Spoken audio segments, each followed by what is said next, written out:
Name: Wang Yin. Age: just turned 18. Gender: male. Honestly, officer, isn't that obvious? Inside the interrogation room, Wang Yin sat on the iron chair, both hands resting on the table, looking somewhat speechless. Next question. Tell us why you appeared at the crime scene, the officer said, and describe how you discovered the body. One of the middle-aged officers ignored Wang Yin's teasing. He kept his face rigid as he pressed on his presence, exuding overwhelming pressure. If it were an ordinary high school student, they would likely already be stammering in panic. But Wang Yin was not. After all, 3 months ago, he had already died once. After being struck and killed by a truck, he transmigrated into this world.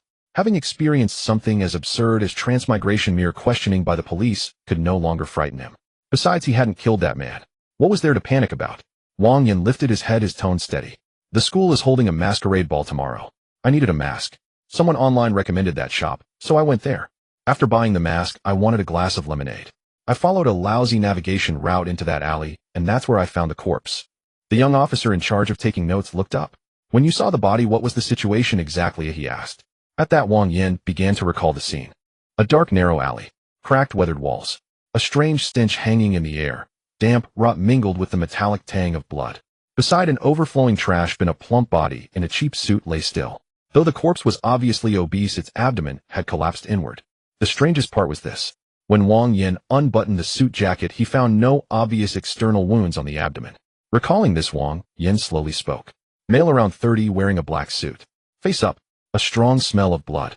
No visible external injuries, but the abdomen was unusually caved in. The young officer's pen suddenly froze. He glanced at Wang Yin in surprise. He had not expected that this high schooler, upon seeing a corpse for the first time, would dare to approach and actually examine it. The middle-aged officer fixed his gaze on Wang Yin and asked, "Why did you touch the body? Do you not know that tampering with a crime scene is itself a crime?" Wang Yin fell silent for 2 seconds. "I thought he might still be saved," he replied.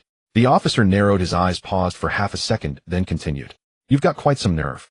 Wang Yin merely smiled faintly and said nothing more. 10 minutes later, the investigation results came in. The surveillance footage showed that Wang Yin had indeed only passed by. Furthermore, Wang Yin had no connection with the deceased, and the mask shop owner corroborated his account. His suspicion was completely cleared. The middle-aged officer closed the file. "You can go. Don't wander around aimlessly these days, and don't go spreading what happened today," the officer instructed. Wang Yin nodded and stood up. "Thank you, officer." Just as Wang Yin stepped out of the station, the forensic doctor hurriedly pushed open the door and approached the 2 officers. "Captain Chen, the report is out." The middle-aged officer, Chen, frowned. "Speak," he said. The forensic doctor's expression was grim. "All of the victim's internal organs have vanished. No incisions, no signs of tearing. It's as if they simply evaporated into thin air," the forensic doctor added. The interrogation room fell into a deathly silence. The young officer recalled something, his complexion turning pale. "Captain Chen, remember the victim's personal background?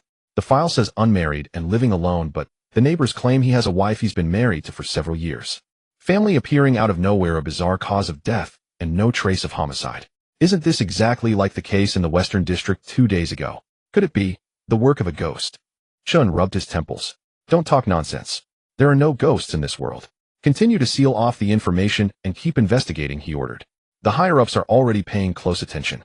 A specialist will be coming down to take over this case soon." A bus rolled slowly along the city streets. Wang Yin gazed out of the window, his thoughts drifting far away. 3 months ago, he had transmigrated into this world almost identical to the one of his previous life. He had become a third-year student at Jiangdong City's 3rd high school. His parents were dead. He lived alone. A textbook protagonist template. And of course, like any protagonist, he had a system as well. This strange artifact collection system. Its functions were simple. Find strange artifacts. Collect strange artifacts. Obtain their powers. The problem was, in 3 months aside from the day he first transmigrated, the system had only issued 2 tasks. Final mission: collect 1,000 strange artifacts. Reward the power of a god. Novice mission: collect your first strange artifact. Reward 1 lottery draw. After that, it had gone silent, as if it had crashed, offering no further prompts. Until today, when he passed that mask shop, the system popped up a prompt for the first time. Newborn grade strange artifact detected nearby. Coordinates sent. Artifact name: Mask of Wrath. Only then did Wang Yin realize that the system's artifact detection function actually had a range limit. After that, he spent 500 yuan to buy the mask. And then, he ran into that eerie corpse and was invited to the station for tea. Happiness residential area now arriving. Passengers, please disembark in an orderly manner. Hearing the announcement, Wang Yin hurriedly got off the bus. He returned to the apartment his original body's parents had left behind. Wang Yin expertly boiled water, tore open an instant noodle packet. 3 minutes later, a simple dinner was ready. After eating, he closed every door and window. He took the mask out of his backpack. Its entire surface was a ghastly white material unknown. To the touch it was as smooth and supple as human skin. It was deeply unsettling. Just looking at it, Wang Yin felt a surge of anger rising from within. His facial muscles began unconsciously to twist into the same expression as the mask. This had never happened since he bought the mask. Realizing how abnormal it was, Wang Yin no longer hesitated and directly activated the system. Collect strange artifact Mask of Wrath, the system asked. Yes, he replied. In the next instant, the mask vanished from his hand, replaced by a phantom mask residing in his mind, one he could summon at will. Information streamed into Wang Yan's vision. Collection successful. Side effects of artifact usage have been nullified. Novice mission complete. Random lottery in progress. Congratulations, you have obtained one strange artifact upgrade coupon. Can upgrade any artifact of a grade or below to a grade. You have received a new mission. Collect 10 strange artifacts. 110. Reward 1 lottery draw. Artifact detection radar range 10 meters, 100 meters. Name Wang Yin. Physique 0. 7 average adult 1. Strength 0. 8. Spirit 1. 5. Speed 0. 8. Collected artifact Mask of Wrath. So the detection range was only 10 meters. No wonder the system never triggered in the past 3 months, Wang Yin muttered. After this brief, Sai's attention was quickly drawn to the upgrade coupon he had drawn. It can upgrade any artifact of a grade or below directly to a grade. That was downright insane. Although at present Wang Yin had no clear concept of the grading system for artifacts. His years of reading novels and playing games told him one thing. A grade artifact was certainly far superior to a mirrored grade. So he did not hesitate in the slightest and applied the coupon to the only artifact he possessed. In an instant the mask of wrath in his mind began to change. The once enraged visage faded away. In its place appeared an eerie mask woven from dark gold and pallid white, its features indistinct, 7 cracks etched across its forehead. Strange artifact 7 Sins Masquerade. Ability description: when worn grants a 5-fold boost to all attributes. Can absorb the 7 deadly sins within a 50-meter radius from others, converting them into attribute enhancement multipliers for the wearer. If an enemy has committed any of the 7 sins upon striking them, the wearer may consume sin value to inflict punishment. Effect and duration depend on sin value consumed. Pride: those who are arrogant, placing themselves above others, and refusing submission, shall suffer the punishment of crushing. Envy: those who resent the happiness of others, shall suffer the punishment of blindness. Wrath: those ruled by anger, harboring hatred and murderous intent, shall suffer the punishment of burning blood. Sloth: those who shirk responsibility, abandon progress, and indulge in comfort, shall suffer the punishment of petrification. Greed: those who are never satisfied, shall suffer the punishment of stripped ability. Glut: were it to gain power, absorb the 7 sins to strengthen myself, and even affect others. That's outrageously broken, Wang Yin murmured. Without further hesitation, he slowly put the mask on. In that instant, power flooded his entire being. Even the world in his eyes changed. The concrete and steel that once blocked his view dissolved, replaced by countless fine threads symbolizing the 7 deadly sins. As long as Wang Yin focused on any thread, he could see which sin it represented. Upstairs, a teenager's pride, 17 cards, and you think you can beat me. Poor Auntie, a cappuccino. Downstairs, a parent's wrath. What do you mean your exam? 6 subjects and you scored a total of 100 points. Interesting. So it can collect information as well, Wang Yin remarked. Feeling the additional data pouring into his mind, he was quite satisfied. Used wisely, this undocumented ability might yield unexpected benefits. Yet compared to this small surprise, what truly captured Wang Yan's attention was the raw power coursing through his body. He felt as though he could kill a bull with a single punch. After a brief thought, he grabbed the wooden chair beside him and squeezed hard. Crack! The chair snapped cleanly into 2 pieces. Wang Yan's breathing grew rapid at the sight. Just wearing the mask produced such an effect. What about the other abilities described in the introduction? He could hardly wait to test them. In the next second, the previously calm sin threads surged like a tide rushing into the mask on his face. 10 minutes later, every trace of the 7 sins within 50 meters had been drained. Wang Yin collapsed onto the floor, sweat pouring off him, muscles aching, his mind utterly exhausted. The system's prompt chimed. Sin value collected 51 points. Strength 2. Speed 2. Physique 1. Attribute multiplier increased to 5. 5-fold. Staring at the messages on his status panel, Wang Yan's pupils contracted. 51 points of sin value had granted him 5 points of attribute growth, bringing his unmasked strength and speed to twice that of an ordinary person. And if he wore the seven sins masquerade, those numbers would climb even higher. Taking his current strongest attribute, strength, as an example. Once he donned the mask, it would soar to a terrifying 15. 15 times an ordinary human strength. What did that mean? A casual punch would be equivalent to a compact car crashing at full speed. The sheer amplification left Wang Yin a little stunned. The residential complex he lived in wasn't densely populated, so the sin value he'd gathered wasn't particularly high. If he used the seven sins masquerade's abilities in some crowded place, how terrifying would that be? At this rate of growth, wouldn't he soon reach the level of a national hero? Before he could fully revel in the thought, his stomach roared like thunder. Grrrr. A wave of hunger crashed through him, as if he hadn't eaten for 7 days and would die in the next second without food. Wang Yan's face drained of color. He lunged toward the boxes of instant noodles he had stocked up on, ripping open the packets without even bothering to add hot water, shoving them into his mouth. By the time he had devoured the remaining 10 packs, the hunger had barely subsided. Should have hoarded more food. He then dashed out of his apartment in a disheveled state, heading straight for the Sha County eatery outside the complex. Boss, 10 duck leg rice bowls, he ordered.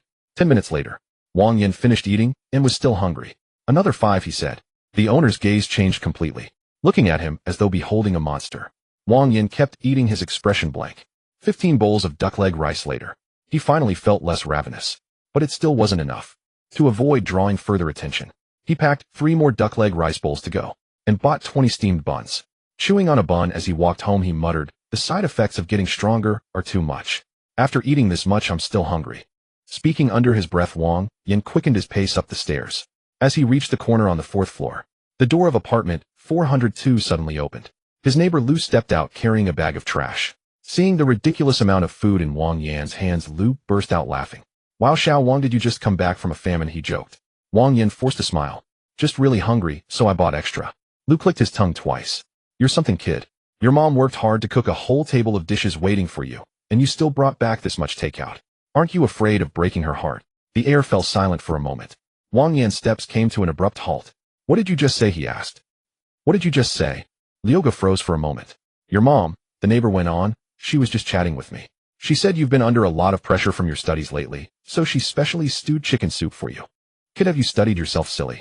A chill shot up Wang Yan's spine. When he had crossed over 3 months ago, he had personally seen the death certificates of the Bodis' original parents. A car accident. Both parents had died. Everyone who had lived in this building for a long time knew this. Before he could continue his questioning, a sharp click rang out. The sound of the lock turning echoed abruptly. The door to Wang Yan's own apartment slowly swung open. The aroma of food washed over him. Braised pork, pork rib soup, sweet and sour fish. All the dishes his mother had most often made in his memories. At the doorway stood a woman in a red dress.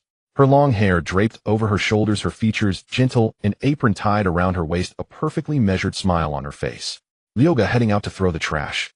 Liuga chuckled, nodded, and turned to leave. "Yes, sis-in-law, you go on, I'll be off now." At his words, the woman gave a slight nod, then turned her gaze toward Wang Yan. There was a faint trace of reproach in her eyes. "Xiaoyan, why are you back so late? The dishes are almost cold. Hurry in and eat." Wang Yan stood rigidly where he was swallowing hard. He did not know this woman at all. Yet Liuga had treated her as if she were an old acquaintance. Too strange. More importantly, Wang Yan realized the memories in his mind were becoming chaotic. Parents dead, an orphan living alone. These memories were being erased bit by bit. In their place, another set of memories emerged, foreign yet disturbingly reasonable. A childhood fever with this very woman keeping vigil at his bedside. An exam failure with her comforting him afterward. As he became aware of his memories shifting, Wang Yan's breathing grew rapid. "No, this is wrong." Realizing there was something abnormal about the woman before him, Wang Yan decisively donned the seven sins mask. In the next instant, above the woman's head, her sin floated into view. Sin of pride. Those who scorn their superiors shall suffer the punishment of being crushed. The five-fold attribute bonus cleared Wang Yan's mind. The speed at which his memories were being altered slowed, though the process had not stopped. If he did not deal with this ghostly thing, it would not be long before he truly regarded it as his mother, and then he would become its meal served up on a plate. Without further hesitation, Wang Yan lashed out with a kick at the thing before him. Bang! With nearly 2 tons of impact, the woman's body shot backward like a cannonball, slamming violently into the apartment. The dining table shattered with a thunderous crash, and the wall she struck instantly caved in, leaving a deep pit. At the same time, Wang Yan stepped forward and expended 20 points of original sin to activate the seven sins mask's ability. Scarlet patterns surfaced upon the mask. The fissure representing pride slowly split open. An indescribable pressure descended all at once. In the next second, the entire living room sank abruptly. The floor fractured, steel bars twisted upward, and the woman in the red dress did not even have time to scream. Her entire body was forcibly crushed into pulp. Scarlet fluids spattered in all directions. Yet even so, Wang Yin noticed that she was not dead.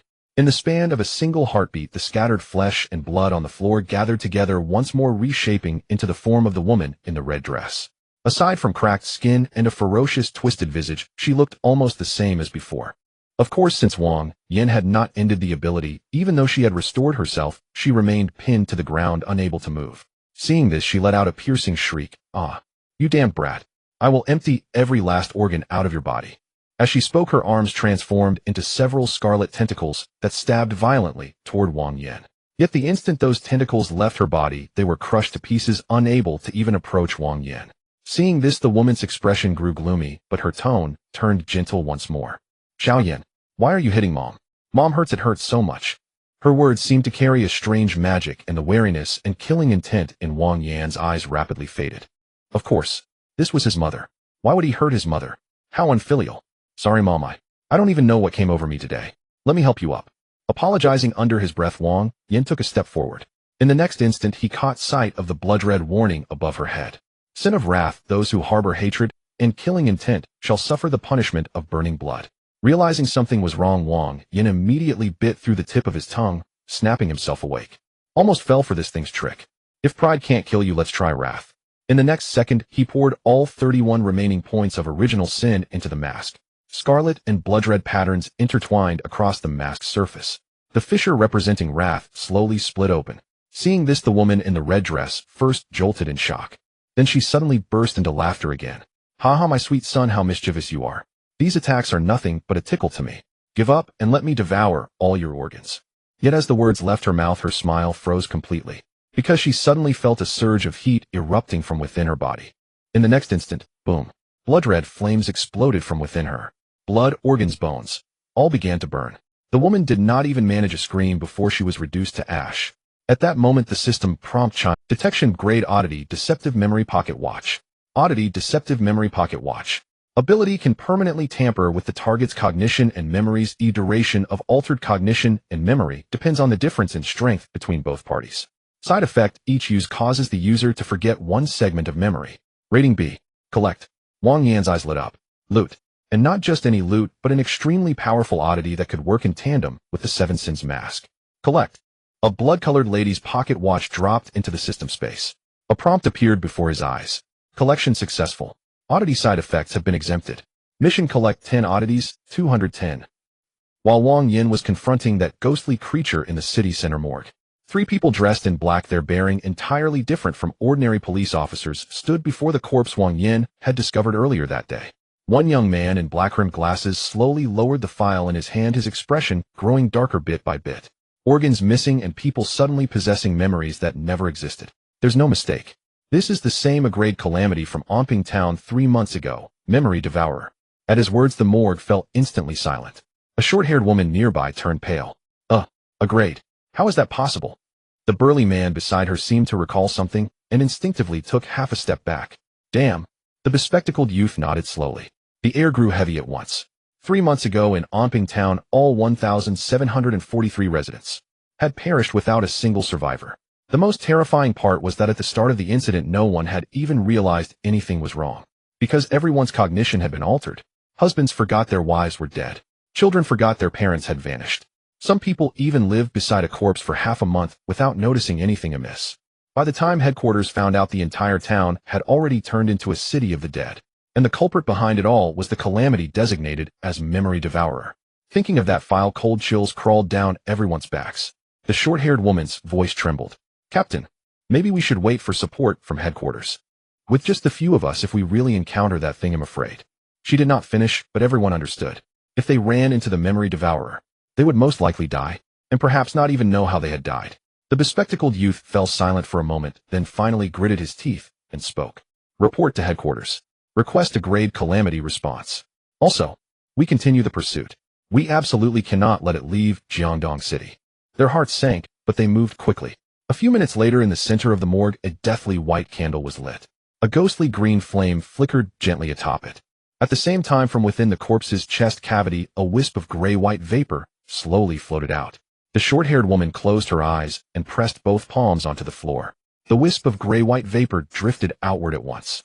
Lock-on successful. Pursue. Guided by the trail of gray-white vapor, the three quickly gave chase by car. However, just as the vehicle was about to enter the old district, the wisp of gray-white vapor suddenly stopped. Then, as if its source had vanished, it began to disperse rapidly. What a... The short-haired woman snapped her eyes open. The trail broke. The burly man furrowed his brow. Impossible. Even though this soul-chasing incense is just a replica of the Scrade oddity, copying mirror, it shouldn't be failing like this. The bespectacled youth's expression shifted slightly as well. Unless that a Grade Calamity has died. Quick, use our clearance to check the soul lamp registry. See if the memory devourer's lamp has gone out. Alright. It's out. It really went out. A thunderclap seemed to explode through the car. With the confirmation, everyone's minds went momentarily blank. A few seconds later, the burly man suddenly widened his eyes. You kidding me? In a place like Jiangdong City, someone actually managed to kill that monster. The short-haired woman's scalp tingled. Could someone from headquarters have arrived ahead of schedule? Impossible, the bespectacled youth denied flatly. The fastest support from headquarters would still take at least 2 hours. At his words, everyone's breathing hitched for an instant. Which meant someone in Jiangdong City, or some team, capable of killing a Grade Calamity had appeared. After a brief moment of thought, the youth spoke slowly. Investigate. Check the registry of all registered wielders in Jiangdong City. Anyone living in the old district must not be overlooked. Someone with this level of strength must join our administration bureau. Inside the living room, chaos reigns. Debris is scattered everywhere, and at the center of it all lies the thing that troubles Wang Yin the most. A sunken pit nearly 2 meters in diameter. It is the mark left behind when that monster was brutally smashed into the ground by the Seven Sins mask. Wang Yin stands in place, silently contemplating for several seconds. He looks around at the house that is now almost completely ruined and feels a pang of distress. This time the gains were substantial. Not only did he acquire a noob-grade anomalous item with an astonishing effect, but even his anomalous item exploration radar has been upgraded, now able to function like a wall-penetrating detector. Yet he has no money to repair this ruined home. 205 yuan. That is all the money he has left. Just as Wang Yin is still pondering how to earn more, a noisy commotion rises from downstairs. It's in this building. Damn it, my ceiling is bulging upward. He has to compensate me. Right? I think I heard someone screaming. Hurry up and go check. Wang Yin's expression changes slightly. This is bad. He almost forgot how loud that explosion had been just now. There is no way such a noise would not alarm the other people in the complex. And with it being nighttime, the entire neighborhood has probably heard it. Before long, heavy pounding erupts against his door. Open up. Property management. Outside, a large crowd has gathered. Staff from the property office and neighbors. There are even a few elderly men bare-chested eating watermelon as they watch the spectacle unfold. Damn it, open the door already. The racket from your place sounded like someone was demolishing the building. My ceiling now has a bulge sticking out. If you don't open up, I'm calling the police. As the voices outside grow louder and more aggressive, Wang Yan's mouth twitches involuntarily. If he really lets them in, tomorrow's morning news headline might very shocking. High school student caught at midnight in a corpse-burning scene. With that thought, Wang Yin takes out the pocket watch he has just obtained. Anomalous item, false memory pocket watch. Ability capable of permanently altering a target's cognition and memories. The duration and depth of modification depend on the difference in strength between both parties. Fortunately, that damned thing dropped this anomalous item. Otherwise, I would truly have no idea how to explain the situation. Click. The pocket watch opens, and the hands inside begin to whirl counterclockwise in a frenzy. Fragmented scenes from the memories of the people outside the door materialize before Wang Yan's eyes. He inserts a memory in which everyone has already been inside his apartment and discovered that he was merely doing renovation work. Then Wang Yin activates the ability. In the next instant, the watch's hands cease their reverse motion. A cold, eerie aura instantly spreads out. The previously furious crowd outside suddenly falls silent for a heartbeat. Immediately afterward, the property manager scratches his head in confusion. Huh, why did we come up here again? The neighbor beside him stares blankly. I think it was because Wang Yan's place was too noisy with renovation. Right. That sound just now must have been someone smashing a wall. Scared me half to death. I thought the building was collapsing. Alright, let's disperse. The crowd, disappointed that there was no real drama to watch, leaves while grumbling under their breath. Only the resident living directly below Wang Yin remains somewhat perplexed. Then what's with that bulge in my ceiling? It must be a problem with your building. I want my property management fees refunded. Listening to the footsteps gradually receding, Wang Yin slowly lets out a long breath. At last the world falls quiet again. This ability is truly convenient. Yet his brow soon furrows once more. Just as he is about to continue cleaning up the scene, a system notification suddenly pops up. Detected master of grade anomalous item perception doll. Location currently moving. Target is approaching. 100 meters. 80 meters. In the blink of an eye, the distance shrinks by 20 meters. Wang Yin becomes instantly alert. It is obvious the other party is heading straight for him. Whether they are friend or foe remains unknown. What complicates matters most is that when he fought that monster, just now his first time using the item made him misjudge the amount needed. He has already exhausted all the stored original sin points. At present, the 7 Sins mask can only provide attribute boosts. Though still powerful, its utility is now limited. If another enemy appears who can completely negate physical damage, Wang Yin will have no choice but to run. Judging from the name of the anomalous item the other party possesses, it is most likely a perception-type artifact, and probably does not grant that kind of immunity, right? While Wang Yin is still weighing the situation, a red has already appeared at the bottom of his building. So fast. Do they have a speed enhancement as well? Wang Yin is somewhat surprised.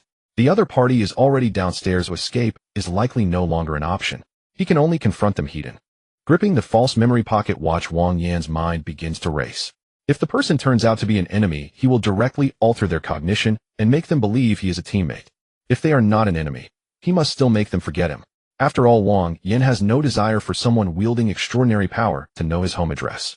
With that thought, he slowly takes his position by the door, every muscle in his body taut. 5 seconds later, a light, nimble set of footsteps comes to a halt just outside. Then, knock knock. The newcomer does not break the door down, but instead knocks politely, and in the same breath fires off a string of questions. What happened here? What grade of anomalous item do you possess? Are you human? The barrage leaves Wang Yin momentarily at a loss. The other party seems not quite right in the head. Fortunately, while those words are spoken, the 7 Sins mask remains inert. No anger, no greed, no killing intent. This indicates that at the very least for now the person outside bears no malice. After a brief silence, the person outside coughs twice. Ahem, sorry about that. My friend behind the door, I mean you no harm. Please disregard my earlier questions. Hearing this, Wang Yin pauses for a moment, still unable to figure out what kind of game the person beyond the door is playing. Asking questions one moment, urging him to ignore them the next. After thinking for a while, he nevertheless opens the door. Outside the door stands a woman wearing a white rabbit mask. She is dressed in black sportswear with a high ponytail tied neatly behind her head. Her whole bearing is clean and brisk, especially those legs which are almost exaggeratedly long. Seeing the door open, the woman speaks. An instrument wielder. An instrument wielder, someone who holds an anomalous item presumably. But very soon Wang Yan's attention shifts elsewhere because her voice sounds strangely familiar. He feels as though he has heard it somewhere before. Fixing his gaze on her, Wang Yin tries to recall. After a few seconds, he suddenly freezes. Wait, this voice. Isn't it their class monitor? The campus bell acknowledged by the entire grade. Lin Yuyu. Wang Yan's expression instantly turns strange. No way. Cold, aloof campus goddess by day, rabbit-masked officer by night. The contrast is absurd. However, Wang Yin does not expose her directly. She is after all wearing a mask, clearly unwilling to reveal her identity. Besides, he has a way to confirm it by later using the false memory pocket watch to tamper with her memories. He can glimpse her true identity through the memory scenes. Lin Yuyu notices the change in Wang Yan's gaze and mistakenly assumes he is treating her as a villain. She hurriedly raises her hand to show she has no hostile intent. Don't be nervous. If I meant you harm, I wouldn't have knocked just now. I know. So who are you and why are you here to find me? To keep her from recognizing his voice, Wang Yin deliberately lowers his tone as he asks. Lin Yuyu is briefly stunned by the question, then looks at him with suspicion. What's wrong with your voice? It sounds like a tractor choking on gravel. Wang Yin is silent for 2 seconds. A cold. Oh, when did you catch it? Have you taken what? Ahem, sorry, please continue to ignore my questions. Lin Yuyu quickly covers her mouth and after a moment continues speaking. You can call me Ghost Rabbit. Like you, I am an instrument wielder who has mastered an anomalous item. At present, I'm considered an external operative for the authorities, mainly responsible for handling minor calamity incidents and guiding new instrument wielders like you. As for my purpose in seeking you out, it's quite simple. If you failed to master your anomalous item and turned into a calamity, I would report and see you neutralized. If you did master an anomalous item and became an instrument wielder, I would inform you of some basic rules you must abide by. After speaking, Lin Yuyu suddenly seemed to recall something and covered her face. Sorry, I almost forgot. You're a newcomer, so you still don't know what calamities and oddities are. Let me give you a brief introduction first. A year ago, this planet underwent a tremendous upheaval. A vast number of ordinary items began to mutate, gaining peculiar and eerie abilities. These items are what we call oddities. Those who wield oddities are called artifact holders. Officially, oddities are divided into 7 ranks from F up to SSS, just like equipment levels in the games you play. The higher the rank, the more powerful they are. But unlike games, the higher the rank of an oddity, the harder it is to control, and the more severe the side effects. As she spoke, Lin Yu produced a small teddy bear about the size of her palm, dangling it from her hand. The bear was entirely gray-white, its button eyes faintly glowing red, and even the corner of its mouth was stitched into a bizarre smile. The instant the doll appeared, the system prompt in Wang Yan's mind flickered again. Oddity Perception Doll ability enhances the bearer's physical constitution and strengthens perception of auras. Side effect: the more intense the perceived aura fluctuations, the stronger the user's curiosity to investigate their source. Rating D. Upon seeing the description of this oddity, Wang Yan's gaze shifted slightly. So using oddities carried side effects. Oh, his side effects were directly exempted by the system. In that case, it was fine. However, this also explained why Lin Yu had come here, and why her behavior was somewhat strange. Noticing the way Wang Yan looked at her, as though he had seen through everything, Lin Yu felt a stir in her heart. What's with that look? Has he guessed that I came here because of the side effects?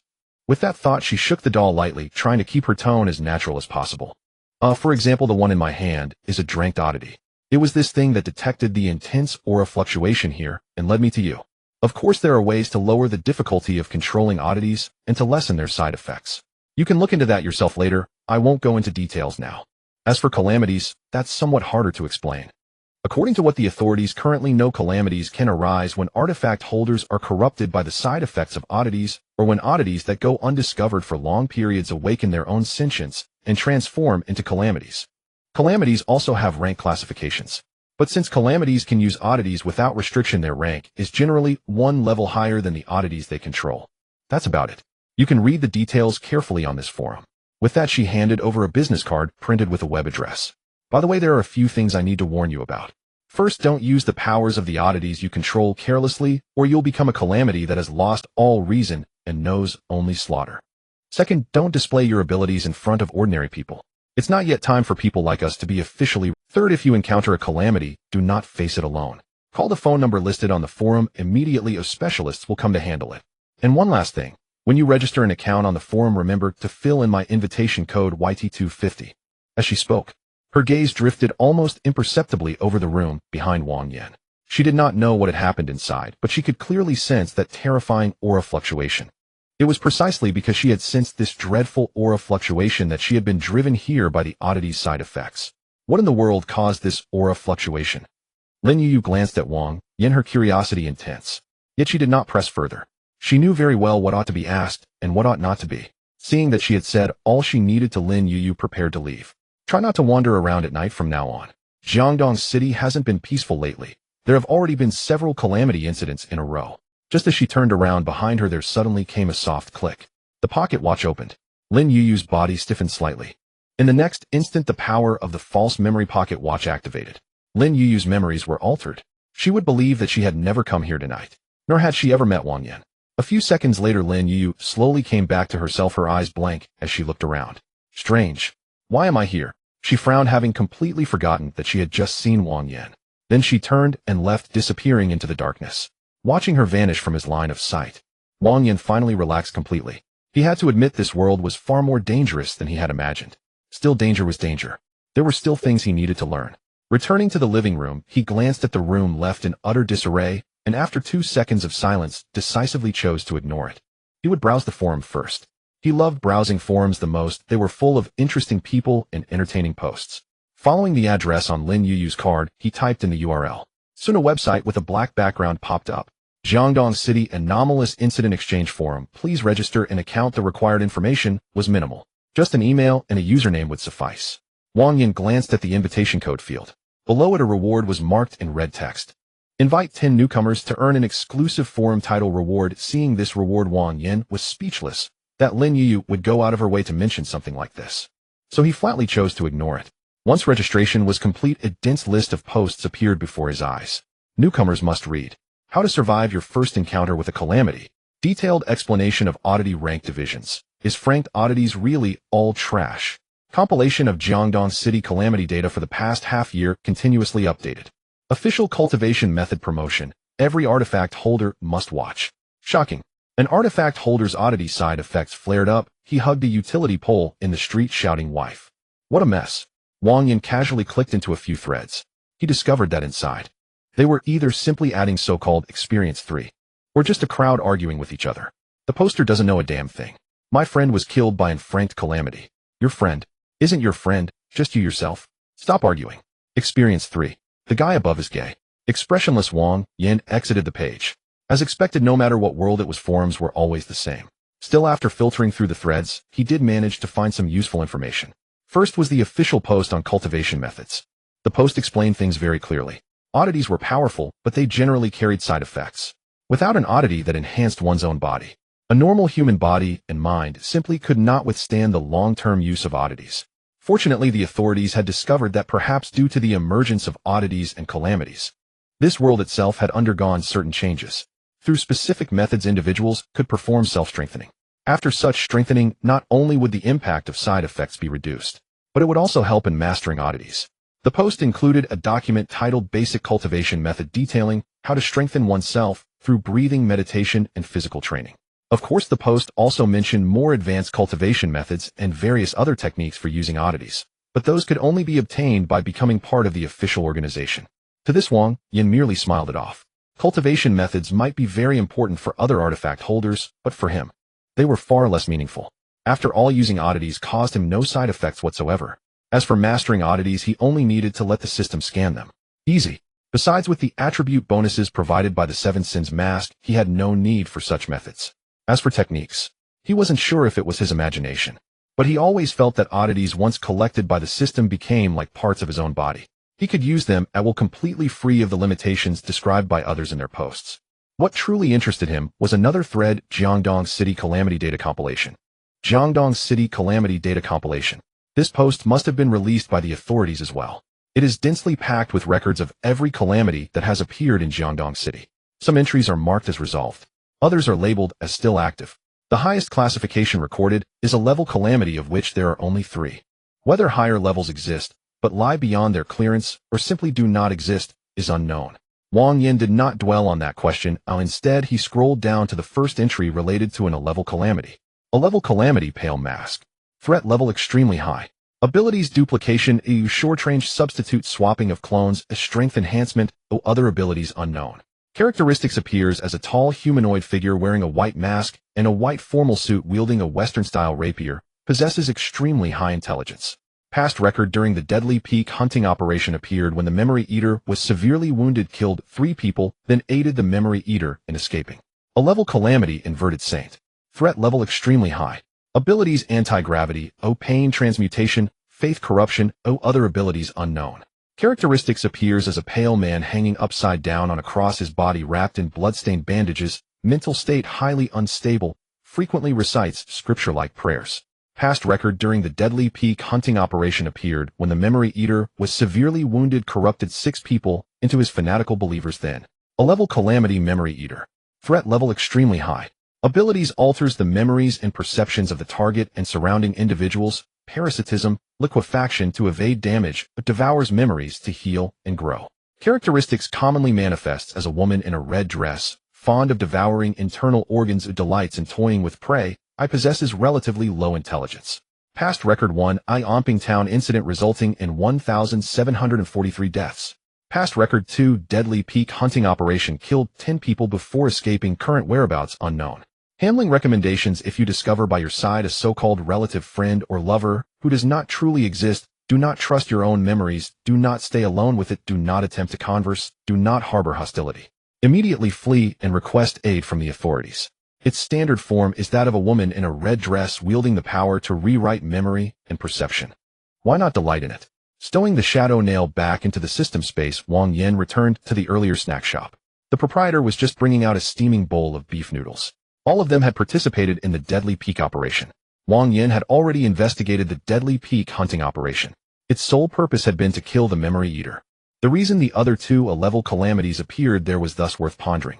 Were the 3 inherently linked, or did the other 2 A-level calamities simply intervene out of some twisted sense of kinship to rescue the Memory Eater? If it was the former, then Wang Yin needed to consider whether he would face retaliation in the days to come. If it was the latter, the situation was not quite so dire.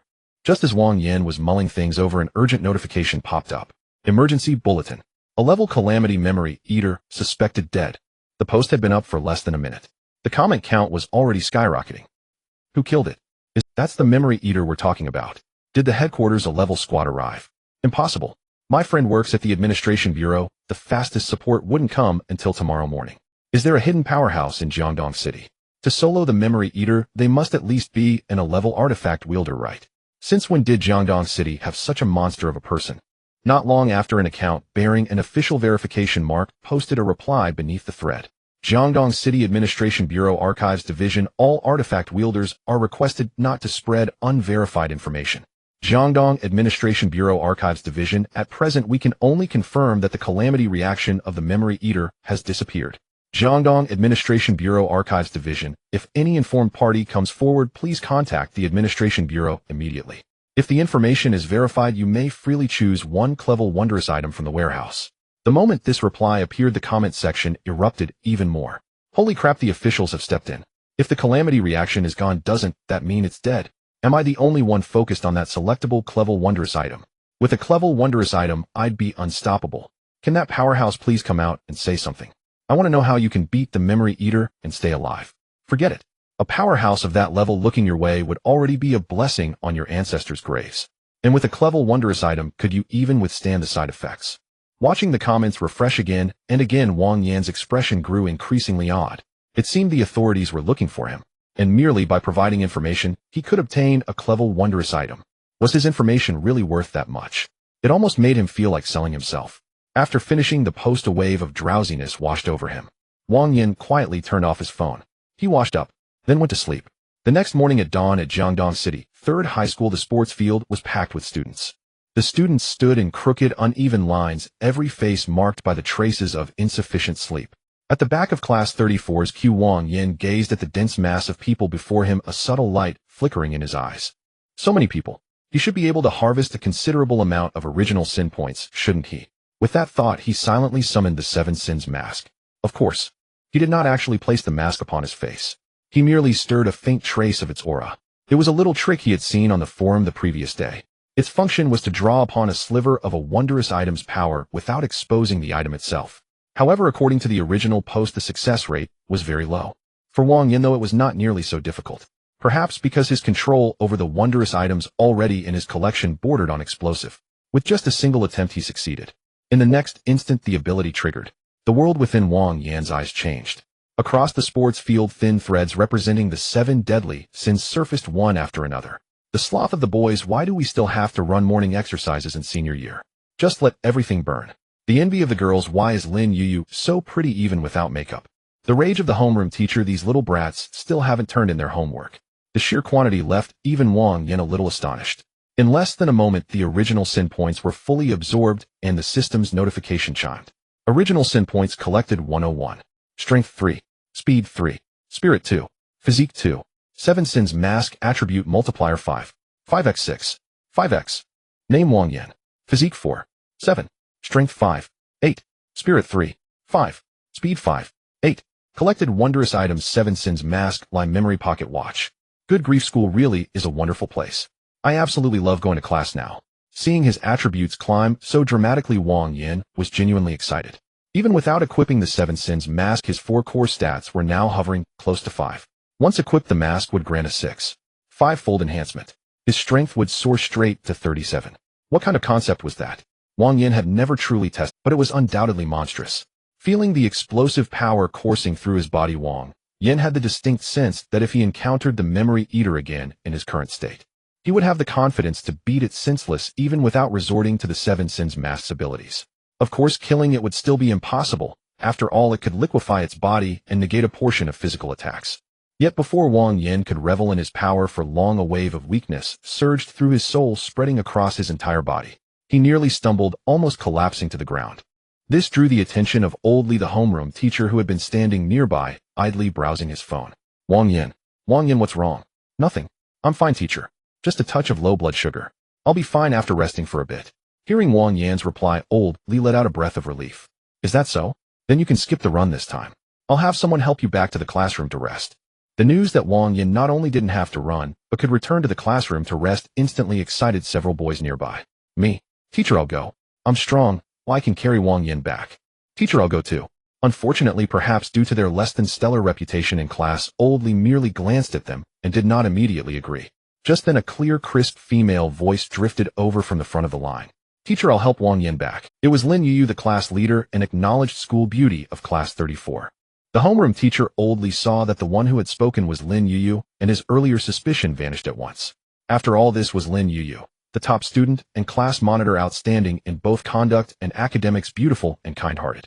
He had absolutely no need to worry she would do anything out of line. Thinking of this, Old Li nodded repeatedly. "All right then, Lin Yuyu, we'll take Wang Yin back to the classroom to rest." Immediately, envious gazes were cast toward Wang Yin from all around. "Damn, Wang Yin, you've really struck it rich. Not only do you get out of the drills, you've even got a beauty to accompany you." So jealous. Faced with his classmates ribbing Wang, Yin paid them no mind. Looking at Lin Yuyu, who was walking slowly toward him, he felt a hint of puzzlement. At school, his interactions with her, aside from handing in assignments, were practically non-existent. So why was she now deliberately volunteering to support him? Could it be that she still remembered what happened yesterday? But was a grade strange artifact really that trivial? It shouldn't be. Yet since he couldn't figure it out, Wang Yin simply decided not to dwell on it. Back to the classroom to sleep then. As Lin Yuyu had just stepped up beside him, Wang Yin feigned weakness and directly hooked his hand around her arm. Feeling the sudden touch, Lin Yuyu was slightly taken aback. She had volunteered to help Wang Yin not merely out of kindness, but because her strange artifact had just sensed a trace of artifact-using ability on him. Therefore, she wanted to ask whether Wang Yin had recently obtained a strange artifact. In her impression, though Wang Yin was fairly handsome, his personality was reserved. Usually he was nothing more than a background presence in the class. How was it that he now dared to make such a bold move in front of so many people? Still, after a moment of surprise, she chose not to fuss over it. "Thank you, monitor. It's nothing, Wang Yin. I'll help you back." Saying this, she led Wang Yin. With Wang Yin's word of thanks and Lin Yuyu's gentle reply, the entire field fell abruptly silent. Every gaze was focused on Wang Yin. Faces brimmed with astonishment. None of them had expected Wang Yin to take the initiative to hold on to Lin Yuyu, with Lin Yuyu showing almost no resistance. Only when their figures disappeared off the field did those present finally come back to their senses.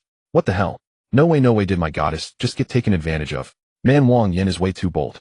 How did we never notice before? Bold for sure, but Wang Yin probably doesn't know that the captain of the school basketball team has been chasing Lin Yuyu lately. I heard last time, just for adding her on social media, someone got blocked at the school gate and beaten up. Oh, there's even that. Then all we can do is wish Wang Yin good luck. Still, I'm jealous. When Lin Yuyu comes back, I'm going to pretend I've got low blood sugar too. Heh. Far away, Wang Yin and Lin Yuyu had already left, naturally unaware of this conversation. At this moment, the atmosphere between them was faintly delicate. Wang Yin was still pondering her reasons for doing all this, while Lin Yuyu hesitated, wanting to ask a question, but in the end, Lin Yuyu could no longer hold back. "Wang Yin, have you recently come into contact with some strange item, and thereby gained certain special abilities?" Hearing this, Wang Yin's steps halted. He looked toward Lin Yuyu, his heart suddenly enlightened. So that was it. Perhaps he had been too exhausted just now. He had even forgotten that Lin Yuyu possessed a perception-type strange artifact. Most likely when he was absorbing sin value just now, Lin Yuyu had sensed that aura. Since she had discovered it on her own, Wang Yin no longer wished to hide it. He had been worrying about how to approach the authorities through a proper channel. After all, he truly coveted the strange artifacts held by the authorities. With this in mind, Wang Yin spoke. "Monitor, how did you know? I did recently acquire a peculiar item and even obtained a superpower." Hearing this, Lin Yuyu let out a quiet sigh. As she had suspected, she then repeated to Wang Yin the warnings she had given him yesterday. Though Wang Yin had already heard them once, a performance needed to be carried through from start to finish. He could only listen again, nodding from time to time to show his understanding. Seeing this, Lin Yuyu was quite satisfied, and went on to share a few more tips on using strange artifacts. At last she came to the part that truly interested Wang Yin. "By the way, Wang Yin, as a newcomer among artifact bearers, you need to register with the Administration Bureau. That is the official authorities. Otherwise, if you use your artifact outside, you might easily be treated as a suspicious individual and arrested." Supporting Wang Yin as they walked toward the teaching building, Lin Yuyu lowered her voice in reminder. "The Administration Bureau?" Wang Yin asked with feigned curiosity. "Yes, it's the department that specifically manages our kind of artifact bearers and handles calamity incidents," she explained. "And after you register, there are quite a few benefits. For example, you can receive basic protection, and you can learn some techniques for using strange artifacts. For a newcomer, it's very useful." Wang Yin fell silent for a moment, then deliberately gave a bitter smile. "Then, can one earn money?" Lin Yuyu was briefly stunned. "Earn money? Monitor, you might not know my situation," Wang Yin said softly. "My parents are gone, and I don't have much for living expenses. If this ability is really useful, I can't just let it go to waste, can I?" Looking at him, sympathy rose in Lin Yuyu's heart, and her gaze softened at once. This was the first time she had heard about his family. She had originally worried that Wang Yin, after suddenly gaining an artifact ability, would let it go to his head. She had not expected the first thing he thought of to be his living expenses. Truly a bitter life. You can Lin Yu nodded. The Administration Bureau issues some low-level anomaly missions. Once completed, there's a reward. If you're willing, I can recommend you. Really? Wang Yan's eyes showed just the right amount of surprise. Though I'm only an auxiliary member, Lin Yu reminded him, I can only submit an application. Whether it's approved or not still depends on the Bureau's review, she added. Then I'll have to trouble you monitor. Outwardly, Wang Yin was grateful. Inwardly, he was amused. What he truly valued was the Bureau's network. With the authorities dealing with so many anomalous incidents, they certainly lacked neither ownerless strange artifacts nor information about various calamities. Once he established this connection, he would have a stable channel for obtaining artifacts. That was far easier than searching on his own as he was doing now. Of course, having money would be even better. Improving his quality of life was certainly necessary. Soon the two of them returned to the classroom. After confirming that Wang Yin was all right, and reminding him once more not to use his artifact recklessly, Lin Yu headed back to the field. As soon as she left, Wang Yin lay down on his desk and drifted into sleep. Absorbing so much sin value at once had indeed caused his attributes to soar, but the mental exhaustion was just as real. He slept straight through until dismissal in the afternoon. Only when a burst of noise swept through the classroom did Wang Yin open his eyes. As he lifted his head, he saw a tall male student standing before his desk looking down at him from on high. Wang Yin frowned. And you are? The classroom fell silent in an instant. Someone beside him whispered, Wang Yin, that's Zhou Yue, captain of the school basketball team. He's been chasing Lin Yu lately. Oh. Wang Yin leaned back into his chair again.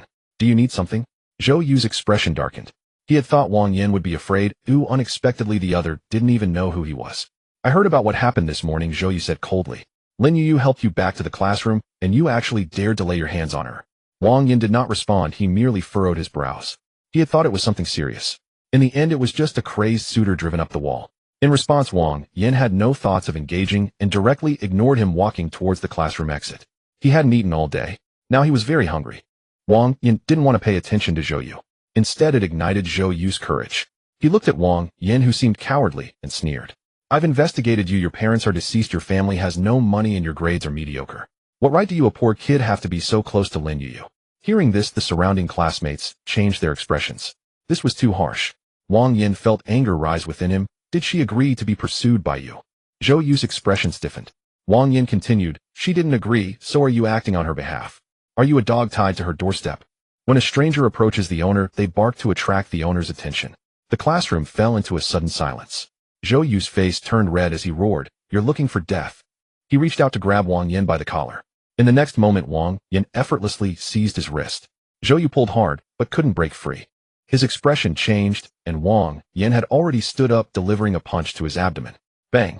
Zhou Yu's eyes bulged, his body curled up like a shrimp, and his legs went weak as he knelt on the ground. The entire class was silent. One punch.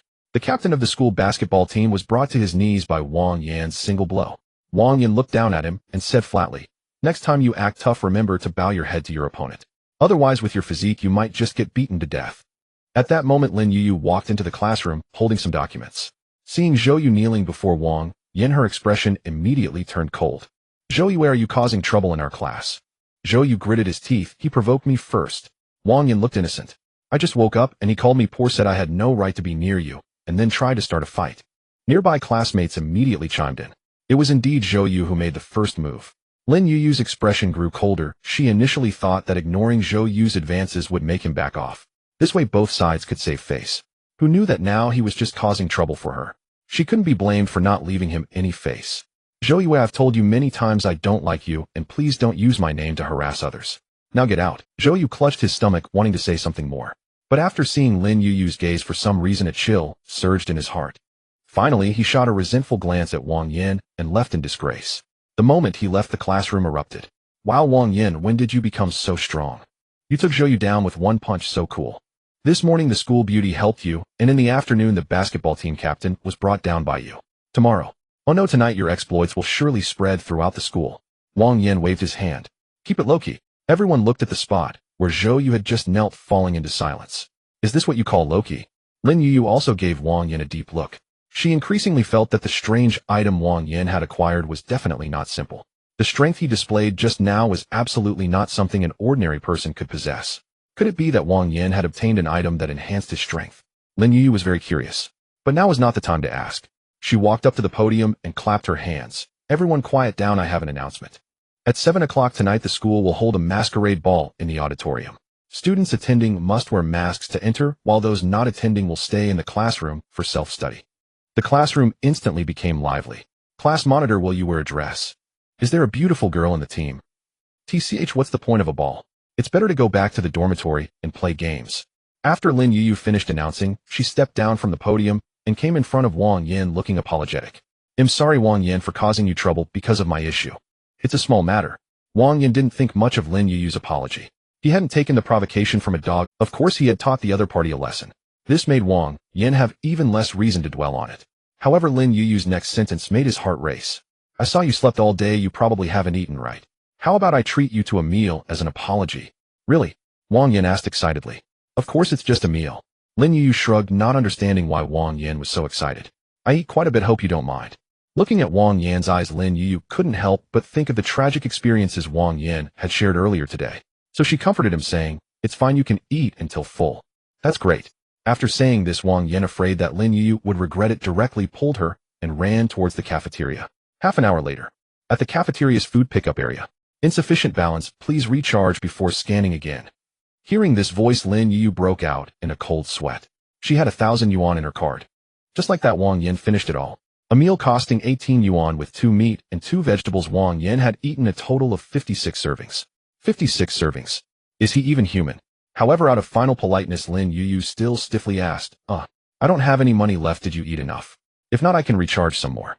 At the table, Wang Yin finished the last chicken leg and licked his lips. If there's no money, then forget it. Being 8 parts full is fine too.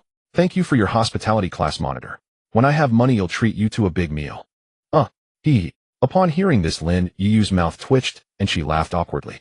She wanted to say something, but opened her mouth and closed it again. She just couldn't make a sound. Right now, she only wanted to know what kind of strange item Wang Yin possessed. Was it a body enhancement? Or a stomach enhancement? Finally, looking at the clock, she spoke up. By the way, it's about time. Let's hurry to the auditorium. The masquerade ball is about to start. Masquerade ball.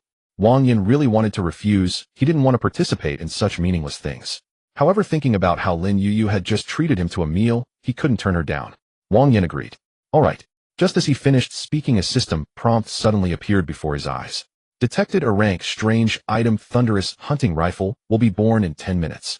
Birth location, Jiangdong 3rd High School Auditorium. A rank strange item collection condition, achieve the attention of the masses, achievement in the auditorium. A rank strange item. Wang Yin instantly perked up.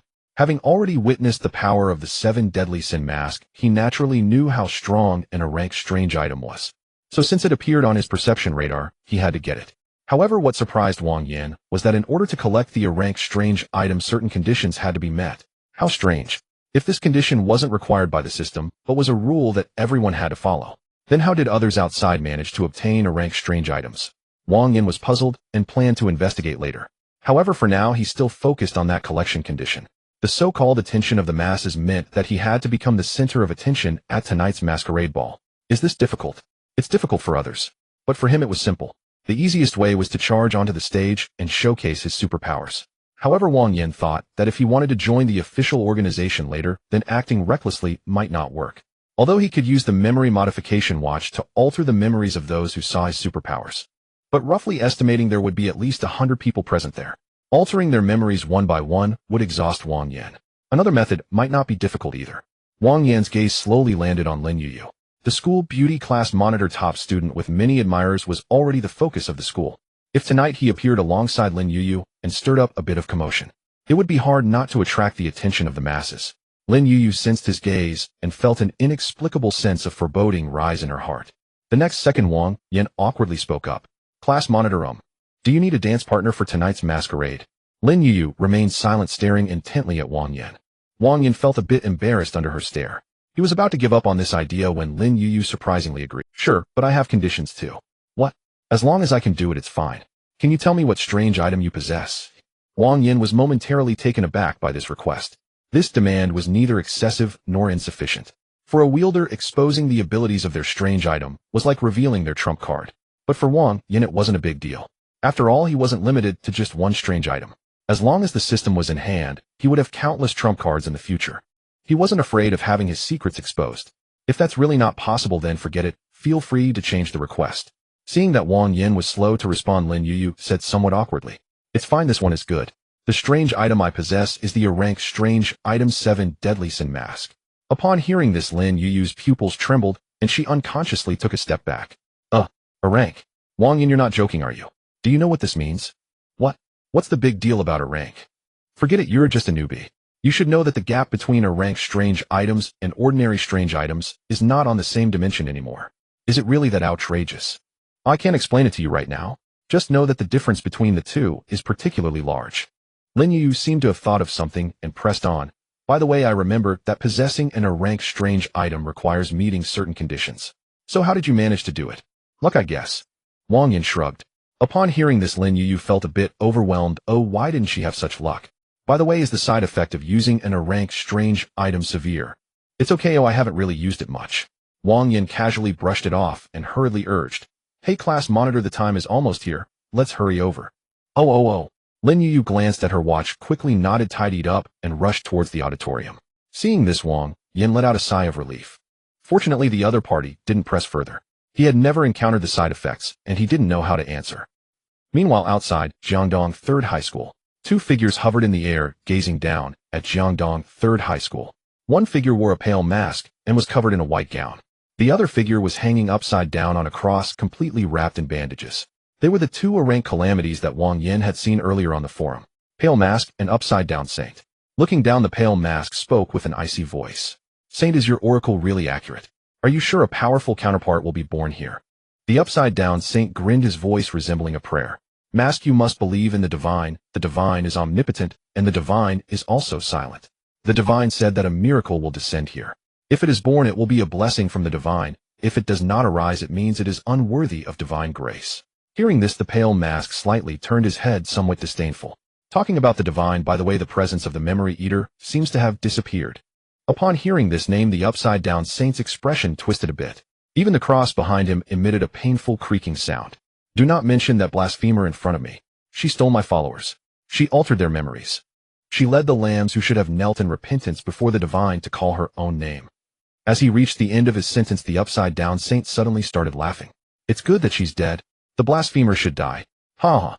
Watching the increasingly deranged Upside Down Saint, the Pale Mask felt a bit speechless. Why did his counterpart seem like they had been kicked in the head by a deer?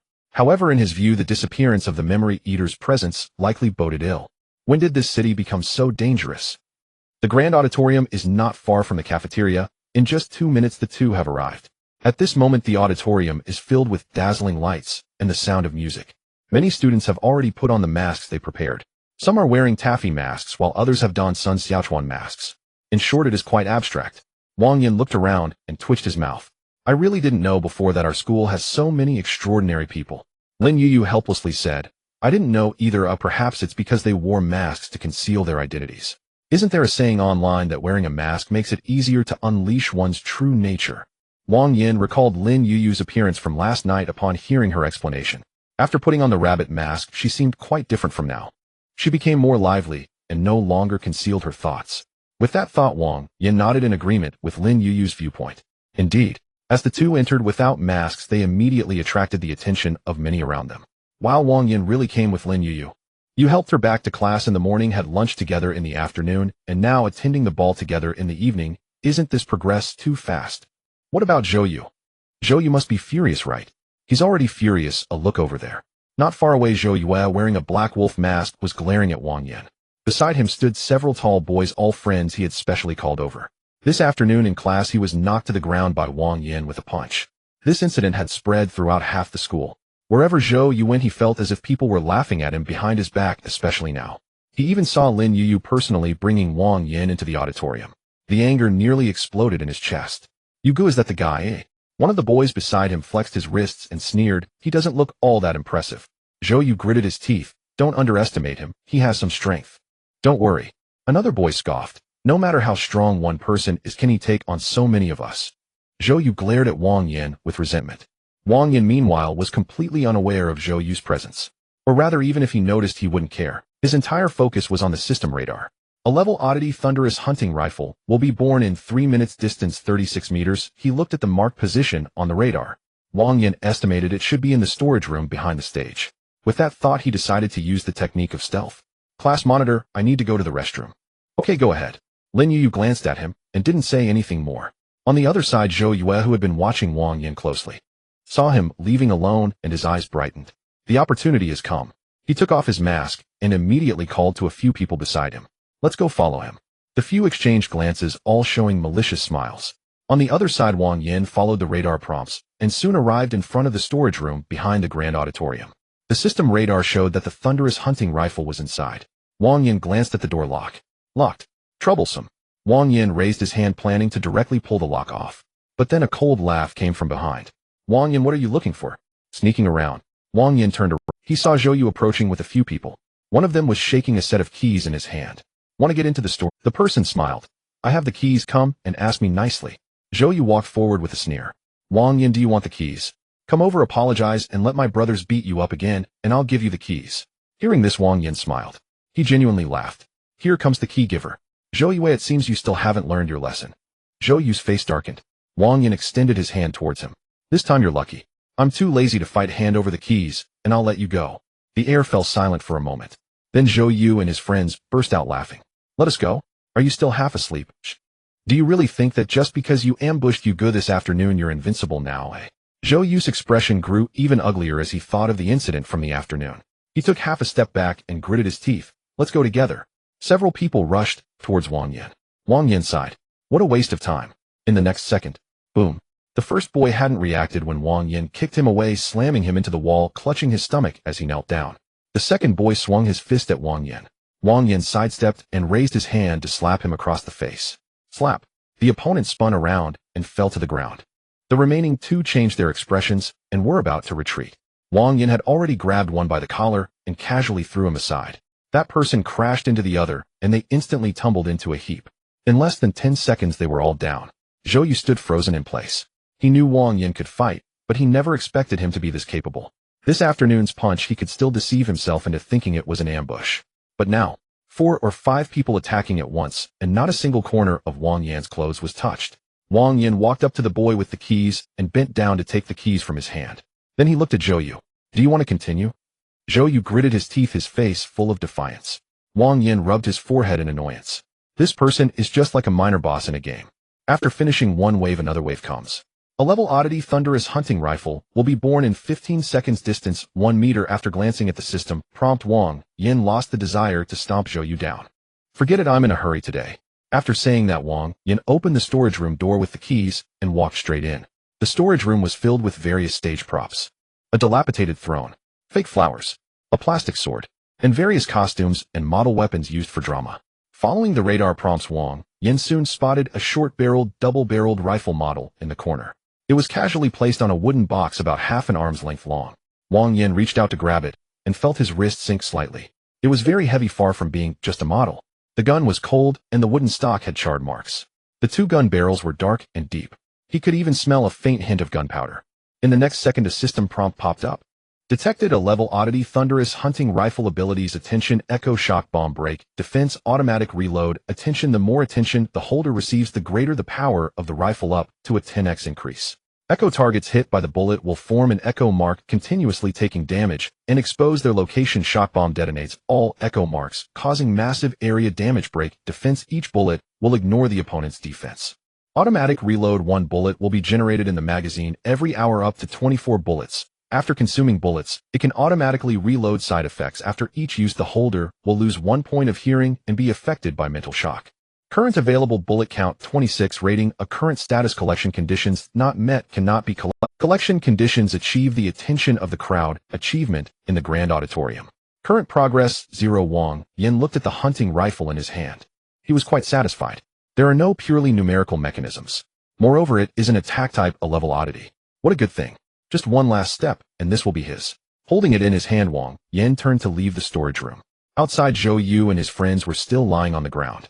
Ignoring them, he headed straight for the hall. At this moment, the ball had officially begun. Many students were already dancing to the rhythm. However, since everyone was still a student, very few had actually learned dance. Most were dancing quite abstractly. Some were shuffling awkwardly. Others were stepping on toes, and some danced as if they were being electrocuted. A chaotic scene unfolded. Lin Yu saw him return and was about to ask where he had been, but she immediately noticed the hunting rifle model tucked at his waist. "What is this? Where did you get it?" "The storage room," Wang Yin casually replied. "Looked pretty handy, borrowed it as a prop." Lin Yu looked at the hunting rifle, feeling that something was off. But before she could ask further, Wang Yin had already put on the Sun Wukong mask he had casually grabbed from the props room. It was a masquerade ball, of course one had to wear a mask. "Class monitor, we agreed to be dance partners." Lin Yu was slightly taken aback. Then she put on a white rabbit mask and placed her hand on him. "Just to let you know, I've specifically learned this. The rhythm might be a bit fast." "No problem, I can keep up." Wang Yan's serious demeanor left Lin Yu quite puzzled. "You've learned before?" "No, I haven't." Lin Yu. "Then why are you so confident?" Wang Yin, of course, because after the enhancement of 7 Deadly Sins mask with his current physical fitness and mental reactions, he was frighteningly capable. He only needed to see the dance moves once to roughly mimic them. After practicing once more, he could fully master them. Dancing was just a trivial matter. The music changed again. The two stepped into the center of the crowd. At first, many students around were just watching for fun. But as they watched, they realized that the two were completely unlike beginners. They danced much more gracefully than the rest. "Wait, how come they dance so well? What does it mean? Dancing this well makes us look so clumsy." Lin Yu is beautiful, but why does Wang Yin look so handsome today? He's dancing with a hunting rifle, but why does he give off a vibe of a villainous noble? Progress of attention of the crowd 32, progress of attention of the crowd 57, progress of attention of the crowd 76, watching the increasing progress. Wang Yin smiled faintly. As expected, he was on the right path. Lin Yu also sensed more and more gazes around her, her cheeks slightly flushing. "Wang Yin, my, are you doing this on purpose?" Wang Yin looked innocently at her. "What do you mean on purpose?" Lin Yu looked at his flawless face and fell silent for a moment. Forget it. She didn't believe him, but she had no evidence. The music reached its climax. Almost all eyes in the venue were focused on them. Progress of attention of the crowd 99, just a little more. Wang Yin would be able to successfully collect this new oddity. However, at that moment, a sudden system prompt popped up. Detected main oddity pale sword location is moving. Detected main oddity inverted cross location is moving. Wang Yan's smile instantly vanished. What are those? 2 main oddities are quickly flying towards him. And the names are familiar, aren't they? The 2 A-level disasters he saw on the forum yesterday. Pale sword corresponds to pale mask, and inverted cross corresponds to inverted saint. No doubt about it. But what could the other party's intention be? Did they discover that the food remembrance was dead at his hands? Wang Yin didn't know, nor did he have time to think about it. Because at that moment the 2 disasters had already arrived above the grand auditorium. Wang Yin looked up. His expression grew serious. Lin Yu slowed down a beat, as if she sensed something. Her face changed drastically. "Wang Yin, there's something above. The aura is very strong. It's not something we can deal with. Run quickly." Wang Yin said nothing. Lin Yu immediately released his hand and quickly walked toward the stage. She picked up the microphone, forcing down her inner unease. "Students, the event is temporarily suspended. Please evacuate the grand auditorium in an orderly manner. Repeat, please evacuate immediately." Before she could finish her words, boom, a loud crash came from above. The entire grand auditorium shook violently. All the lights flickered madly. The students screamed and looked up. In the next second, everyone saw that the auditorium's roof was suddenly lifted, as if defying gravity, and then floated in midair. The night wind rushed in. Moonlight spilled down. 2 figures appeared in everyone's sight. One wore a white gown, a pale mask on his face, and a western sword hanging at his waist. The other was hanging upside down on a black cross, his body wrapped in blood-stained bandages. They floated in the air, completely unlike humans. The auditorium fell into dead silence. After a brief pause, the screams erupted. "Oh, the roof. The roof is flying up. What are those things? Is this a special effect arranged by the school?" On stage, Lin Yu's face turned. "Oh God, have mercy upon them. Enlighten them." The voice of the inverted saint was soft, yet clear enough to reach every ear. Lin Yu stood frozen on stage, her face instantly draining of color. She recognized them, these 2 calamities. The pale mask, the inverted saint. Both Class A calamities. And they had appeared simultaneously. This was far beyond her capacity to handle. Lin Yu immediately pulled out her phone and frantically dialed the administration's emergency line. 2 Class A calamities detected at Jiangdong No. 3 middle school's grand auditorium. Confirmed or suspected identities: the pale mask, the inverted saint. Large number of ordinary students present, requesting highest tier reinforcement. Even as the message sent, she seized the microphone, her voice sharp with urgency. "Do not listen. Do not look. Cover your ears now. Do not lift your heads. Evacuate the auditorium immediately." Yet, even though Lin Yuyu had shouted the warning the moment she realized the danger, it was already too late. The inverted saints' faith-based corruption had already seeped into the crowd through sound, settling deep within their ears. A number of physically frail students' gazes had already begun to glaze over. Their mouths opened unconsciously, murmuring softly, "God, enlightenment, the Lamb." Lin Yuyu's heart sank. This was dire. She had gravely underestimated the sheer power of a Class A calamity. Just as she stepped forward to restrain those students uttering strange incantations, a girl who had merely been whispering prayers suddenly froze. Her body stiffened, her eyes slowly emptied of all light. Then she whirled and lunged violently at the student beside her, teeth sinking into her classmate's face. "God watches you.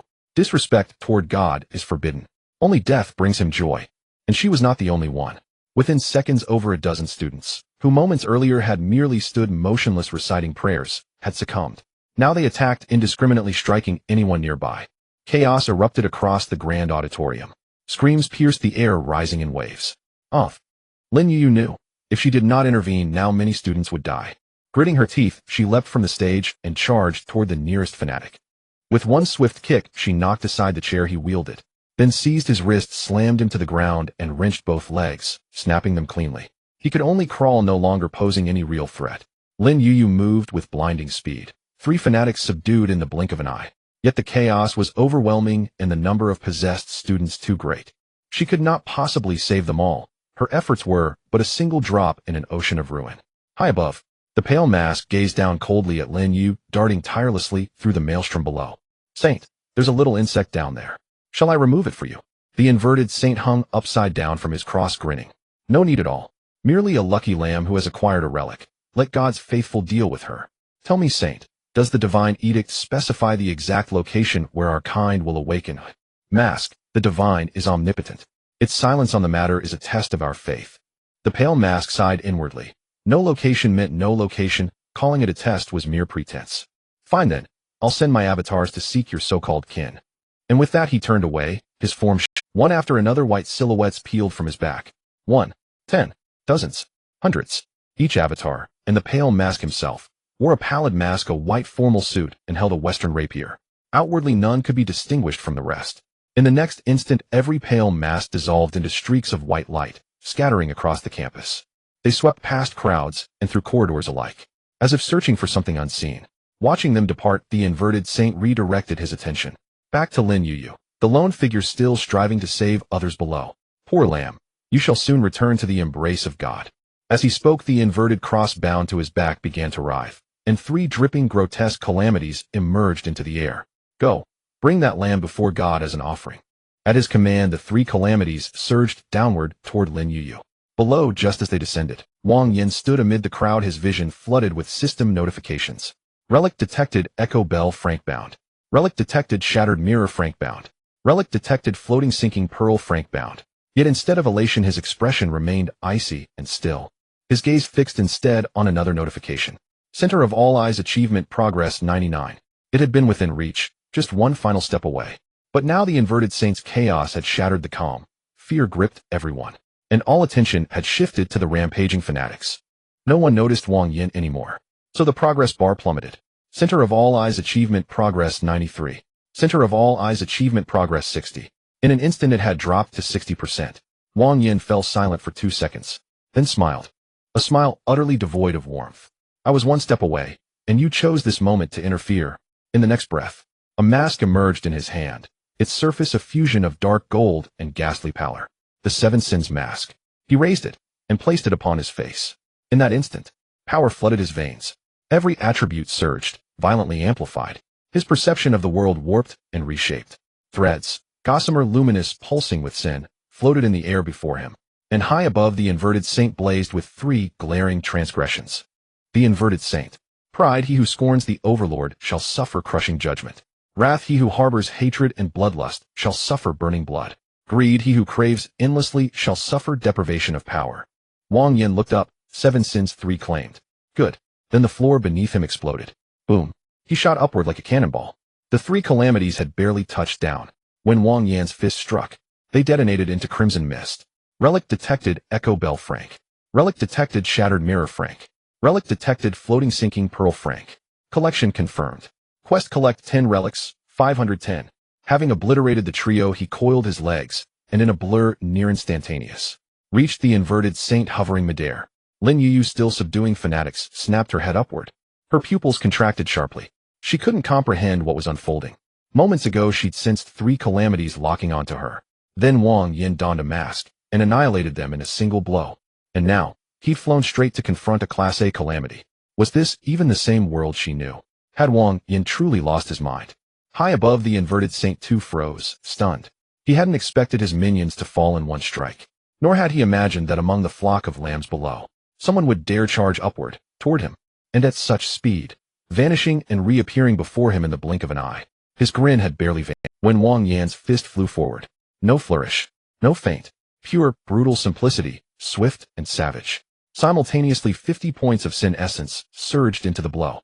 Pride, wrath, greed. 3 sin markers flared in unison. Boom. His fist punched clean through the inverted saint's abdomen. The calamity arched backward midair, blood-soaked bandages bursting outward. Then, gravitational annihilation descended. Scarlet fire erupted from his own bloodstream. And most crucially, a gray chain forged from the 7 sins mask itself, lanced forth and impaled the inverted saint's core. Target ability deprived anti-gravity, duration 10 minutes. His smile froze, utterly rigid. You. Before he could utter another word, his body imploded midair, then incinerated into ash. Silence fell upon the auditorium, absolute and sudden. All screams, all weeping, all frenzy, halted as though time itself had paused. Countless students tilted their heads upward, fixing their gaze upon the figure suspended in the air, his dark gold mask gleaming. The creature who moments ago had loomed like a god had been erased by a single punch. Lin Yu stood stunned. She knew Wang Yin wielded a rank relic, knew he was formidable, but she never imagined he could be this powerful. That was a rank calamity, defeated in one strike. Wang Yan's eyes flickered, success. Yet he felt no surge of triumph. For the system had offered no unbound relic notification, which meant the inverted saint was not dead. Wang Yan's eyes flickered, success.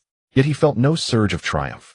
For the system had offered no unbound relic notification, which meant the inverted saint was not dead. Sure enough, among the crowd below, a raving fanatic suddenly stopped moving.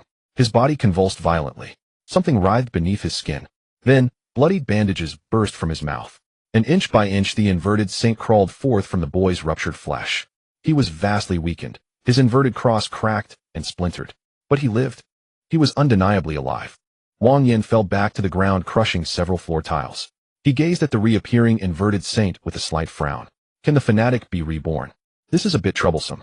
I thought he would die directly under the attack of 50 original sin points like the memory. However, he didn't expect the opponent to have the ability to resurrect through a host.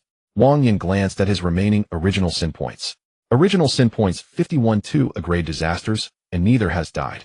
The use of original sin points must be calculated carefully. However, fortunately the collection condition for the thunderous hunting gun has been met. Otherwise it would have been a bit difficult to deal with 2 powerful grade disasters with just 51 original sin points. He placed his hand on the hunting gun at his waist. Wang Yin silently recited collect. In the next moment a system prompt appeared before him. Collect a grade artifact. Thunderous hunting gun collection. Successful artifact usage. Side effects have been task. Collect 10 artifacts. 610. In the distance the newly resurrected inverted saint stared blankly at Wang Yin, who had landed. For a moment he didn't dare to act recklessly. This human was a bit strange. While absurdly strong, his abilities were particularly bizarre. The oppressive feeling that rendered him immobile, burning flames within him that were unavoidable, and the ability to deprive him of anti-gravity. Each aspect was absurdly strong. This human has a problem. A big problem. I must call back the masked one, or I could very well die at the hands of this human. The inverted saint pondered internally, while observing Wang Yin from a distance, remaining wary of Wang Yin's. Seeing that the opponent did not immediately rush forward, he secretly breathed a sigh of relief. It seems this human's strange ability cannot be released from a distance, or it cannot be used continuously. But just at that moment of relaxation Wang Yin moved. His speed was incredibly fast, merely a blink of an eye. Wang Yan's figure appeared right in front of him. Seeing this, inverted saint changed his expression and tried to defend. But Wang Yan's speed was too fast. Inverted saint didn't have time to react before being struck by a punch. Bang! A punch came down. Inverted saint's newly formed body was sent flying once more. This time Wang Yin infused 20 points of original sin. The flames of rage ignited directly. The flames swept over. Inverted saint turned to ash for the second time. However, a few seconds later another fanatic's body stiffened. Inverted saint crawled out from within again. His aura dropped once more. The bandages were also mostly torn. The caution on his face deepened. However, after 2 deaths, Inverted Saint had also figured out some of Wang Yan's flaws. The opponent's strange ability only works when it attacks him directly. This means that if he can avoid being attacked by Wang Yan, he can be unafraid of Wang Yan's bizarre abilities. If that's the case, then Pale Mask, with its high mobility ability to summon clones and the capability to swap positions with them at will, is Wang Yan's nemesis. Thinking of this, Inverted Saint laughed. Haha, human, I admit you have some skills, but I have seen through you. Prepare to die. Not bad at surviving. Wang Yan glanced at him and said lightly, showing no concern for what the opponent had seen through. What does it matter if he saw through the limitations of the 7 Sin Mask? He still had 2 powerful artifacts in hand. Inverted Saint did not respond, but instead looked at a nearby Pale Mask clone. He reached out to grab it. With an anxious tone, he shouted, "Mask, come back." The clone of the Pale Mask slightly tilted its head. Understood. In the next second, the stiff-faced clone transformed back into the main body. He glanced at the disheveled Inverted Saint, and then at Wang Yan, who was wearing the 7 Sin Mask. You were beaten to this state by a human. Inverted Saint's expression darkened at these words, pointing towards Wang Yan standing at a distance. This guy is a bit off. His abilities are strange. As long as I get hit by him, I will be affected by more than one ability. His speed is so fast that I can't defend. So as long as I don't get attacked by this human, I'll be fine, right? The Pale Mask nodded seriously and did not continue. As he finished speaking, all the Pale clones simultaneously turned around. Hundreds of white shadows swiftly drew out the Western swords from their backs and charged towards Wang Yan. The speed was so fast that ordinary people could only see a flash of white light. What was more troublesome was that the main body of the Pale Mask was continuously swapping positions among the clones. One moment, it was 10 meters away. The next moment, the tip of the sword appeared right in front of Wang Yan. In the distance, Lin Yu, who had just dealt with the fanatic, changed her expression and shouted loudly, "Be careful. He can swap positions with his clones." Knowing that the Pale Mask had a position-swapping ability, Wang Yan naturally wouldn't be easily caught. He had already activated the system's radar function. To outsiders, his movements seemed erratic and impossible to track, but in Wang Yan's eyes, he could lock onto them at a glance. Raising his hand, he punched and shattered the foremost clone, then quickly retreated. In the next second, the Pale Mask's main body swapped positions with a clone, and a sharp sword light stabbed at the spot he had just occupied, producing a series of sounds as it cut through the air. If Wang Yan had been just a second late, his side would have been pierced through directly. With one failed strike, the Pale Mask immediately swapped positions with a clone, distancing itself from Wang Yan. "Human, you are strong, but you cannot defeat me. Prepare to die." Just as the words fell, a fierce offensive surged once more. However, this time Wang Yan did not retreat. He simply reached for the double-barreled hunting gun at his waist. Is that so? If it were him who hadn't collected the thunderous hunting gun earlier, he might indeed have no way to deal with such a highly mobile and elusive opponent. After all, the ability of the 7 Sin Mask requires direct attacks on the opponent to take effect. But now that he had a gun, it was a different story. The once heavy hunting gun seemed to come alive in that moment. The gun body trembled slightly, and 2 projectiles automatically loaded. A prompt regarding the thunderous hunting gun's focus ability appeared. Current attention level highly watch gun power increased by 10 times. Looking at the constantly changing position of the Pale Mask on the radar, Wang Yan grinned. He estimated the position where the Pale Mask would appear. He raised the gun, pulled the trigger. 2 projectiles shot out. Boom, boom. 2 deafening booms echoed. The 2 projectiles each flew past different targets. The air exploded like the surface of water, and the entire great hall buzzed with noise. Those Pale clones facing the projectiles had no defensive capabilities whatsoever. Before they could even make contact, they were shattered into pieces, collapsing in fragments. In an instant, half of the great hall was cleared out. However, the main body of the Pale Mask was not hit.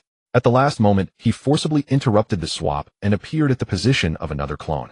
Wang Yan's 2 shots missed, and the next 2 projectiles were automatically loaded. In the distance, the Pale Mask finally stopped moving for the first time. The position Wang Yan had aimed for was exactly where he had planned to swap positions. If he had been a bit slower, that shot would have directly hit him. If hit, he would die. The expression in the Pale Mask's eyes changed. This human, something is off. Wang Yan looked at the gaze directed at him and smiled slightly. What now? Do you think I can kill you?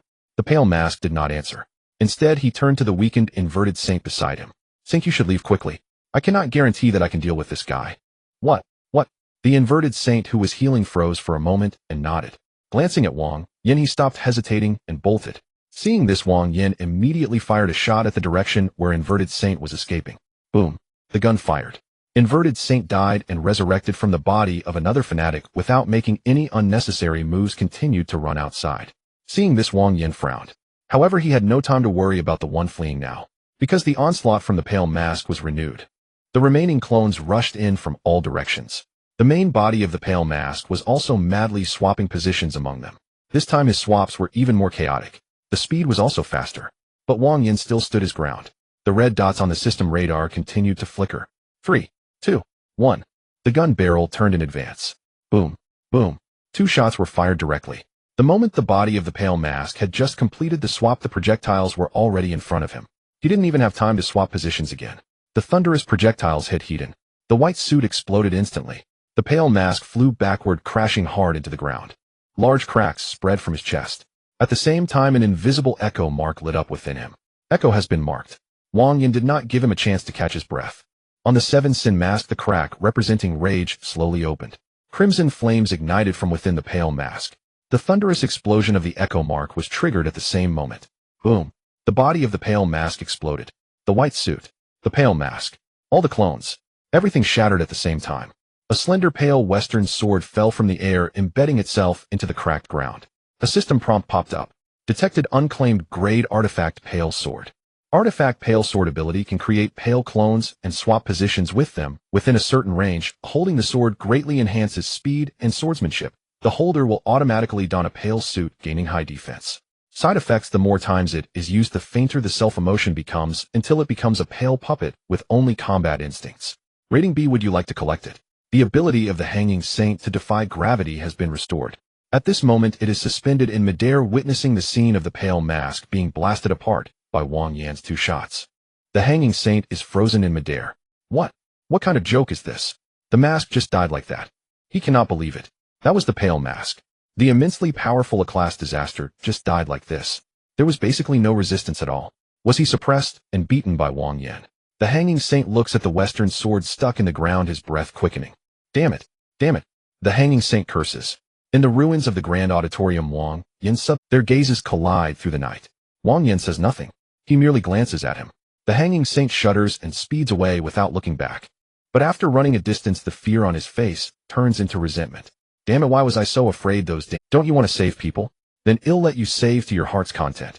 He raises his hand. The bloodstained bandage wrapped around his wrist suddenly tightens. Die? All of you go die.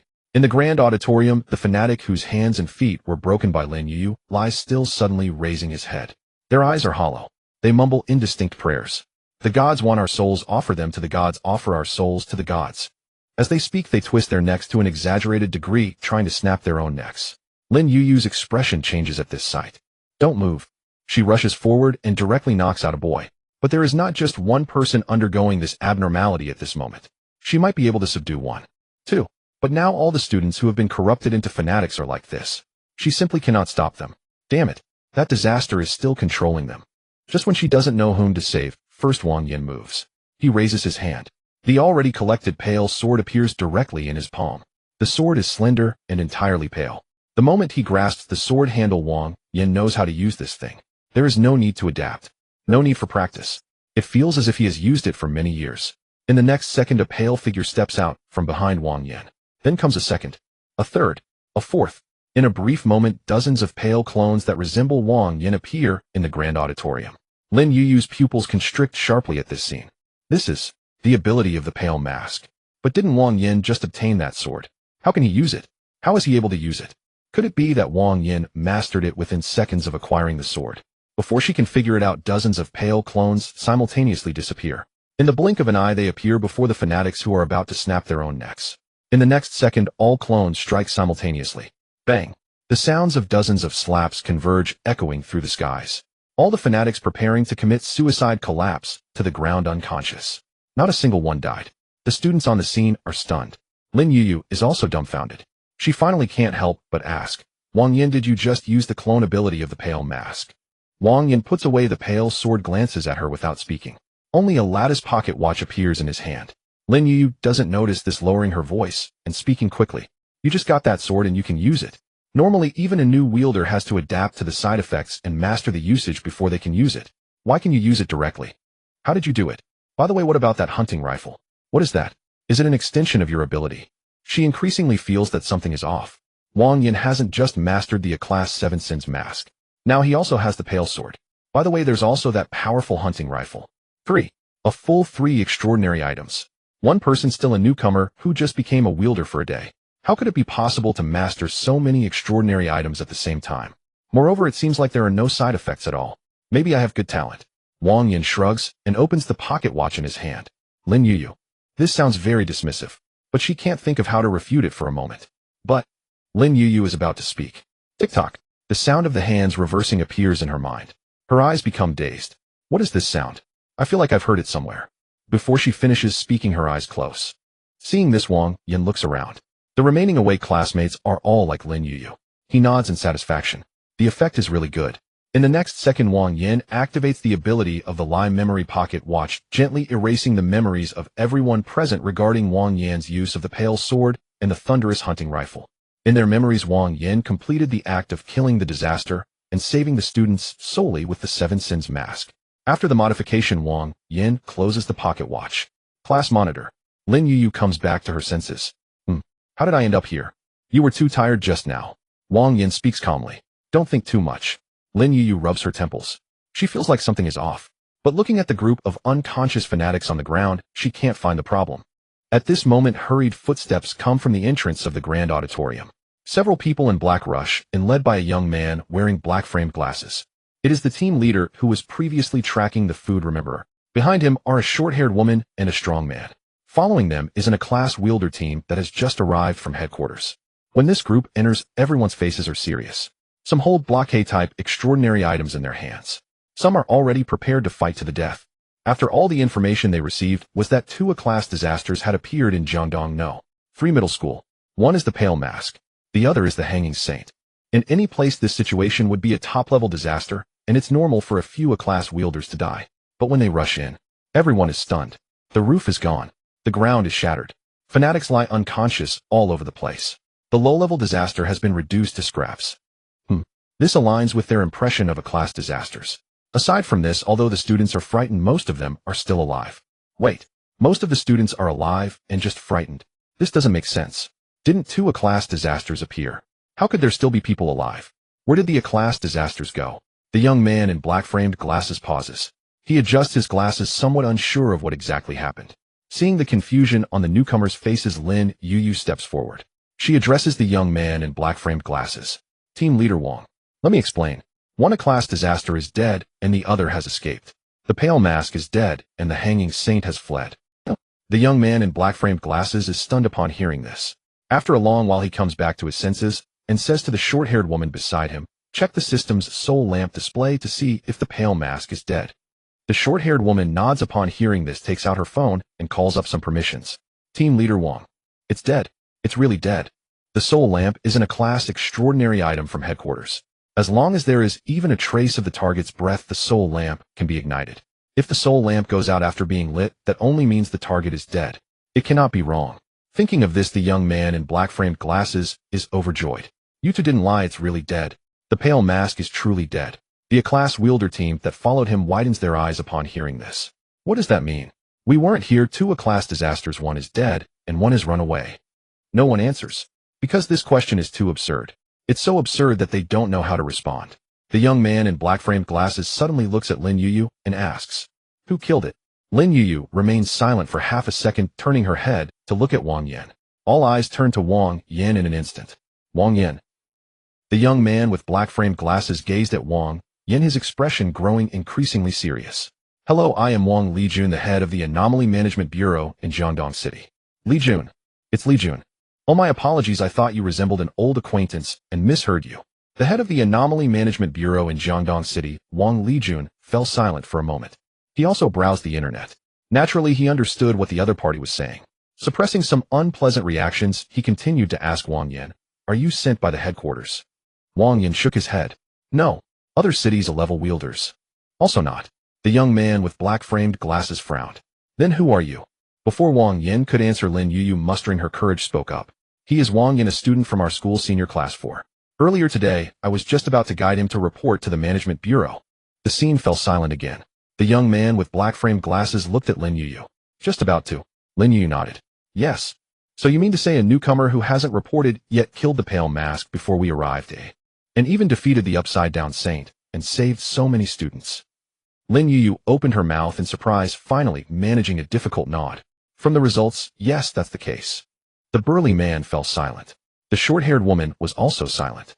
The young man with black-framed glasses was even more so. They suddenly felt that the training and assessments they had undergone over the years were like a joke. Wang Yin observed the increasingly strange expressions of the others and coughed lightly. Actually, it's not as exaggerated as you think. I'm quite exhausted myself. The crowd exchanged glances, unsure of how to respond. Ahem. Finally, a middle-aged man who had been sent by the headquarters to deal with the A-level squad handling the Memory Eater stepped forward to break the awkward atmosphere. Wang Yin, would you be interested in joining the Anomaly Management Bureau? He spoke directly. You should already know that the world has become abnormal. With your combat abilities, it would be quite a waste if you still follow the path of taking the college entrance exam. Of course, if going to college is your lifelong dream, the headquarters can help you with that, as well directly admitting you to 2 top-tier universities. As long as you are willing to join, I can personally go to the headquarters to advocate for you to receive a level reserve wielder status. Wang Lijun's eyelids twitched at this. In the Anomaly Management Bureau, the ranks of wielders are classified into several levels from F to SSS based on the rarity of the anomalies. The higher the rank of the wielder, the better the benefits and access to information they receive. Currently, he was merely a level wielder equivalent to a deputy provincial level of benefits, not to mention an A-level wielder. Of course, there are thorough plans for rank advancement in the Anomaly Management Bureau. The contribution point system and assessment mode run concurrently. The contribution point system mainly allows for promotion through accumulating contribution points. Contribution points can be earned by completing tasks issued by the Bureau and participating in significant events. The assessment mode is for individuals with special talents. Only after passing political and ideological assessments can one participate. The assessment involves independently killing or capturing disasters with rank advancement based on the level of the disaster killed or captured. Thus, granting Wang Yin a level reserve status is not just a regular recruitment. This is a direct exception. Those who have been within the system know that such occurrences are quite rare. However, Wang Yin was unaware of this. He felt nothing upon hearing it. In his understanding, any offer that does not immediately present benefits is seen as mere empty promises. Glancing at the middle-aged man, Wang Yin asked, "Is there a salary after joining?" The middle-aged man was taken aback. "Yes." "Is there a reward for killing disasters?" "Yes." "What about killing A-level disasters?" The middle-aged man fell silent. Wang Lijun's mouth twitched slightly. Lin Yu felt a bit speechless. Others would normally think of status, authority, and resources when hearing about the Bureau's recruitment. Wang Yan's first reaction was salary and rewards. But upon reflection, it seemed reasonable. After all, they were indeed doing work, and it was significant work. Requesting benefits also makes sense. Wang Lijun coughed lightly to assist the middle-aged man from the headquarters. There will definitely be rewards. Killing an A-level disaster is a major achievement. The specific rewards need to be evaluated by the headquarters, but it's likely you won't miss out on them. If you want cash, I can call finance right now to transfer it to you. According to the headquarters rules, you should be able to receive around 200. How much? 200. Upon hearing this number, Wang Yin visibly became excited. Is that too little? Wang Lijun asked. Wang Yin quickly shook his head. It's enough, more than enough. By the way, Brother Yuan, can the rewards from the headquarters be given as anomalies?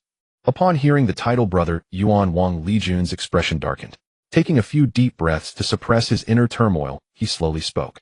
First of all, don't call me Brother Yuan, I'm Lijun. Secondly, anomalies. Why do you need so many anomalies? Generally speaking, a person can only master one anomaly in their lifetime, without any enhancements. Moreover, having more anomalies is not necessarily better. If some anomalies with conflicting effects are used together, it could be fatal. So if one does not enhance themselves, they can only master one. That means there are methods within the Management Bureau that allow a person to master multiple anomalies. Wang Yin pondered for a moment, but had no intention of explaining his thoughts to Wang Lijun. He casually found an excuse to deflect. Brother Yuan, I just think anomalies are so powerful that I want to collect a few. Collect? I see, let me see if I can advocate for you. Sure. Thank you, Brother Yuan. Do you think it's possible to get me a level anomaly? The Bureau members fell silent again. This newcomer really dares to speak up, but the problem is he is qualified to do so. A newcomer who has just awakened not long ago successfully defeated the Upside-Down Saint, killed the Pale Mask, and conveniently rescued several students. Such achievements would be enough to brag about for 10 years in the Jiangdong Management Bureau. Wang Lijun suddenly remembered something. He lowered his head, opened his phone, and pulled up the case file from yesterday's Memory Eater murder case. Wang Yin, a student from Jiangdong No. 3 Middle School, an orphan, the first discoverer of the Memory Eater murder case, resided in the Old Town area. The last location of the Memory Eater was also in the Old Town area. Wang Lijun's eyes changed. He was the one who discovered the corpse of the Memory Eater. He lived in the area where the Memory Eater last died. He was also the one who killed the Pale Mask today. Is there such a coincidence? Could it be that the one who killed the Memory Eater last night was also him? Once this thought appeared, it could not be suppressed. However, the young man with black-framed glasses did not voice it. Wang Yin saved people tonight, and has not shown any malice.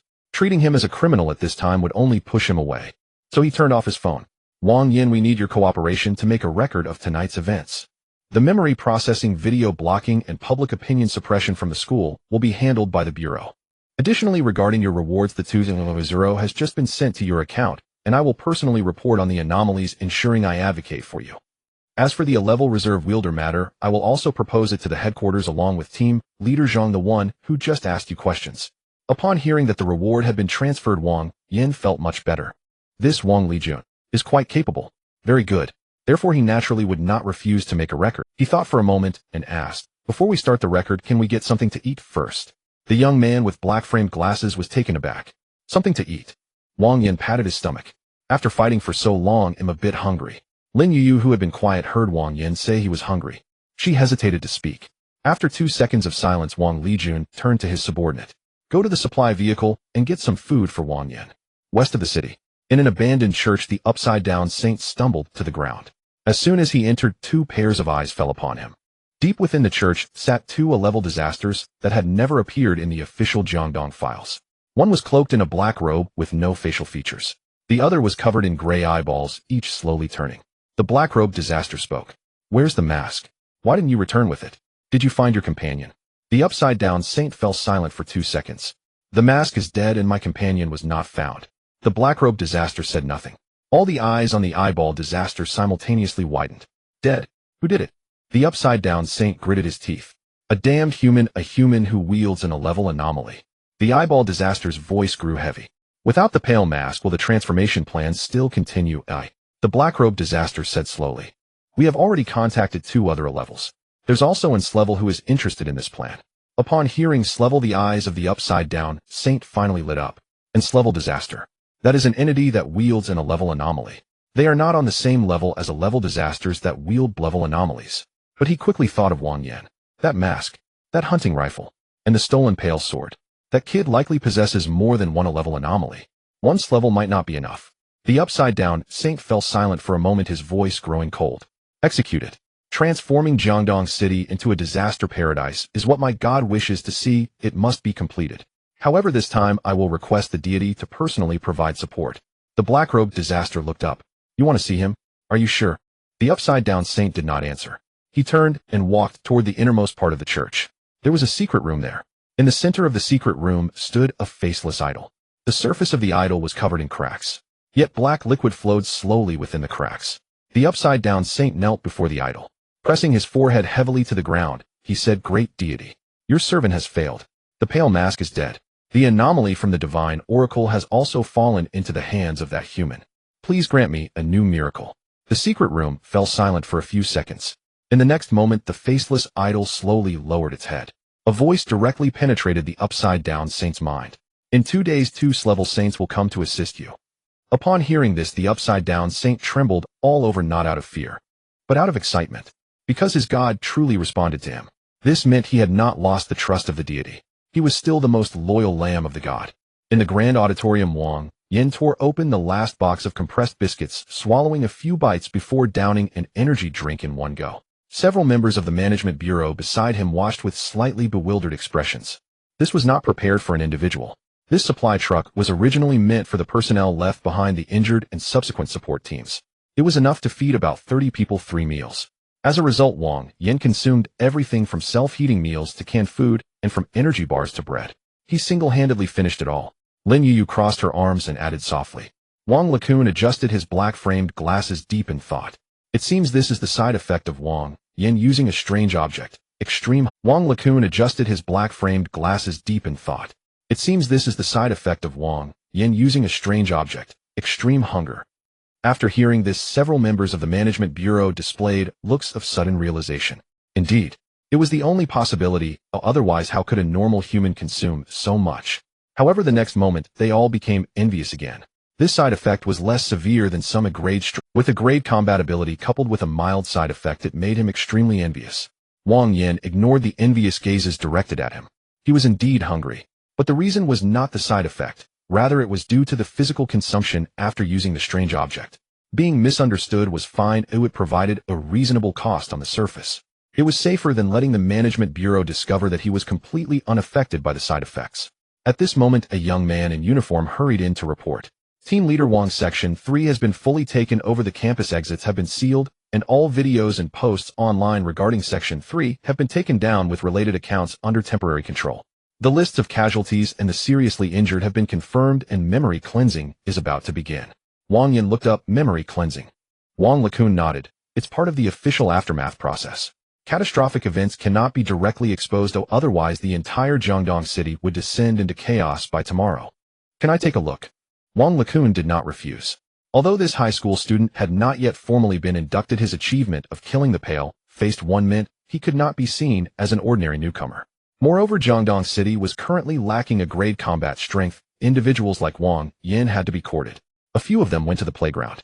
Under the temporary isolation lights, the rescued students were seated in batches. Members of the Management Bureau held a silver spray bottle, gently spraying it towards them. A pale gray mist spread out. The fear on the students' faces quickly faded, their eyes becoming blank as if they had just awakened from a nightmare. A system prompt popped up. Detected grade strange object for getting spray replica, for cannot be collected, for identical strange objects. And what's with this suffix replica? Wang Yin noticed an odd scene and raised an eyebrow. Wang Lekun noticed his confusion and explained the headquarters has an grade strange object called replication mirror. As long as it's below grade, it can create replicas through it. Lin Yu added, however, the effects of the replicas are only about 30% of the original, and most can only be used a few times before becoming unusable. Wang Yin nodded. He hadn't expected there to be a strange object with such abilities.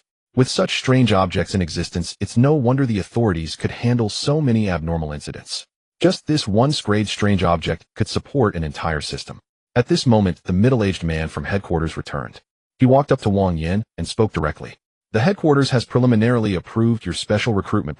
Formal documents will be issued within 3 working days, and you will be listed as a grade preparatory object handler enjoying a grade preparatory treatment. Lin Yu's eyes widened.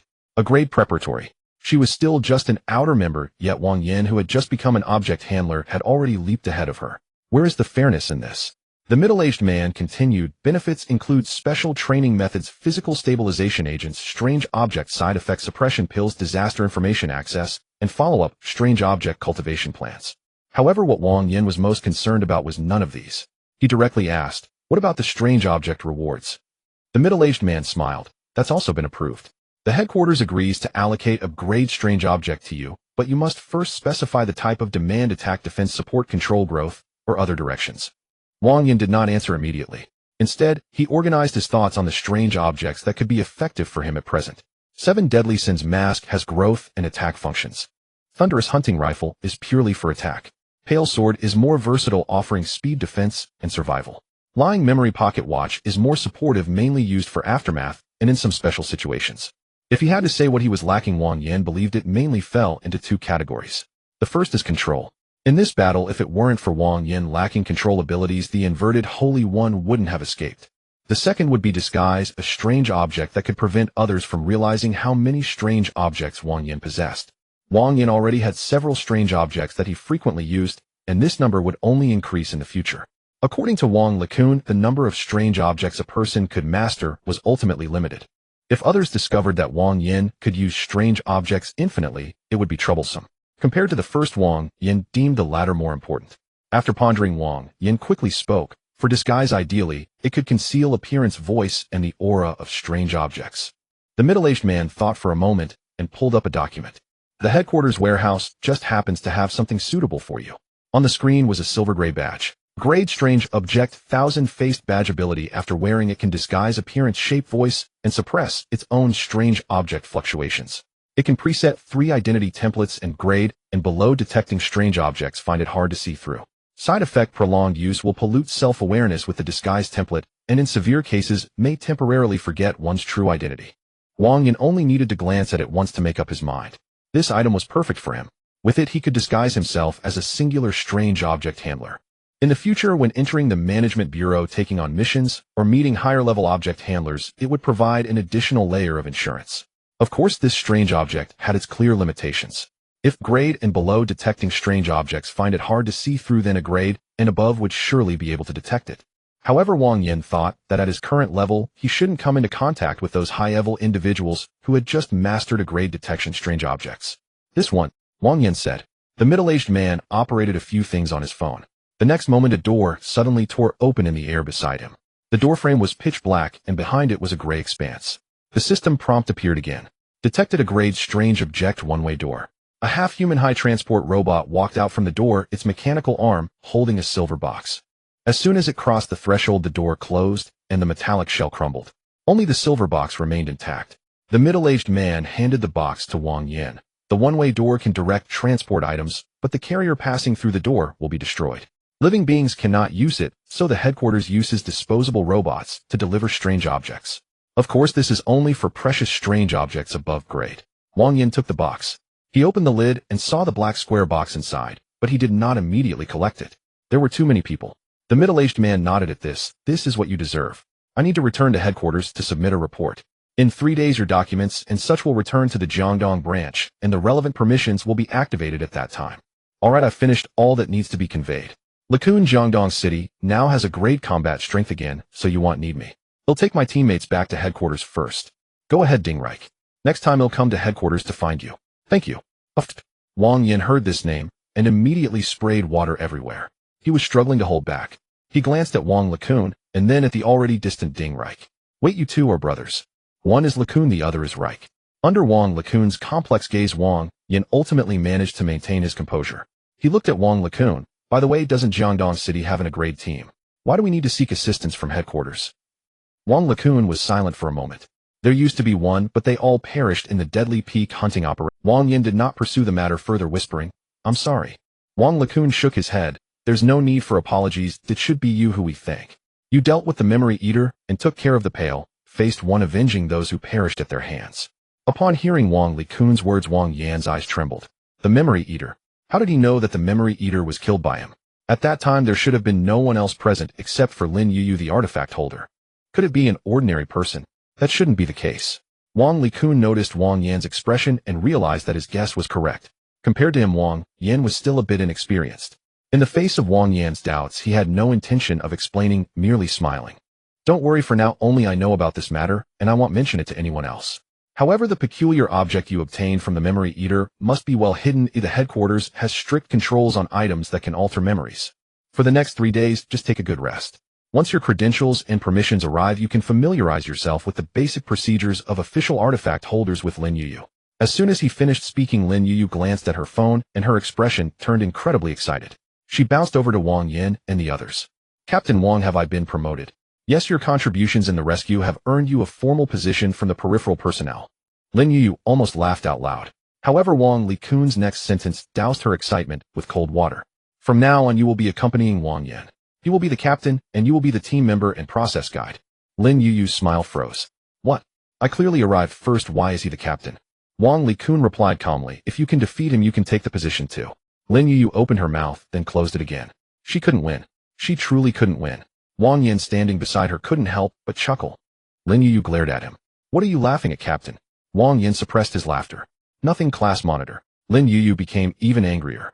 Wang Lacun waved his hand. Alright, you two have nothing more to do here. 3 days later, Lin Yuyu will take Wang Yin to the Jiangdong branch to handle the paperwork. Additionally, the school will arrange for classes to be suspended for a few days, stating that it is for fire safety and gas inspections.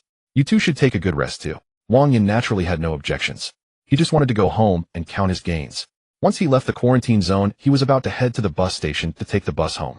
But he noticed an Aston Martin 177 parked by the roadside in front of him. The window rolled down, and Lin Yuyu's face appeared before Wang Yan's eyes. Taking the bus home. Do you want me to give you a ride? Wang Yin stopped in his tracks, his jaw dropping in shock. Is this your car? Aston Martin 177. Lin Yuyu raised her chin. What else would it be? But you have quite the eye to recognize this. Your family is this wealthy. Lin Jiadong is my father. Wang Yin fell silent for 2 seconds. Jiangdong's richest man, Lin Jiadong. So it made sense for Lin Yuyu to buy this car. He got into the passenger seat. I never noticed normally. Lin Yuyu started the car, shrugged, and said nothing. Half an hour later, the car stopped at the entrance of Happiness Community. As soon as Wang Yin got out of the car, he felt several gazes from the security room and the benches downstairs. Lin Yu leaned out of the car window. He'll pick you up in 3 days. Don't oversleep. After the car left, Wang Yin could already hear people behind him speaking in low voices. Is Xiao Wang in a relationship? That car looks so good, clearly not cheap, must be worth millions, right? I told you this kid has potential, look at him now, isn't he on the list of rich ladies?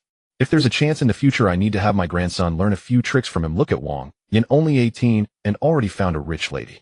Wang Yin quickened his pace, expressionless, directly ignoring the location of the community's information group. He didn't even dare to glance back.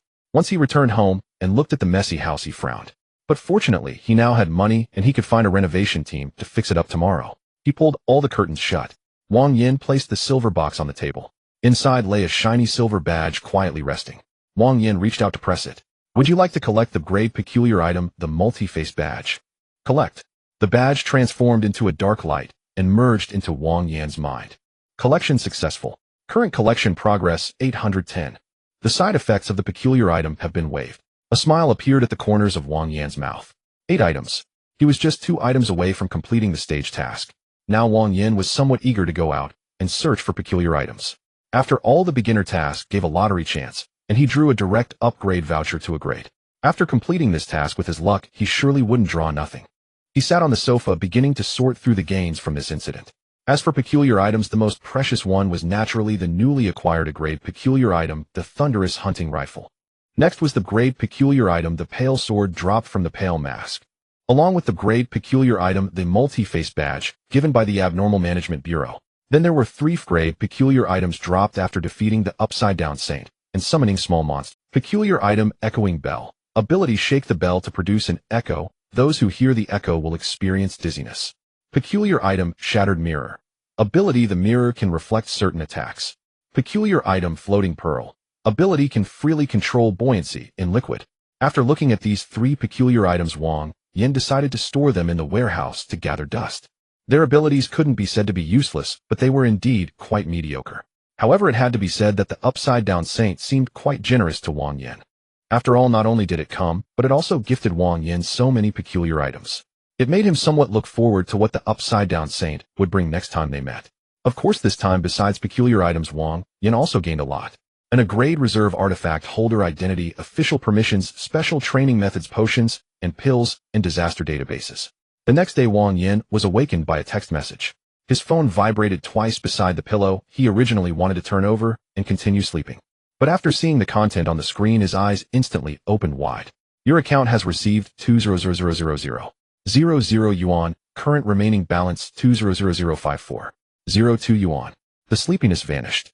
200,000 received, far more effective than an alarm clock.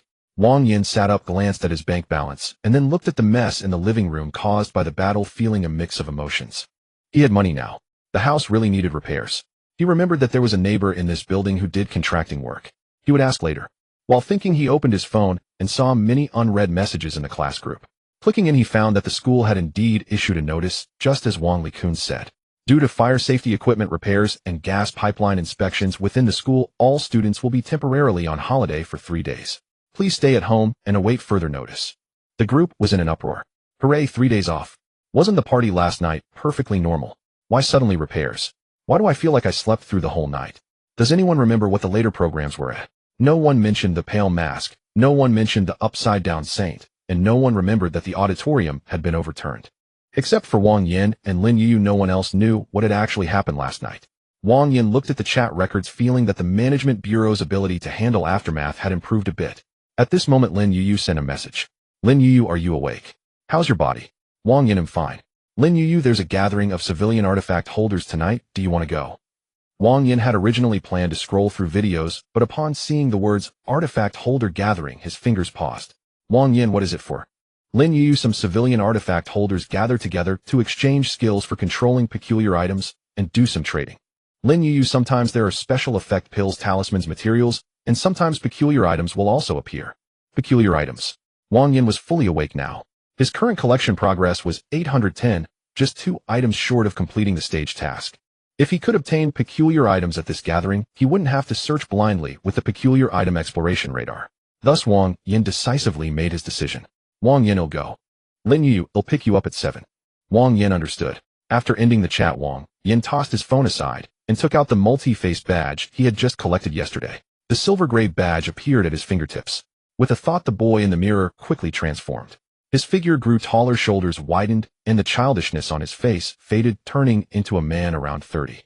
With ordinary features, a steady gaze, dressed in gray casual clothes, his voice lowered considerably. Wang Yin looked at his new image in the mirror and nodded. From now on, he'll be called Mr. Gray. This identity was specifically for handling matters he couldn't appear in person for. Trading investigations, black markets, and civilian gatherings could all be conducted under this guise. More importantly, the multi-face badge compressed the fluctuations of several peculiar items on him into a single mass. Even if outsiders sensed it, they would only think that Mr. Gray possessed a grade peculiar item related to disguise without suspecting that he had a whole string of trump cards. After testing his abilities, Wang Yin removed his disguise and found the neighbor responsible for the renovation. The neighbor's surname was Zhao, who often took on jobs in the homeowners group. Wang Yin took a few photos and sent them over, briefly explaining his requirements. Master Zhao replied promptly. Master Zhao, whole house restoration, both walls and floors, electrical work included, starting from 280 yuan. Wang Yin glanced at the quote and smiled. 28000 yuan. Was this the cost of tearing down and rebuilding his house, as if it were a villa? He replied directly. Wang Yin, no need. Unexpectedly, the other party immediately responded with sarcasm. Master Zhao, little Wang, don't be so stingy. You've got a rich girlfriend now, are you short on this little money? The price I quoted you is out of consideration for being neighbors. I wouldn't take the job for anyone else. Wang Yin finally understood. Last night Lin Yuyu had driven him home in an Aston Martin, and the news had spread like wildfire in the community. They were trying to take advantage of him. Wang Yin said nothing more and went straight downstairs. Master Zhao was downstairs bragging with a few others, and upon seeing him he laughed and waved. Little Wang, you don't understand renovation. If you're reluctant to spend money, just let your rich girlfriend cover it. Several people nearby laughed along. Wang Yin approached him, raising his hand to press on his pocket watch. As he reviewed the other's memories, he discovered the truth about this old con man. Honest people don't say much. Just yesterday, he had been drinking and told his friends that everyone in their community was foolish. Not one of them realized that he had overquoted the price and used the lowest quality materials. Old con man, you're trying to cheat me. Saying this, Wang Yin inserted a segment into the other party's memory, revealing the misconduct of cutting corners and inflating prices, which was discovered by the neighbors. The pointer of the false memory pocket watch jumped slightly. In the next moment, Master Zhao's smile froze. Holding his head, he said, Old Lu, I admit I did overquote by 100 yuan, and the materials aren't as good as I claimed. They're all the worst quality. Old Zhang, about your house. Upon hearing this, the laughter around him abruptly ceased. Old Lu glared. Zhao, say that again. How come my house has a strange smell?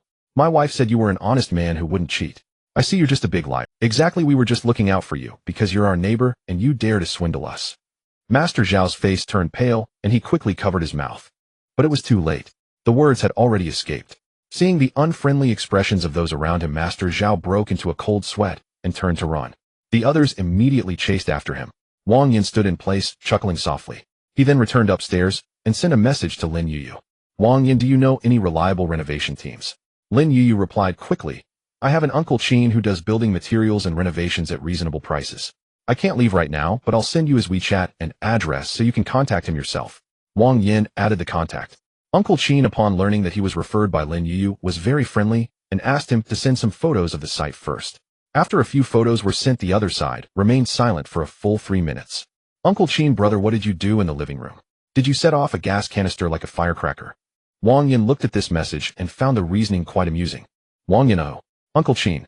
After 2 minutes of silence, Uncle Chin continued to reply. All right, you can come to my shop when you have time, and we can choose materials in person.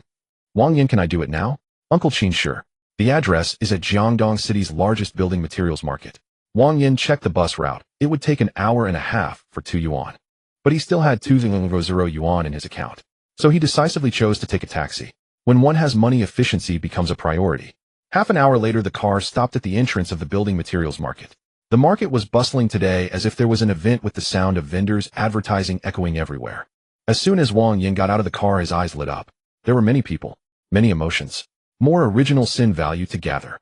This place was like a fountain for the 7 sins mask. He found a honey snow dessert shop, sat down, ordered a glass of lemonade, and summoned a hint of the aura of the 7 sins mask. Invisible waves spread out. Jealousy, greed, wrath, laziness, pride. All sorts of emotions surfaced in Wang Yin's eyes. At this moment, however, he had no time to observe them. He chose to absorb immediately. Absorbing original sin value 131 points.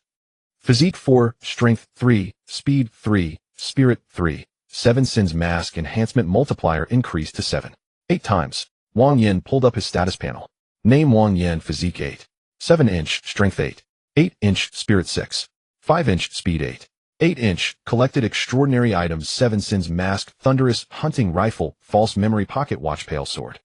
Another increase of 13 points in attributes made Wang Yan's basic stats reach an exaggerated level. Of course, if you factor in the 7. 8 times enhancement from the 7 Sins Mask, it becomes something beyond exaggeration. It's simply monstrous. Yes, it can only be described as monstrous. Wang Yin could feel that his explosive power was now on an entirely different level than yesterday.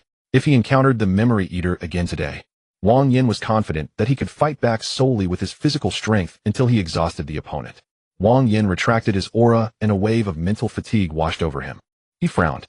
After so many experiences absorbing original sin value, he realized that this kind of mental fatigue could only be restored through rest. However, this greatly limited his growth speed. I need to find a way to eliminate this limitation. While Wang Yin was pondering, he arrived at a pancake stall and ordered 10 sets of Grand Slam. After ordering several light meals and filling his stomach to about 70%, he went to find Uncle Chin. Uncle Chin was a man in his 40s, decisive in his work, and directly provided a plan after reviewing the requirements. If you want a quick fix, don't get fancy. Change the walls, floors, wiring, and ceiling, and choose durable furniture. 1500 yuan, I'll include materials and labor, and it will be livable within 3 days. Comparing it to Master Zhao's 2,000 yuan quote, it was suddenly much cheaper. Moreover, since this person was recommended by Lin Yuyu, he wouldn't likely skimp on materials or workmanship. Thus, he paid the deposit on the spot.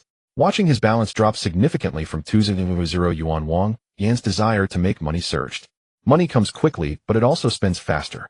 There are still many places where it can be used. As Uncle Chin sent him off with parting words, Wang Yan returned to the street. This time he did not take the same route back, but headed towards a nearby food street. After all, he was still hungry. Just as he arrived at a snack shop and was about to eat something, the system radar suddenly popped up a notification. Detected a level extraordinary item reflection nail location. Wang Yan's eyes moved slightly. He hadn't expected such a pleasant surprise today. Did this mean that if Wang Yan had a bit more luck tonight and obtained another extraordinary item at that artifact gatherer's meet, he could successfully complete the task of collecting 10 extraordinary items? Thinking of this, Wang Yan pointed to the location on the system radar and immediately asked the snack shop owner, "What's that place over there?" The owner looked in the direction he pointed and said, "That seems to be Antique Street. There's an old shop in there. It's been quite ominous lately. I heard the owner hasn't come out for 3 days." Wang Yan stood up. Not far from the snack shop on Antique Street, Wang Yan walked for a few minutes and arrived at the antique store marked by the system as having strange items. At this moment, a crowd had gathered in front of the antique shop. Not far from the snack shop on Antique Street, Wang Yan walked for a few minutes and arrived at the antique store marked by the system as having strange items. Yet it felt like there was a deep chasm separating him from the outside, making him too afraid to step out. A few nearby shop owners noticed Wang Yan approaching, and someone immediately warned him, "Young man, don't stand at the door. That nail is cursed." Wang Yan looked up. A long black nail was nailed into the door frame. Detected a grade strange item reflection nail. The shop owner's voice was hoarse. "Can you see that something is wrong with it?" Wang Yan did not deny it. "Are you?" The owner seemed to finally find someone who could understand him. His lips trembled. "It's been 3 days now. Every night, I find myself walking to the door on my own, only to be nailed there. I can't move, can't speak. I can only feel something inside me being gradually drained away." The jade seller added from the side, "The police have come, but they found no issues." The calligraphy and painting seller also said, "We tried prying it off the crowbar, bent the nail wouldn't budge. We tied a rope and pulled, but the rope couldn't be cut, and in the end the person almost fell and broke their back. Old Ming has visibly lost weight in these 3 days." Another shop owner looked grim. "Last night was even scarier. He stood at the door, and his shadow was nailed to the ground, trembling like a piece of paper." Old Ming smiled bitterly. "I can't hold on much longer.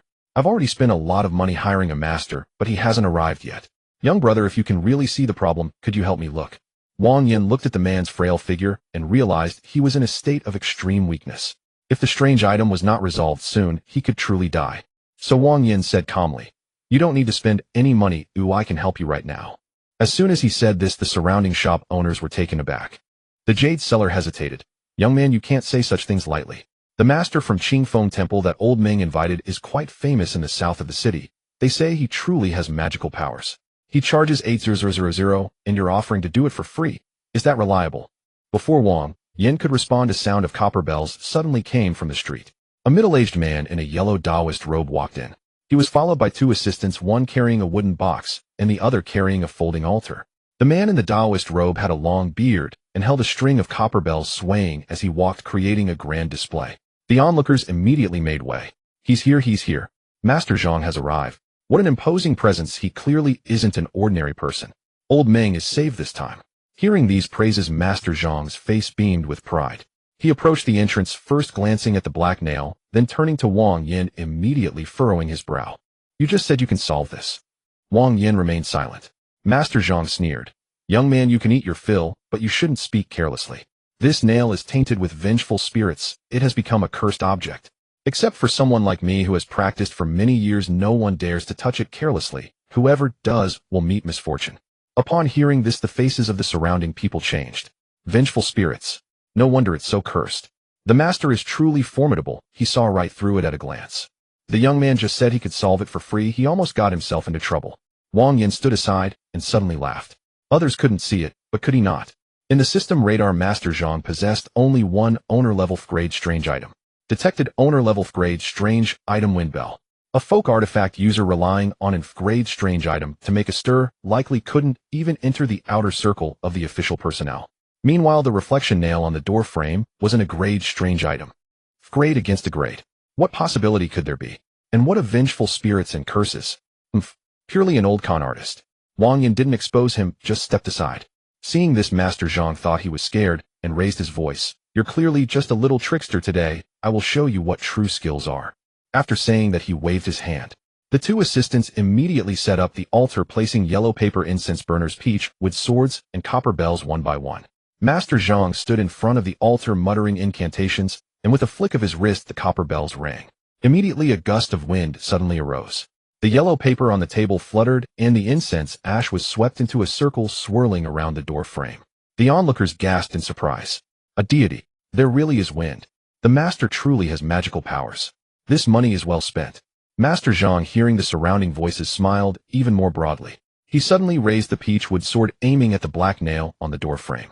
Little vengeful spirit, disperse at once. The next second the black nail trembled. The swirling wind around the door frame seemed to be swallowed by something. Master Zhang's expression changed. Before he could react, a cold shockwave erupted from the black nail. Bang! The altar was overturned. Yellow paper incense burners and peachwood swords scattered everywhere. Master Zhang was thrown backward and landed heavily on the street, instantly rolling his eyes back, fainting. The onlookers who had just been praising him fell silent in an instant. And master, he just fell. Wasn't the vengeful spirit supposed to be dispersing? The black nail seemed to be enraged. The black light on the door frame suddenly thickened, and the reflection beneath Old Meng's feet was suddenly stretched and slammed onto the threshold. The color drained from Old Meng's face at a visibly rapid pace. His body moved uncontrollably towards the door, and he let out a strange sound from his throat. Save me. The surrounding shop owners panicked. It's coming again. It's even fiercer than last night. Master Zhang has fallen. Oh, what should we do? As everyone retreated, Wang Yin took a step forward. His movements were slow, but he directly stood at the door. The cold power surging from the black nail hit him, unable to even move the corner of his clothing. Wang Yin raised his hand and pressed down on the black nail. The violent black light was instantly subdued. The shadow beneath Old Meng's feet, which had been nailed, suddenly loosened. Everyone around stared in astonishment. The very thing that had just thrown Master Zhang away was now in this young man's hand, as if it was pinned down, not daring to move at all. Old Meng collapsed on the ground, gasping heavily. His gaze towards Wang Yin changed completely. It turned out this person was the real master. 100,000. Old Meng's voice trembled. As long as you can resolve it, I will give you 100,000. Right now. Wang Yin snorted coldly. He hadn't believed him before. Now he believed only when he knew he was going to die. However, seeing the offer of 100, Wang Yin decided to let the past be. Would you like to collect the grade strange item reflection nail? Collect. Click. The black nail immediately loosened. The cold sensation at the door dissipated in an instant. Wang Yin easily removed the black nail.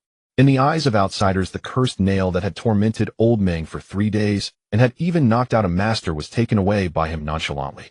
They were truly shocked. Old Meng tentatively took a step outside. This time there was no stiffness, no emptiness, and no feeling of his reflection being pinned. He really got out. Standing on the street, tears streamed down Old Meng's face. I'm out. I'm out. The next second, he directly transferred money to Wang Yin. Transaction successful 100,000,000 yuan. Master, you must accept this money. You have saved my life. Wang Yin put away his phone. Collection successful. Current collection progress 910, just one more item left.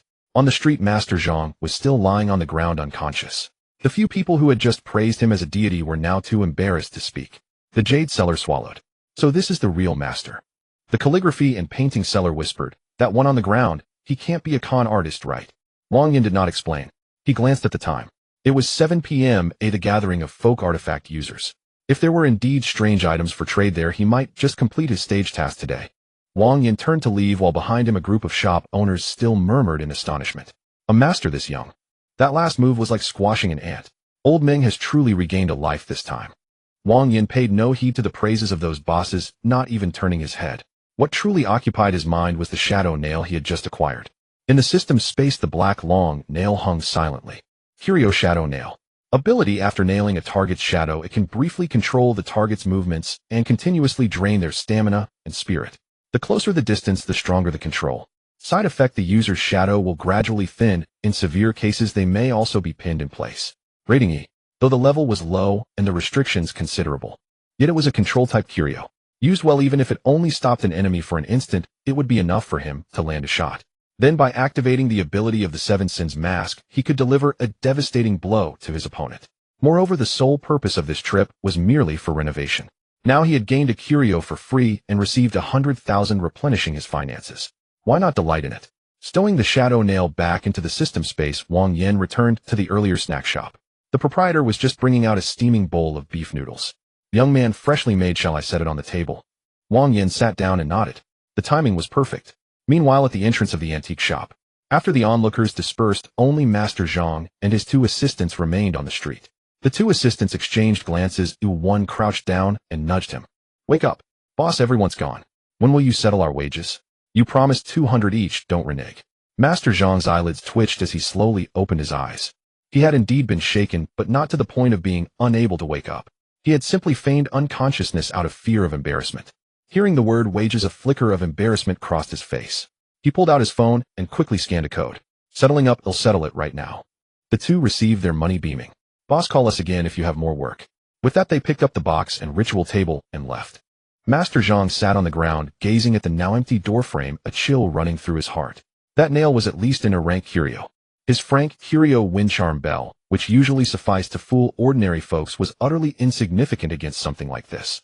Recalling Wang Yan's strikingly youthful face, he couldn't help but smile bitterly. Damn, I mocked that guy earlier, and in the end am the one who got slapped in the face. Yet soon another matter came to mind. In his own temple, something had recently been amiss. At night, the sound of opera singing would emerge. He had searched his modest 20-square-meter temple thoroughly, but found nothing unusual. Nevertheless, his instincts told him that the thing in his temple was infinitely more dangerous than the nail on that door. He was certainly incapable of dealing with it. But perhaps that young man could. Master Zhang rose, intending to find Wang Yin, but when he looked around, the man had vanished. He could only grit his teeth. Fine, I'll just have to try myself. Time swiftly passed to evening. Wang Yin sat in the living room, now piled with renovation materials, playing on his phone.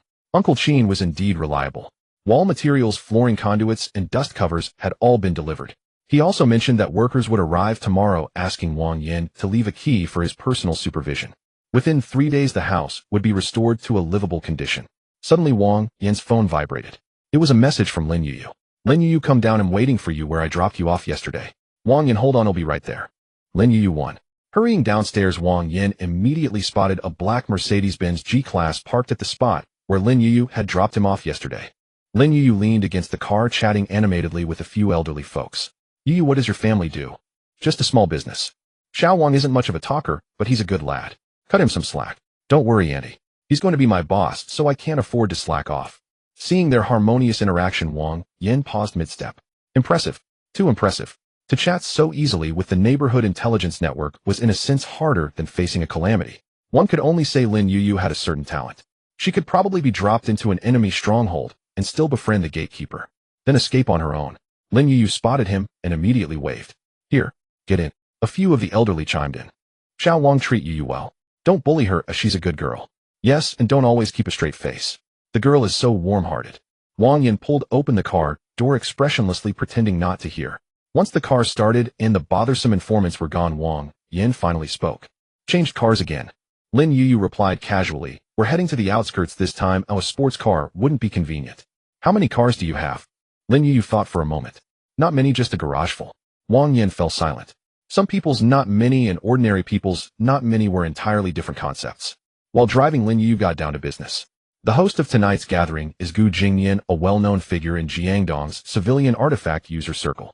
He used to be an advisor to the Administration Bureau and has connections at headquarters capable of mobilizing a rank artifact users.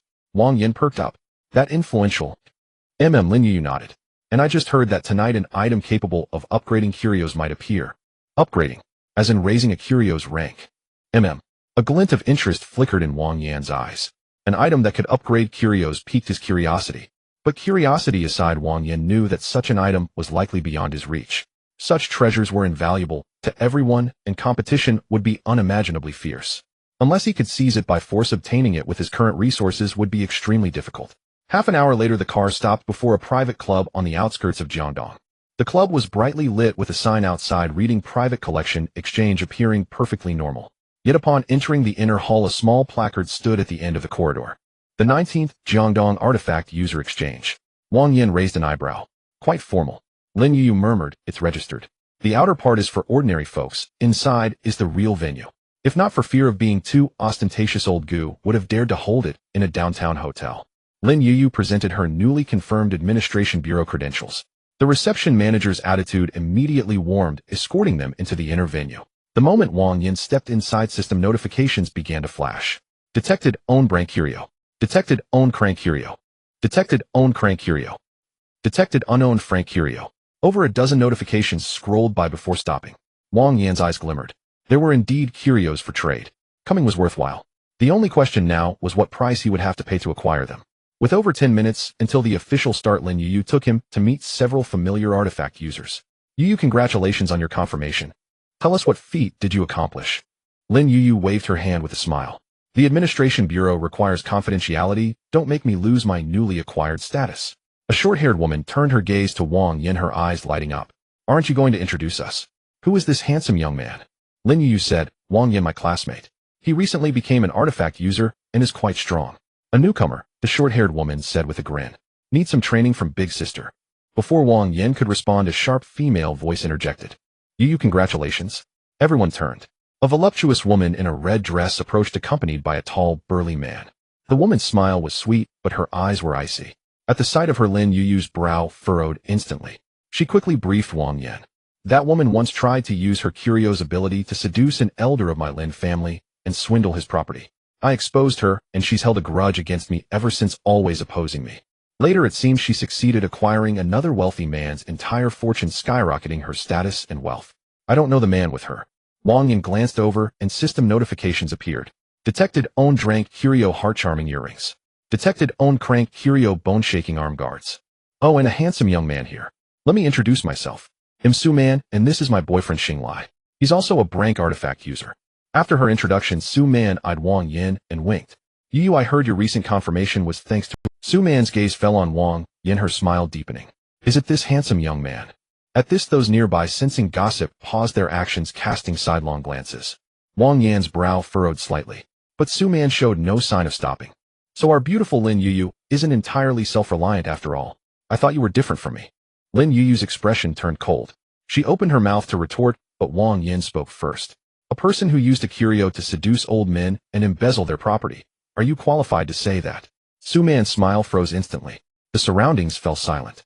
Many turned their gaze to the red earring on her ear, their expressions shifting subtly. This matter was rumored in the circle, but no one dared bring it up openly. After all, Jiangdong's artifact user circle was small, and there was no need to offend Su Man, who wielded immense wealth and was an artifact user herself. But Wang Yan's single remark tore away the fig leaf. You're asking for death. Su Man's face turned livid. Xing Lai, teach him a lesson. Xing Lai didn't move. He wasn't foolish.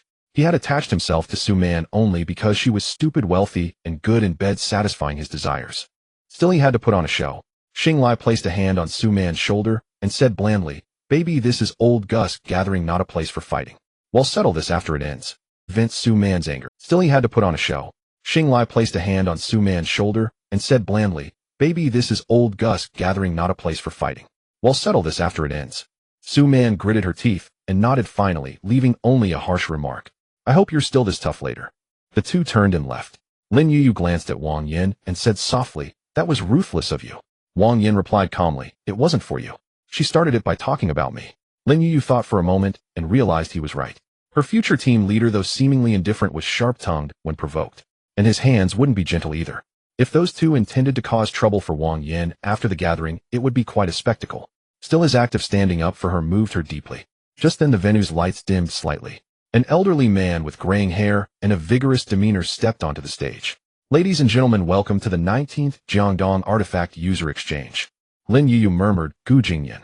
Wang Yin nodded, but his gaze drifted past the crowd, settling on a display table at the side of the venue. There lay an inconspicuous brass buckle. The system notification flashed again. Detected unknown. After Gu Jingyan took the stage, the venue quickly fell silent. Although this elderly man was not young, he stood firm and spoke without hesitation. As per usual, tonight's agenda will still be divided into 3 segments. The first segment is experience sharing. The second segment is free exchange. The third segment is the trading of items and information. Many in the audience immediately sat up straight. The first 2 segments were processes from which one could learn a lot of useful knowledge. But they knew the third segment was the real highlight.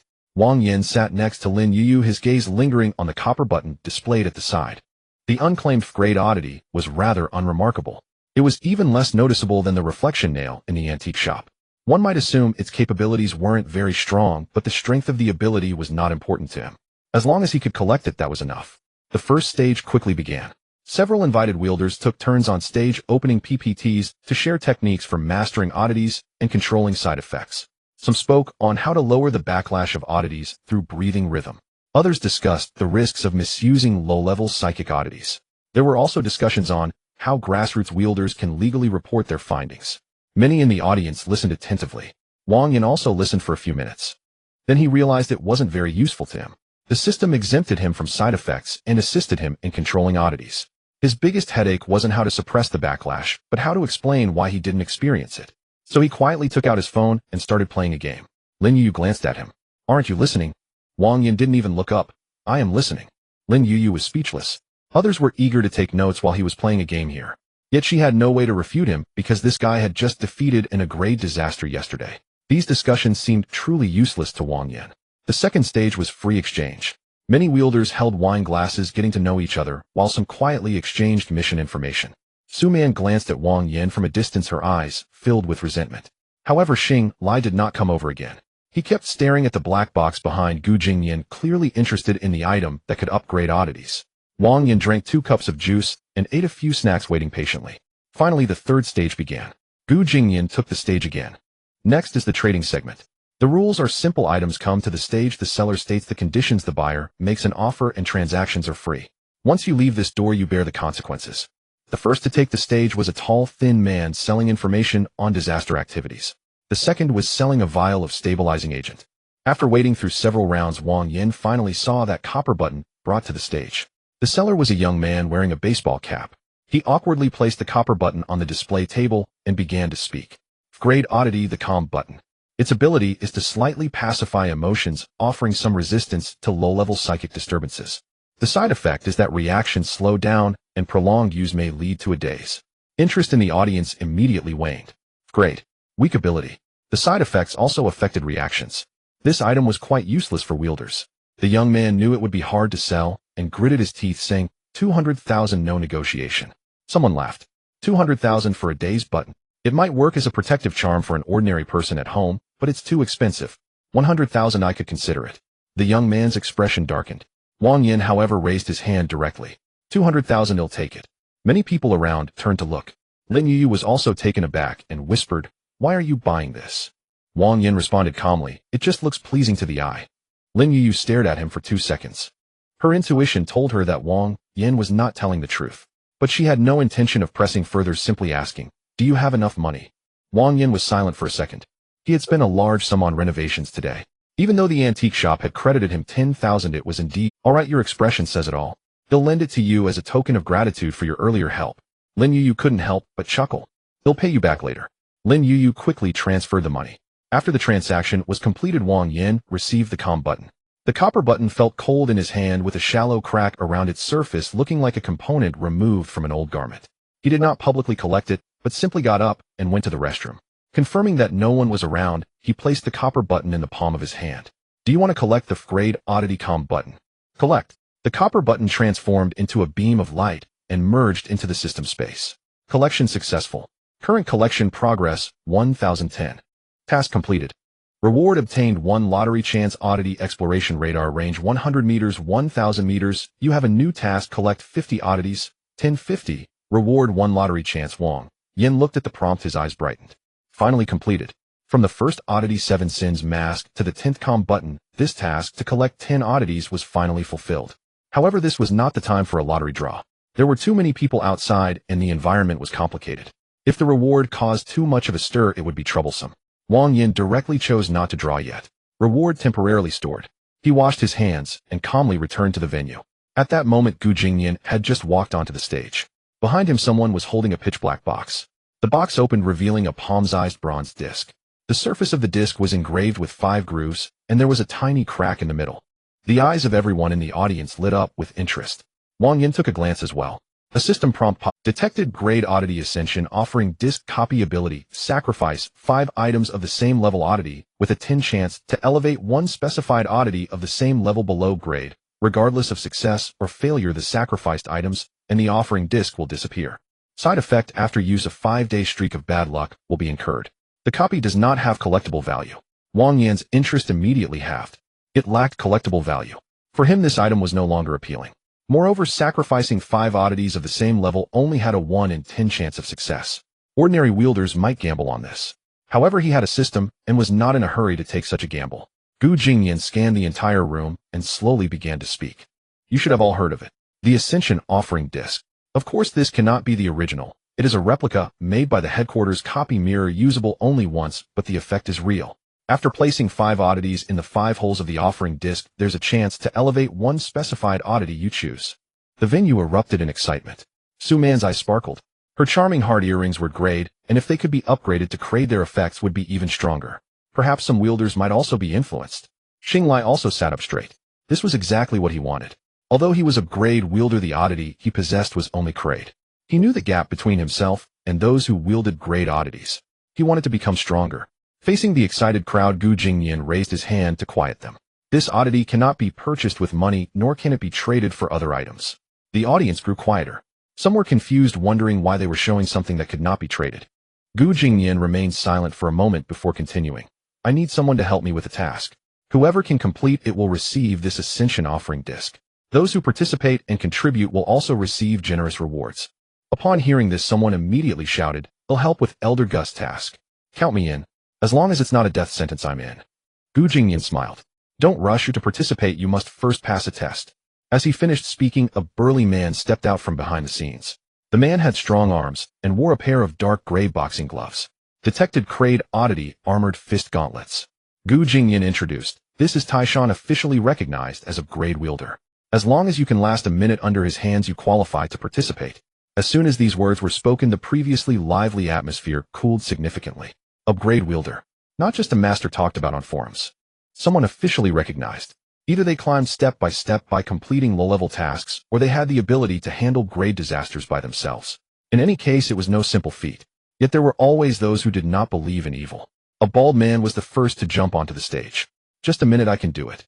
10 seconds later, he was knocked off the stage by Taishan with a single punch, lying on the ground without getting up for a long time. The second one fared worse. Just as he rushed up, he lost his footing and was thrown out by Taishan. The venue fell completely silent. Seeing this, Gu Jingyan added, those with grade or higher oddities or officially recognized grade wielders do not need to test and can directly sign up. Xinglai stood up. He walked to the front of the stage and presented his credentials. Gu Jingyan glanced at it and nodded. Passed. Su Man also took the stage. Someone immediately whispered, she dares too. Su Man sneered, and her charming heart earrings slightly swayed. After the test began, Taishan threw punches continuously, but always seemed to be a beat slow, as if his gaze was distracted by something. A minute passed. Su Man's face paled a bit, but she managed to hold on. As she left the stage, she deliberately glanced at Lin Yuyu. Lin Yuyu ignored her and looked at Wang Yin instead. Aren't you going up? Wang Yin shook his head, not interested. Lin Yuyu was somewhat surprised. You're not interested in the Ascension Offering Disc? The probability is too low. Lin Yu thought for a moment and found it reasonable. Given Wang Yan's combat strength, he really might not care for such a gamble. Then him going up. Lin Yu stepped onto the stage. Her perception doll was not a strong attacking oddity, but her perception was very keen. As soon as Taishan made a move, she sidestepped in advance. Once, twice, 3 times. Many in the audience were astonished. How can she dodge every time in advance? Official personnel from the Management Bureau are indeed different. A minute later, Lin Yu successfully passed. In the end, a total of 8 people qualified. Gu Jingyan nodded in satisfaction. Not bad, our Jiangdong city is indeed full of talent. Saying this, he took the 8 individuals backstage and seemed to explain something. A few minutes later, when the 8 came out again, each of them wore expressions of varying degrees of joy. Lin Yu returned to Wang Yan's side and lowered her voice. The rewards are very high. Are you sure you don't want to participate? Wang Yan shrugged. Without any oddities for him to collect, he was indeed uninterested. The gatherings of artifact wielders concluded near midnight. The lights outside the private club remained on as attendees gradually departed. Some wore exhilarated expressions, the others murmured calculations under their breath. Still more debated the Ascension ritual disc recently unveiled by Gu Jingyan. Wang Yan and Lin Yu entered their vehicle. Lin Yu placed the mission envelope she had received from Gu Jingyan on the dashboard before the passenger seat. Casually she remarked, Elder Gu specified the location as Qingfeng Mountain in the southern district. Our task is to retrieve an object there 2 days from now. Really? Is that something you're supposed to say aloud? Lin Yu shrugged. Consider it insurance. Should anything happen to me, at least someone will know where I went. Wang Yan nodded. It was reasonable. A mission requiring so many artifact wielders must carry considerable danger. Having a safeguard was indeed prudent. No sooner had the car pulled away than Wang Yan's brow twitched faintly. At the periphery of his radar, 2 familiar alerts flickered into view. Detected owned Class D anomalous artifact. Bewitching heart earrings. Detected owned Class C anomalous artifact. Bone-shaking arm bracers. Su Man. Xinglai. They were already within 1 kilometer, and closing and tracking the vehicle. Lin Yu noticed his shift in gaze. What is it? A pair of pests has followed us. Su Man and Xinglai. Lin Yu's eyes sharpened instantly, her expression turning icy. Wang Yan gave a low hum in affirmation. She raised her hand and drew a swift, decisive line across her throat. Are they truly bold enough to approach us? Shall we eliminate them now? Better to act swiftly than let complications fester. Frankly, I've long found that woman insufferable. Wang Yan glanced at her, momentarily speechless. You're ruthless. Lin Yu replied without hesitation. She provoked us first. Killing them isn't impossible, Wang Yan said calmly, but doing so immediately after the gathering, right after a confrontation, would make our involvement unmistakable even to fools. Lin Yu paused, then conceded the logic. So what do we do? Teach them a lesson. What else? Wang Yan glanced ahead toward the upcoming intersection. Pull over. Lin Yu steered the car to the roadside. Wang Yan stepped out and walked beneath a street lamp onto a patch of grass, an isolated stretch on the city's outskirts far from prying eyes. There was no risk of being witnessed. Noticing Lin Yu had also alighted, Wang Yan tilted his head slightly. Why did you get out? To watch the show. You won't be of any help. I can applaud. Wang Yan chose not to argue. Soon the black SUV halted behind them. Its doors opened, and Su Man and Xinglai emerged. Su Man's face still bore the same acerbic smile she'd worn at the gathering, but her eyes now smoldered with venom. Xinglai, by contrast, moved with greater caution. Spotting Wang Yan standing roadside, as though awaiting them, he slowed his pace by half a step. You knew we'd follow? Wang Yan rotated his wrists idly. A guess. Xinglai narrowed his eyes. For reasons he couldn't articulate, this man remained utterly inscrutable. Yet buoyed by confidence in his own strength, Xinglai spoke again. Clever tricks rarely end well. Su Man sneered beside him. Enough pretense. In Elder Gu's domain we granted you courtesy, but now that we're outside, do you truly believe your arrogance will hold? Wang Yan ignored her. He wished to test his current combat capacity, relying solely on the enhancement granted by the Seven Sins mask without deploying any other abilities or artifacts. With that thought, he retrieved the Seven Sins mask and donned it. Power surged through his limbs, yet concealed entirely by the thousand-face badge. Neither Su Man nor Xinglai sensed the transformation. No mask materialized visibly, no anomalous resonance betrayed its activation. Xinglai, observing Wang Yan's stillness, actually smiled, convinced victory was assured. Afraid to reveal your artifact. He raised both arms. Dark gray bracers erupted from beneath his skin, encasing his forearms up to the elbows. Boy, do you even know what a Class B artifact wielder is?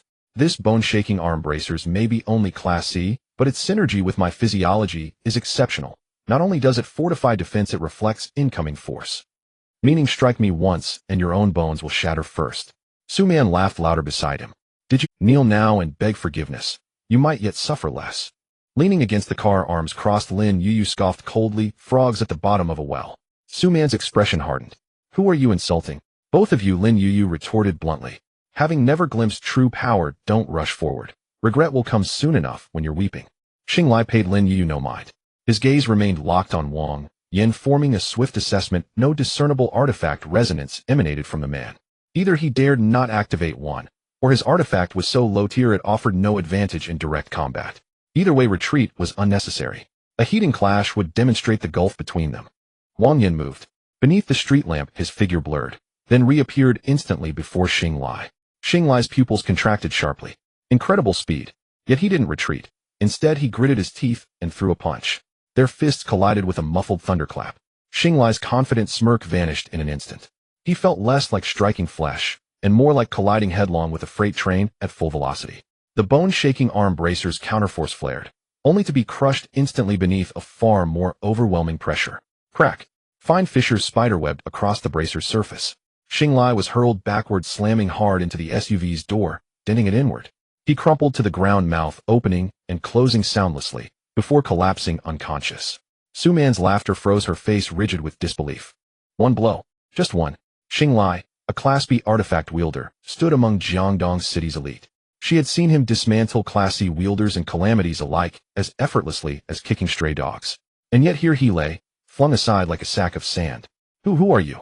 Su Man instinctively recoiled, the bewitching heart earrings at her ears glowing faintly. She attempted to deploy her charm ability, but such feeble allure held less stimulation for Wang Yin than a mere tuning fork. Wang Yin merely glanced at her, and her mind rang like a struck bell.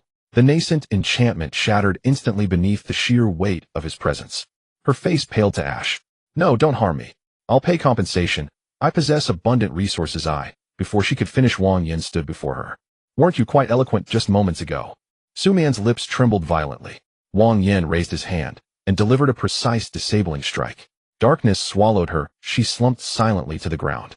Lin Yu approached, glancing down at the two fallen figures. That's it. Wang Yin sighed, disappointed. Too weak. I'd hoped to test my physical limits further. Xinglai hadn't even endured a single blow. The loneliness of standing atop the peak. Lin Yu watched Wang Yan's solitary, undefeated posture, and suppressed a twitch at the corner of her mouth. A Class B artifact wielder knocked unconscious in one punch, and he lamented the lack of sparring.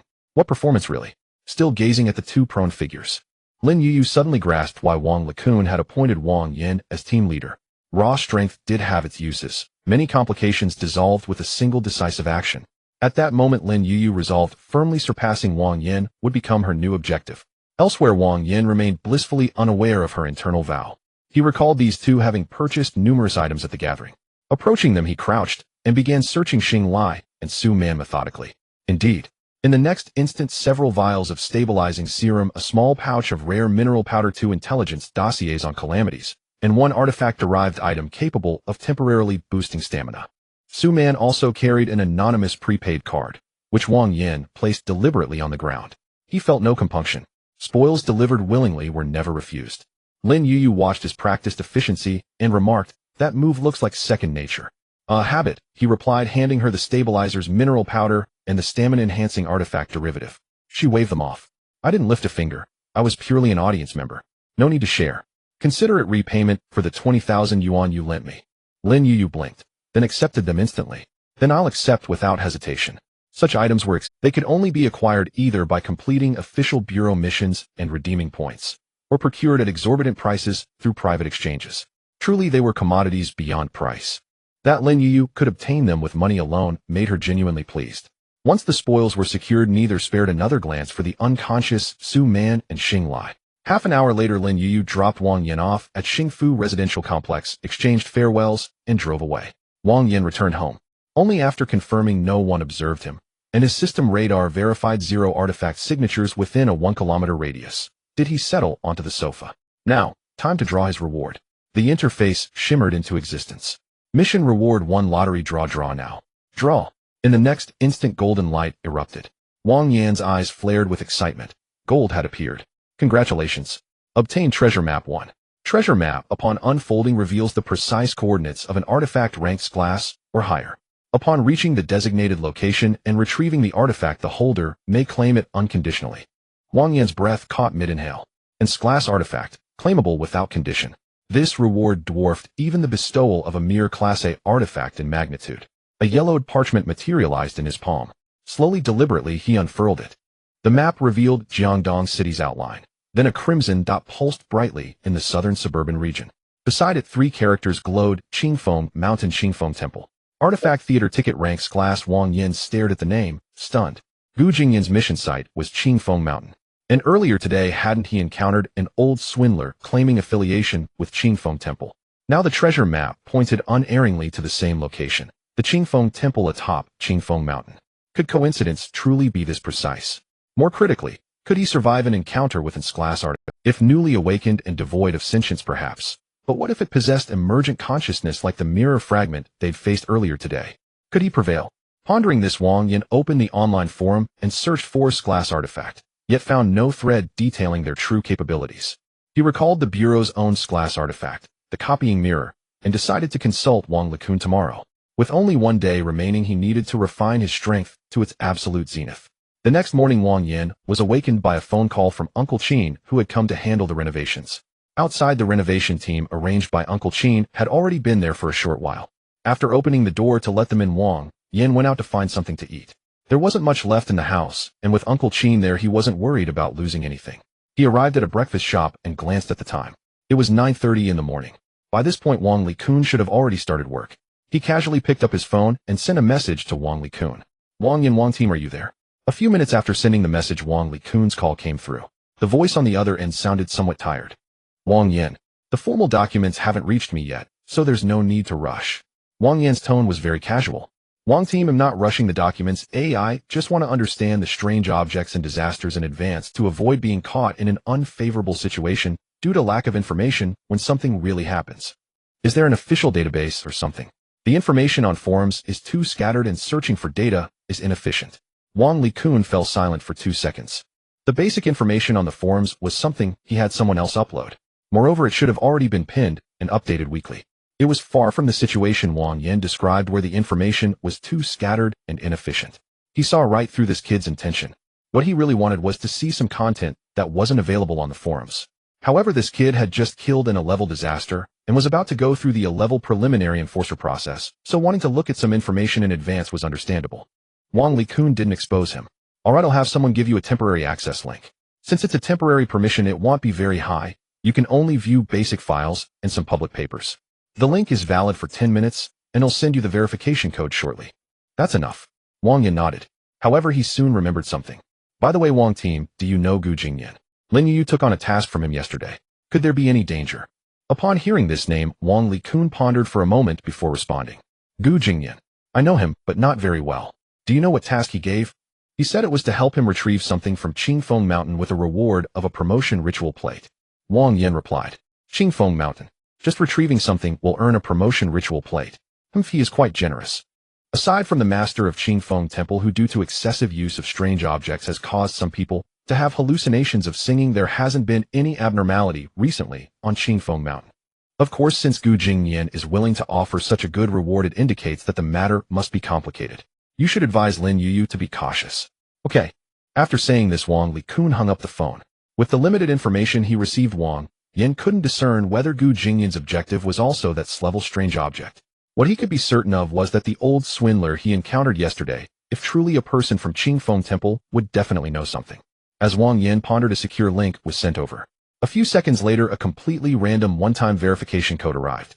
Wang Yin entered the verification code. The page redirected. A dark blue website appeared on the screen. National Anomaly Database. You are currently in temporary access status and only have permission to view basic files and anomaly papers. Upon entering, Wang Yin saw a dense array of categories. Strange object files, disaster files, enforcer system, major events, high-risk restricted areas. Compared to the local forum in Jiangdong, this truly resembled an official database. Wang Yin casually clicked on the disaster files. The next second, his eyelid twitched slightly. The total number of disasters recorded nationwide, 142,731. Unconfirmed level disasters, 38912. Wang Yin glanced at the top entry. Disaster Dragon King suspected level SSS danger level extremely high contact not recommended ability unknown characteristics dragon-shaped creature past record suspected to be a transformation of the Yangtze River. It transformed into a dragon and fled into the East China Sea with an unknown attitude towards humans. Note suspected to be the first natural type strange object transformation on this planet with self-awareness. Last observed location East China Sea. Wang Yin stared at the phrase transformation of the Yangtze River, falling into silence. He used to think that strange objects were mostly things like pocket watches, masks, or hunting rifles. Now he was being told that even the Yangtze River could transform into a strange object. So could a mountain, a sea, or a storm cloud also potentially turn into strange objects. It was even more absurd than he had imagined. But absurdity aside, these things were too far from him. If the sky were to fall, there would be tall people to hold it up. With his current low strength, it wasn't time for him to manage such matters. Wang Yin decisively closed the high-risk files and continued to search for information related to strange object levels. Soon he found a paper signed by the Global Anomaly Management Bureau. The boundary of strange object levels and empirical evidence of disaster transformation. Wang Yin clicked on it directly. The paper was quite lengthy. He didn't read it word for word, but focused on the conclusion. This paper established a 9-level classification of strange objects from F to SSS and divided them into 3 tiers based on power boundaries. The first tier consists of a level and below strange objects. Strange objects in this tier already possess extraordinary power, but their abilities are usually singular with limited impact. For example, creating wind, enhancing perception, modifying a small amount of memory, briefly controlling shadows. Overall, it still falls within an understandable range. The second tier consists of a level strange objects. The effects of their abilities are significantly enhanced, no longer limited to single effects, forming a complete system and focusing on mastery over limitations. Just like Wang Yan's resonating hunting rifle, it is not simply firing a shot, but a combination of abilities such as damage amplification, echo marking, shockwave, armor penetration, and automatic reloading. The third tier consists of strange objects above a level, which are SSS and SSS levels. The descriptions of strange objects at this level are noticeably fewer in the paper, but every sentence is crucial. S-level strange objects usually possess the embryonic form of a domain. S-level strange objects can conduct limited creation within the domain. SS-level cannot be empirically tested due to sample scarcity, but it is predicted that possessing an SS-level strange object will grant divine power. The domain is a unique ability of third-tier strange objects. Within the domain, targets no longer merely endure the abilities of strange objects, but are compelled to obey the rules of the strange objects. This rule has a very high priority. A-level enforcers entering may be suppressed to ordinary action units. When domains collide, the strong survive. The probability of strange objects being born will significantly increase within the domain. The conditions for mastering third-tier strange objects are extremely complex and difficult. Please do not attempt recklessly. Wang Yin looked at some information about third-tier strange objects, his brows slightly furrowing. Domain. Rule coverage. Wang Yin felt an inexplicable sense of awe. Although he had never encountered S-level or higher strange objects, just from the fragments of this paper, he could sense the terror of S-level and above strange objects. After browsing through it carefully, Wang Yin put down his phone. His fingertips lightly tapped on the table. If this time he hadn't collected information, but had directly charged into Qingfeng Mountain following the treasure map, there was a good chance he would have faced a disaster. S-level strange objects. More terrifying than he had imagined. Quickly finishing his breakfast, which had become somewhat cold, Wang Yin decided to scout Qingfeng Temple today. Of course, before scouting, he needed to get himself into top condition. The bustling commercial street in the center of Jiangdong City. Being located in the most prosperous part of the city, it is always teeming with crowds, especially since there is a nice scenic spot nearby. Wang Yin sat on a bench by the street, holding a cup of lemonade. Secretly, he had already summoned a hint of the aura of the 7 deadly sins mask. Due to his haste, Wang Yin chose not to take a closer look this time, instead absorbing everything all at once. Greed, jealousy, rage, sloth, pride. Various sins surged into Wang Yin's mind. In the next moment, a system notification popped up. Absorbed original sin value 160 points. Current original sin value 291 points. Physique 4, strength 4, spirit 4, speed for the enhancement multiplier of the 7 deadly sins mask has increased to 9. 4 times. Wang Yan's eyes lit up. Indeed, crowded places were the best for using this ability. He had directly absorbed 160 points of original sin value this time. This increased his attributes by 16 points, bringing the enhancement multiplier to a terrifying 9. 4 times. He pulled up his status panel. Name Wang Yin, physique 12. 7 strength 12. 8 spirit 10. 5 speed 12.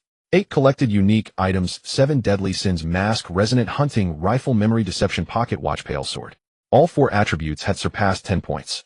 This kind of enhancement was very direct. Wang Yin could feel that his body had been reinforced once again. If he were to encounter someone like Xing Lai, a great artifact user right now, with the 7 deadly sins mask on, just standing there would probably scare the opponent into immobility. However, the indelible sense of mental fatigue surged up along with it. Wang Yin rubbed his temples. This was the limitation of the 7 deadly sins mask. The mental fatigue could only be restored through sleep, which limited Wang Yin to using the enhancement ability of the 7 deadly sins mask just once a day. After feeling 7 tenths full, Wang Yin stood up and planned to take a taxi to Qingfeng Mountain. Qingfeng Mountain is located south of Jiangdong City. The mountain is quite high, but there are no notable scenic spots, and its development is rather lacking. Aside from a few hikers or mountain climbing enthusiasts, very few people go there. The driver by the roadside seemed somewhat reluctant when he heard the destination. That place is hard to turn around in.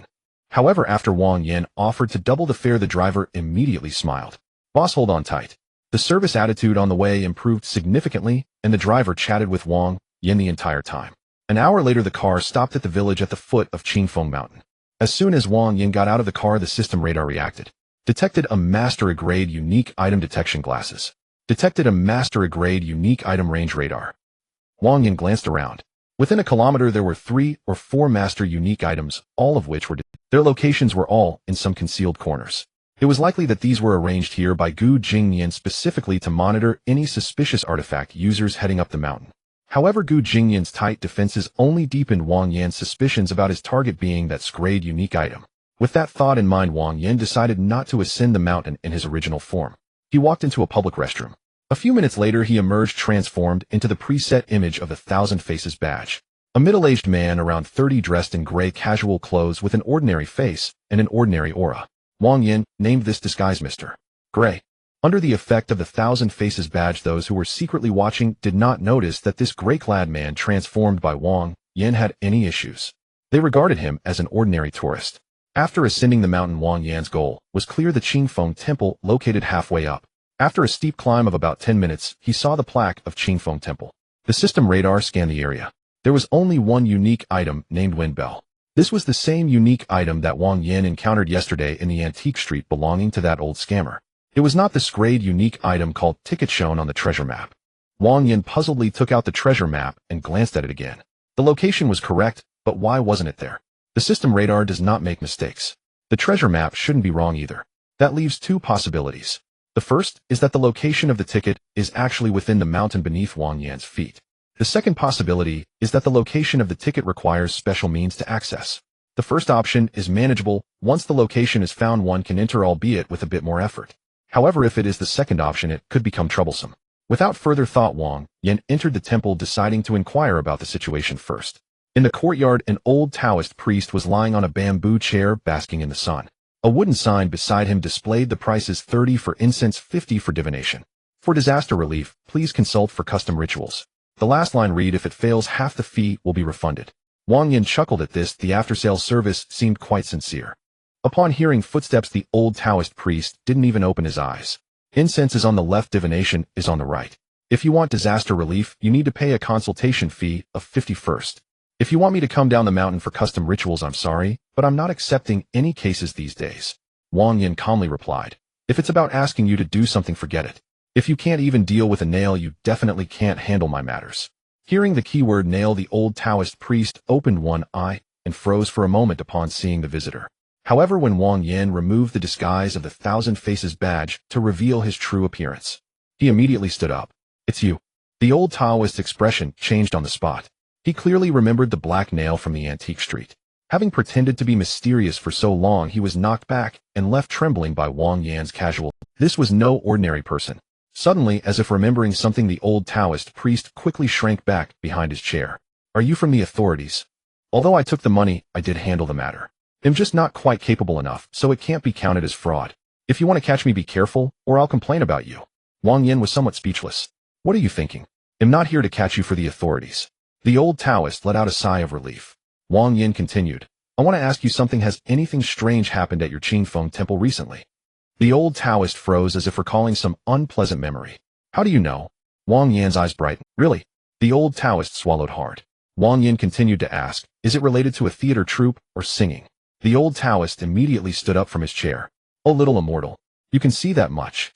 Wang Yin did not respond. The old Taoist hurriedly said, it's just been happening these past few days. Every night as soon as it gets dark there are sounds of singing coming from my dilapidated temple. At first I thought someone was playing loudspeakers from down the mountain, but later I realized the sounds were coming from inside the temple. There were gongs, drums, and applause. The key point is that there's nothing related to singing in my temple at all. The most terrifying thing was that one night I was woken up by the noise and saw that outside had turned into a theater with someone singing on stage, an audience watching, and someone asking me if I wanted sunflower seed snacks or tea. But in the blink of an eye it returned to here. Isn't that eerie? After hearing this, Wang Yin continued to ask, you've contacted the management bureau, right? Didn't they discover anything? The old Taoist's face turned pale. I did contact them, but they measured with instruments for a long time and said they didn't find any obvious disaster fluctuations. Instead, they concluded that it was a side effect of my excessive use of unique items. Later, an old man came, looked around, and kept muttering about how it was as expected. I thought he could solve it, but he never returned after that. Fortunately, little immortal, you came.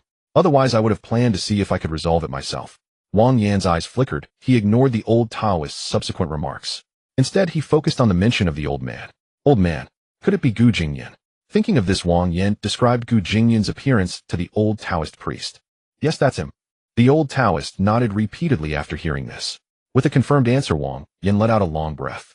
Got it. That Gu Jingyan's target must also be the same as his Scrade unique item ticket. The other party should know the location of this Scrade unique item. But he didn't know what this so-called Scrade unique item actually was. In that case, it would be simpler for Wang Yin. Tomorrow he would infiltrate Gu Jingyan's group and follow along to the location of the Scrade unique item. Then he would collect the Scrade unique item ticket. Little immortal, can you solve this problem? The old Taoist asked Wang Yin, seeing him in deep thought. Wang Yin glanced at him. Don't worry, you're just affected by the residual waves of the Scrade unique items domain. It's nothing serious. A good sleep will fix it. A good sleep. The old Taoist, puzzled, suddenly heard the sound of a ticking clock. Then his eyes closed. When he opened them again, the sky had already darkened. He could not remember what he had experienced during the day. At the foot of the mountain inside a guest house, Wang Yin checked in under the identity of Mr. Gray after using the memory alteration pocket watch at the front desk. He lay on the bed. He pondered the action plan for the next day. There was only one road leading into Qingfeng Mountain. Gu Jingyan would lead the team into the mountain and they would definitely pass through here. Wang Yin only needed to wait for the right moment. Once the system radar detected the opponent's trace, he could use the memory alteration pocket watch to modify memories and blend in. However, Wang Yin took out the memory alteration pocket watch and gently pressed on the case with his thumb. The pocket watch could alter memories, but it was not invincible. The introduction of its abilities clearly stated that when the power gap between both sides was not significant, the memory alteration capability of the pocket watch would be greatly weakened. Gu Jingyan was aware of the power of glass artifacts and would definitely use his connections to call upon skilled individuals. If Wang Yin and the experts Gu Jingyan brought had a small power difference, it would be problematic. If too many memories were altered, the opponent would become suspicious. After thinking for a moment, Wang Yin came up with a plan to supplement ordinary members with complete memories. Only leave a vague impression for the summoned expert. There would be a team member dressed in gray. A reasonable presence, but an unimportant one. As long as it did not raise suspicion, that would be enough. A night passed. The next morning the sound of vehicles came from the village entrance. Wang Yin, who had hardly slept, suddenly opened his eyes. They're here. On the system radar, several artifact fluctuations entered within a kilometer range. Among them were 4 class artifacts that Wang Yin had not seen during the meeting. Looking at the names of the artifacts, there were 4 types: attack, defense, detection, and support. The configuration was quite complete. It seemed to be the expert team called by Gu Jingyan. Wang Yin washed up and changed clothes, reverting to the identity of Mr. Gray. Before heading out, he activated the 7 Sins mask. There were few villagers, so the amount of 7 sins that could be absorbed was limited. However, the villagers' greed, restlessness, and the team's desire for rewards and tension were still transformed into original sin values by the 7 Sins mask. Absorbed original sin value 31 points. Constitution 1, Strength 1, Spirit 1. 7 Sins mask enhancement multiplier increased to 9. 7x. A surge of power spread within him. Not much, but before entering this glass realm, every bit of strength Wang Yin could gain would bolster his confidence. When Wang Yin went downstairs, Gu Jingyan's convoy had just stopped in the empty space at the village entrance. 1 business vehicle, 2 SUVs, and a black van loaded with equipment. The doors opened, and a dozen people descended one after another. Lin Yuyu was among them, carrying a black backpack and looking cautious. Su Man and Xing Lai were also here. Both of them looked unwell, especially Xing Lai, whose right arm was still somewhat stiff when he moved. It was clear that they had not recovered from the lesson they received the day before. In addition to the 8 individuals selected during the exchange meeting, the strong man, who acted as the trial officer, was also present along with 4 unfamiliar faces. This should be the expert team, brought by Gu Jingyan. Standing in front of the vehicle, Gu Jingyan's voice was low but commanded silence from the crowd. Once we enter the mountain, everyone must follow orders. The difficulty of this mission is not low, but the rewards are also substantial. Someone couldn't help but ask Gu Lao, if we don't obtain the item in the end, is there a reward? Gu Jingyan glanced at the person. Yes, I have already mentioned this at the meeting. You need not worry about me going back on my word. The crowd's expressions brightened. Gu Jingyan continued, according to the agreement, the person who ultimately obtains the target item can receive a promotion sacrificial plate. As soon as this was said, everyone's breathing grew heavier. The promotion sacrificial plate. Although the success rate was low, if successful, it would be enough to change the fate for low-level artifact wielders like them. Gu Jingyan raised his hand to quell the commotion. The other participants, as long as you return alive, each will receive a specially made soul purification agent from the headquarters, plus a constitution potion that can enhance physical attributes. Even Lin Yuyu's eyes flickered. The soul purification agent could suppress artifact backlash, alleviate pollution, and in a critical moment, it was equivalent to an extra life. The Constitution potion could rapidly enhance physical attributes, and a robust physique was a necessary condition for mastering a second artifact later on. These 2 items were incredibly precious even for Lin Yuyu, not to mention those folk artifact wielders. Someone whispered this time Amalan. A soldier dies for his cause. With such generous rewards from Gu Lao, even if I risk my life, I must complete the mission. Exactly. Gu Lao is generous. Wang Yin stood at the edge of the crowd, his expression calm. This reward was a tremendous temptation for others, but for him it was nothing significant. Moreover, Wang Yan believed that these rewards were merely empty promises from Gu Jingyan. Only those who returned alive would benefit, or what about those who didn't? After all, this was an S-class artifact. How could Gu Jingyan allow anyone besides himself to know of its existence? In Wang Yan's view, if Gu Jingyan truly obtained the S-class artifact, then everyone present would likely die. While everyone checked their equipment, Wang Yan discreetly touched the pocket watch. The needle lightly twitched. The memories of Gu Jingyan and the others were altered. The ordinary members quickly acquired a new memory. There was originally a man in gray among the team. He was a temporary observer added by Gu Lao, not responsible for charging ahead or dividing rewards, only for recording anomalies. Gu Jingyan, the strong man, and the foreman team. Wang Yan only supplemented the memory that there was a man in gray within the team. As for who this person was and why he was here, they would not question it.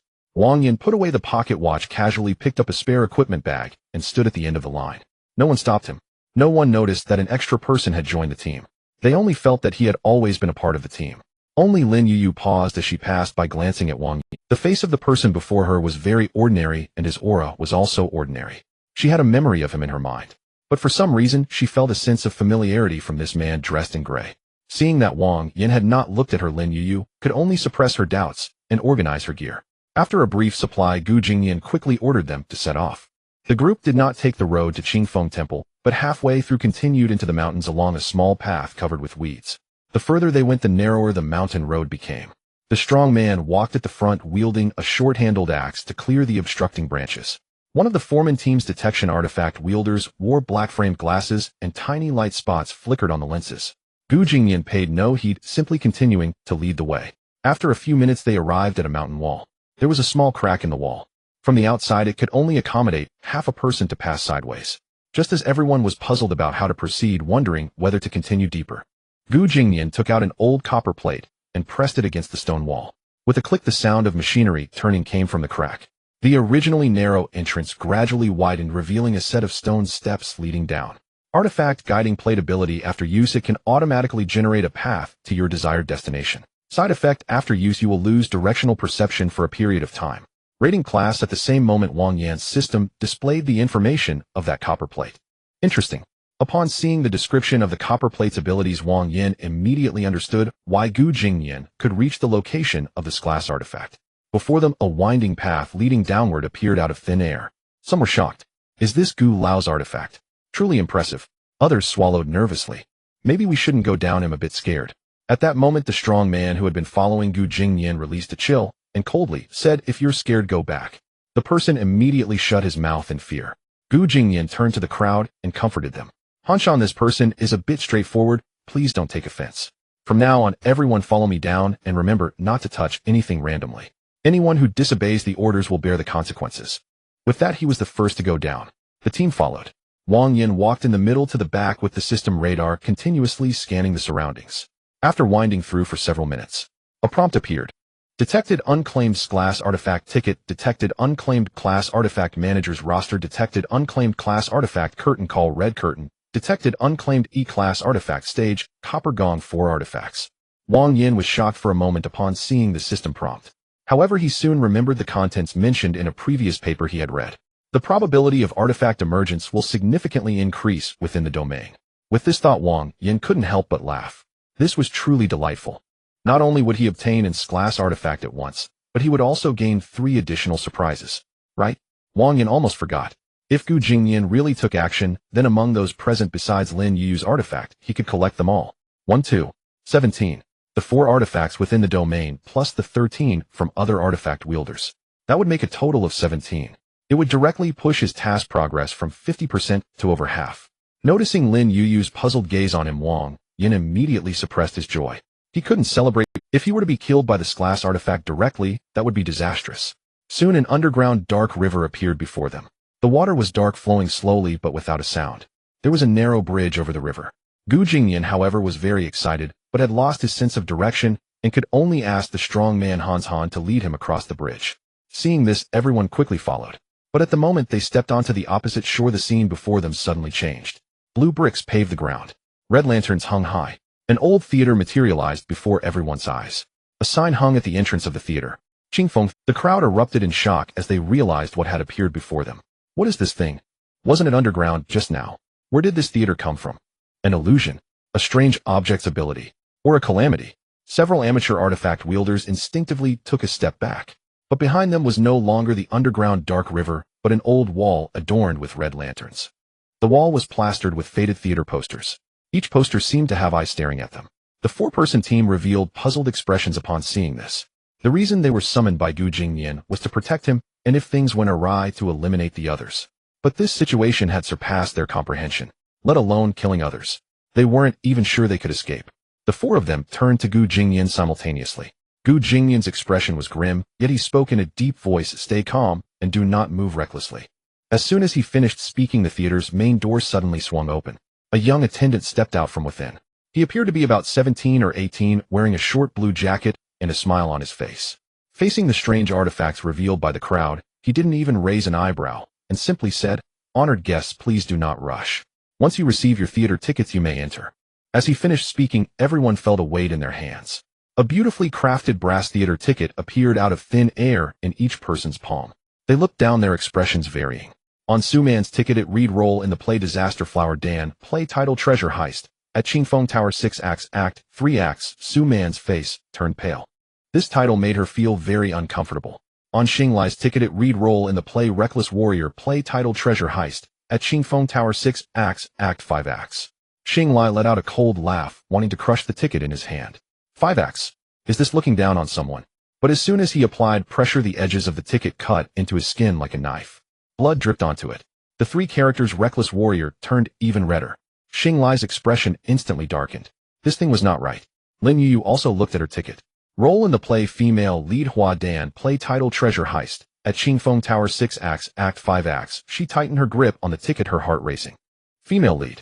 Those 2 words didn't sound too bad, or at least she was one of the main characters. But at this moment she didn't know if that was good or bad. Gu Jingyan's ticket was even more special. Role Troop Leader, play title Treasure Heist. At Qingfeng Tower, responsibility director's duties. Unlike others who had roles in the play, he was a character in the troop. The 4-person team that came with him and Han Shan had similar tickets. One was the gong player, 2 were stagehands, 1 was a stage guard, and 1 was the scriptwriter. Gu Jingyan's eyes flickered. Troop leader. Director's duties. Compared to those on stage, it was a bit better. Wang Yin also looked down at his ticket. At first the ticket displayed role in the play warrior, but the next second the treasure map on his chest suddenly fell. The 2 characters were like they were crossed out by an invisible pen. New content quickly emerged. Warrior crossed out, spectator seat, last row number 13. Not in the play. Wang Yan's eyes brightened. This was indeed a pleasant surprise. Unlike others who were dragged into the play, he was merely a spectator. If he guessed correctly, the rule of this level strange object should be to act out a play according to the roles on the tickets. While others were in the play and might face crises due to the storyline, he was just an audience member. This basically wouldn't involve any danger. At this moment the crowd began to converse. Why does my ticket say thief? And why do I only have one act? This basically wouldn't involve any danger. At this moment the crowd began to converse. Why does my ticket say thief? And why do I only have— if the acts run out you will die? The room fell silent for a moment. The next moment protests erupted. What kind of joke is this? I won't perform. How dare a mere attendant scare us? A hot-tempered artifact wielder rushed at— a short knife-shaped strange object glowed in his hand, the blade aimed at the attendant's neck. The attendant remained still. Before the knife could reach him, the man's body suddenly froze mid-motion. The anger on his face gradually faded, yet a smile slowly crept onto his lips. That smile was stiff and frightening, as if it had been forced out. Then the costume of the role on his ticket appeared on him. A gray knight outfit, a black cloth belt. The short knife in his hand also transformed into a prop knife. His companion shouted in terror, "Old Joe, what happened to you?" The man did not respond. It was as if he had become a different person, turning around and walking step by step toward the theater. He sang in a strange theatrical tone, "At midnight knocking on the Qingfeng, gold and silver treasures will come my way." The crowd felt their scalps go numb. He could still walk and sing, but everyone could see that the original Old Joe was already dead. The attendant finally spoke leisurely. "Once you have taken the ticket, you must abide by the rules. You cannot violate your identity." The crowd finally realized the danger here, and some immediately tried to flee. But as soon as they turned around, their bodies were uncontrollably drawn into the theater. Some struggled desperately. Some activated their strange objects. But as soon as all strange object fluctuations emerged, they were suppressed back by the tickets. Gu Jingyan said in a deep voice, "Do not resist, just go inside." Hearing this, the crowd had no better options and could only comply. Wang Yin followed the crowd inside, his expression remaining calm. He didn't act rashly or hurry to take action. The rules within this level strange objects domain had already begun to operate. Now those who rushed would die. Inside the theater, the ending of Mu Guing Takes Command was being performed. The gongs and drums on stage rang out in unison. There were hardly any empty seats in the audience. All the spectators wore old long gowns, sitting upright. They had no faces. Yet when they saw something exciting, they still clapped and cheered. A few faceless spectators even threw copper coins and snacks onto the stage. Good. Reward. Another segment. The scene was as lively as a real theater, but to the crowd it only felt chilling. As soon as they entered, their bodies became uncontrollable once more. Actors stepped onto the stage. Theater staff approached the side of the stage. Wang Yin found himself in a seat in the last row corner. The seat number was exactly the last row, number 13. The moment he sat down, 4 lines of text appeared on the armrest. Cheer. Boo. Reward. Refund. Wang Yin slightly lifted the corners of his mouth. Although he didn't know the functions of these options, just based on comment, audience booing and requesting refunds were definitely not good for the acting troupe. Estimating that he was not in danger for the time being, he focused on the system radar. He had already pinpointed the locations of the other 3 strange objects besides this level 1. One was in Gu Jingyan's hand as the troupe leader, another was with the gong player, and the last was the red cloth on stage. Yet he had found no trace of this level strange object, as if it did not exist. Was it yet to appear? Wang Yin was puzzled. At this moment, the performance of Mu Guing Takes Command concluded. Wang Yin shifted his attention back. He saw a host walk onto the stage, bowing to the 4 corners. Honored guests, the previous show has ended. The next show is Treasure Heist at Qingfeng Tower. The faceless audience erupted in cheers. Start the show. Start the show. Quick, sing about the treasure heist. The sound of gongs and drums suddenly grew urgent. The freshly arrived crowd found themselves donning the costumes of their roles from the tickets. Lin Yuyu donned water sleeves, her face adorned with Hua Dan makeup. Su Man had hairpins in her hair, and the charming heart earrings on her earlobes were entwined with red threads, as if they had become part of her costume. Xing Lai wore the attire of a warrior, and a wooden spear appeared in his hand. Gu Jingyan changed into the troop leader's robe with a blank wooden plaque and a booklet appearing in his grasp. Simultaneously, fragments of lines and roles were forcibly crammed into their minds. Some turned pale, for they already knew their roles were very short, and they would soon meet their demise. The host flicked his sleeves. Treasure Heist at Qingfeng Tower consists of 6 acts. Act 1, Night Thieves knock on the door. The scenery immediately transformed. The red gates of Qingfeng Tower were tightly shut. 2 artifact wielders disguised as thieves crept out from the side curtains. 2 bandits. One is the elderly Zhou, who just attacked the servant. The other is the man labeled as a thief on the ticket. Zhou's face is contorted into a stiff smile, having fully become a character in the play. He shakes his head and recites, "In the dead of night, I knock on the clear wind, stealing treasures for glory." The other person glances at the now unrecognizable Zhou and shudders, following suit. In the Qingfeng Tower, rare treasures lie hidden. Tonight my brothers will go on an adventure. The faceless audience below immediately applauds. Good. These two thieves are quite entertaining. On the side of the stage, Xing Lai is pushed out. He wears the garb of a martial artist and holds a wooden spear. The script of this scene runs through his mind. The patrolling martial artist discovers the night thieves and kills them on the spot.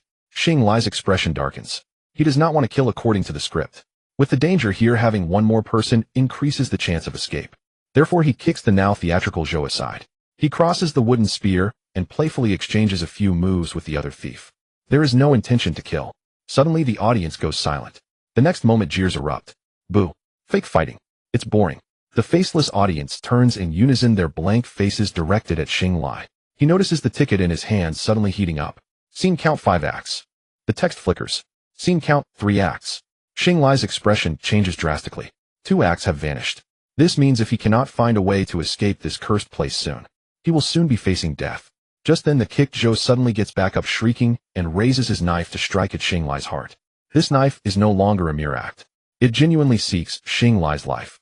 Xing Lai is already angry due to the accelerated countdown to his death, and seeing such trash dare to provoke him, his gaze hardens. Damn, a piece of garbage thinks it can kill me. His arm reveals a remarkable item, the Jinggu armor, blocking the blade. Bang! Zhou's knife shatters immediately. The terrifying backlash surges through his arm and into his body, causing Zhou's chest to collapse as he is sent flying. He crashes onto the stage, coughing up blood. After struggling for a moment, he falls completely still. The faceless audience erupts into a frenzy. Good. This is a true martial artist. Kill another one. As cheers erupt, Xing Lai's ticket lights up again, forcibly adding 1 act to his scene count. Remaining acts 4 acts. At the same time, a new script is forcefully implanted in Xing Lai's mind. He is taken aback, and then his expression shifts. So that's how it is. If the performance is poor, the audience is displeased, and the scene count decreases. If the performance is good, the audience enjoys it, and the scene count increases. If the scene count reaches 0, he will die. So as long as he keeps the audience cheering, he can live longer. With this thought, Xing Lai slowly gazes at the other thief on stage, his eyes filled with killing intent. If the scene count reaches 0, he will die. So as long as he keeps the audience cheering, he can live longer. With act. If we're going to act, let's make it real. With that, he lunges forward and directly thrusts his spear through the man's body. The audience's cheers grow even louder. Good. Beautiful kill. Martial artist deserves reward. 3 copper coins are thrown onto the stage, and a force of rules descends, freezing the movements of the two who were about to go on stage. Only Xing Lai's hands move uncontrollably forward, catching the coins. In the next moment, the copper coins transform into 3 wisps of red gas, 1 vanishing into the crowd, while 2 enter Xing Lai's body. This slightly increases his strength, and his scene count rises to 4. 5 acts. Witnessing the changes happening within him, Xing Lai looks back at the terrified teammates, his eyes gleaming with greed. He collects the remarkable items dropped by the two and retreats to the side. Below, Wang Yin, seeing this unfold, rubs his chin and sighs. Interesting, during the reward, only the recipient can move, and the rewarded items can transform into strength flowing into the recipient's body. But where did that wisp of red gas drift off to? Following the dissipating red gas, Wang Yin looks and discovers a figure he hadn't seen before sitting in the front row. The figure wears an old long robe and holds a ticket that emits a faint golden light. At this moment, they are fixated on the performance on stage. More importantly, Wang Yin realizes that the previously invisible Scrade remarkable item has now appeared on the system radar. Identified Scrade remarkable item ticket detected, possession of treasure map collection condition waived. Simply touching the remarkable item allows for direct collection. Wang Yin's treasure map also begins to emit warmth. He can basically confirm that the Scrade remarkable item, the ticket, is in that person's hand. As long as he can touch it, the treasure map will help him bypass various restrictions and allow for direct collection. Upon seeing the term identified owner, he realizes that the Scrade remarkable items have gained intelligence and turned into a disaster. No wonder he did not find the other in the system radar before. They must have been hiding somewhere before. Found you. Just as Wang Yin tries to get up, he suddenly feels a terrifying sense of pressure settle on his shoulders. The faceless audience turns their heads in unison. Faceless and eyeless Wang Yin can sense that they are all looking at him, carrying a hint of schadenfreude. It feels as if the moment Wang Yin shifts even a millimeter from his seat, he will be crushed directly. Is this a part of the rules? Is it that until the performance is over, the audience cannot leave their seats? Narrowing his eyes, Wang Yin sits back down, redirecting his attention to the stage. It seems he will have to wait until this play is over to address this. The second act quickly begins.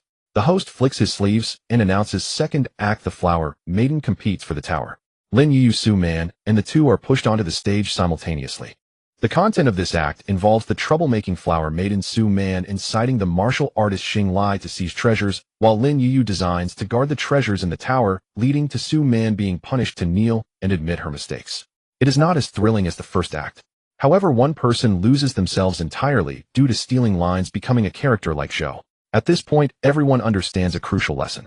Performing poorly can also lead to death. Backstage, Gu Jingyan flips through the director's manual in his hands, his expression growing increasingly grim. He can sense that the manual in his hand is a remarkable item of considerable rank, but it is nowhere near the level of the grade remarkable item he seeks. Moreover, Gu Jingyan realizes he is gravely mistaken. The identities of the staff in their troupe are by no means secure. If actors on stage violate the rules, they will be transformed into characters, and once the scene ends, they die. The same applies to Gu Jingyan and the other troupe members. Violating the rules will lead to a gradual loss of self-awareness, becoming puppets. If they cannot ensure the performance goes smoothly until the end, they will instantly perish. Worse yet, according to the manual which records the script of this performance, the cast list, and the scene counts, it may be utterly impossible for anyone to survive and return. The manual states that the Qingfeng Tower treasure seizure consists of 6 acts, yet currently no actor's scene count can sustain until then. If the scene count reaches 0, the actor will die. Then who will perform the 6th act? Could it be him? That's impossible. The rules within the grade remarkable item domain are not necessarily fatal. There must be a way. While flipping through the manual, Gu Jingyan suddenly notices that Xing Lai's scene count is much higher than he anticipated. Moreover, it is actually fluctuating. 4. 5 acts. What is going on? Gu Jingyan quickly finds the answer in his memories. After Xing Lai killed someone, the audience cheered and even rewarded him. When jeers arise, the count decreases. When cheers arise, the count increases. Grasping this key point, Gu Jingyan realizes he may actually survive until the end of this performance. By then, the grade remarkable item will surely appear. With this in mind, Gu Jingyan shares his discovery with the others. Some, upon hearing, change their expressions immediately. So as long as we kill to satisfy the audience, we can live. Several gazes simultaneously fall upon their companions. Suspicion boils like fire. Xing Lai, however, remains unfazed. The troupe members cannot go on stage. Thus, he is the strongest. If anyone can survive until the end, it can only be him. Su Man glares intently at Lin Yu. That earlier kneeling made her lose all face. More importantly, her scene count is running low. She approaches Xing Lai and whispers in the next act, "Let me kill Lin Yu." Xing Lai's eyes flash with fierce light. Fine. He has not forgotten that Lin Yu was right beside him when Wang Yan had him pinned down. If he cannot kill Wang Yan, killing Lin Yu first will also vent his anger. Watching the others already beginning to distrust each other, Gu Jingyan is unconcerned. With only 5 people remaining on stage, as long as one can survive to allow the performance to finish, it doesn't matter who lives. After all, to him, they are all destined to die. Whether they die now or later is merely a matter of order. He looks over at Hanshan, who is acting as the gong player. Gu Jingyan says, "Hanshan, you are the person I trust the most. After this performance, do your utmost to help me obtain an item, and once I have that item, kill the 4 people I brought here." Hanshan, upon hearing this, says nothing more, only nods, indicating he understands. The 3rd act begins. The host announces the opening. The performers step onto the stage to start their performance. Filled with resentment from being humiliated, Su Man hires bandits to capture Lin Yu, forcing her to hand over her treasure. Lin Yu, compelled, can only lead everyone to the secret room. Immediately after, a treasure seal radiating brilliant golden light appears before everyone. As the 3rd act nears its end, Su Man strikes first. The charming heart earrings on her earlobe emit a faint sound, channeling all her power towards Lin Yu. According to the script, once this treasure seal is taken out, her role will be over. But she does not wish to die. Thus, she can only let Lin Yu face death. Though Lin Yu had anticipated Gu Jingyan's words and prepared herself, the sudden turn of events still affected her, making her gaze momentarily blank. Her movements slowed for a beat. At that moment, Xing Lai charged out, thrusting his spear straight at Lin Yu's chest. The faceless audience below fell silent, their eyes fixed on Lin Yu. They are waiting for the blood to splatter. Upon seeing the spear thrust, Su Man revealed a look of delight in her eyes. She would not die. Xing Lai also smirked. Having avenged his grudge, he felt pleased. However, Wang Yan, sitting in the audience, was far from happy. He came here with the purpose of protecting Lin Yu. Now these two were actually trying to kill her. Wasn't this a slap in Wang Yan's face? He should have listened to Lin Yu and dealt with these two directly to prevent future troubles. With a cold grunt, he pressed his finger on the reward button on the armrest. He remembered well. As long as a reward was given, only the recipient on stage would be able to move. This timing should be enough for Lin Yu to escape danger and kill another person. With that thought, a shattered mirror appeared in Wang Yan's hand, which he casually tossed onto the stage. It was one of the useless grade artifacts he obtained after defeating a minor disaster creature in the Grand Hall. He chose this item primarily because the theater did not allow him to throw anything else besides artifacts. The moment the artifact was thrown, the sound of drums and gongs abruptly halted. All the actors on stage froze in their motions, except for Lin Yuyu, whose body moved uncontrollably to the position where the shattered mirror fell. She caught it in both hands. Instantly, her eyes regained clarity. She looked back at Xinglai's dangerously aimed spear, her heart racing. That was close. It was only a hair's breadth away from penetrating her heart.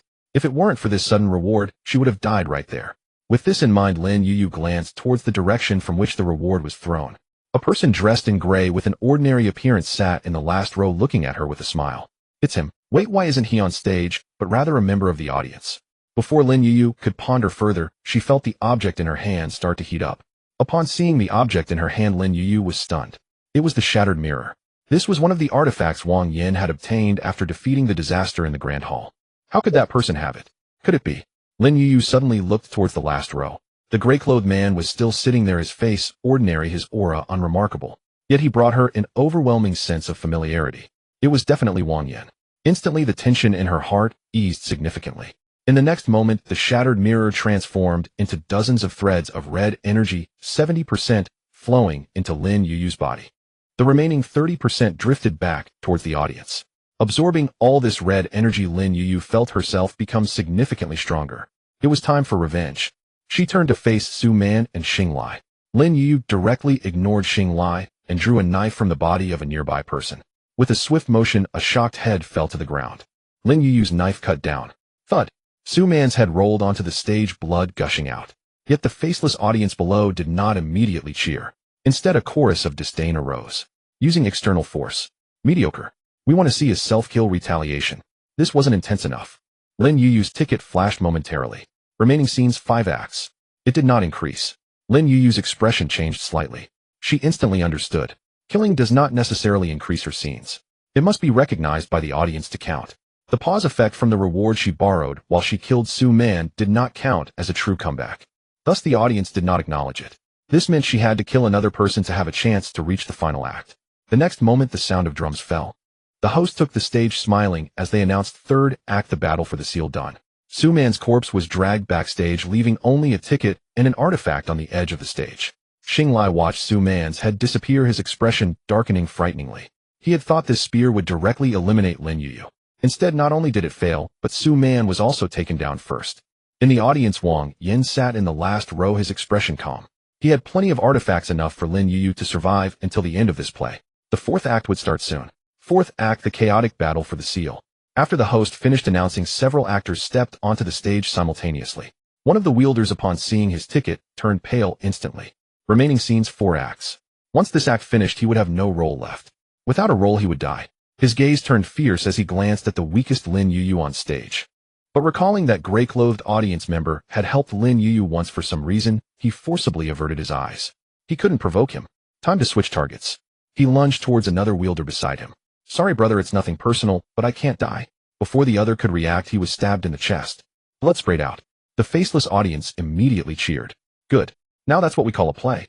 That's ruthless. The killer wielder's ticket lit up. His scenes increased by 0.5. Remaining scenes 4.5 acts. Looking at this line, he breathed a sigh of relief. At least he wouldn't die as soon as this act ended. At this moment, only 3 people remained on stage. Lin Yuyu, Xinglai, and the wielder who had just killed someone. All 3 could survive the 4th act. Thus the 4th act grew quiet. No one moved recklessly. The lines were recited. The actors took their positions. The faceless audience was somewhat dissatisfied but did not continue booing. The 4th act passed in suspense. Soon the 5th act began. The host's voice rang out once more. 5th act, blood struggle for the treasure seal. The tickets of the 3 on stage lit up simultaneously. The wielder gritted his teeth and said, let's all state our scenes. I have 4 acts and 5 points. I also have 4 acts and 5 points, Xinglai coldly replied. Lin Yuyu glanced at her ticket. 5 acts. The expressions of the 3 darkened. The play Stealing the Treasure at Qingfeng Tower has a total of 6 acts. But now none of the 3 has a scene in the 6th act. This means they must kill each other. Only one can safely reach the next act. The wielder glanced at Lin Yuyu, then at Xinglai. Lin Yuyu also looked at him. The 2 almost simultaneously. They decided to take down Xinglai first. He was the strongest. If they didn't kill him first, no one else would survive. Xinglai noticed their gazes and sneered. What? Trying to gang up on me? Just the two of you? As soon as he finished speaking, the wielder charged forward. Lin Yuyu simultaneously launched her attack. Xinglai was indeed strong. With the bone-shaking armored gauntlet activated, ordinary attacks couldn't even get close. But Xinglai wasn't Wang Yin. Ultimately, two fists couldn't fight against four hands. Lin Yuyu and her ally pressed Xinglai into the corner of the stage. Xinglai roared, Lin Yuyu, you with Wang Yin not here, you have to rely on other men. Have the guts to fight me fairly. Lin Yuyu's expression was icy, and she did not respond. Instead, she focused on attacking Xinglai relentlessly with her partner. Xinglai seemed genuinely enraged at Lin Yuyu. He punched the wielder away and fiercely attacked Lin Yuyu. He completely ignored the other person's attack. In the end, Xinglai could no longer hold on and knelt on the stage. He stared at Lin Yuyu, his eyes filled with resentment. If it weren't for the injuries Wang Yin inflicted that haven't healed, you two wouldn't even be worthy. Lin Yuyu didn't waste words. With one strike, she sealed his throat. The audience erupted in cheers. Good. A joint counterattack fulfilling. The tickets of both participants lit up. Remaining scenes, 5.5 acts. Yet it was still insufficient. The wielder noticed this too. His expression changed and he immediately retreated. But Wang Yin had already raised his hand. The words reward on the armrest of the last row lit up again. And great artifact was thrown onto the stage. Reward Lin Yuyu. The sound of drums momentarily halted. The wielder's movements slowed by half a beat. Lin Yuyu did not waste the opportunity. Taking advantage of the opening brought by the reward, she advanced, directly stabbing through the heart of her opponent. The man widened his eyes. Another one. Lin Yuyu withdrew her blade. Yes, indeed, another one. If you have a bonus, why not use it? Wouldn't that be foolish? This time the faceless audience did not hold back their cheers. One reward could be deemed as Lin Yuyu's underhanded victory. But two consecutive rewards from the same person indicated that she had a benefactor. This was a different matter altogether. With the audience's cheers, Lin Yuyu's scenes naturally increased to 6 acts. Remaining scenes, 6 acts. In the audience, Wang Yin retracted his hand, his expression unchanged. Gu Jingyan, however, had been staring at him. This gray-clothed man had rewarded Lin Yuyu twice in a row. Why?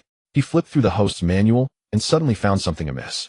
The manual recorded all performers on stage. Including the deceased, there were 13 people in total. Yet he distinctly remembered that there had been 14 people in the group when they arrived. That gray-clothed man seemed to have come with them. But now he was sitting in the audience. He was neither an actor nor a member of the troupe. Gu Jingyan felt a chill run down his spine. He looked at Han Shan, his voice tight. How many people were there when we arrived? 14, Han Shan replied without hesitation. Gu Jingyan then asked the other 4. Do you remember if there was a person in gray among the group? The 4 answered in unison.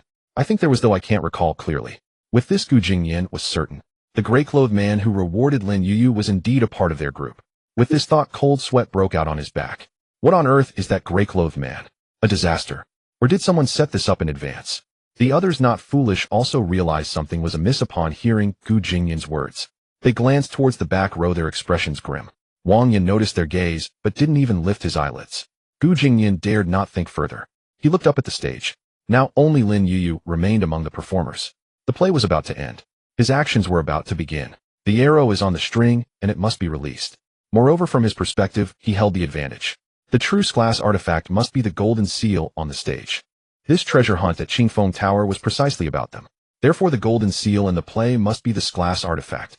The man in gray sat in the audience, needing to pass through a crowd of faceless spectators to reach the stage. He was right by the edge of the stage. He would definitely be faster.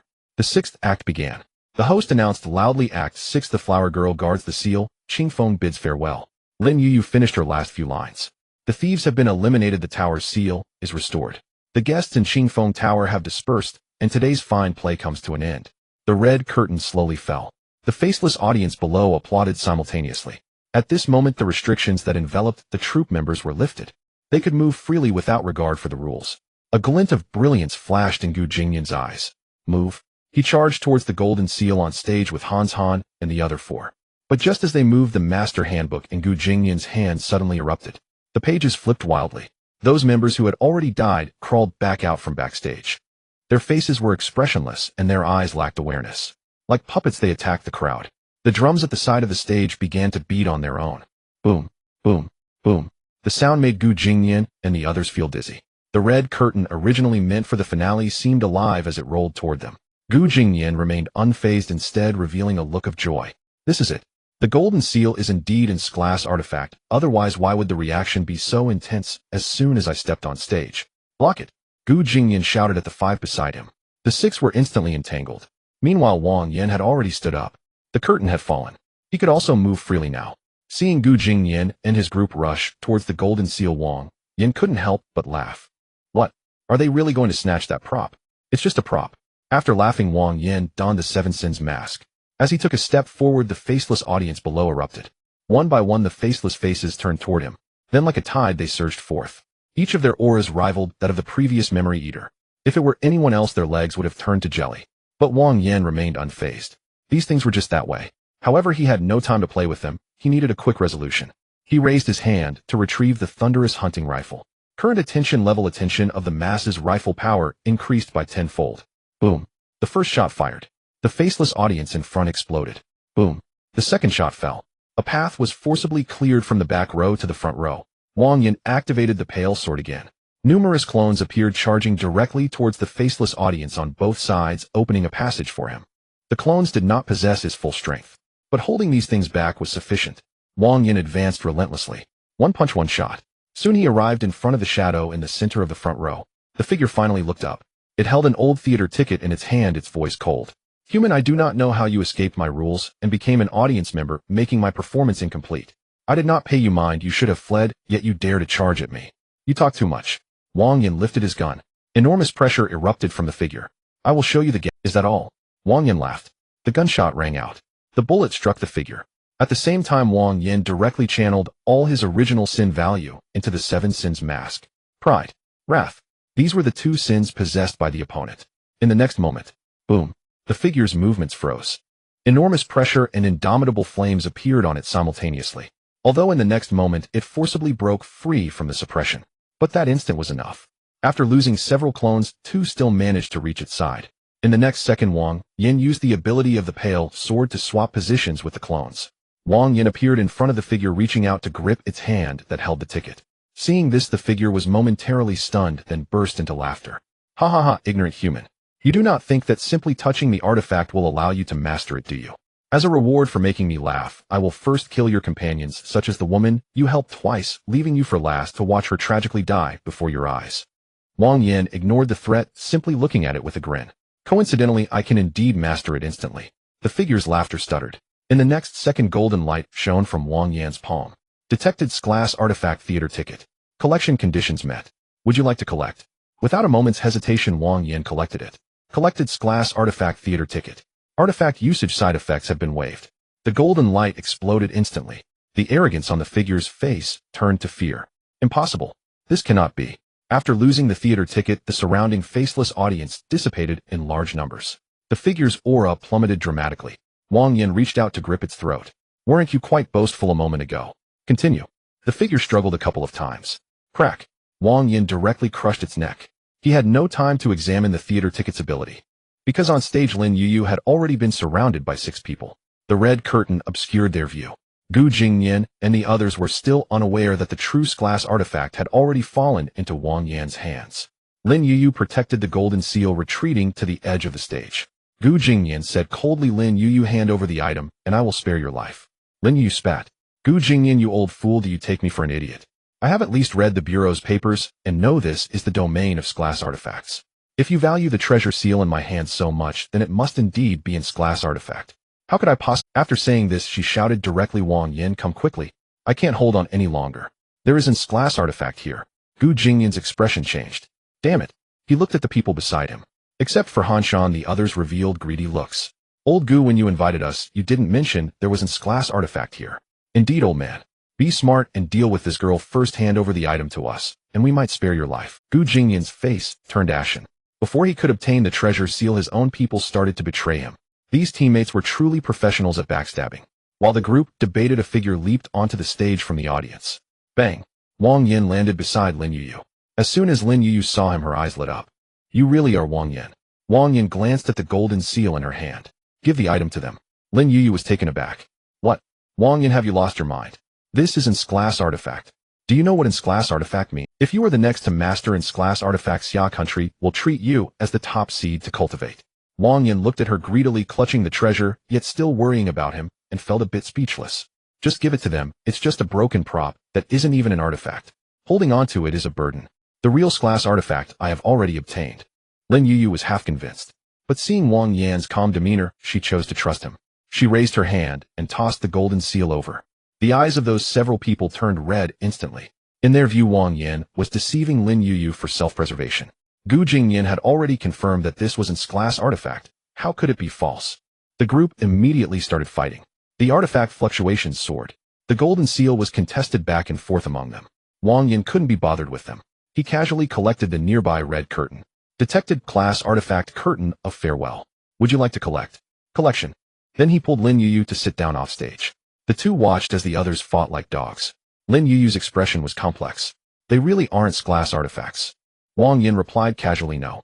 Lin Yuyu gazed at the tangled group. Do they now look like a bunch of children fighting over plastic trophies? Wang Yan nodded. Very much so. Soon the outcome emerged. Old Jiang was still as cunning. Gu Jingyan dragging his battered body became the final victor. He grasped the golden seal looking at Wang Yan and Lin Yuyu who remained unfazed below and laughed loudly. Good. It seems you all know your place. Once I master this class artifact, I will leave you with a complete corpse. He pulled out something resembling a heart from his pocket. Wang Yan's system radar showed no alerts. It was not an artifact. Gu Jingyan crushed the object, dripping the blood inside onto the golden seal. Wang Yan looked at Lin Yuyu. What is that? Lin Yuyu pondered seriously for 2 or 3 seconds. Then she answered earnestly, I don't know. After a pause she added, but it should be something that allows him to master artifacts. Wang Yan twitched his mouth. Did she need to say that? Couldn't he figure it out? On stage, Gu Jingyan's heart rapidly shriveled. He opened his mouth wide and actually swallowed the golden seal whole. After finishing, he even posed. I did it. I'm powerful now. I will soon possess top-tier power. Several minutes passed. Gu Jingyan's smile slowly froze. Other than a stomachache, he felt no surge of power. Lin Yuyu watched in disbelief. Did he really swallow? Wang Yan nodded. Yes. Lin Yuyu, holding back for a while, couldn't help but burst into laughter. Thank you for letting me see such a great show. As she spoke, Wang Yan raised his hand to reveal the real theater ticket. The fluctuations of this glass artifact instantly spread. As a reward for bringing me good cheer, let me show you what a true glass artifact looks like. Gu Jingyan's face instantly turned pale. Impossible. This glass artifact must be that golden seal. It can't be what you have. Lin Yuyu also sensed the powerful fluctuations of the theater ticket. She immediately looked at Gu Jingyan and couldn't help but laugh. This clown. Gu Jingyan's eyes turned red. Come here and die. You destroyed my Dao heart. He charged towards Wang Yan, dragging his battered body. Wang Yan couldn't be bothered to dirty his hands. He lifted the thunderous hunting rifle. Boom. A shot rang out. Gu Jingyan was sent flying and couldn't get up again. Thus, only Wang Yan and Lin Yuyu remained alive in the Qingfeng Theater. Lin Yuyu looked at the gun in Wang Yan's hand, suddenly realizing. Hey, this gun isn't it the one you took from the auditorium before? You haven't returned it yet. No, wait, this gun's aura feels like it's some kind of extraordinary item. By the way, what was that outfit you were wearing? Why did you suddenly appear here? Wang Yan blinked at her. There were too many questions, and he didn't want to answer. He directly began to collect the spoils from this battle. Su Man's charming heart earrings. Xing Lai's bone-shaking arm armor. The extraordinary items on Han Shan and others. Plus some supplies, potions, and enhancement pills carried by everyone. Most of them were things Wang Yan had never seen before and didn't know the purpose of. Of course, he also acquired the Ascension Ritual Plate. However, this item was a copy from the copy realm and couldn't be stored. For Wang Yan, it didn't hold much value. After putting the Ascension Ritual Plate and the other items into a backpack, Wang Yan tossed the backpack to Lin Yuyu. Hold this for me for now. Lin Yuyu took the bag and obediently stood to the side, still pondering how Wang Yan had mastered that hunting gun artifact. Ignoring Lin Yuyu beside him, Wang Yan took out an extraordinary item he had just acquired that possessed fire abilities. A great fire directly incinerated all the corpses on the ground into black ash. After checking again to confirm no traces were left, he looked at the system panel that popped up.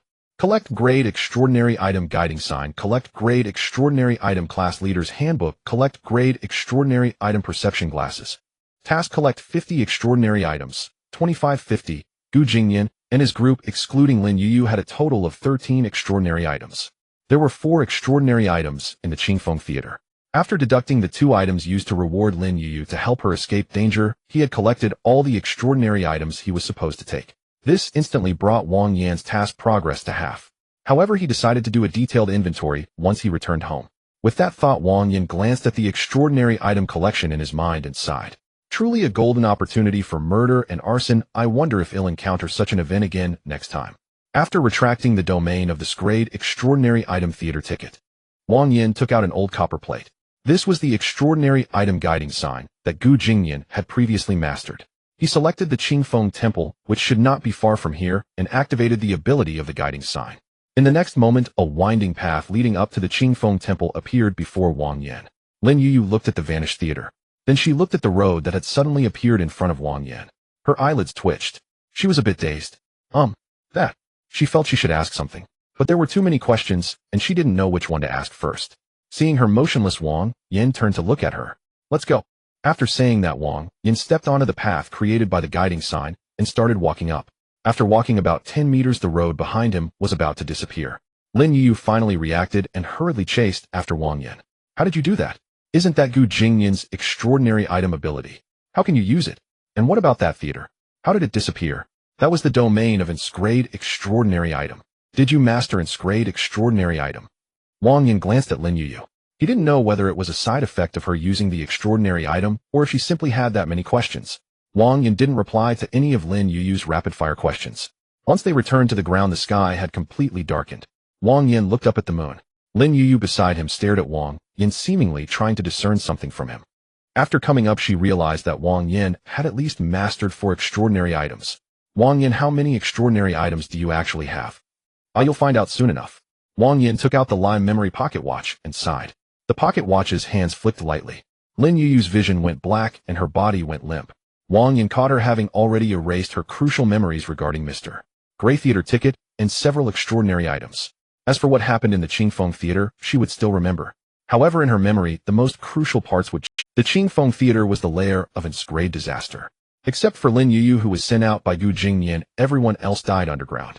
After stuffing the Ascension ritual plate into her bag, Wang Yin knocked on the door of the Qingfeng Temple and disappeared into the night. Shortly after, an old Taoist priest came out wearing an outer garment. Who is it? He just looked down and saw Lin Yu lying on the ground. The old Taoist was so startled that he nearly closed the door again. Miss, are you okay, miss? Lin Yu was awakened by the noise and opened her eyes abruptly. Fragments of the Qingfeng Theater flashed through her mind. Her face turned pale. She took out her phone from her pocket and dialed the Jiangdong City Abnormal Management Bureau. A few minutes later, hearing that nearly everyone Gu Jingyan brought had died, and that an unknown disaster lair seemed to have appeared underground in Qingfeng Mountain, the Management Bureau went into an uproar. This was not an ordinary anomaly. This was a major casualty incident. The support team set out overnight. Qingfeng Mountain was quickly sealed off. The detection team, blockade team, and medical team all went up the mountain. Lin Yu was taken for treatment and questioning.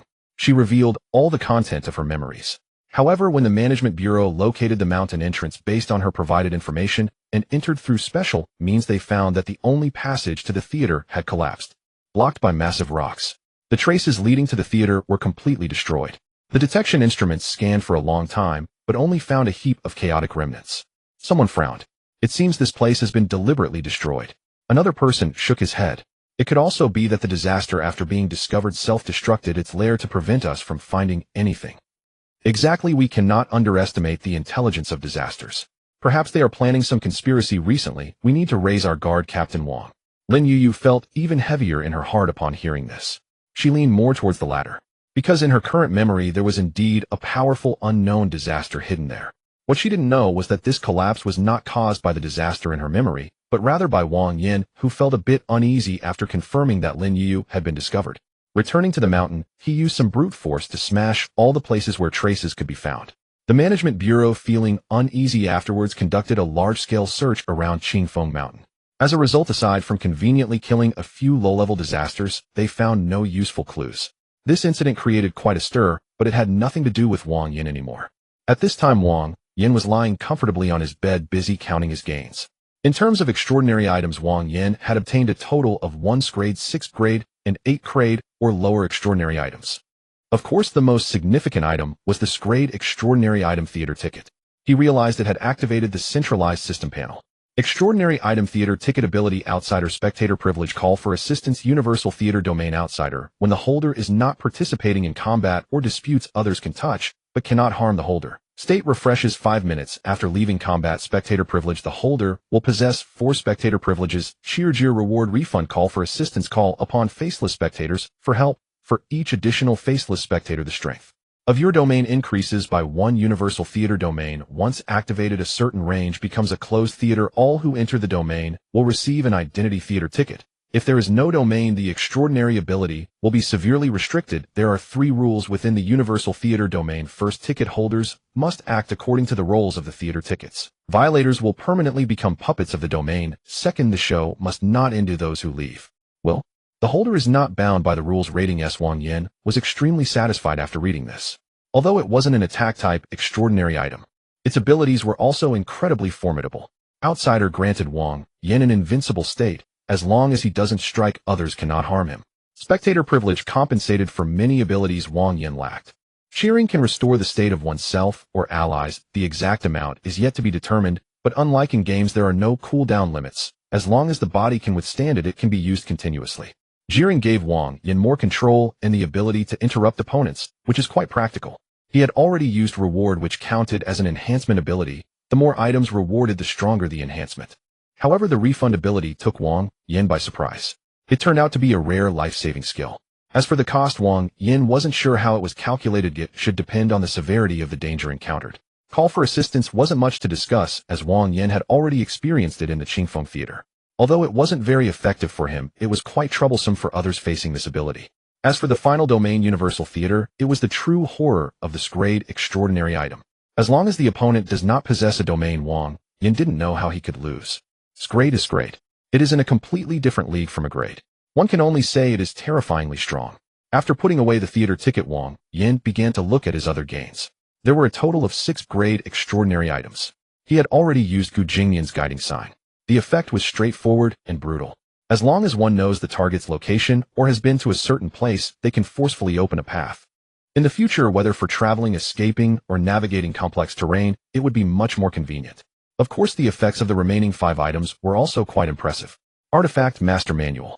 Ability records the identities, responsibilities, and abnormal rule changes of individuals within a certain range. If the target is within a rule area, one can briefly see their current limitations and risks. This item is suitable for analysis. Wang Yin lacks combat power, but he needs something that can allow him to read the instruction manual in advance. Otherwise, every time he encounters a rule-based artifact, he risks his life to test it. Artifact Boiling Stone. Ability after use, it can cause the air, water flow, or blood in a specified area to boil at high temperatures. It is primarily offensive with a small range, but its explosive power is strong. Wang Yin nodded. This is quite useful. He won't have to boil water for instant noodles himself anymore. Artifact Perception Glasses. Ability enhances abnormal perception, allowing one to see the residual waves of low-level artifacts, traces of calamity activity, and hidden auras. This does not completely overlap with the system radar. The radar is responsible for locating artifacts. The glasses are for observing traces. They are a great aid for investigation. Not bad. Artifact Lightweight Steel Shield. Ability deploys a lightweight steel barrier that can withstand physical impacts and some artifact waves. The barrier can move with the holder, but has a limited duration. Defense type. Although Wang Yin prefers offense, the more defensive methods he has, the better. After all, one only has one life. Artifact Colorful Rope. Ability can split into multiple sturdy colored ropes to bind, pull, or assist in moving a target. It is an auxiliary type of artifact. In certain situations, it can indeed play a significant role. Of course, besides these artifacts, Wang Yin also found quite a few potions, materials, special mineral powders, and some artifact derivatives. He scoured the forum and roughly figured out their uses. Some can stabilize artifact pollution. Some can temporarily boost stamina. They are quite valuable to others. But for Wang Yin, their use is limited. He plans to find a suitable channel to sell them. If he can exchange them for money, he will. It would be even better to exchange them for artifacts. Wang Yin closed the forum and leaned back comfortably on the bed.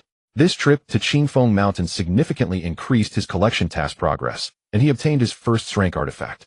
One could say it was a worthwhile trip. He just wonders when the next such event will occur. After a tiring day, Wang Yin closed his eyes and fell asleep. Meanwhile, underground in the abandoned church on the west side of the city, in the cold hall, 8 calamity auras gathered together. At the forefront is the inverted saint, who had previously escaped from Wang Yin. Standing next to him are 2 figures. One is a black-robed calamity. The other is an eye calamity. Opposite them are 5 beings exuding a strong sense of oppression. At this moment, the inverted saint spoke with a smile. Welcome everyone to join the Jiangdong City Transformation Plan. Let us first get to know each other. I am the inverted saint and a rank calamity with abilities leaning towards support and weak offensive power. I am the executor of this plan. This is Ghost, in a rank calamity with abilities leaning towards concealment and movement capable of traveling through shadows. This is 100 Eyes in a rank calamity with abilities leaning towards detection and monitoring, serving as our information source. After the inverted saint finished speaking, he looked at the 5 calamities in front of him, indicating that they could start their self-introductions. A calamity resembling a small child holding a white bone flute was the first to speak. It is one of the 2 rank calamities contacted by the black-robed calamity. I am Bone Flute Boy, in a rank calamity with abilities leaning towards control, capable of using the bone flute in hand to control those who hear its sound, or other calamities. Another a rank calamity, robust and dragging a rusty butcher's knife, spoke with a hearty tone. I am Meat Mountain Butcher. My abilities are simple. I can take hits, I can chop, and my wounds heal extremely quickly. That's it. The remaining 3 are all strength calamities. The first is called Mirror Coffin Old Man. It is holding a vertically positioned black mirror coffin with its face hidden in the coffin's shadow. Its ability is to seal off a certain area with the mirror coffin and can also reflect a brief mirror image of itself. The second is Faceless Judge. It wears a black and white official robe with no facial features and holds a red pen. The third is Bloody Nun, also a saint sent by the god of the inverted saint. She is dressed in a long robe soaked in blood with her hands clasped together. The third is Bloody Nun, also a saint sent by the god of the inverted saint. She is dressed in a long robe soaked in blood with her hands clasped together and a faceless statue hanging around her neck. Her ability is to heal calamities using blood chains and transfer the damage to the opponent. After getting to know each other, the inverted saint continued to speak. The goal of the plan is simple. In 3 days we will transform Jiangdong City into a city that solely belongs to calamities. The Meat Mountain Butcher grinned. Kill all humans. That's what I'm good at. The inverted saint glanced at it. First kill the artifact wielders, then destroy the Jiangdong Management Bureau. Ordinary humans pose no threat to us and will become our food. There is no need to rush to kill them all. The Bone Flute Boy seemed quite interested in consuming humans, licking the bone flute. Yes. Just like humans say about sustainable development, oh, we need to take good care of them. But why not choose my home in Qingshan City? Hearing this, the inverted saint had no expression on his face, as if he had anticipated this question.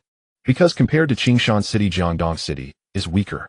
After the Deadly Peak incident, all rank artifact wielders in Jiangdong City died. Currently, the highest visible rank is only a few ranks. Because compared to Qingshan City, Jiangdong City is weaker. After the Deadly Peak incident, all rank artifact wielders in Jiangdong City died. Currently, the highest visible rank, and issued an old voice. What about support from nearby cities or the Management Bureau headquarters? How do you plan to deal with that? Although Jiangdong City may be weak, the overall strength of humans is not to be underestimated. If you do not have a reasonable countermeasure, I will leave immediately. Of course, I have already considered this aspect. The goal of this plan is also what my God desires. Therefore, when we start acting, there will naturally be others to hold back those human reinforcements.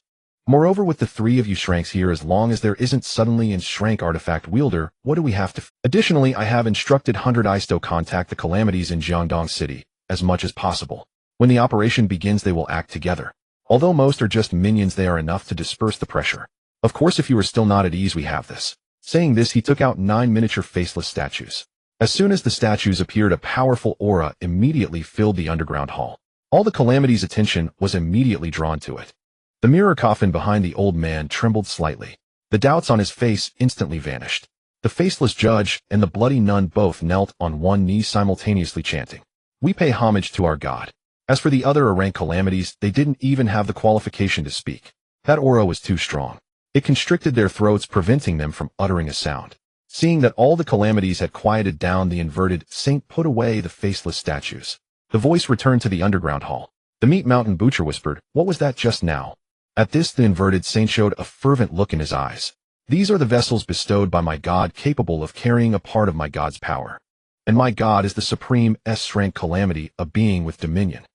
With this statement, all rank calamities gasped in shock. S-rank calamity, dominion.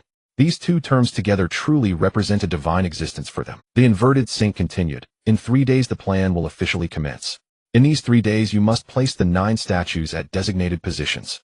Then use low-level calamities as fuel to guide my God's power to descend. At that time, Jiangdong City will be enveloped by my God's dominion, and all artifact wielders within the dominion will be suppressed. After that, your task will be simple: kill all artifact wielders within the dominion, destroy the Jiangdong Management Bureau, and welcome my God's arrival." After hearing this, the calamities became excited.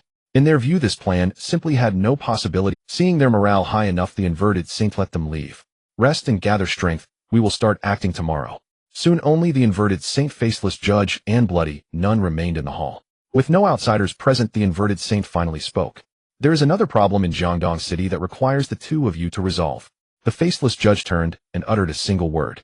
Speak. The inverted saint responded with a serious expression. A human existence suspected of possessing two rank artifacts with extremely strong power. He once crushed me and the pale mask and obtained the rank artifact from the pale mask. The bloody nun spoke with some surprise. A human possessing two rank artifacts at the same time. Interesting. They were indeed surprised. It was remarkable that such a genius existed in this small Jiangdong city. To be able to master two rank artifacts. But they were not afraid. Because for them, as long as the human artifact wielder does not possess rank artifacts, the threat to them is nearly negligible. Moreover, there are two saints here. They are confident they can deal with Wang Yan. The bloody nun softly said, "Leave that person to us. The gods sent us here to resolve the unexpected." The inverted saint nodded, relieved from a heavy weight in his heart. The next morning, as soon as the alarm rang, Wang Yan opened his eyes. He stared at the ceiling for 2 seconds before slowly sitting up. 3 days of vacation had vanished in the blink of an eye. They called it a break.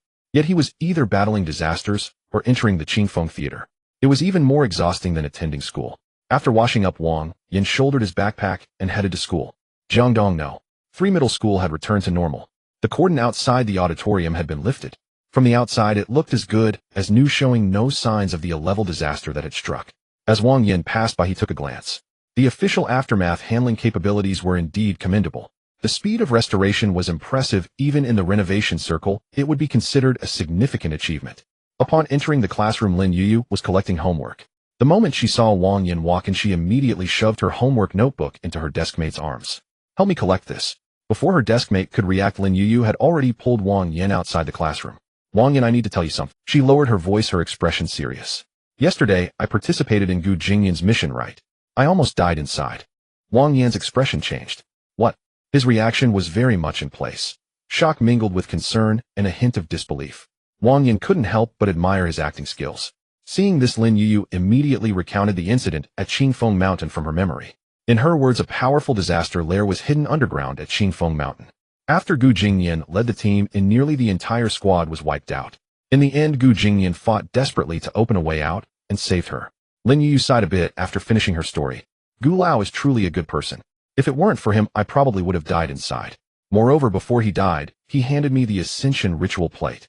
Wang Yan nodded repeatedly. "Yes, indeed." Yet inside he couldn't help but sigh. Gu Jingyan was indeed a good person. He led the team to deliver peculiar items. He provided materials. This saved him a lot of effort and allowed the task to progress past the halfway mark. Lin Yuyu didn't notice Wang Yan's abnormality and suddenly smiled. "The most outrageous part is that after I used the Ascension ritual plate, it actually succeeded." Wang Yan was stunned. "What do you mean it succeeded?" Lin Yuyu proudly patted her backpack. "My perception doll leveled up." This time Wang Yan's expression truly changed. "What?" He immediately opened the system radar. A prompt quickly popped up. "Detected a main level peculiar item perception doll."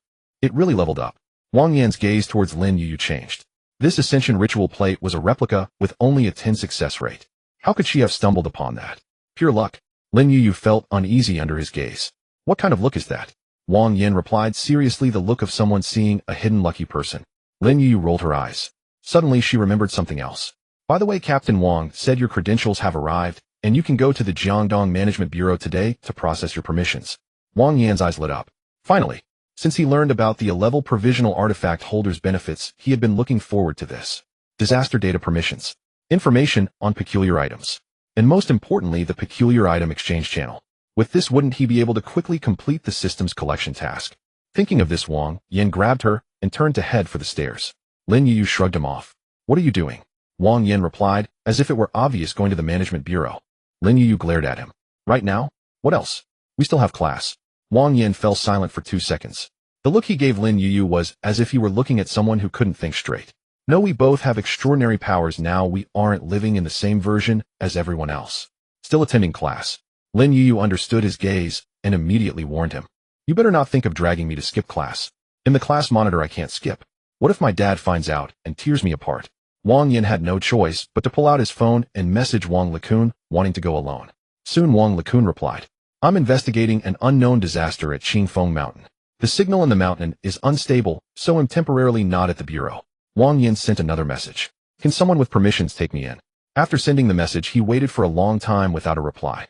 Wang Yin stared at his phone, estimating that Wang Lekun had likely gone deeper into the mountain. Thus he had no choice but to return to his seat and lay his head on the desk. Time for a nap. After all, he couldn't escape the management bureau. When the morning exercise bell rang, Lin Yu woke Wang Yin up. The playground was filled with students. Wang Yin felt the excitement of the crowd around him. He activated the 7 deadly sins mask. After the battle at the Qingfeng Theater, his original sin value had nearly been exhausted. It was just right to replenish it. In the next moment, various sins surged into his body. System prompts appeared. Absorbed original sin value 120 points. Constitution 1. 3 Strength 1. 2 Spirit 3. 5 Speed 2. 2 7 Deadly Sins Mask Enhancement Multiplier raised to the limit 10 times. Current Strength attribute reaches 15 points, greatly enhancing the host's body. Body shackles broken, allowing mastery of a second peculiar item. Detected that the host possesses a system. The restrictions on mastering peculiar items are now invalid. Reward conversion 1 attribute point equals double the base of an ordinary person. Subsequent original sin value attribute enhancement efficiency decreased. 30 points of original sin value can obtain 1 point of attribute enhancement. Strength 1 Wang Yin stared at the last few prompts, momentarily taken aback. A second peculiar item. Didn't he want to use several items at once? Soon he realized this was a limitation for ordinary artifact holders. For normal people, once a specific attribute reaches 15 points, their body shackles will be broken, allowing them to bear a second peculiar item. But he had a system, so he didn't need to take that path. The system directly converted the rewards into attributes, effectively doubling them. This meant that his current 15 points were actually equivalent to around 30 points before. However, the efficiency of original sin enhancement would be lower from now on. Wang Yin pondered. Was it a loss? It seemed like it was. But now that his attributes had broken through 15 points, it gave him a reasonable excuse to showcase a second peculiar item. In the future, in front of the management bureau, he wouldn't be stuck pretending to be a single peculiar item holder. With this thought, it didn't seem like a loss anymore. Wang Yin pulled up his panel. Name Wang Yin, Constitution 15, Strength 16, Spirit 15, Speed 15. Just by looking at it, Wang Yin could feel that he was now several times stronger than before. He felt a bit restless, eager to test just how strong he had become. So while the team turned to stretch, he casually threw a punch. Bang! The air erupted. Several classmates in front were accidentally knocked down by the air, pushed by Wang Yan's punch, letting out screams. Oh, someone pushed me. Several classmates turned back in an instant. What the hell? What was that sound? Who just fired a cannon? A boy stared at Wang Yin, his eyes wide. Wait, did he just create a sonic boom and knock those people down? There's a superhuman. Wang Yin silently retracted his fist. It was a mistake. His strength had surged too quickly, and he forgot to control it. The next second, the homeroom teacher approached with a dark expression. Wang Yin, what are you doing during morning exercise? Disturbing the order, huh? Wang Yin was called to the back of the line for a lecture. The entire class struggled to stifle their laughter. They quickly ignored the fact that Wang Yin had created a sonic boom. The morning classes passed in a flash. After school at noon, Lin Yu finally took Wang Yin to the Jiangdong City Abnormal Management Bureau. The destination was a 2-story small foreign-style building. It looked ordinary. Ordinary enough to resemble an old cadre activity center. But as Wang Yin approached, the system radar exploded. Detected a level peculiar item anomalous space house replica. Detected a level peculiar item wish app. Detected level peculiar item identity access control. Detected level peculiar item soundproof wall. A series of prompts popped up, momentarily dazzling Wang Yin. Fortunately, after his spiritual attributes were enhanced, his brain quickly processed the information. It didn't cause him too much trouble. Lin Yu saw him stop and smiled. So what do you think? Are you curious? It didn't cause him too much trouble. Lin Yu saw him stop and smiled. So what do you think? Are you curious? Wang Yin glanced at the small building and then met Lin Yu's eyes. Because this is a peculiar item. Lin Yu's expression stiffened. The explanation she had prepared got stuck in her throat. Wait, how did you guess that? Wang Yin shrugged. Lin Yu took a deep breath. Forget it, let's go in. She took out her phone and opened an app. A virtual key appeared on the screen. With a gentle turn, the small building seemed to shed a layer of disguise. A towering skyscraper appeared before Wang Yin. The lobby was bright, and people came and went in an orderly fashion. Now this truly looked like the headquarters of the management bureau. However, at that moment, Wang Yan's attention was not on that. One of the prompts flashing on the system radar made him feel something was off. Detected a main level peculiar item, Eye of Monitoring. Having peculiar items was normal, but what was abnormal was the location of this peculiar item. It was not inside the management bureau, but on the rooftop of a building across the street. It had a clear view of the management bureau's entrance, allowing anyone entering or exiting to be seen. Lin Yu noticed that Wang Yin had stopped, following his gaze to the rooftop across the street. What's wrong? Wang Yin did not respond immediately. He certainly couldn't say he had a system radar. So he opted for a more reasonable explanation. Does your management bureau place monitoring artifacts right across from your own entrance? Lin Yu was taken aback. Huh, I used to be just an outer personnel, am not familiar with such arrangements. But it does sound a bit strange. At that moment Wang Lekun hurried out. Seeing Wang Yin, he immediately apologized. Sorry, I was chasing a disaster on Qingfeng Mountain this morning, and went into the forest. My phone lost signal. Wang Yin nonchalantly said, It's fine, Team Wang, I have something to discuss with you. Wang Lekun paused. What is it? Wang Yin pointed to the rooftop across the street. As soon as I arrived here, I felt something watching me located over there, and it doesn't seem like ordinary surveillance. Wang Lekun's expression changed instantly upon hearing this. Someone was watching their doorstep. The key point was that they hadn't noticed it yet. This was no small matter. Following Wang Yan's direction, Wang Lekun's frown deepened. He didn't question how Wang Yan sensed it. At this moment, clarifying the surveillance point was more important than probing for secrets. Wang Lekun wasted no time and immediately called over a staff member. You take Wang Yan to complete the procedures. Grant him access to documents, permissions, and benefits. The physical examination and artifact ability tests I will personally conduct when I return. After speaking, Wang Lekun quickly left. The staff member then led Wang Yan into the lobby. The procedures were not complicated. A photo was taken. Information was entered. A confidentiality agreement was signed. Identity level was confirmed. Finally, a black card with silver patterns was pushed in front of Wang Yan. Jiangdong City Anomaly Management Bureau class, a preparatory artifact. User Wang Yan, the staff member explained, the official app has already been set up for you. From now on you have formal access rights. Your permission level is Class A preparatory, and you can view almost all content. Additionally, you can receive a special training method. You can also receive stability medication and artifact side effect suppression pills each month. If you wish to apply for an artifact cultivation plan later, you can submit a request type. The Bureau's task and exchange systems will also be opened up. You can check them out when you go back. Wang Yan listened very attentively. The staff member added, by eliminating disasters, handling anomaly tasks, and discovering unregistered artifacts, you can earn contribution points. Contribution points can be exchanged for information, medications, and training resources. Of course, your permissions should allow for more, so I want to elaborate further. Wang Yan nodded, immediately opening the app. The homepage mainly displayed important information prompts, as well as some basic personal information, artifact user level, number of tasks completed, and contribution points balance. However, Wang Yan did not have any of these yet. After all, he had just joined. But the next moment a prompt popped up. You have received this month's class a preparatory artifact user allowance, 1,000 contribution points. Seeing his contribution points jump from 0 to 1,000 in an instant, Wang Yan was momentarily taken aback, not expecting such a benefit. With contribution points, Wang Yan entered the exchange module. His eyes were met with a dense array of 1 contribution point could be exchanged for 1,000 cash, 10 contribution points could be exchanged for a strength enhancement potion, and 100 contribution points could be exchanged for a property in the city. Of course, Wang Yan was not particularly interested in any of these. Currently, he didn't lack cash, and the strength potion had minimal effect on him. Wang Yan's sole purpose for joining the Management Bureau was one thing: to acquire artifacts more quickly and efficiently. After selecting to view only artifacts, Wang Yan saw the artifacts he could exchange. Grade artifacts starting at 500 contribution points, and a grade at 800 points. Higher grade artifacts were even more exorbitantly priced. However, having some was better than having none. Wang Yan quickly placed an order for 2 items. After filling out the address, a prompt appeared. Expected delivery tomorrow. Just then Wang Lekun returned. His expression was even more serious than before. Wang Yan, your feeling was correct. Lin Yu was startled beside him. Really? Wang Lekun nodded. We just used internal detection artifacts to scan and found residual energy on the rooftop across the street. Unfortunately, the other party noticed the exposure early and has already withdrawn. Otherwise, we would have been able to locate them directly. Lin Yu's expression changed. At the Management Bureau entrance, watched by someone with an artifact, they had no idea how long they had been watched. Just thinking about it was enough to make one's scalp tingle. Wang Yan asked, an artifact user or a disaster? Wang Lekun replied solemnly, preliminary judgment indicates it's a disaster.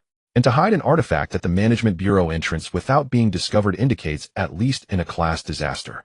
Lin Yu immediately thought of a name. Is it Upside Down Saint?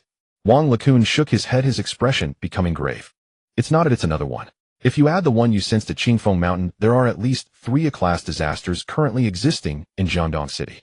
But regardless, the fact that the disaster is monitoring us indicates that their intentions are not small. Perhaps the incident at Qingfeng Mountain is also part of their plan. Hearing the 3 words, Qingfeng Mountain, Wang Yan's mouth twitched slightly. He didn't respond. Let this unknown disaster take the blame for now. After all, disasters are quite good at taking the fall. Wang Lekun looked at Wang Yin. You have done a great service today. If you hadn't discovered this, the Management Bureau wouldn't have known how long we had been monitored. Wang Yin shrugged and said nothing. Wang Lekun glanced at him and continued. Let's go, we need to conduct the tests first. Once the physical examination is complete, your file will be officially established. All right. Wang Yin followed Wang Lekun to the testing room. The room was equipped with various instruments. The staff were already waiting inside. Under Wang Lekun's instructions, the tests began. On the other side, underground of an abandoned church in the west of the city, 100 Eyes suddenly opened all its eyes. It looked towards the nearby upside-down saint with a tense voice. Saint, what is it? 100 Eyes said, the Management Bureau has discovered my eyes. They just scanned the location of my eyes. Not exactly, I sensed something was wrong and retracted my eyes in advance. Hearing this, upside-down saint sighed in relief. As long as they didn't get them, they won't be able to locate us here based solely on residual energy. But how did they suddenly discover it? 100 Eyes artifact is called Monitoring Eye, possessing the ability to obscure and monitor. With the power of this artifact, all of 100 Eyes' eyes could serve as monitors that could be retracted at any time and were extremely difficult to detect. That eye had been hanging across from the Management Bureau entrance for nearly a month at Upside-Down Saint's behest. The Management Bureau had never discovered it. Why did it suddenly get exposed today? Did something happen? Upside-Down Saint thought and said to 100 Eyes, check who entered the Management Bureau before the exposure. 100 Eyes' tendrils lifted. An eye emerged from its palm. Projecting like a projector, it cast the image of a boy and a girl in Jiangdong. 3 high school uniforms were standing at the entrance of the Management Bureau. The girl was Lin Yuyu. The boy was Wang Yin. The moment Upside-Down Saint saw Wang Yin, the fury in his eyes couldn't be contained. Damn it. It's you again. Damn human. He almost gritted his teeth while saying this. Pale Mask died at this person's hands. His plans had been disrupted by this person before. Now, even the monitoring eye at the Management Bureau in trance was exposed because of this person. Was this human specifically targeting him? 100 Eyes noticed the intense reaction of the disaster beside him and quietly said, Saint, what if? Shut up. Upside-Down Saint took a deep breath, forcibly suppressing his anger. He knew that after the monitoring point was exposed, the Management Bureau would definitely increase their vigilance. Delaying for 3 more days would only increase the risk. Since that was the case, he decided to act sooner. Upside-Down Saint's voice turned icy. Notify all disasters, the plan is advanced. By tomorrow evening, all remaining idols must be set up. 100 Eyes was taken aback, but it didn't dare to refute. It immediately transmitted the order to all participating disasters. The underground hall fell silent again. Upside-Down Saint stared fiercely at the image of Wang Yin on the wall. Damn human. Once my domain covers Jiangdong, I will see if you can still continue to ruin my plans. The Jiangdong Anomaly Management Bureau's testing room. The testing was nearing its end. Wang Yin stood in the center of the room, surrounded by a pockmarked floor. The power testing device had cracked. 2 of the 3 sensor plates in the speed testing channel were broken. The physical impact device was emitting white smoke. The entire room looked as if it had been struck by a massive force in a state of disrepair. A staff member clutching a laptop was drenched in cold sweat. He was now worried that with the machines damaged like this, the data might not be transmitted to the computer. If the data didn't make it to the computer, it would mean that Wang Yin would have to be tested again. The Jiangdong Anomaly Management Bureau only had 2 testing rooms in total. One had already been damaged by Wang Yin. If another one were to break, he would be out of a job. Wang Lekun and Lin Yuyu stood nearby, seemingly less anxious than the staff member. However, looking at the debris of the equipment scattered around, their expressions still reflected a hint of shock. Lin Yuyu couldn't help but whisper, Wang Yin, are you sure you only used normal strength just now? You didn't use any special items? Wang Yin pondered for a moment. Definitely not. Didn't I say not to use any special items? Lin Yuyu twitched the corner of her mouth. The destructive power was already several times stronger than when she used a special item. Was it really just Wang Yin's normal strength? Comparing oneself to others is truly infuriating. Physique over 15 times. Speed over 15 times. There was one more line of notification at the end. The testing equipment's limit is damaged. Actual data may be higher. Oh, thank goodness. Thank goodness. As soon as he finished speaking, 3 lines of values jumped onto the screen. Strength over 15 times. Physique over 15 times. Speed over 15 times. There was one more line of notification at the end. The testing equipment's limit is damaged. Actual data may be higher. The staff member's voice trembled. All 3 data points have reached 15 times the standard of an ordinary person. And it might not be just that. The testing room fell silent for a moment. Lin Yuyu suddenly turned to look at Wang Yin. Wang Lekun also stared at Wang Yin as if he were gazing at a monster disguised as a high school student. 15 times the standard of an ordinary person. This was no longer merely about having great strength, a good physique, or speed. The Management Bureau had studied that for an executor to master a second special item, their body must withstand higher-level conflicts of special items. The most intuitive standard was that certain physical qualities must reach 15 times that of an ordinary person. Once this was achieved, it meant that the Buddha's shackles had loosened. And Wang Yin was not just one aspect. Strength, physique, and speed all had reached that level. The Jiangdong Management Bureau did not have the equipment to test for spiritual sense, so it wasn't measured. However, in Wang Likun's view, Wang Yan's performance in that regard should not be lacking. His perception was exceedingly sharp. The Bureau had been oblivious to the surveillance cameras at the entrance for so long, yet he noticed upon arrival, which proved something.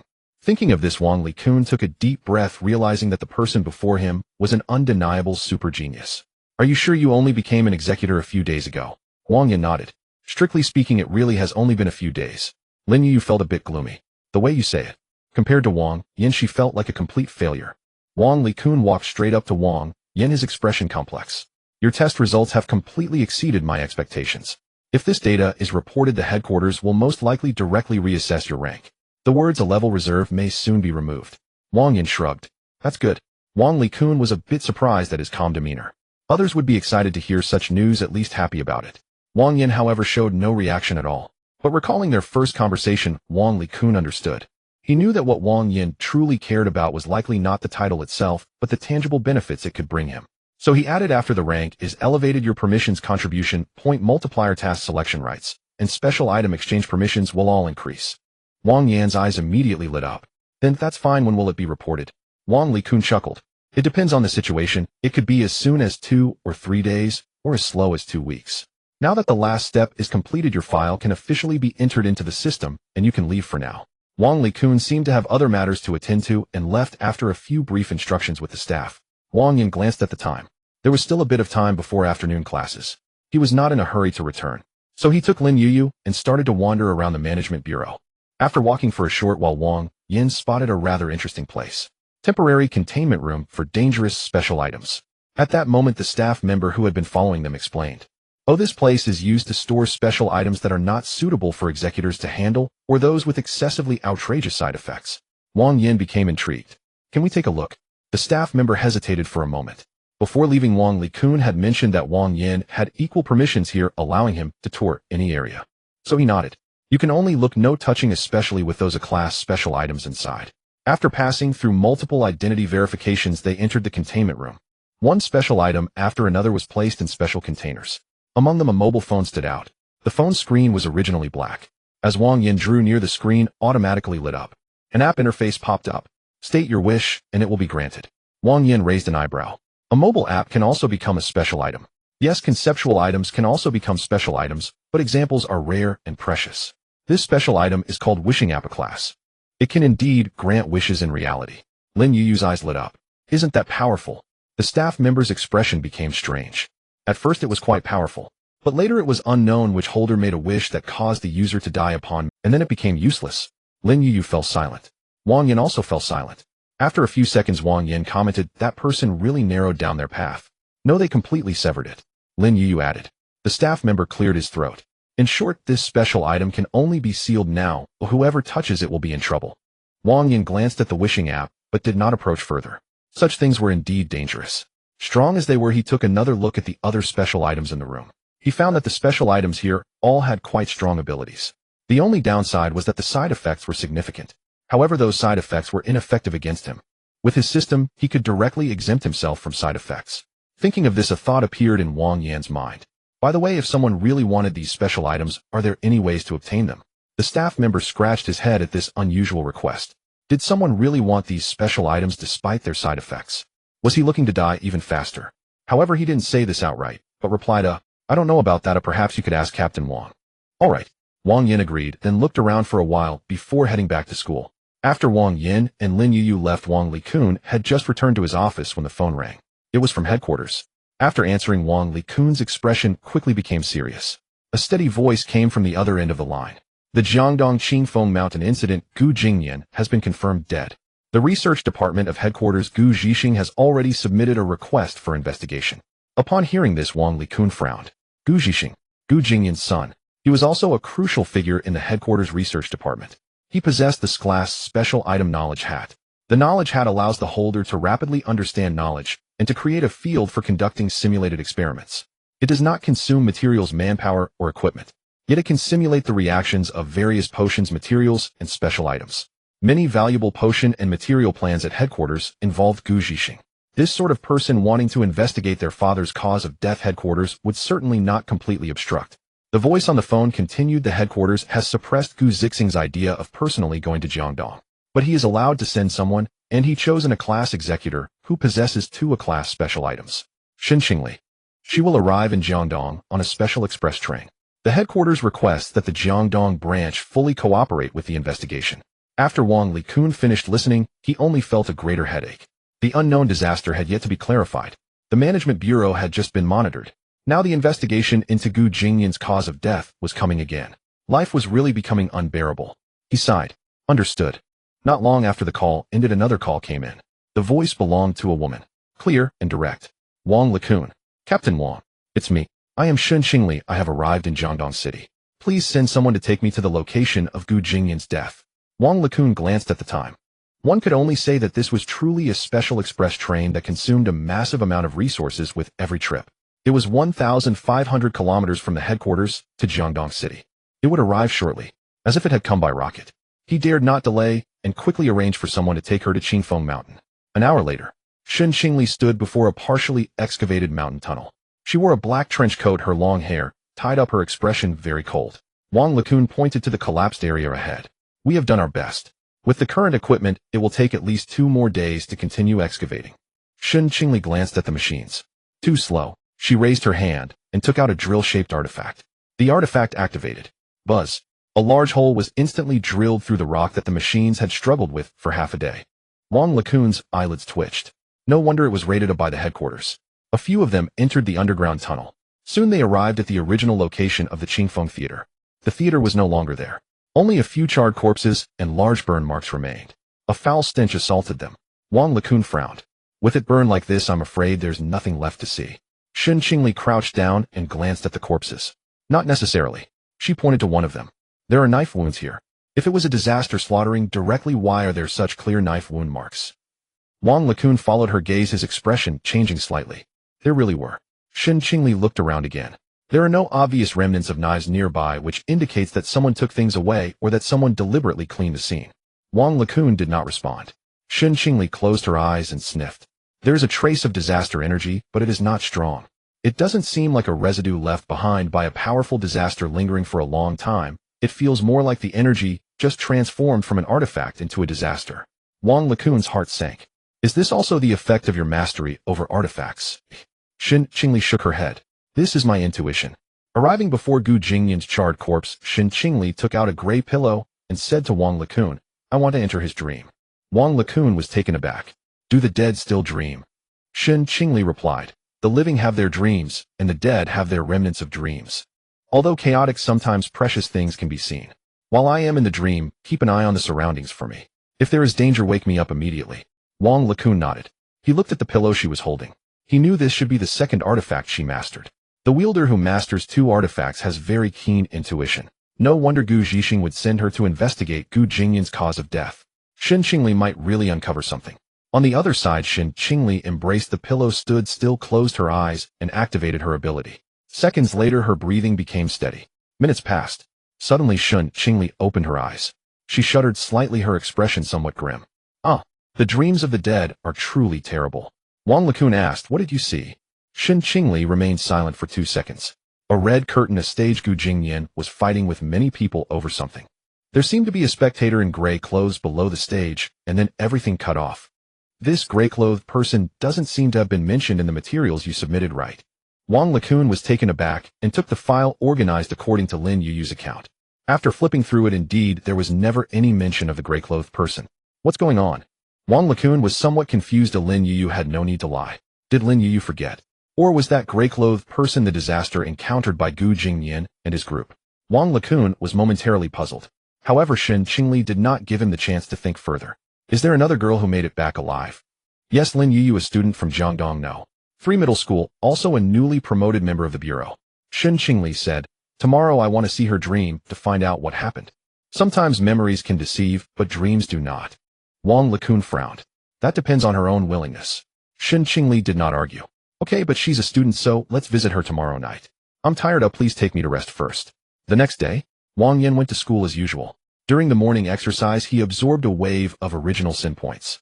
Absorbed original sin points 120 points. Physical 2, speed 1, mental 1. The enhanced hunger immediately surged up.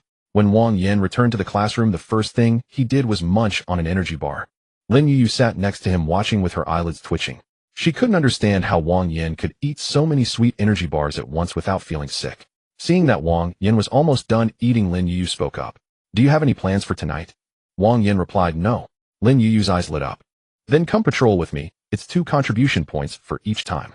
Wang Yan originally had little interest. Hearing about contribution points, his attitude changed immediately. Although it was a bit less, even the smallest mosquito is still meat. It was also a good chance to familiarize himself with the basic process. So Wang Yan asked, what time? At 9 o'clock in the evening, meet on the rooftop of the talent building near your home. Wang Yan looked up. Why the rooftop? Lin Yu said seriously, patrolling has to have some style, right? At 9 o'clock in the evening, Wang Yan sneaked past the security guard and arrived at the rooftop of the talent building. Lin Yu was already waiting there. She was dressed in the outfit from the first time Wang Yan met her. Dressed in black casual clothes with a white rabbit mask on her face. It was full of points of ridicule. Wang Yan held back the urge to mock and looked down at the street. So why can't we meet at the entrance of the community? Do we have to stand on the rooftop like Batman? Lin Yu corrected him. It's Batman, and standing on the rooftop has style. Wang Yan rolled his eyes, calling it avoiding copyright risks. Then the two moved along the patrol route. Lin Yu was in charge of explaining the process. Night patrol mainly looks for abnormal fluctuations, traces of disasters, and unregistered artifacts. If danger is found, report it first. If it can be dealt with, handle it. If not, wait for support to arrive. But for you, there shouldn't be anything you can't handle. Wang Yan asked, is there extra contribution points for dealing with them? Lin Yu was silent. Yes, it depends on the level of the disaster. Level 20 points, the level 50 points, level 100 points, level 200 points. I haven't dealt with anything higher than that, so I haven't learned about them. Wang Yan nodded. For him, if he could kill a disaster, the rewards were still reasonable. Not only could he obtain artifacts, but he could also earn contribution points. Just as they were talking, Wang Yan's artifact radar suddenly popped up a notification. Detected main level artifact lead water bullet. Detected main level artifact soul robe. Detected main a level artifact mirror coffin location 1 kilometer northeast. Is there a disaster? The sudden appearance of 3 main artifacts delighted Wang Yan. He signaled Lin Yu to follow him and dashed out at high speed. Soon following the radar's location, Wang Yan and the others arrived at a path frequented by the 3 disasters. Suddenly a shadow rushed out from the street ahead. It was a low-level disaster. It wore a face of fear as if it was being chased by something. Upon seeing Wang Yan and Lin Yu, it did not attack, but instead tried to bypass them. Lin Yu's expression changed. A disaster. It seems to be escaping. Wang Yan looked behind the disaster. Something is chasing it. Wang Yan instantly moved, appearing behind the low-level disaster. With one punch, he shattered it and collected the fallen level artifact lead water bullet. Mission: collect 50 artifacts, 2,650. As Wang Yan shattered the low-level disaster, 2 figures emerged from the alley. One was a shadowy figure shrouded in black mist. The other was an old man holding a black mirror coffin.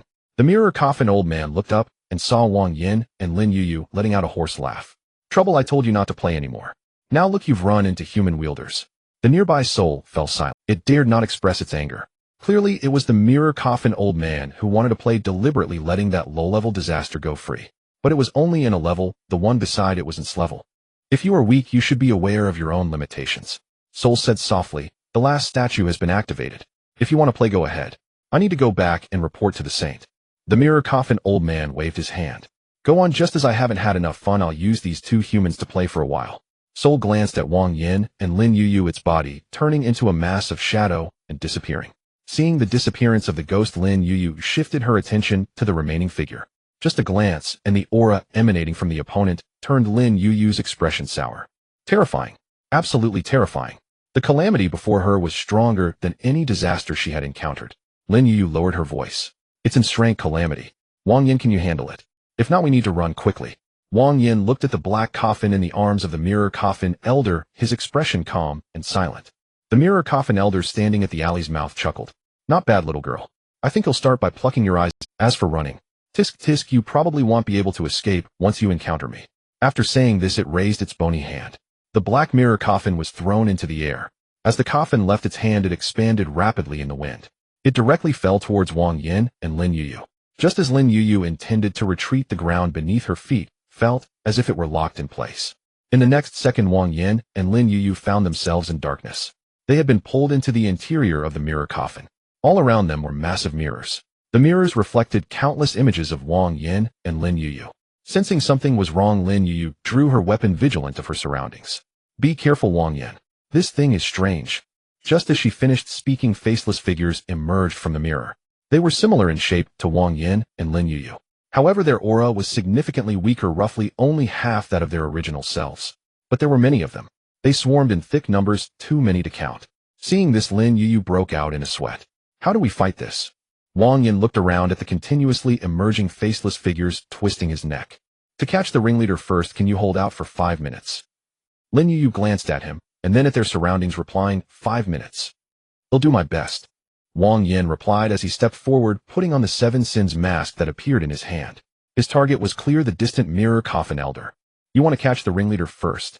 Good idea, but unfortunately you won't make it over here." Seeing this, the mirror coffin elder smiled and commanded the mirror figures to attack Wang Yin. Several mirror figures lunged at him, their fists striking his body. Wang Yin did not evade. The attacks from the mirror figures landed on him as if they hit an invisible water curtain. The originally sharp attacks, upon hitting Wang Yin, turned soft and ineffective, causing no damage at all. The effect of the Shrank Oddity Theatrical Ticket's outsider ability activated. As long as Wang Yin did not actively attack them, they could not truly harm him. But was that all? Of course not. In the next second, the mirror figures, swinging their fists at Wang Yin, made cracking sounds from all their bones. Suddenly they exploded. Without the support of their bones, the mirror figures transformed into pools of twisted flesh. Lin Yuyu was taken aback. "What just happened? They can't hit you, yet they all self-destructed." Wang Yin said nothing. This effect occurred simply because he had donned the bone-shaking gauntlet on his arm. Oddity Bone-Shaking Gauntlet ability greatly enhances arm strength and bone hardness when worn, and when subjected to close-range attacks, it can rebound part of the impact in the form of vibrations back to the attacker's bones. Rating C. Wang Yin had tested it during his free time. He found that this oddity's ability did not conflict with the Theatrical Ticket's outsider. This meant that as long as the outsider's ability was active, anyone who launched a close-range attack on him would not only be unable to harm him, but would also suffer backlash. The synergy between these two oddities left Wang Yin somewhat astonished. Now he understood why the headquarters of the Management Bureau treated him with such regard, akin to the oddity cultivation plan. If the two oddities he possessed could produce a synergistic effect, it would significantly enhance the wielder's capabilities. The mirror coffin elder, standing deep within the mirror, watched this scene, and his smile froze. Not only could his attacks not hit Wang Yin, but they also suffered backlash. As in Shrank Calamity, he had encountered many wielders. Yet never had he seen a wielder with such strange abilities as Wang Yin. However, due to his confidence in his own strength, the mirror coffin elder snorted coldly. Pretending to be mysterious, "I want to see how long you can hold out." After saying this, he pressed both hands forward, causing the 4 black mirrors within the coffin to tremble simultaneously. Countless black beams appeared within the mirrors, so numerous that it made Lin Yuyu's scalp tingle. The mirror coffin elder whispered, "If you are not afraid of the mirror figure's attacks, then how about trying this move?" In the next moment, the black beams shot out from the mirrors. These beams had tremendous attacking power. Just grazing against them could pierce flesh. More importantly, inside the mirror coffin, surrounded by mirrors on all sides.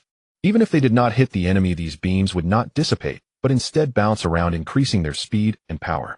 Lin Yuyu merely glanced at them, and it felt as if her head was being pierced by needles, causing excruciating pain. "Wang Yin, don't take it, Heaton." However, Wang Yin seemed not to hear or see, showing no intention of dodging. His pace not only did not slow down but quickened. The black mirror beams arrived instantaneously before Wang Yin.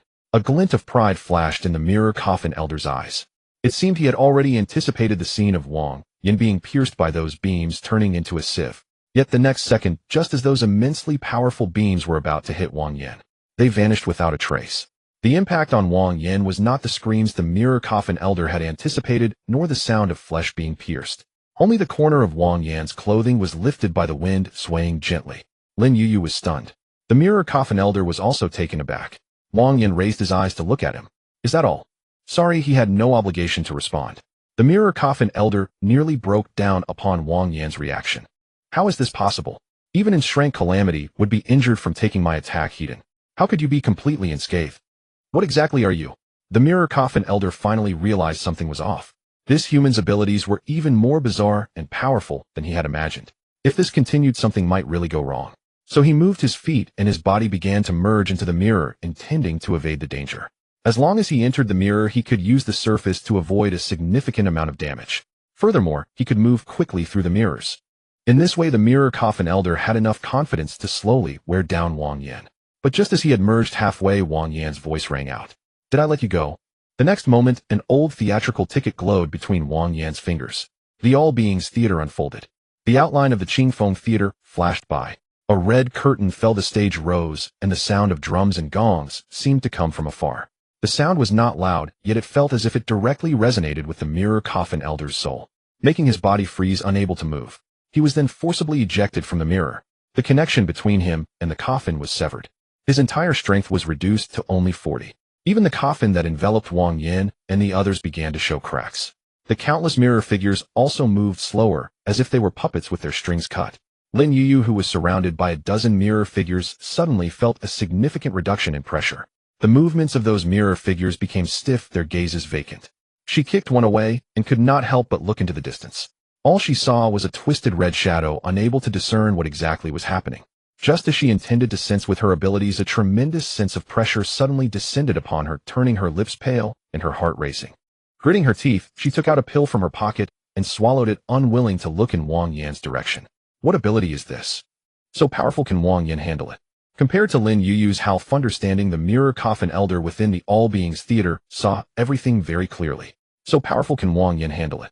Compared to Lin Yuyu's half understanding, the mirror coffin elder within the All Beings Theater saw everything. His voice trembled.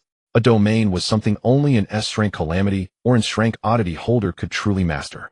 In front of a domain, he as N-rank calamity was nothing at all, easily crushable to death. Thinking this, the mirror coffin elder fell to his knees. "Spare me, my lord. I did not recognize the mountain. If I had known you possessed a domain, I wouldn't have dared to move against you, even if I had 10 times the courage." Wang Yan walked up to him. The muzzle of the thunderous hunting rifle hung down, resting against the mirror coffin elder's forehead. But he did not pull the trigger immediately. That calamity in the black cloak said that the last statue has been activated. "What is the statue? What is the statue? What are you doing?" The old man of the mirror trembled all over. What plan, what saint, how can one's own life be less important? Without any hesitation, he said, "The statue is the vessel of power worshipped by the Dao Xian Shengtu, a god who possesses dominion just like you. Once all 9 statues are activated, Jiangdong City will turn into a sacrificial ground. At that time, the domain of that god will first cover the entire city. Everyone within the domain will be bound by the rules, slowly transforming into believers of that god, becoming offerings for the divine descent." The old man of the mirror was about to continue speaking when his body suddenly stiffened. Fear dissipated from his face. What replaced it was a bizarre calmness and devotion that made one feel discomfort just by looking at it. He slowly raised his head. The once murky eyes of the old man of the mirror became as tranquil as an ancient well. He stared at Wang Yan. There was no anger, no fear. It was as if he were memorizing Wang Yan's face. An aura emanated from him that even Wang Yan found somewhat terrifying. Wang Yan furrowed his brows, immediately sensing something was off. He immediately pulled the trigger of the Jinming hunting gun and quickly retreated. Boom! A resounding explosion erupted. At the very moment the gunfire sounded, the body of the old man of the mirror exploded from within. Flesh and blood flew everywhere. He was completely devoid of life. Seeing this, Wang Yan dispersed the domain. The mirror space shattered due to the loss of its master, and the annoying figures within the mirrors vanished without. The outside street reappeared. The black mirror coffin returned to its normal size and fell to the ground with a thud. Lin Yuyu rushed out from the mirror mist. She had several wounds on her body, her face pale, but she was still standing. "Wang Yan, are you okay?" Wang Yan shook his head. "I'm fine." Lin Yuyu looked at the scattered flesh on the ground, then at the black mirror coffin. "What just happened? What was that red phantom? It was terrifying. I just sensed it and felt like I was going to die." Wang Yan did not explain. From what the other party said, Wang Yan inferred that Lin Yuyu's attention had mostly been on the figures within the mirrors. Moreover, since he had deliberately shrunk the domain's range, she likely hadn't seen the complete Zhuang Shengshi Tai. However, just to be safe, he still took out the Huang Yihui Biao. He erased her memory of seeing that red phantom. Then Wang Yan bent down and retrieved the mirror coffin from the ground. He stored it directly. Detected unclaimed, a level oddity mirror coffin. Collection conditions: illuminate the interior wall of the coffin with a stable light source for 2 minutes. Upon seeing this simple collection condition, Wang Yan did not hesitate to pull out his phone and turn on the flashlight. 2 minutes later, conditions for collection met. "Would you like to collect?" Collection successful. Task collect 50 oddities, 2,750. A prompt flashed, but Wang Yan's expression did not relax. That power of silencing from afar was definitely not something an ordinary disaster could accomplish. To intrude into his domain and control a disaster without being restricted by it. This indicated that the mastermind behind it was at least in existence with dominion. Moreover, they were likely stronger than he was now. An S-level disaster. This is troublesome. Wang Yan looked towards the distance and muttered softly. Lin Yu woke up. Seeing Wang Yan frozen in place murmuring something, she felt a bit puzzled. Wang Yan, what trouble? Lin Yu's question reminded Wang Yan. That's right. According to the old man of the mirror, that hidden hand needed to envelop Jiangdong City with its domain and perform some kind of sacrificial ritual to descend. Thus, the urgent task was to quickly find the statue mentioned by the old man of the mirror. If they could stop the descent by destroying the statue, that would be ideal. If not, then they would have to consider how to disrupt the sacrificial ritual. Otherwise, doing nothing and allowing the hidden hand to descend would leave no one in Jiangdong City capable of dealing with it. Thinking this, Wang Yan looked towards the direction the old man of the mirror had come from, speaking faster. Quick, see if there are any statues nearby. Lin Yu was taken aback. A statue? Wang Yan replied, yes, the size and appearance are unknown, but there must be something strange around it. If we can't find it, there will be big trouble in Jiangdong City. Seeing his tone was off, Lin Yu immediately put away her extra questions. Understood. Wang Yan raised his hand and activated the splitting ability of the Songbai sword. One by one, pale clones walked out from beside him. In just a few seconds, the nearby street corners, rooftops, and alleys were all filled with Wang Yan's clones. These clones immediately dispersed in the direction the old man of the mirror had appeared. Lin Yu's eyelids jumped as she observed. You have already mastered the second oddity. She suddenly felt that her previous estimation of Wang Yan's strength was still too conservative. But given the urgency of the situation, she had no time to ask further. Taking a deep breath, she also summoned the perception doll to start searching. 10 minutes passed. Wang Yan's clones had not found the statue. On the streets, rooftops, abandoned shops, and underground garages, there was nothing. The statue was not an oddity, and the system radar could not detect its location. Wang Yan also equipped the previously acquired level oddity, the perception glasses, but still found nothing. At that moment, Lin Yu's voice transmitted through the headset. Wang Yan, come to my side, I think I found something, but the situation on site is very complicated. Wang Yan did not waste any words. Location. Lin Yu immediately reported the coordinates. Wang Yan directly swapped places with the nearest clone and rushed into an abandoned underground warehouse.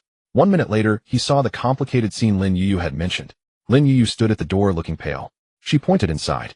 You see for yourself. Wang Yan walked in. In the center of the warehouse, dozens of disaster corpses knelt on the ground. They were already dead with not a single oddity response from their bodies.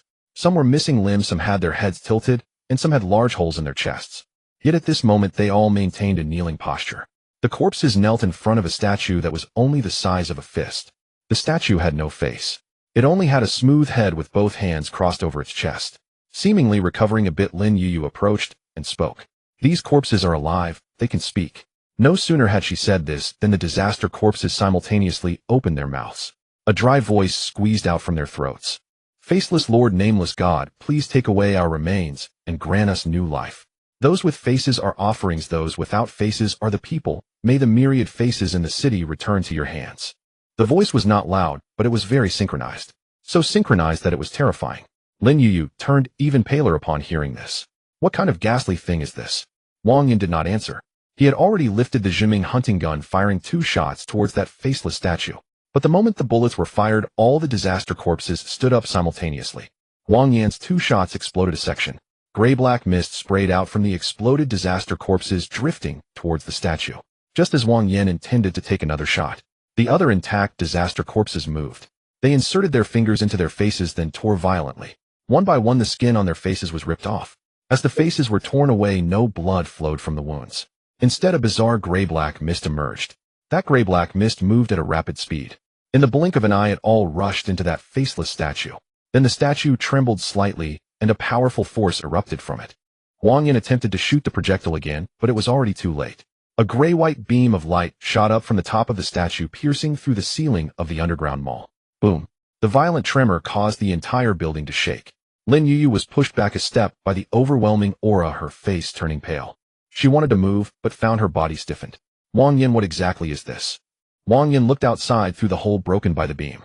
In the distance, a second beam of light rose up. Soon after, a third, a fourth, and a fifth followed. 9 beams of light shot into the sky from different directions of Jiangdong City. This transformed the originally dim sky into one as bright as day. Subsequently, a gigantic faceless silhouette appeared above the city, its edges impossible to discern. The silhouette lacked facial features, yet everyone looking up felt as if they were being watched by it. The streetlights flickered one by one. Vehicles stalled, mobile signals vanished, and all the advertisement screens on the skyscrapers went dark. The entire Jiangdong City seemed to be covered by an invisible dome. Wang Yin gazed at the 9 beams of light, then at the statue that had turned to dust, his expression growing solemn. A step too late, the domain has already enveloped us. But after that statue emits another beam of light, does it shatter itself? Is it a one-time use? Does that mean the domain shrouding Jiangdong City has a limited duration? Wang Yin deduced this based on common sense. After all, a one-time use item that shatters upon use may have great power, but its duration would definitely not be long. Like fireworks, no matter how splendid they are at the moment of explosion, they cannot burn forever. Therefore, the power of this domain may be significant, but its duration will not be too long. Thus, to prevent the impending disaster, the only option is to disrupt the sacrificial ritual that is being held somewhere in Jiangdong City. Lin Yuyu, standing aside, suddenly realized that her unique ability was being suppressed, allowing her to exert only about 50% of her strength. She snapped back to her senses. Wang Yin, something's wrong. My power is being suppressed, and I can only exert 50% of my strength. I remember now, this is a domain. It's a domain. A domain of disasters surrounding Jiangdong City. I need to notify Captain Wang immediately. After saying that, she immediately took out her phone to report the situation to Wang Lekun. However, there was no signal in the upper right corner of the screen. Calls could not go through. Messages could not be sent. Even the dedicated line to the management bureau had failed. She gritted her teeth and said, no signal. Wang Yin was not surprised. Once the domain began to envelop, the first thing to go was communication. Unless the management bureau has some unique item that can resolve the communication issues. With this in mind, Wang Yin said to Lin Yuyu, let's go to the management bureau to meet up with Captain Wang. A many hands make light work. Lin Yuyu nodded in response. Meanwhile, at the Jiangdong Management Bureau, the moment the first beam of light lit up, a piercing alarm sounded. All the instruments in the hall turned red simultaneously. The staff looked at the expanding black area on the screen, their expressions growing increasingly grim. Captain Wang, 9 anomalous points have erupted simultaneously. The energy fluctuations exceed Class A and are still rising. Communication is being interfered with. Many field teams cannot make contact. Wait, why has my power weakened? My unique ability has also diminished. I can only exert 50% of my previous strength now. Wang Lekun stood by the window, gazing at the 9 beams of light reaching the sky, his expression turning completely somber. He recognized this power. A domain. But how could there be such a vast domain? A domain covering the entire city is simply unheard of. What kind of item was used? A nearby staff member trembled as he spoke. A domain. Captain Wang, are you suggesting that an S-level disaster has appeared in Jiangdong City? Wang Lekun clenched his fists as if he had realized something. It's not that it has appeared, it has long been lurking in Jiangdong City, preparing for this moment. Those disasters have been laying this trap since the absolute doom peak. I wondered why suddenly 2 Class A disasters appeared. It was clearly to deplete the living forces of Jiangdong City. Could it be? Is it really like that? The staff member was greatly shocked upon hearing this, meaning that the behind-the-scenes disaster had been plotting for months since the absolute doom peak. With such a long time, the disaster's plan must be unimaginably intricate. Do they still have a chance of survival? Wang Lekun glanced at the staff member, seemingly seeing through his thoughts. Don't worry, the disaster's plan will not succeed. As far as I know, there are 2 monstrous existences in this. Two. Wang Lekun nodded, but did not elaborate. One is naturally Wang Yin, who became a wielder just a few days ago, and has already reached the level to control a second unique item. The other is Shun Qingli, an investigator from headquarters who possesses 2 unique items. In Wang Lekun's view, the combined combat power of these 2 would surpass all Class A wielder teams previously in Jiangdong City. But even with the presence of these 2 formidable beings, Wang Lekun believed it was still necessary to prepare for the worst. After all, Jiangdong City, while not a large city, still has a population of over 10 million. If the domain fully takes shape, no one dares to imagine the consequences. With that thought, he returned to his office. He took out a specially made phone from the safe and dialed the headquarters, reporting the current situation of Jiangdong City. The headquarters responded with just 5 words. Support is on the way. Seeing this, Wang Lekun felt a bit more at ease. He then immediately began arranging matters, with the top priority being to restore communication. Only in this way can they better organize their response. At the same time, at the Lin family's villa, Shun Qingli was sitting in the living room drinking tea. Lin's father and mother sat opposite her, looking somewhat awkward.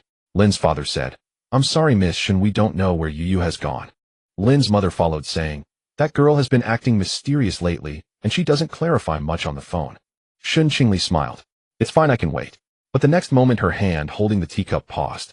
She looked up at the window. The 9 beams of light reflected in her eyes. Shen Qingli squinted, her eyes, a smile creeping onto her lips. Interesting. I didn't expect that in investigating a cause of death I would encounter a disaster with the domain S level. I have to ask Gu Zhixing for more compensation for this trip back. Lin's father and mother did not understand what she was saying, only feeling that the beams of light outside were unsettling. Shen Qingli set down her teacup. She stood up. Stay at home, do not go out, and do not open the door. Lin's father's expression changed. What about Yu? Shen Qingli looked towards the nearest beam of light. Don't worry, as she should be safer than you. As her words fell, her figure shot out of the villa. She quickly headed towards the nearest beam of light. When Shen Qingli arrived beneath the beam, she also witnessed a scene similar to what Wang Yin and the others saw. The difference was that at this moment, a bulky disaster dragging a rusty butcher's knife stood beneath the beam, admiring it closely. The calamity was none other than the butcher of flesh. Shen Qingli glanced at the butcher of flesh, who stood motionless, and then focused her attention on the grayish-white powder in front of her. She was convinced that this was the substance responsible for the current situation. However, it had already shattered. The powder still held a power that felt both uncomfortable and somewhat familiar to her. Shen Qingli squinted, her eyes pondering for a moment. Gu Zhixing had mentioned it to her before and even brought her to see similar things. What was it called? The domain ritual. Using prearranged vessels and offerings as a fulcrum, it allowed the domain to manifest remotely and forcibly expand its range. The advantages were obvious. The range was large enough, and the eruption was fast, capable of catching opponents off guard. The drawbacks were also clear. The suppression was weaker and the duration shorter. Moreover, the materials for the vessels had strict requirements. They had to be special materials that were born within the domain or had been under its influence for a long time. Such materials were extremely rare, even the headquarters of the Management Bureau had very few. Shen Qingli clicked her tongue. What a lavish expenditure, presenting 9 materials capable of constructing the domain ritual at once. Wouldn't Gu Zhixing be envious? However, knowing that the domain has a limited duration makes things simpler. Oh, just wait until the domain ends. Just as her words fell, the sound of a butcher's knife scraping against the ground came from beside her. Sizzle, sizzle. The butcher of flesh had noticed Shen Qingli. She only glanced once and judged the opponent's level. A level calamity. Although the domain suppression was affecting her, she possessed 2 A-level artifacts, and her body and spirit had been trained by the headquarters, so the weakening wasn't as severe as that of an ordinary wielder. She could still exert 80% of her strength. 80% was more than enough to deal with an A-level calamity. Shen Qingli lifted her chin. Hey, you ugly creature over there, tell me what you know. The butcher of flesh did not respond. It merely fixed its blood-red eyes on Shen Qingli, dragging its butcher's knife closer step by step. Shen Qingli gently clicked her tongue. Didn't expect it to be a dumb one. Forget it, let's resolve this directly. She raised her hand and took out a drill-shaped artifact. As the drill appeared, its front began to spin at high speed. Virum. Shen Qingli stepped forward, her body shooting out like a black arrow. The butcher of flesh finally moved. Just as it lowered its head, Shen Qingli had already arrived in front of it. The drill pierced directly through its chest. Splurt. A massive blood hole was drilled into its corpulent body. For an ordinary A-level calamity, this would mean death, or at least severe injury. But the butcher of flesh merely lowered its head to take a look, unfazed. The next second, the flesh around the blood hole began to writhe violently. The wound started to heal. Shen Qingli raised her eyebrows. Such strong recovery. The butcher of flesh seemed to finally feel pain, letting out a furious roar, its eyes turning red instantly. Damn human. They'll chop you to death. They'll chop you to death. It raised its butcher's knife and charged at Shen Qingli like a runaway truck. Shen Qingli sidestepped to avoid it while thrusting the drill again. A second blood hole appeared. The butcher of flesh paused, and the wound began to heal. But this time its speed was a notch faster than before. It swung its knife back. Shen Qingli took half a step back, the blade just grazing her trench coat. Can it become stronger after recovery? Shen Qingli's gaze turned colder. She did not stop her attacks. The drill kept thrusting. One blood hole after another appeared on the butcher of flesh. But with each recovery, its movements became faster, and the butcher's knife became heavier. By the 6th time, it could keep up with Shen Qingli's dodging rhythm. Boom. The butcher's knife grazed past Shen Qingli's foot, causing the ground to explode with debris. Shen Qingli stopped a short distance away, shaking the blood off the drill. Rapid recovery, and each time it recovers it enhances physical abilities. Oh, what a remarkable ability. The butcher of flesh grinned. So what if you know? If you don't attack me, you can't kill me. If you attack me, you'll only make me stronger. Human, which will you choose?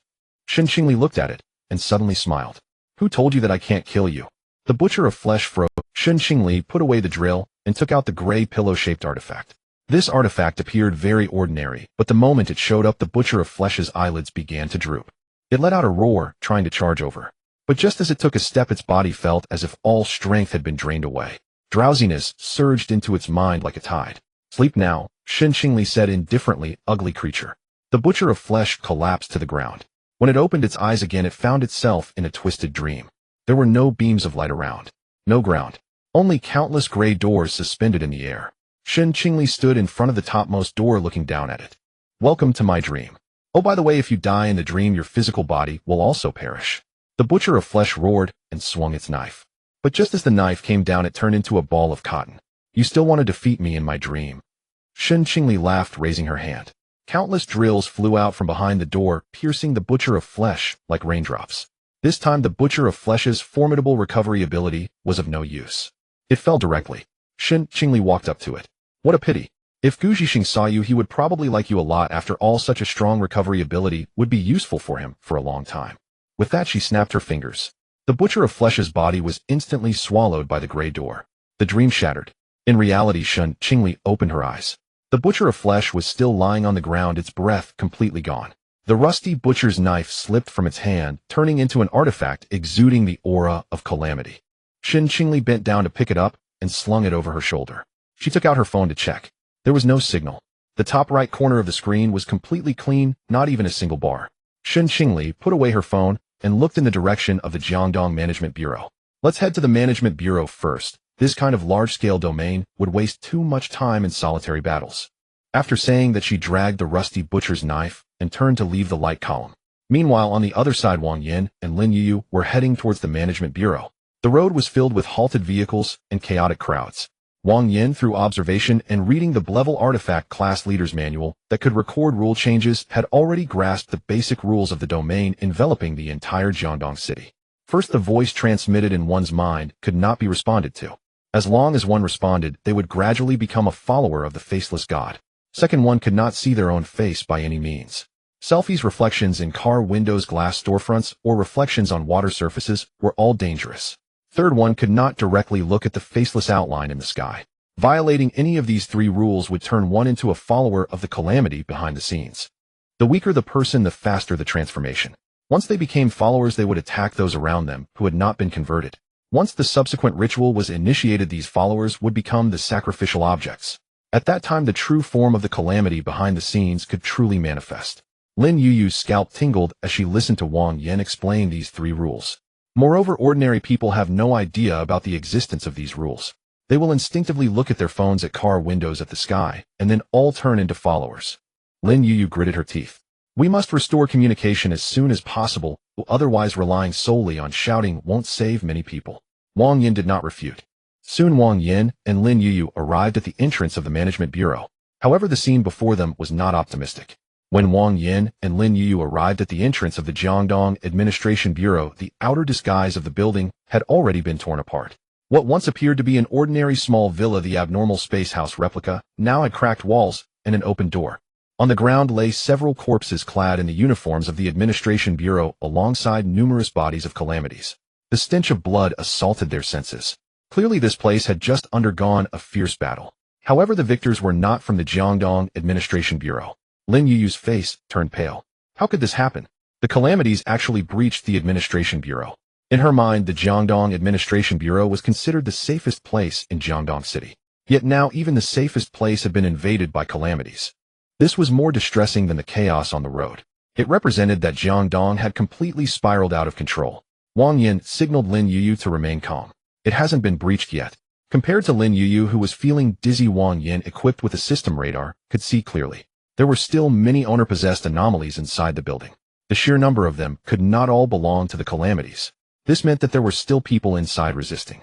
Among these anomalies, the two grade anomalies that Wang Yin had never seen before were particularly striking. Detected owner-possessed grade anomaly judgment pen.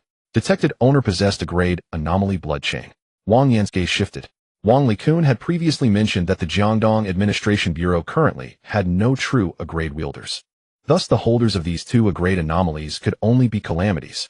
Two grade calamities attacking together. No wonder the Jiangdong Administration Bureau was so easily breached. At that moment, both of their phones vibrated simultaneously. It was a message from the Administration Bureau app. The Faceless Gods domain has covered Jiangdong. Ordinary communications are ineffective. All wielders are focused on protecting the residents' headquarters. Support is on the way. Lin Yuyu's face turned even more anxious after reading the message. The communication is restored. Wang team is still alive. She immediately contacted Wang Likun through the Administration Bureau's emergency channel. A few seconds later, static came through from Wang Likun's side. Yuyu, are you with Wang Yan? Lin Yuyu hurriedly replied, yes, we are at the entrance of the Administration Bureau. Wang Likun's voice immediately escalated. Don't enter through the front door. The floors below 11 have already fallen. Calamities are fiercely attacking the 12th floor. The 12th floor is the temporary command center. If it falls, the Jiangdong Administration Bureau will be completely paralyzed. Lin Yuyu's heart tightened. Just as she was about to rush toward the staircase, Wang Yin had already looked up towards the 12th floor. In the next second, Wang Yin donned the Seven Sins mask and suddenly stomped his foot. Boom! The ground shattered. His body shot up like a cannonball, directly crashing through the 12th floor's outer window. Lin Yuyu looked up at him, breaking through the window, completely stunned. Not again, buddy, you're making me look dumb. Inside the 12th floor, the members of the Administration Bureau were guarding the corridor. They had deployed low-level anomalies, firearms, and temporary defensive arrays. Yet they were still being pushed back step by step. One frontline wielder had his arms slashed open by the bloodline, who just as he attempted to counterattack, he was firmly restrained by a companion. Don't attack the blood-clad nun. The damage will transfer to our own. Another staff member, clutching a gun that was already heating up, spoke with a trembling voice. We're running low on ammunition and my stamina is almost depleted. If this continues, I'll charge out and blow these beasts up. Just as the atmosphere turned somewhat tragic, the window suddenly exploded. Wang Yin charged in from outside. Several wielders instinctively raised their weapons. Don't move. Wang Yin raised his hand to show his credentials. We're on your side. Wang Likun rushed over, and upon seeing Wang Yin, a hint of joy appeared in his eyes. How did you get up here? Glancing at the shattered window, Wang Likun closed his open mouth. Although Jiangdong City's abnormal space house was just a replica, it still had the necessary strength. The exterior had even been reinforced with multiple materials. Even those two scrayed calamities couldn't break through and had to steadily attack layer by layer. But how did Wang Yin manage to break through? Wang Yin glanced at Wang Likun. Captain Wang, with the Bureau in this state, aren't you going to call for help? Wang Likun's expression turned somewhat awkward. I have. Headquarters support is on the way. But right now distant water can't quench a near thirst, and besides I still have a trump card I haven't used. With them at our doorstep, why aren't you using your trump card? Wang Yin asked, puzzled. Self-destruct. Oh, in that case, never mind. Wang Yin awkwardly scratched his head. Wang Likun expressionlessly finished speaking and pointed towards the battlefield outside. There are two scrayed calamities outside. One wields the judgment pen, capable of condemning others by writing. The other wields the blood chain, capable of healing calamities and transferring damage to our people. We retreated to the 12th floor because we were forced by them. Wang Yin, if we sacrifice ourselves to hold one, can you ensure the other one is killed? Don't worry, another wielder from headquarters should be arriving soon. You won't be fighting alone. Wang Yin looked. Sacrifice. Kill one. Wang Likun thought he was asking too much and was about to change his mind. Then, Wang Yin shook his head. It hasn't reached that point yet. Leave both scrayed calamities to me. The 12th floor instantly fell silent. Several members of the Administration Bureau almost thought they had misheard. They were fighting desperately, unable to block even a single one. Yet this person came in and said he would take on two. Someone instinctively looked at Wang Likun as if to confirm whether Wang Yin had misspoken. Wang Likun was momentarily at a loss for words. He knew Wang Yin was strong, but facing two scrayed calamities hidden especially under the suppression of the Faceless Gods domain, that sounded utterly reckless.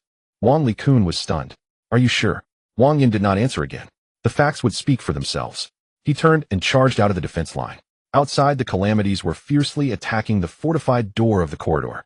Upon seeing a human emerge proactively, their movements slowed momentarily. A grade calamity commander in the back immediately screamed, "Kill this human." 3 calamities pounced simultaneously. Wang Yin did not hesitate. Under the enhancement of the Seven Sins mask, his speed was as swift as a shadow. The first calamity rushed towards him only to be grabbed by the neck. Crack! Its neck snapped. The second calamity attempted a sneak attack from the side. Wang Yin raised his hand and fired a shot. The thunderous hunting gun under the attention of the masses was now 10 times more powerful. A single shot was fired. That calamity was instantly turned to ash. The third calamity had just raised its anomaly when Wang Yin was already right in front of it. A punch. Its skull shattered. The grade commander, sensing danger, turned to flee. Wang Yin didn't even glance at it, turning his gun instead. Boom. The grade commander was instantly shot through the head. 4 anomalies fell to the ground. Wang Yin casually collected them. Collection successful. Task: collect 50 anomalies, 3,150. The wielders on the 12th floor were left speechless. The calamity swarm, which they had been unable to repel even after half an hour of defense, was penetrated by Wang Yin in just a few seconds. The staff member who had just been complaining about running low on ammunition looked down at the gun in his hands. He suddenly felt that this thing was like a toy. The nearby wielder muttered, "Is he really a newcomer?" No one answered. Everyone was watching Wang Yin. After the calamity swarm was shattered, 2 stronger auras emerged. One calamity was draped in a black judgment robe, holding a red judgment pin. Its face bore no features, only smooth skin. Grade calamity, faceless judge. The other calamity was clad in a nun's outfit, soaked in blood. Bloodlines swirled around her like living worms. Grade calamity, blood-clad nun. Upon seeing Wang Yin, the blood-clad nun's smile momentarily froze. "This must be the human the saint spoke of, right?" The faceless judge spoke softly. "Yes." The blood-clad nun smiled even more excitedly. "Then it's settled. If we kill him, we can complete the divine mission." The faceless judge did not waste words and raised the judgment pin, writing down 3 charges in the air. Blasphemy. Slaughtering the faithful. Theft of sacred artifacts. The instant the red letters formed, an invisible punishment descended upon Wang Yin. Normally, once a wielder is successfully judged, their body would be torn apart by the rules. Wang Likun's expression changed. It was this move that led to the direct deaths of many brothers. "Be careful." Wang Yin stood still, unmoving. The red light fell upon him, flashing once. Then it vanished. Wang Yin looked up at the faceless judge. "Is that it?" Seeing Wang Yin attacked yet unscathed, the actions of the faceless judge came to a halt. How is this possible? The smile on the blood-clothed nun's face also froze. She had been waiting to see Wang Yin torn apart by the judgment. Yet when the judgment fell, not even a scratch was left. Wang Yin lifted his gaze towards the 2 calamities before him. "Nothing is impossible. If this is your level, then it's my turn now." As these words were spoken, both the faceless judge and the blood-clothed nun took half a step back simultaneously. They were somewhat frightened by Wang Yin's bizarre ability. However, thinking of the goals set by the deity, the faceless judge did not give up. He raised the judgment pen, continuously inscribing new crimes in midair. Deceiving the divine, defying fate, deserving execution. The red inscriptions pressed towards Wang Yin one after another. The onlookers from the bureau dared not even breathe. At the same time, the blood-clothed nun raised her hand and flung out several blood chains. One part coiled around Wang Yin. Another part bypassed him, entangling the bureau members who were preparing to assist from behind. Several enforcers' expressions changed drastically. They knew all too well how troublesome this thing was. The blood chains could not be easily severed. Any attack directed towards the faceless judge and the blood-clothed nun would first rebound onto the person entangled in the blood chains. Even worse, these 2 calamities could also use the blood chains to recover. Wang Yin could endure it. They could not. An enforcer whose neck was choked by the blood chain gritted his teeth and cursed. "Damn it, we're being a hindrance." Another person, eyes reddening, shouted directly, "Wang Yin, don't mind us. At worst, we'll blow up together." Wang Likun looked at them, a trace of reluctance flashing in his eyes. But he did not hesitate for long. Delaying now would only lead to more deaths. He said solemnly, "Wang Yin, do what you want to do, it'll bear the responsibility." Wang Yin looked at the soft, coiling blood chains around him that he could not sever. He glanced back again. He had not realized earlier that the bureau members were so resolute. They were ready to self-destruct at any moment. However, for him, this situation was not a dead end at all. Directly using the strength ticket, opening the stage of all beings, was certainly the simplest. But that thing could not be seen by the bureau members yet. Just right, the rank mirror coffin he had just acquired was very suitable for dealing with this trouble. Curious item: mirror coffin, ability area lock, mirror dweller, return damage, mirror death ray area lock, unfolding the mirror coffin space, locking a designated area, and isolating some external contact with the mirror surface. Mirror dweller, those reflected in the mirror can form a mirror dweller. Return damage, the mirror can reflect a certain amount of damage. Mirror death ray generates an immensely powerful death ray on the mirror surface. Side effect: the user will gradually be replaced by the reflection in the mirror. Side effect has been exempted. Wang Yin raised his hand and waved it towards the people behind. "Don't worry, with me around, not a single one of you will die." Several people entangled by the blood chains were momentarily stunned. Those words sounded far too arrogant. But coming from Wang Yin, who had just annihilated a group of calamities, it made them unable to help but believe. The blood-clothed nun sneered repeatedly. "Your ability is certainly bizarre, but do you really think they want die? You don't think my blood chains can only transfer damage to you?" She suddenly yanked. The blood chains tightened. Several bureau members were immediately choked, their faces turning red and their eyes beginning to bleed. Their life force was being drained by the blood chains. The blood-clothed nun laughed even more triumphantly. Come on, wait a little longer, and they'll die for me first. Wang Yan's eyes turned cold. Too much talking. He raised his hand and threw out the mirror coffin. The black mirror coffin swelled against the wind. In the next second, mirror light rose from the ground, enveloping Wang Yan, the faceless judge, and the blood-clothed nun together. The blood chains were cut off by the mirror's surface. The bureau members outside relaxed their bodies and fell to the ground in unison. Wang Likun immediately ordered people to drag them back to the defense line. Quick, save them. Several enforcers had not yet caught their breath, but were already looking at the area of black mirror light. They could not see what was happening inside. They could only hear the muffled rumbling and pleas for mercy coming from within the mirror. Inside the mirror coffin space, the blood-clothed nun and the faceless judge looked at the surrounding black mirrors, their faces changing simultaneously. They were all too familiar with this space. This was the curious item of the mirror coffin elder who was with them. The blood-clothed nun fixed her gaze on Wang Yan. Did you kill the mirror coffin elder? Wang Yan looked at her. Guess. The faceless judge spat out 2 words. Waste. Wang Yan smiled. You'll soon be able to go down and scold him face to face. This time I won't need to deal with you in my domain, because I want to punch you to death one punch at a time. The faceless judge raised his pen again to write. He intended to forcibly tear open the mirror coffin space with judgment. However, as the red inscriptions appeared, they were reflected by the surrounding black mirrors, showing dozens of reflections. They directly blocked his attack. The next second, Wang Yan moved. The power of the 7 sins mask surged into his body. Numerous clones of the pale sword surged towards the 2 calamities. Wang Yan, using the explosive speed, instantly arrived before the faceless judge. The faceless judge raised his pen to block. Wang Yan smashed down with a fist. Crack! The hand holding the pen directly broke. The judgment pen flew out of his hand. The blood-clothed nun unleashed all the blood chains. The blood chains filled half of the mirror coffin space, resembling a blood-colored net.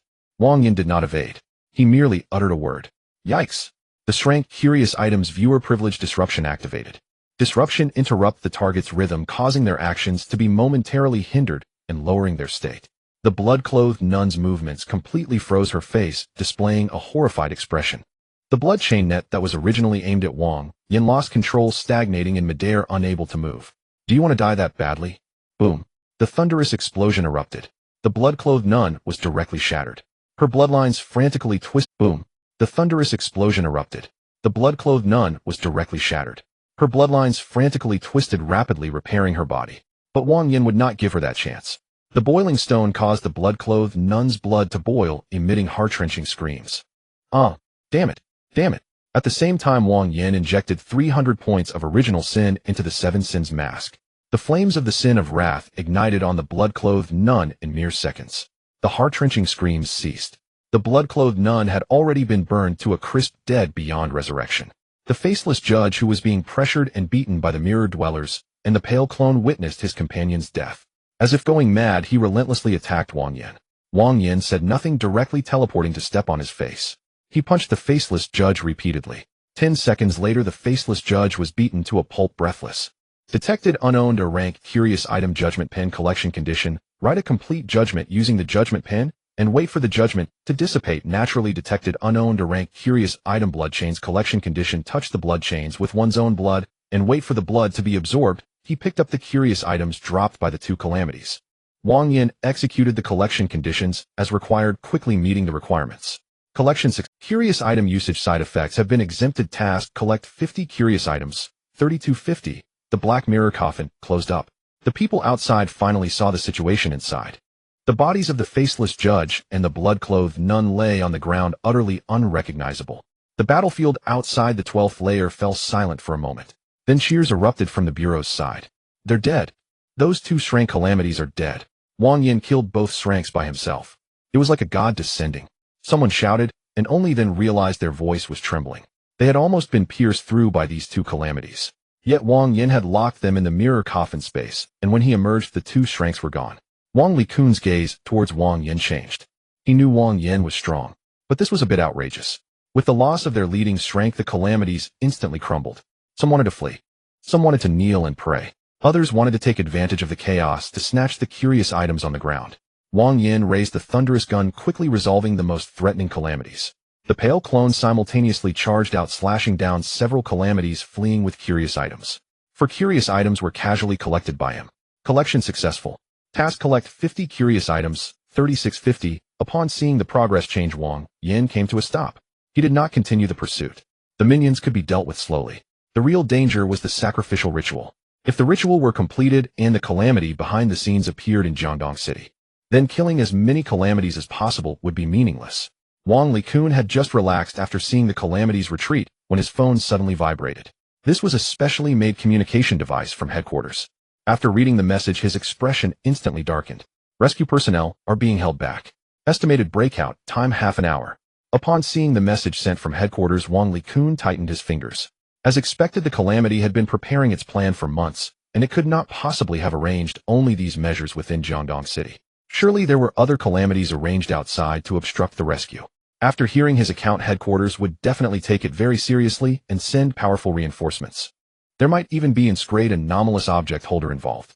The fact that even such support was delayed indicated that there were similarly ranked calamities intercepting outside the city. Thinking of this, Wang Likun's gaze dimmed slightly. Wang Yin approached, and seeing Wang Likun's expression, asked, "What's wrong, Captain Wang?" Wang Likun did not hide the truth. The support from headquarters has been delayed, or it will take at least half an hour to arrive. Wang Yin frowned. Half an hour. It wasn't long for an ordinary battle. But for the current situation in Jiangdong City, it was far too long. The sacrificial ritual that was somewhere in the city would likely begin soon. Half an hour was definitely enough for the true calamity behind the scenes to descend. Realizing this, Wang Yin knew they could not afford to delay any longer. He immediately said, "Captain Wang, the communication has been restored. Let's inform the entire city about the domain rules." Wang Likun looked at him. "You know the rules." Wang Yin nodded. 3 rules. First, do not respond to the voices in your mind. Second, do not look at your own reflection in mirrors, phones, or car windows. Third, do not gaze directly at the faceless silhouette in the sky. Those who violate the rules will gradually become followers. Within the city, there exists a sacrificial ritual that can summon the S-grade calamity to Jiangdong City via the sacrifice of its followers. Upon hearing this, Wang Likun's expression grew even graver. Understood. The Management Bureau has restored short-distance temporary communications. I will arrange for people to use broadcast vehicles building alarms and emergency channels to disseminate the rules. He turned and shouted, "Technical team, promotional team, use all available equipment. Let these 3 rules be played in a loop. I don't expect everyone to believe immediately, but we must at least make sure they don't look at the sky, don't use mirrors, and don't look at their own faces." The staff immediately sprang into action. Once Wang Yin finished arranging everything, he directly asked, "Captain Wang, does the Management Bureau have a way to locate the sacrificial ritual?" Wang Likun fell silent for a moment. The Jiangdong Management Bureau does not have any anomalous objects dedicated to finding altars. We can only send the message to the field agents and have everyone search together. But half an hour is too short. He looked at Wang Yin, his voice lowering. "Wang Yin, if things really reach an irreversible point, you must find a way to escape." Wang Yin glanced at him. "Captain Wang, don't be so quick to set a flag." Wang Likun was taken aback. Wang Yin continued, "Can I use the anomalous objects in the temporary containment room for dangerous entities?" These words made Wang Likun's eyes light up. The temporary containment room for dangerous entities. He had almost forgotten. There was an anomalous object there that might truly lead them to the sacrificial ritual. An A-grade anomalous object wish app. As long as one makes a wish, it can fulfill desires on a practical level. Finding a location falls within its capabilities. But its side effects were also quite dangerous. The user would die, and in a very gruesome manner. Wang Likun gritted his teeth, but at this moment he couldn't afford to think too much. The lives of the citizens of the city were far more important. Thinking of this, he immediately rushed toward the temporary containment room on the 12th floor, with Wang Yin following closely behind. The 2 passed identity verification and opened layer upon layer of locks. Inside a glass container lay a mobile phone quietly resting. The screen was black. Wang Likun took the phone out and turned to Wang Yin. "Wang Yin, your future is limitless. So, he'll use this." Wang Yin looked at him. "Captain Wang, as far as I know, your strength hasn't reached the level where you can handle a second anomalous object, right?" Wang Likun was about to refute. Wang Yin had already stepped up behind him. Bang! A knife hand strike. Wang Likun fainted on the spot. The staff beside them stared wide-eyed. "Wang Yin, you." Wang Yin took the phone. "Don't panic. When Captain Wang wakes up, you will know what happened." The phone screen lit up. "Speak your wish, and it will be fulfilled." A system prompt then appeared. Anomalous Object Wish App. Capability fulfills one practical wish proposed by the user. Side effects: the user will die within 24 hours. Note: after the user's death, this anomalous object will reappear in any nearby mobile phone. Collection conditions: must possess eyes that can see objects clearly and a mouth that can speak. Wang Yin raised an eyebrow. This is interesting. After use, it would also change locations. This was the first time he had seen such an anomalous object. But if Wang Yin collected it, would this object still change locations? However, there was no time to research it now. After collecting it, he spoke to the already lit-up phone. Locate the position of the sacrificial ritual. The phone screen lit up with a line of text. Ding. Your wish has been fulfilled.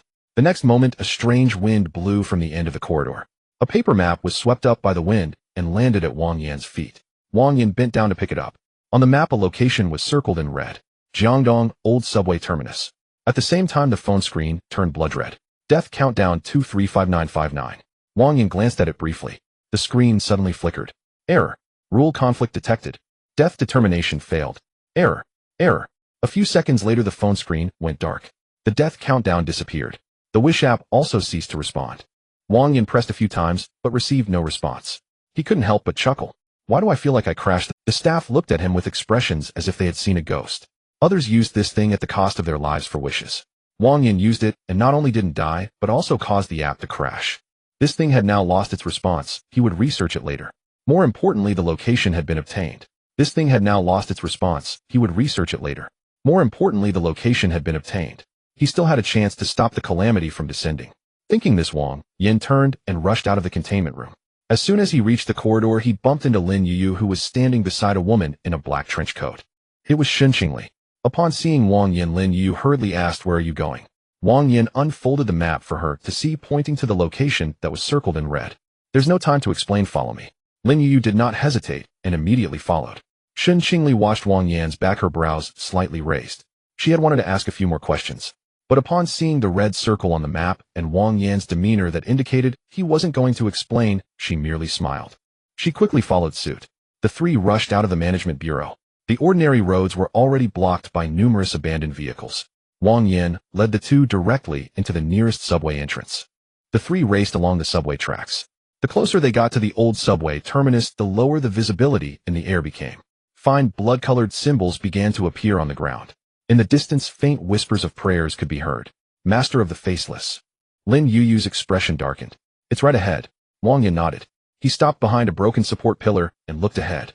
On the platform of the old subway terminus, several figures of calamity were surrounding a massive gray-black sacrificial array. In the center of the sacrificial array, something was slowly beginning to materialize.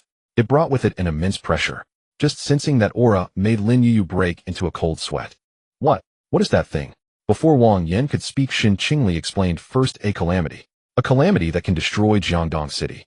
Wang Yin heard Shen Qingli's words, his gaze falling upon her.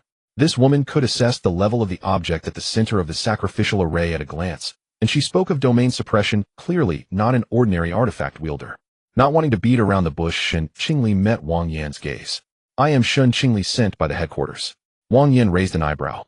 Wang Yin, an artifact wielder from Jiangdong City. Has the support from the headquarters been blocked? What about you? Shen Qingli shook her head. I am not part of the support team. I am here to investigate another matter. Wang Yin turned to Lin Yuyu. Lin Yuyu's face turned pale, but she nodded. She is indeed from the headquarters, here to investigate the cause of Gu Jingyan's death. Wang Yan's expression shifted slightly. Gu Jingyan. Did he have such strong connections at the headquarters? Even after his death, someone came specifically to investigate the cause. But now is not the time to question Shen Qingli. Wang Yin scanned Shen Qingli with the system radar. Detected a major grade anomaly Guanshan drill. Detected a major grade anomaly remnant dream pillow, a wielder possessing two grade artifacts. One was offensive while the other was for reconnaissance. The resources of those who came from the headquarters were indeed substantial. He shifted his attention away from Shen Qingli. Wang Yin looked deeper into the sacrificial array. Gray-black threads, unknown in origin, converged from all directions, all drilling into the center of the array. Their vague silhouette was slowly solidifying. Seeing this, Wang Yin stopped hesitating and spoke to the two. I will deal with the being at the center of the array shortly. You just need to clear the other calamities and prevent them from interfering with me. Lin Yuyu immediately nodded. I can do that. However, Shen Qingli frowned. Are you going alone? That's an S-grade calamity. Even if it hasn't fully formed, as long as the domain compresses, and a grade wielder won't be able to move. Wang Yin looked at her. That's why we must act before it fully descends. You just need to ensure that the other calamities don't interfere with me. Shen Qingli stared intently at Wang Yin for 2 seconds. She recalled the news she had heard earlier at the management bureau. Wang Yin single-handedly broke through the front lines and killed the grade calamities, the Faceless Judge and the Blood-Robed Nun. Such achievements could no longer be described using the term ordinary, a grade reserve wielder. With this thought, Shen Qingli withdrew her gaze. All right, Wang Yin waved his hand. Let's go. The three rushed out from behind the support pillars. The lower-grade calamities at the edge of the sacrificial array reacted first. They roared and charged at the three. However, with Wang Yin taking action, Shen Qingli and Lin Yuyu easily knocked them to the ground. Wang Yin ignored those calamities. His target was solely the center of the sacrificial array. The inverted saint standing beside the array slowly turned around. Suspended in midair, he wore a crazed, twisted smile. It seemed he had been waiting for Wang Yin and the others. Welcome. Welcome to witness the arrival of my god. He looked at Wang Yin. You are Wang Yin, right? What a good name. I admit I underestimated you. You have grown quickly, but regrettably in front of my god you are merely a sacrifice. With that, the inverted saint turned around, closed his eyes, and continued muttering something completely disregarding Wang Yin. However, the inverted saint remained calm. The nearby grade calamities, however, were not as composed. They were already in a panic. The 100 eyes covered in eyes stared intently at Wang Yin. It's him, the mirror coffin elder, the faceless judge, the blood-robed nun, all dead at his hands. What? Upon hearing this, the cloaked phantom floated back a step. Saint, how much longer will the ritual take? We may not be able to handle this. Before the words finished, Wang Yin had already appeared before it. Phantom only saw the dark barrel of a gun. Boom, boom. The thunderous hunting rifle fired. The bullets carrying shockwaves tore through the cloak, leaving large cracks on the wall behind, and toppled several lower-grade calamities behind it. However, Phantom's body turned into a cloud of mist, narrowly avoiding a fatal injury. Feeling the lingering scent of gunpowder on his body, he screamed in fright and hurriedly retreated toward the inverted saint. Fortunately, I can be immune to most physical attacks. Otherwise, I'd be done for with that shot. Wang Yin looked up. Oh really? Just as Phantom wanted to retreat again, he noticed a dark red spark igniting within his misty body. The fire had no warmth, yet it burned directly into the depths of his soul. It was scorching. It was fierce. It was painful. Phantom shrieked. No. He lunged towards the inverted saint. Save me. Save me. I am also a believer of the god.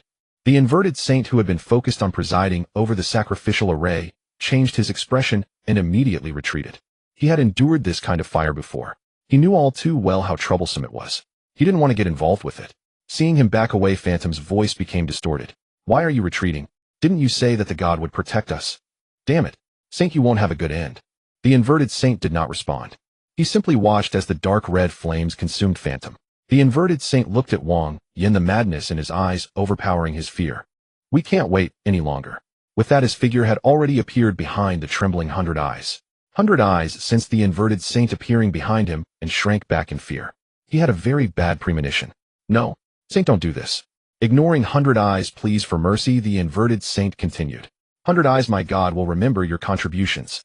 Your mission is complete. It's time to meet my god. 100 eyes suddenly stepped back. What do you mean, eh? The inverted saint grabbed him and pushed him toward the center of the sacrificial array. Gray-black threads instantly wrapped around 100 eyes. One eye after another burst open. The sacrificial array boiled violently, as if oil had been poured into water. Seeing this, the inverted saint smiled piously. 100 eyes, you will be reborn within the domain of the god.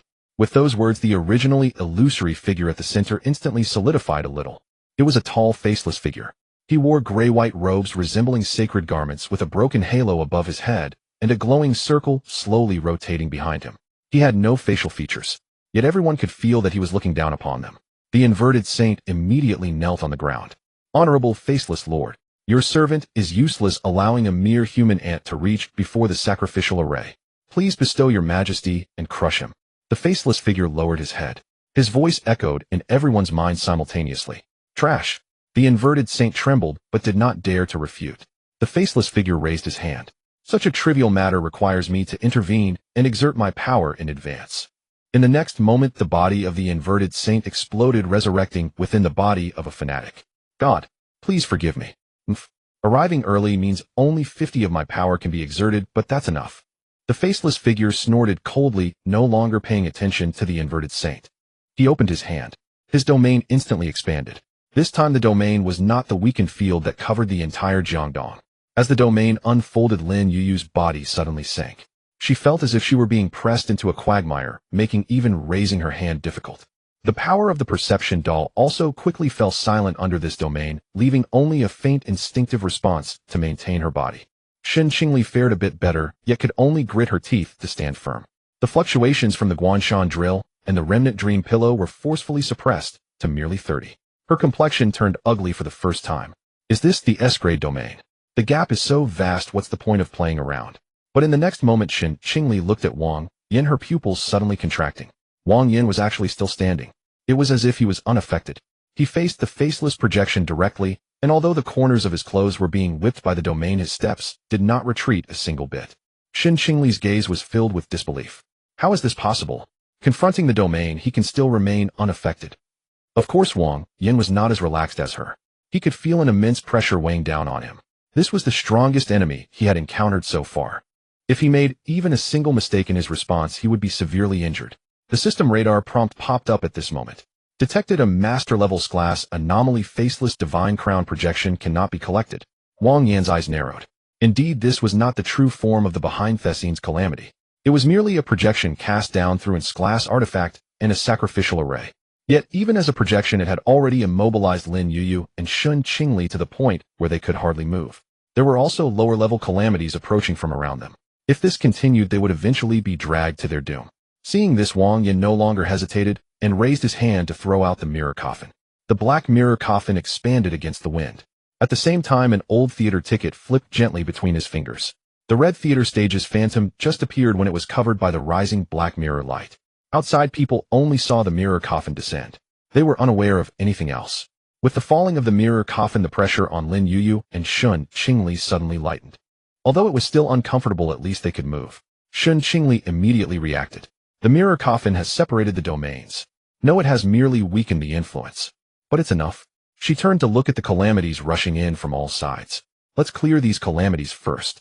Lin Yuyu felt the restored strength in her body and gritted her teeth in agreement. Understood. The two of them acted again. Inside the mirror coffin, Wang Yin and the faceless figure were completely separated.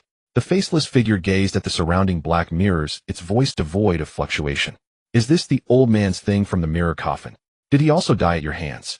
Wang Yin raised his booming hunting rifle. Yes. The gunshot rang out. The faceless figure raised a hand to block the bullet. The explosion reverberated in his palm, but it only made his arm appear slightly ethereal. In the next moment, he appeared before Wang Yin. A palm came crashing down, carrying immense impact. Fortunately, the light steel shield manifested on Wang Yin's body, blocking most of the force. However, he was still sent crashing backward into the mirror wall. The mirror surface emitted a series of crackling sounds. The faceless figure did not stop. A gray light descended from the halo behind him, directly sweeping towards Wang Yan's neck. A pale clone burst forth from Wang Yan's side, taking the blow for him. The clone shattered instantly. Wang Yin switched places with another pale clone, evading the subsequent pressure, and fired another shot. Boom. The faceless projection raised its hand once more to block. Very weak, but you have quite a few anomalies on you. Just as he finished speaking, the black mirrors inside the mirror coffin lit up simultaneously. Wang Yan's expanded theater domain pressed out from behind the mirror surface. The two domains collided. The black mirrors trembled. The edges of the red theater slowly consumed the gray-white domain. The faceless projection finally paused. Its expressionless face showed no features, but one could clearly feel its attention shifting. A domain. You actually have a domain too. It looked at Wang Yan's face and recognized him. So it's you. I saw you in the eyes of the old man from the mirror coffin. The mirror coffin, the mask, the hunting rifle, the pale sword. And this theater ticket. It paused again. No, wait. You also carry the scent of the memory eater. There are 6 high-level anomalies revealed on you alone. How could a human possibly control so many anomalies at the same time? Wang Yin frowned. Trouble. The entity before him was not its true form. Even if he defeated it here, the true body would likely be aware of this information. For the first time, there was a clear interest in the faceless figure's voice. You have secrets, very significant secrets. Meeting you makes the failure of my Jiangdong plan inconsequential. As long as I find your secret, I will obtain something more valuable than an entire Jiangdong. Wang Yan's gaze turned cold. Then you deserve to die even more. I won't hold back any longer. The theater ticket domain fully unfolded. The inside of the mirror coffin transformed into a closed theater. Countless faceless spectators appeared in the surrounding seats.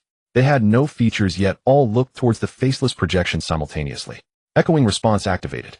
The intensity of Wang Yan's domain surged instantly. The red theater suppressed the gray-white domain, forcibly chewing off a large chunk. The gray-white luminescence on the faceless figure noticeably dimmed. He immediately contracted his domain, wrapping all remaining power close to his body. Interesting, too interesting. Wang Yin did not give him the chance to continue speaking. Blood chain was thrown out, instantly wrapping around the faceless figure's arms and torso. Pale clones surged from all directions. The mirror people crawled out from the black mirrors, joining the pale clones in the attack. The The faceless figure was about to break free from the blood chain. Wang Yin let out a mocking sound. Ugh. Audience privilege booing activated. The faceless figure's movement momentarily halted. In that instant, Wang Yin switched places with a pale clone and appeared behind him. The booming hunting rifle pressed against his back. Boom, boom, boom. The gunshots erupted in succession. Each shot was bolstered by the gaze of the faceless audience. The gray-white holy robe on the faceless figure was riddled with large holes. He suddenly turned around, intending to use his domain to counter Wang Yin. But the 7 deadly lights in Wang Yan's eyes had already reached their peak. Pride lowered his judgment, preventing him from accurately locking onto Wang Yan's position. Jealousy tore at his control, creating gaps in the domain surrounding him. Rage transformed into black-red flames, directly burning towards the source of the projection. Laziness slowed down his actions, making each of his counterattacks a beat too slow. Greed drew power, further widening the cracks caused by the blood chain. Gluttony gnawed at the projection, causing gray-white light to disappear in chunks. Lust disturbed the faith, causing a temporary deviation in the power supplied by the sacrificial array. The 7 punishments fell simultaneously. For the first time, the faceless figure let out a muffled groan. Wang Yin did not stop. The blood chain tightened further. The pale clone struck down with its sword. The mirror people held his limbs from the mirror. The booming hunting rifle continued firing. The red theater's domain pressed forward as if trying to completely swallow this projection. The faceless projection's body became increasingly transparent. Yet he suddenly laughed. Good, good. Wang Yin, I remember you. Wang Yin heard these words and immediately stepped back half a step.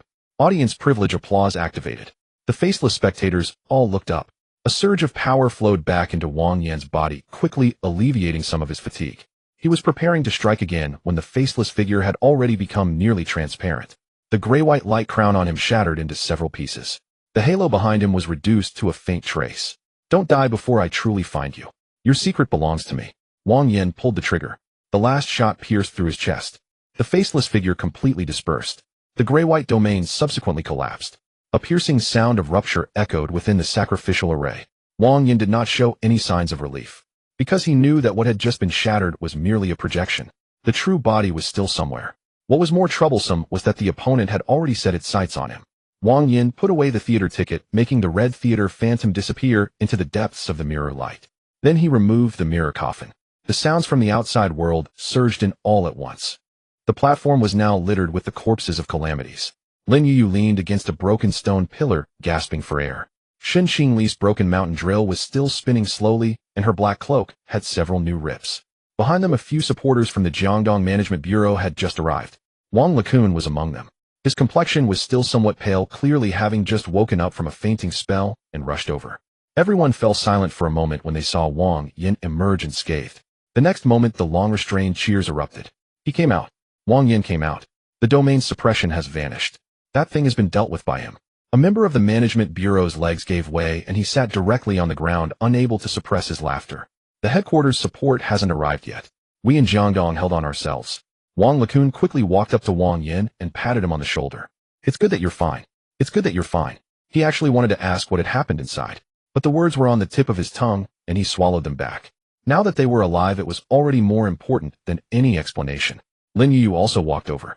She looked at Wang Yin, her voice still tinged with lingering shock. Now that they were alive, it was already more important than any explanation. Lin Yu also walked over. She looked at Wang. He didn't fully descend. If he truly came down, no one would need to fight. We would die with just a touch. Lin Yu opened her mouth. She knew Wang Yin was speaking lightly, but she had just personally experienced that pressure.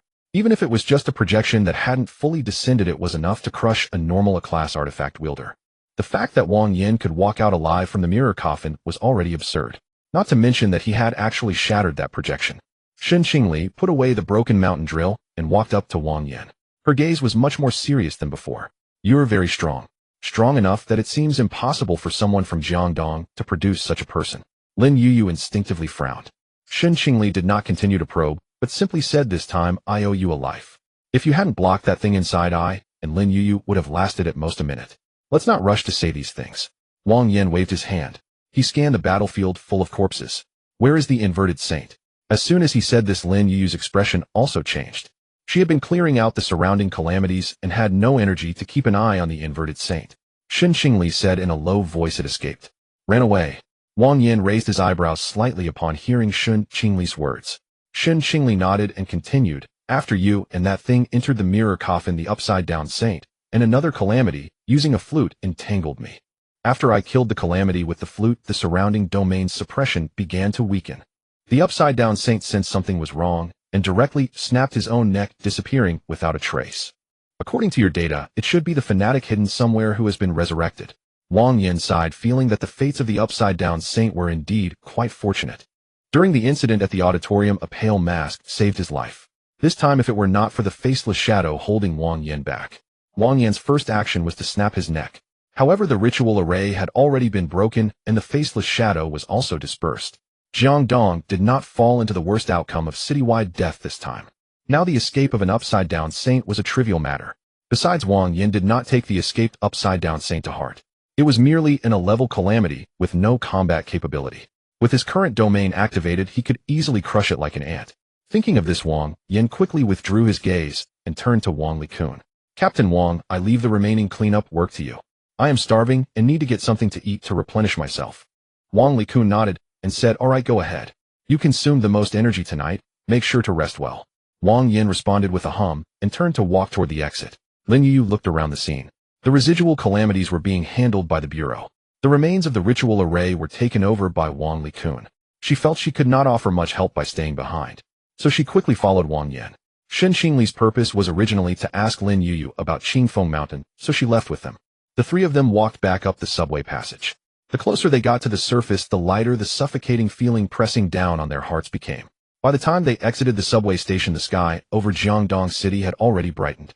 The gray-white domain enveloping the entire city was dissipating. The faceless silhouette in the sky was gradually disappearing. Many survivors were kneeling by the roadside, repeating, "We survived." The Bureau and some civilian implementers did not bother to hide their abilities. They directly used extraordinary items in front of ordinary people. Rescue efforts were underway while suppression was performed. It left the onlookers in a daze. Yet no one dared to approach and ask. They understood that it was these individuals who protected them and saved their lives. Lin Yu watched this scene and quietly said, with things escalating to this extent, can the Bureau continue to hide it? Shen Qingli shook her head. It definitely can't be hidden anymore, but trust the headquarters, there will always be a solution. Wang Yin did not dwell on this. At this moment, all he wanted was to eat. He was nearly starving. The three of them walked along the street for a while, and soon saw a small restaurant that was still relatively intact. The owner was halfway pulling up the roll-up door, peering outside. Wang Yin approached. Can you cook? The owner was taken aback when he saw the ragged appearance of the three. Handsome in such circumstances, you're still thinking about eating. Wang Yin had yet to speak. Lin Yu had already entered the room, raised her hand, and scanned the payment code on the table. In the next second, a crisp notification sound echoed in the restaurant. 2,000 yuan credited to Alipay. The owner's eyes widened instantly. Lin Yu retracted her phone, her tone very decisive. Stop asking questions and quickly serve the dishes for Brother Wang. Bring everything on the menu. The owner, hearing the amount credited, reacted quickly and immediately turned to shout. Wife, quickly get the fire going. Make all the dishes we can prepare. The god of wealth has come to our door. Wang Yin glanced at Lin Yu. Not bad, that was impressive. Lin Yu hummed proudly. No need to be polite. You just saved me and also saved Jiangdong City. If you have to pay for a meal, that would be too embarrassing. After Shen Qingli sat down, she couldn't help but glance at Lin Yu. What kind of family are you from? I looked at the menu and all the dishes combined wouldn't even cost 1,000. You directly paid 20,000. Lin Yu shrugged, not caring at all. It's just a small amount. Shen Qingli originally wanted to say something, but then recalled the scene from her previous visit to Lin Yu's large villa. She immediately changed her words. Boss, bring me a can of hot cola. Ice. Hot cola. Yes. The owner dug at his ear, wondering if he had misheard. But thinking about the 2,000 spent, he complied with the request, placing the cola in hot water to warm it. The owner complied, but Lin Yu was not having it. What? Who drinks hot cola? You. You must be a heretic. Shen Qingli shrugged. Actually, it's quite good, you can try it. As she spoke, she changed the subject. By the way, Yu, can you repeat what you said about Qingfeng Mountain? Lin Yu thought for a moment and nodded, saying sure. She recounted what she remembered. Shen Qingli listened attentively. After Lin Yu finished, she asked, do you have any impression of a person wearing gray? At this question, Wang Yan's heart stirred. How did Shen Qingli know? However, although Wang Yan was surprised, he did not show any reaction on his face. He merely looked at Lin Yu, following Shen Qingli's words as an ordinary listener. Lin Yu furrowed her brow and thought for a moment. Finally, she shook her head. No, I have no memory of this person. Shen Qingli stared at her for a few seconds. Lin Yu did not flinch. She truly did not remember. Shen Qingli looked at Wang Yin again. Wang Yin was busy picking up sweet and sour pork. There was nothing unusual. Shen Qingli withdrew her gaze. Is that so? Can you let me enter your dream for a look? Lin Yu was taken aback. Enter a dream. Shen Qingli nodded. I have an extraordinary item that allows me to enter others' dreams. Some things that cannot be seen in memory may leave traces in dreams. After all, memories can sometimes deceive, but dreams do not. Upon hearing this, Lin Yu felt a bit uncomfortable. She did not want others casually entering her dreams. However, the Qingfeng Mountain incident was related to her. Furthermore, Shen Qingli had indeed fought alongside her today. After thinking about this, Lin Yu fell silent for a moment and finally nodded. Okay, but you can only watch the content related to Qingfeng Mountain. Shen Qingli immediately agreed. No problem, I consumed too much energy today, and I just fought under the domain again. It's easy to run into problems if I force myself into a dream now. I will come find you tomorrow. Lin Yu nodded. Wang Yin lowered his head to drink soup. He did not interrupt. But this matter was indeed a bit troublesome. Although Lin Yu's memory had already been altered, if what Shen Qingli said was true, that dreams could reveal things not present in memory, then it would be problematic. More importantly, Shen Qingli had someone from the headquarters behind her. If that person were to discover that the gray-clad individual was Wang Yin, they would not let it go easily. How about eliminating Shen Qingli? However, Wang Yin quickly dismissed this thought. After all, killing Shen Qingli would be too obvious. It was clearly too conspicuous. Inviting more powerful implementers would be troublesome. With no good ideas, Wang Yin shifted his attention to the dishes that had already been served. As the meal was nearing its end, his phone rang. It was Wang Likun. Wang Yin, where are you now? There is something urgent to discuss with you. Wang Yin reported the restaurant's location. Wang Likun immediately said, stay where you are and do not move. We'll be there shortly. The call ended. Lin Yu looked up. Wee oi. Wang Yin raised his eyes as well. The next moment, the system radar displayed dense alerts. Wang Likun's extraordinary item fluctuation. 2 higher levels class extraordinary item fluctuations. Plus dozens of A-level and B-level extraordinary energies. Wang Yin set down his chopsticks. Support from the headquarters has arrived. Soon there were the sounds of hurried footsteps outside the restaurant. 2 teams of A-level implementers sealed off the street. The outer personnel stopped curious ordinary people from getting close. Some quickly set up temporary isolation devices. Wang Likun walked at the back. At the forefront were 2 implementers with completely different auras. One was a middle-aged man carrying a black long box. His steps were very steady. That long box remained closed, yet one could sense its sharpness at a glance. The other was a short-haired woman holding a silver-white compass. The compass needle gently turned, pausing each time as if calculating something. Upon seeing the 2, Shen Qingli immediately stood up. Greetings, esteemed seniors. The middle-aged man saw her and chuckled. Xiao Qingli is also here. The potion Jixing gave last time worked well. I'll ask him to leave a few for my boy when I get back. I'll convey your message, Senior Yin, Shen Qingli replied, then added Senior Fong. The short-haired woman merely nodded lightly. She did not waste words, her gaze landing directly on Wang Yin. The middle-aged man then bypassed Shen Qingli and approached Wang Yin. Wang Yin. Wang Yin stuffed the last piece of sweet and sour pork into his mouth before nodding yes. Seeing him like this, the middle-aged man's eyes sparkled with interest. Having just concluded a city-level crisis, this kid remained so calm while eating. Impressive, the middle-aged man said with interest. S-level anomaly holder from headquarters Yin Zhen. The short-haired woman continued, S-level anomaly holder from headquarters Fang Jixia. Wang Yin nodded. So what brings you to me? Yin Zhen did not put on airs. We've already examined the remnants from the old subway terminal. There are traces of a powerful domain that was shattered there. How did you manage to hold on and defeat the faceless entity? Wang Yin seized the key point. Fang Jixia replied, that is the codename for the disaster behind this Jiangdong event. An S-level disaster, a domain holder, and an old adversary that the headquarters has been tracking. 6 months ago we planned to surround and kill it, but it escaped, and we lost track of it until now. Lin Yu's heart tightened. She had previously only known that this entity was powerful, but she never imagined it was to this extent. To escape the headquarters encirclement, the strength of that disaster must be terrifying. What would Jiangdong City be like now without Wang Yin? Lin Yu dared not think about it. Meanwhile, Shen Qingli also looked at Wang Yin. She was equally curious about how Wang Yin managed to defeat the faceless entity under such circumstances. As several gazes turned to him, Wang Yin did not rush to speak. He took a sip of water, organized his thoughts in his mind, and then recounted what he could share. After killing the mirror coffin elder, the mirror coffin came into his possession. After encountering the faceless entity, he used the mirror coffin to isolate himself from the outside world, relying on it and the other 2 artifacts he already possessed to barely disperse that entity. After listening, Yin Zhen's expression turned serious. 2 artifacts. You've already mastered 3 artifacts. Your attributes have broken through 30 points. No. I've only broken through 15 points. Wang Yin shook his head. Only 15 points. How could you possibly master 3 artifacts? Yinjun pondered for a moment and then realized. Oh, I understand now. This must be your personal talent. Indeed, the headquarters has had cases where exceptionally talented artifact users could master 2 artifacts from the start. Now that your attributes have broken through 15 points, mastering 3 is not surprising at all. I didn't expect to encounter such a genius today. Yinjun's words carried no doubt about Wang Yin, only pride in unraveling the mystery. Seeing that the other party had already prepared an excuse for him, Wang Yin immediately fell silent, also appearing as if he had understood why he could master 3 artifacts. Fang Zhixiao watched the 2 of them, looking foolish, and frowned slightly. She knew that this mere reasoning could not possibly explain how Wang Yin defeated the faceless entity. Wang Yin definitely held secrets. However, she did not intend to pry after all who didn't have secrets. There was one more thing that Fang Zhixiao cared about. Yinjun might be too naive to notice that Wang Yin had secrets, but would the faceless entity not see? So since the faceless entity noticed, could it be possible to use Wang Yin as bait to eliminate the faceless? Thinking this, Fang Zhixiao turned the heaven balance compass in her hand a few times, finally pointing it at Wang Yin before slowly stopping. The result was feasible. Of course, the subsequent planning would need to be thorough. She then spoke. All right, Yinjun, what he said is basically consistent with the remnants at the scene. The domain was indeed forcibly shattered in a closed space by multiple artifacts. Moreover, if Wang Yin had not interrupted the sacrificial array at the old subway terminal in advanced Jiangdong City, would not have held out this long. This kid is the greatest contributor to this incident.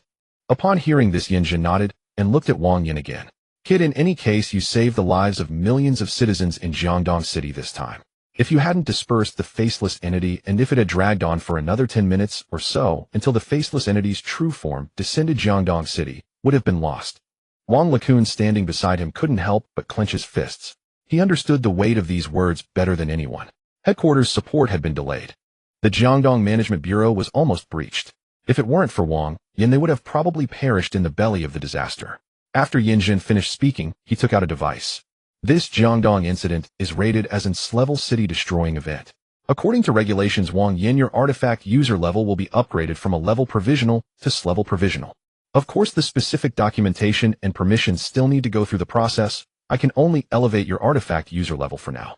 However, with Fang Zhixiao and my joint recommendation, the process will be much quicker, and you'll be able to complete it within 2 to 3 days. Lin Yuyu's eyes widened instantly. S-level provisional. Wang Lekun was also taken aback. He was only a level. Wang Yin has surpassed him. Yinjun ignored the surprised expressions around him and continued. As a temporary reward, 1,000 contribution points. A cash reward of 1 million. The subsequent spoils and remnants of the disaster will be converted according to the inventory results and will be deposited into your account once the inventory is completed. As soon as Yinjun finished speaking, Wang Yin's Management Bureau app popped up a notification. Identity assessment updated. Current level change, a level provisional artifact users, level provisional artifact user. Contribution points credited 10,000. Your account has been credited 1,000,000 yuan. Current remaining balance 109,00054. 02 yuan. Wang Yin glanced at it and was quite satisfied. He had reaped considerable rewards. The headquarters personnel arrived quickly and departed just as fast. Jiangdong City was now in complete disarray. They still had to take over the old subway terminal, seal the remnants of the sacrificial array, remove the contamination from the believers, and deal with the aftermath left by the faceless entity's domain. There was much to do. After the headquarters personnel left, the pressure in the restaurant finally dissipated. Lin Yuyu let out a long breath. Wait, Wang Yin, isn't your promotion speed a bit too excessive? Wang Yin looked at her. Is it really that outrageous? Lin Yuyu nearly spat blood. Just listen to yourself. I had to go through a process to transition from peripheral personnel to formal personnel. Formal personnel have to complete tasks, undergo assessments, and accumulate qualifications to reach level permissions. And you just entered the Management Bureau not long ago, a level provisional. After one night of work, you directly became an S-level provisional. Is this reasonable? Wang Yin thought seriously. Maybe I'm just lucky. Lin Yuyu was stumped. The more she thought about it, the more Wang Yin resembled the protagonist of a novel. Wang Yin, do you have some kind of system or something? Wang Yin's action of picking up food paused for half a second. He glanced at her and nonchalantly nodded. Yes. Lin Yuyu slammed the table in anger. What do you mean by hee? Wang Yin continued eating and ignored her. Lin Yuyu wanted to say something more, but Shin Qingli suddenly spoke up. Actually, Yuyu is not wrong, Wang Yin, do you know? The treatment of S-level provisional is already not on the same level as ordinary artifact users. Higher level database access. Higher artifact exchange limits.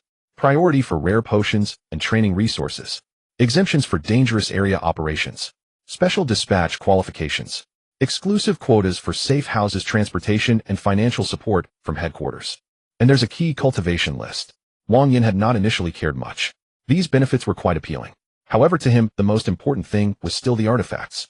Seeing his reaction, Shun Qingli added, as long as your political review passes and your personal information is confirmed to be accurate when the headquarters acquires a new S-level artifact next time, you could possibly be on the candidate list. Wang Yin finally set down his chopsticks. S-level artifact. Shun Qingli nodded. It's just a possibility. Wang Yin became interested. S-level artifacts. Those 4 words were far more substantial than a pile of empty honors. After the 3 finished their meal, Lin Yu called for the family car to take Wang Yin back to his community. A security line had already been drawn at the community entrance. Police and several management bureau members were maintaining order. Some residents sat by the roadside in a daze. Others were being carried on stretchers to ambulances. The faceless entity's domain had dissipated, but the effects left by the domain would not vanish. After Wang Yin showed his credentials, he entered the building. Upon returning to his doorstep, he received a message from Wang Lekun.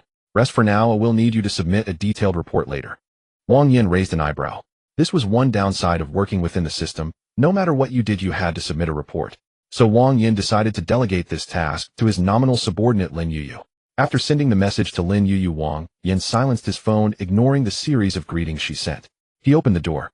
The living room was almost repaired. Uncle Qin worked efficiently. The areas that had been damaged were cleaned up and the furniture had been replaced with a batch of temporary items.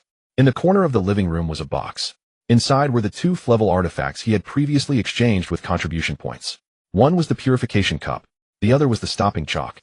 Its effects were quite ordinary, but for Wang Yin it sufficed for his collection and task completion. He reached out directly. System prompts popped up one after another.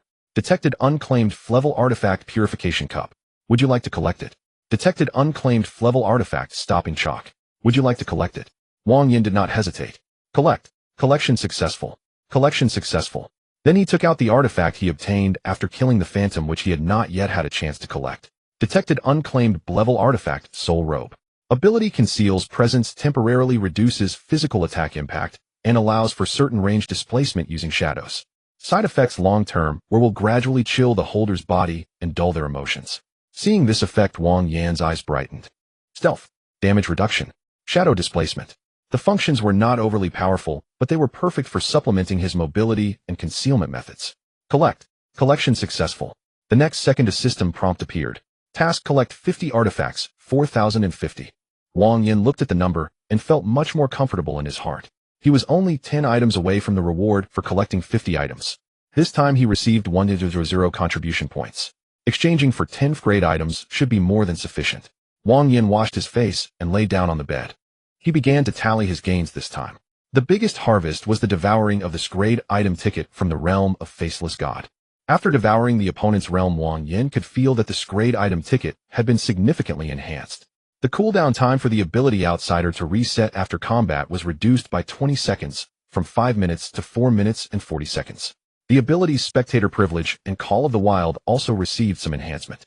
Naturally, the realm world stage was also strengthened.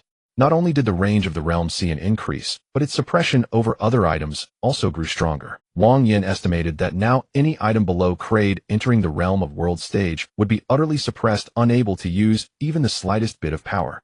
Additionally, Wang Yin discovered that something was being nurtured within the realm. Its aura was quite peculiar. However, he could sense that once it was fully developed, it might bring some surprises. Next came the item gains. 4 grade items.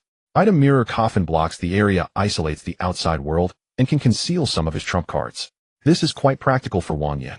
Item Judgment Pen Ability Charge of Guilt Prohibition Document Ink Stain Pursuit Charge of Guilt. Write down the target's charges. If the charges are established, trigger the rules of judgment, inflicting damage, suppression, silence, or binding.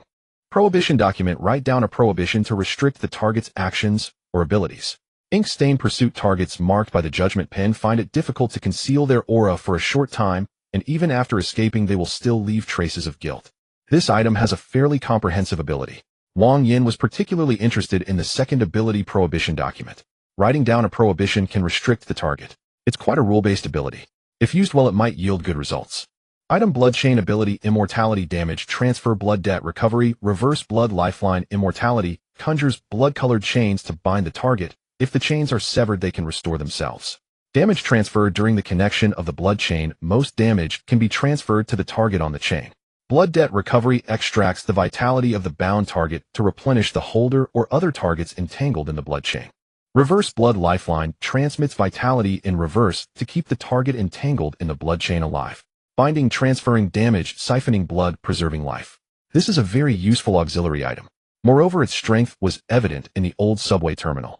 After all, it had even managed to hold back the faceless god for a moment. Item Wish app currently still in a down state. However, it has already proven its value. Although it can only fulfill wishes on a practical level. But it is quite useful. If it can recover, this will be another powerful item for Wang Yan. The other items are all below grade. Wang Yan looked at the effects, which were all quite average and could only be stored away in the warehouse to gather dust. After tallying the items, Wang Yan shifted his focus to his phone. At this moment, he had already opened the exchange module of the Management Bureau app. It was time to exchange for items. The low-priced items of 500 contribution points in the grade exchange list were already gone. The remaining items were more expensive. Wang Yan glanced at the prices. After doing some calculations, he found that 100 points were just enough to exchange for 15 items. After selecting them one by one, he immediately placed the order. Contribution points consumed for this exchange 9,850. Do you confirm the exchange? Wang Yan directly clicked to confirm. Exchange successful. Expected delivery tomorrow. Looking at the prompt on the screen, Wang Yan finally smiled. Tomorrow, 15 grade items would be in his hands. He could directly complete the 50-item stage task. The last 10-item stage task had granted him the treasure map. It had allowed him to obtain this grade item ticket. What would the reward for this 50-item stage be? Wang Yan felt a bit excited. When Wang Yan woke up, the sunlight had already reached his face. He opened his eyes to look at his phone. The date had actually jumped a day. Wang Yan was silent for 2 seconds, feeling a bit regretful. What a waste. Yesterday, he hadn't even used the ability of 7 Sin Mask to absorb the original Sin value and enhance attributes. It was all wasted. That was quite a significant amount of attributes. After feeling distressed for a while, Wang Yan glanced at the system radar and found that there were 15 unclaimed items in his living room. Oh, they arrived quickly. After exclaiming, Wang Yan habitually lingered in bed for a while. He opened his phone messages and was immediately greeted by a flood of notifications. Lin Yu had sent dozens of messages. Wang Yan, do you have a heart? I stayed up all night just to finish the report. You just slept through it, huh? Speak up. Today Xin Qingli said she would be in the Management Bureau in the afternoon. You better come and keep an eye on things. Don't play dead. The school had also sent out a notice. Due to special circumstances, the entire school will be on holiday for 3 days. The class group was even more chaotic. What on earth happened yesterday? My dad said there are monsters outside. Who knows what the Management Bureau is about? Don't ask, there are still police lines downstairs in my building. Wang Yan quickly scanned through. There were no particularly urgent matters. The situation regarding Xin Qingli and Lin Yu indeed required attention. But it was still early. The immediate priority was still to quickly collect those 15 items and then draw a big prize. Wang Yan stepped out of the bedroom. In the corner of the living room, there was now a large box. Inside were neatly arranged 15 grade items. Detected unclaimed grade item light bending key. Detected unclaimed grade item spirit reviving candy. These items didn't possess strong abilities. But Wang Yan was after quantity, so he didn't mind. He raised his hand and placed it on the box. The system prompts began to flood the screen. Collection successful. Collection successful. Collection successful. Soon the box was empty. Wang Yan looked at the system prompts. Task collect 50 items, 5,050. Task completed. Reward lottery chances 1. Radar range for item exploration 1,000 meters, 5,000 meters. New task obtain collect 100 items, 55,100. Task reward lottery chances 1. New task obtain collect 10 grade items, 610. Task reward lottery chances 1. The stage task of 50 items is completed. The radar range has been increased from 1 kilometer to 5 kilometers. Moreover, 2 new tasks unexpectedly appeared. The first one goes without saying, it's the follow-up to the 50-item stage task. This task has no item grade restrictions, and Wang Yan can complete it sooner or later with more time spent. The real trouble lies in the second one. Collect 10 grade items. Grade items are not common. If luck isn't on his side, it might take him a month to obtain even one. However, Wang Yan quickly thought of the exchange module of the Management Bureau. He vaguely remembered that after becoming an grade preparatory item handler yesterday, he had acquired the authority to exchange for grade items. Thus, Wang Yan quickly opened the Management Bureau app and entered the exchange module. As he expected, currently redeemable grade and below items. Wang Yan selected to only view grade items. The page instantly cleared, leaving only 7 lonely items. However, when Wang Yin saw the prices, he lost all desire to look. The cheapest one was 1200 contribution points. That's outrageous. With 1200 contribution points, he could exchange for how many grade items? Now buying a grade item just to meet the task requirement had too low a cost effectiveness. Wang Yin set down his phone and began to use the system radar expanded fivefold to sense the nearby area. The detection range had increased, and the feedback was significantly more than before. In just a moment, 8 prompts appeared before him. Detected unclaimed grade item, detected unclaimed grade item, detected unclaimed grade item, detected unclaimed grade item. The detected unclaimed items were all of low grade. 2 of the light points representing items were moving quickly. The other 5 points were chasing after those 2. Jiangdong had just experienced a great upheaval. Currently, there were management bureau operatives everywhere chasing after believers in disasters. This situation was not surprising. Wang Yin took a glance and did not pay it any mind. However, upon seeing the last prompt, he immediately sat up straight. Detected unclaimed new grade item martial arts book. Location Taotao bookstore. Unclaimed item. Wang Yin raised his eyebrows. His luck was quite good. He noted down the location of Taotao bookstore. He planned to head there immediately after drawing the prize. Wang Yin opened the system interface. Draw. In the next second, golden light erupted. Wang Yin's eyes sparkled with excitement. It was gold again. The last time the golden light had rewarded him with a treasure map. This time it surely wouldn't disappoint him. Congratulations on obtaining S-level rare item refining furnace usage rights 1. Rare item refining furnace level SS ability upgrading ability extraction upgrading. By inputting rare items of the same level as materials, one can promote a main rare item. Effective for below S level with a 20 success rate for inputting 1 item and a 100 success rate for inputting 5 items. Ability extraction. Once the main rare item is successfully upgraded, one can choose 2 abilities from the material rare items to integrate into the main rare item. After refining, the number of items stored in the system will not decrease. Remaining usage times 1. After reading, Wang Yan's breath momentarily halted. S-level rare item. Although it was just a one-time usage, its effects were astonishing. By inputting 6 rare items, one could 100 select a rare item for promotion. More importantly, its usable level range is effective for below S level. This means that as long as he produces 6 level rare items and throws them into the furnace, he can promote one of them from a level to S level. Even more outrageous is that he can choose any 2 abilities from the material rare items to integrate into the main rare item. This is no longer a simple upgrade. It's about forcibly condensing the essence of several rare items into a stronger entity. Moreover, the number of items stored in the system will not decrease. This means that refining will not delay his task progress. This reward is simply exhilarating. If such a thing were known by the headquarters, the entire headquarters would probably explode. Normal wielders struggle to promote rare items at the cost of their lives. But Wang Yin now only needs enough level rare item materials to immediately forge an S-level rare item. He just happens to have 6 level rare items. If he takes 1 as the main rare item and uses the other 5 as materials, he can guarantee a successful promotion. Mirror, Coffin, Judgment Pin, Bloodchain, and Wish App are all quite powerful. However, their utility is limited for Wang Yin. They will definitely be used as materials. 7 Sins Mask and Thunderous Hunting Gun are his core rare items. Which one to promote becomes a dilemma for him. 7 Sins Mask provides him with attribute enhancement, physical enhancement, and 7 Sins Punishment. Thunderous Hunting Gun is his main means of output. If he promotes the 7 Sins Mask, he will have to consume the Thunderous Hunting Gun. If he promotes the Thunderous Hunting Gun, he will have to consume the 7 Sins Mask. No matter how he chooses, it feels unwise. At least it doesn't seem wise now. With that thought, Wang Yin closed the system interface. He tidied up briefly and headed towards the Taotao bookstore. Jiangdong City has not yet. With that thought, Wang Yin closed the system interface.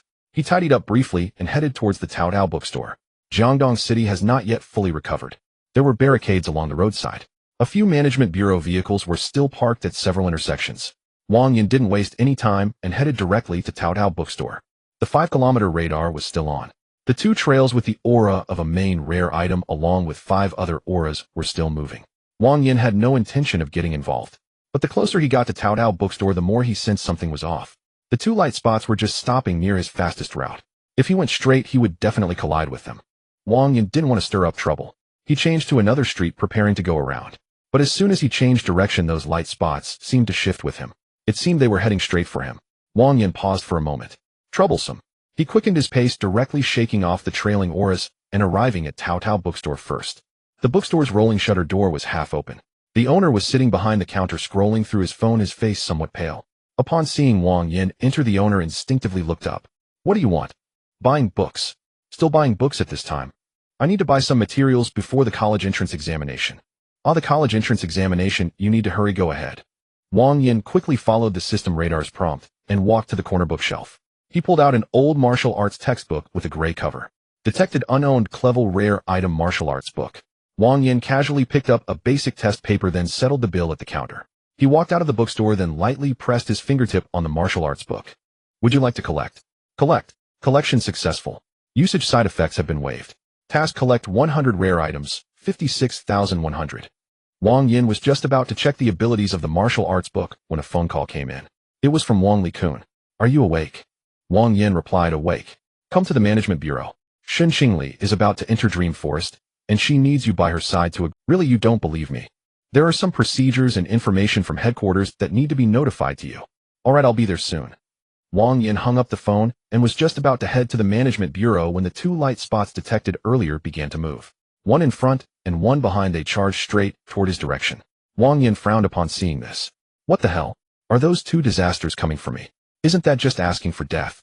Wang Yin didn't take it seriously and quietly waited on a bench by the street. Soon a man and a woman appeared in his sight.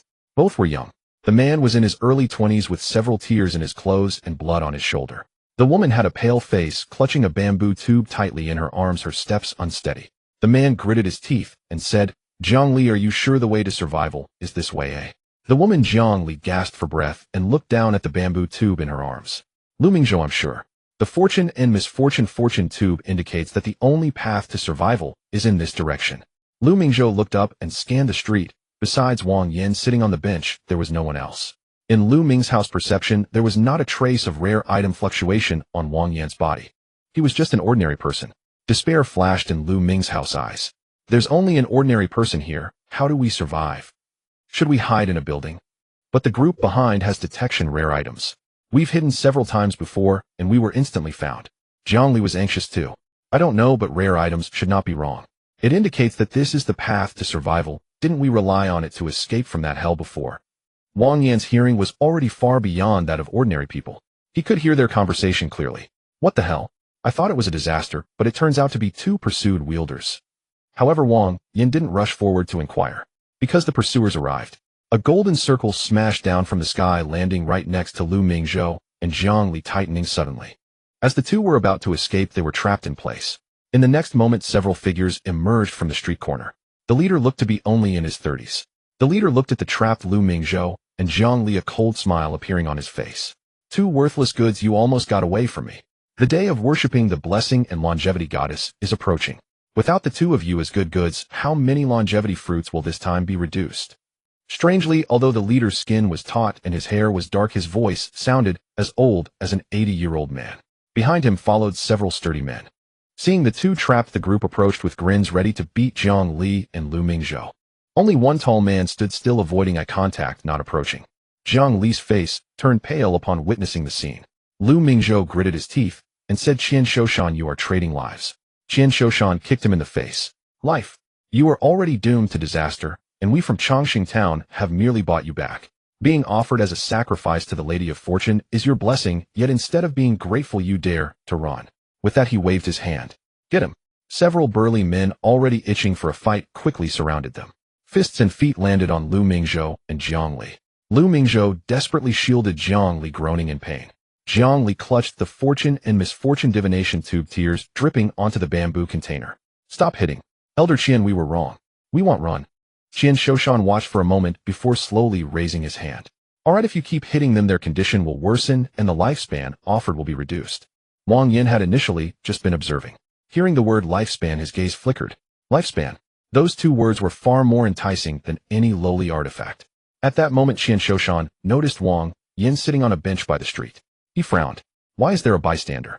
A man nearby whispered, Elder, should we leave first? The Jiangdong Management Bureau is on high alert, arresting people everywhere. Qian Shoshan sneered. What are you afraid of? Jiangdong is in chaos. Who will care if an ordinary person dies? He pointed at the tall man with his head down. Qian, Taiju, go deal with him. Make it look like a disaster struck. Qian Taiju stiffened. He looked at Wang Yin, a struggle evident on his face. Uncle, he's just a bystander. He has no grievance with us. Qian Shaoshan's expression instantly darkened. A random bystander, not your relative, so just kill him. Have you forgotten who gave you this power? Have you forgotten who saved your dying mother? If it weren't for the fact that you are my nephew, given your negligence in guarding allowing these two scoundrels to escape, you should have been offered to the Lady of Fortune as well. Qian Taizhu gritted his teeth. In the end, he still lowered his head. Yes. Qian Shoshan was satisfied. That's more like it, just a bystander. Once you kill him, I will have the Lady of Fortune reward you with half a longevity fruit. Not only will it extend your life, but it will also strengthen your physique. Qian Taizhu approached Wang Yan.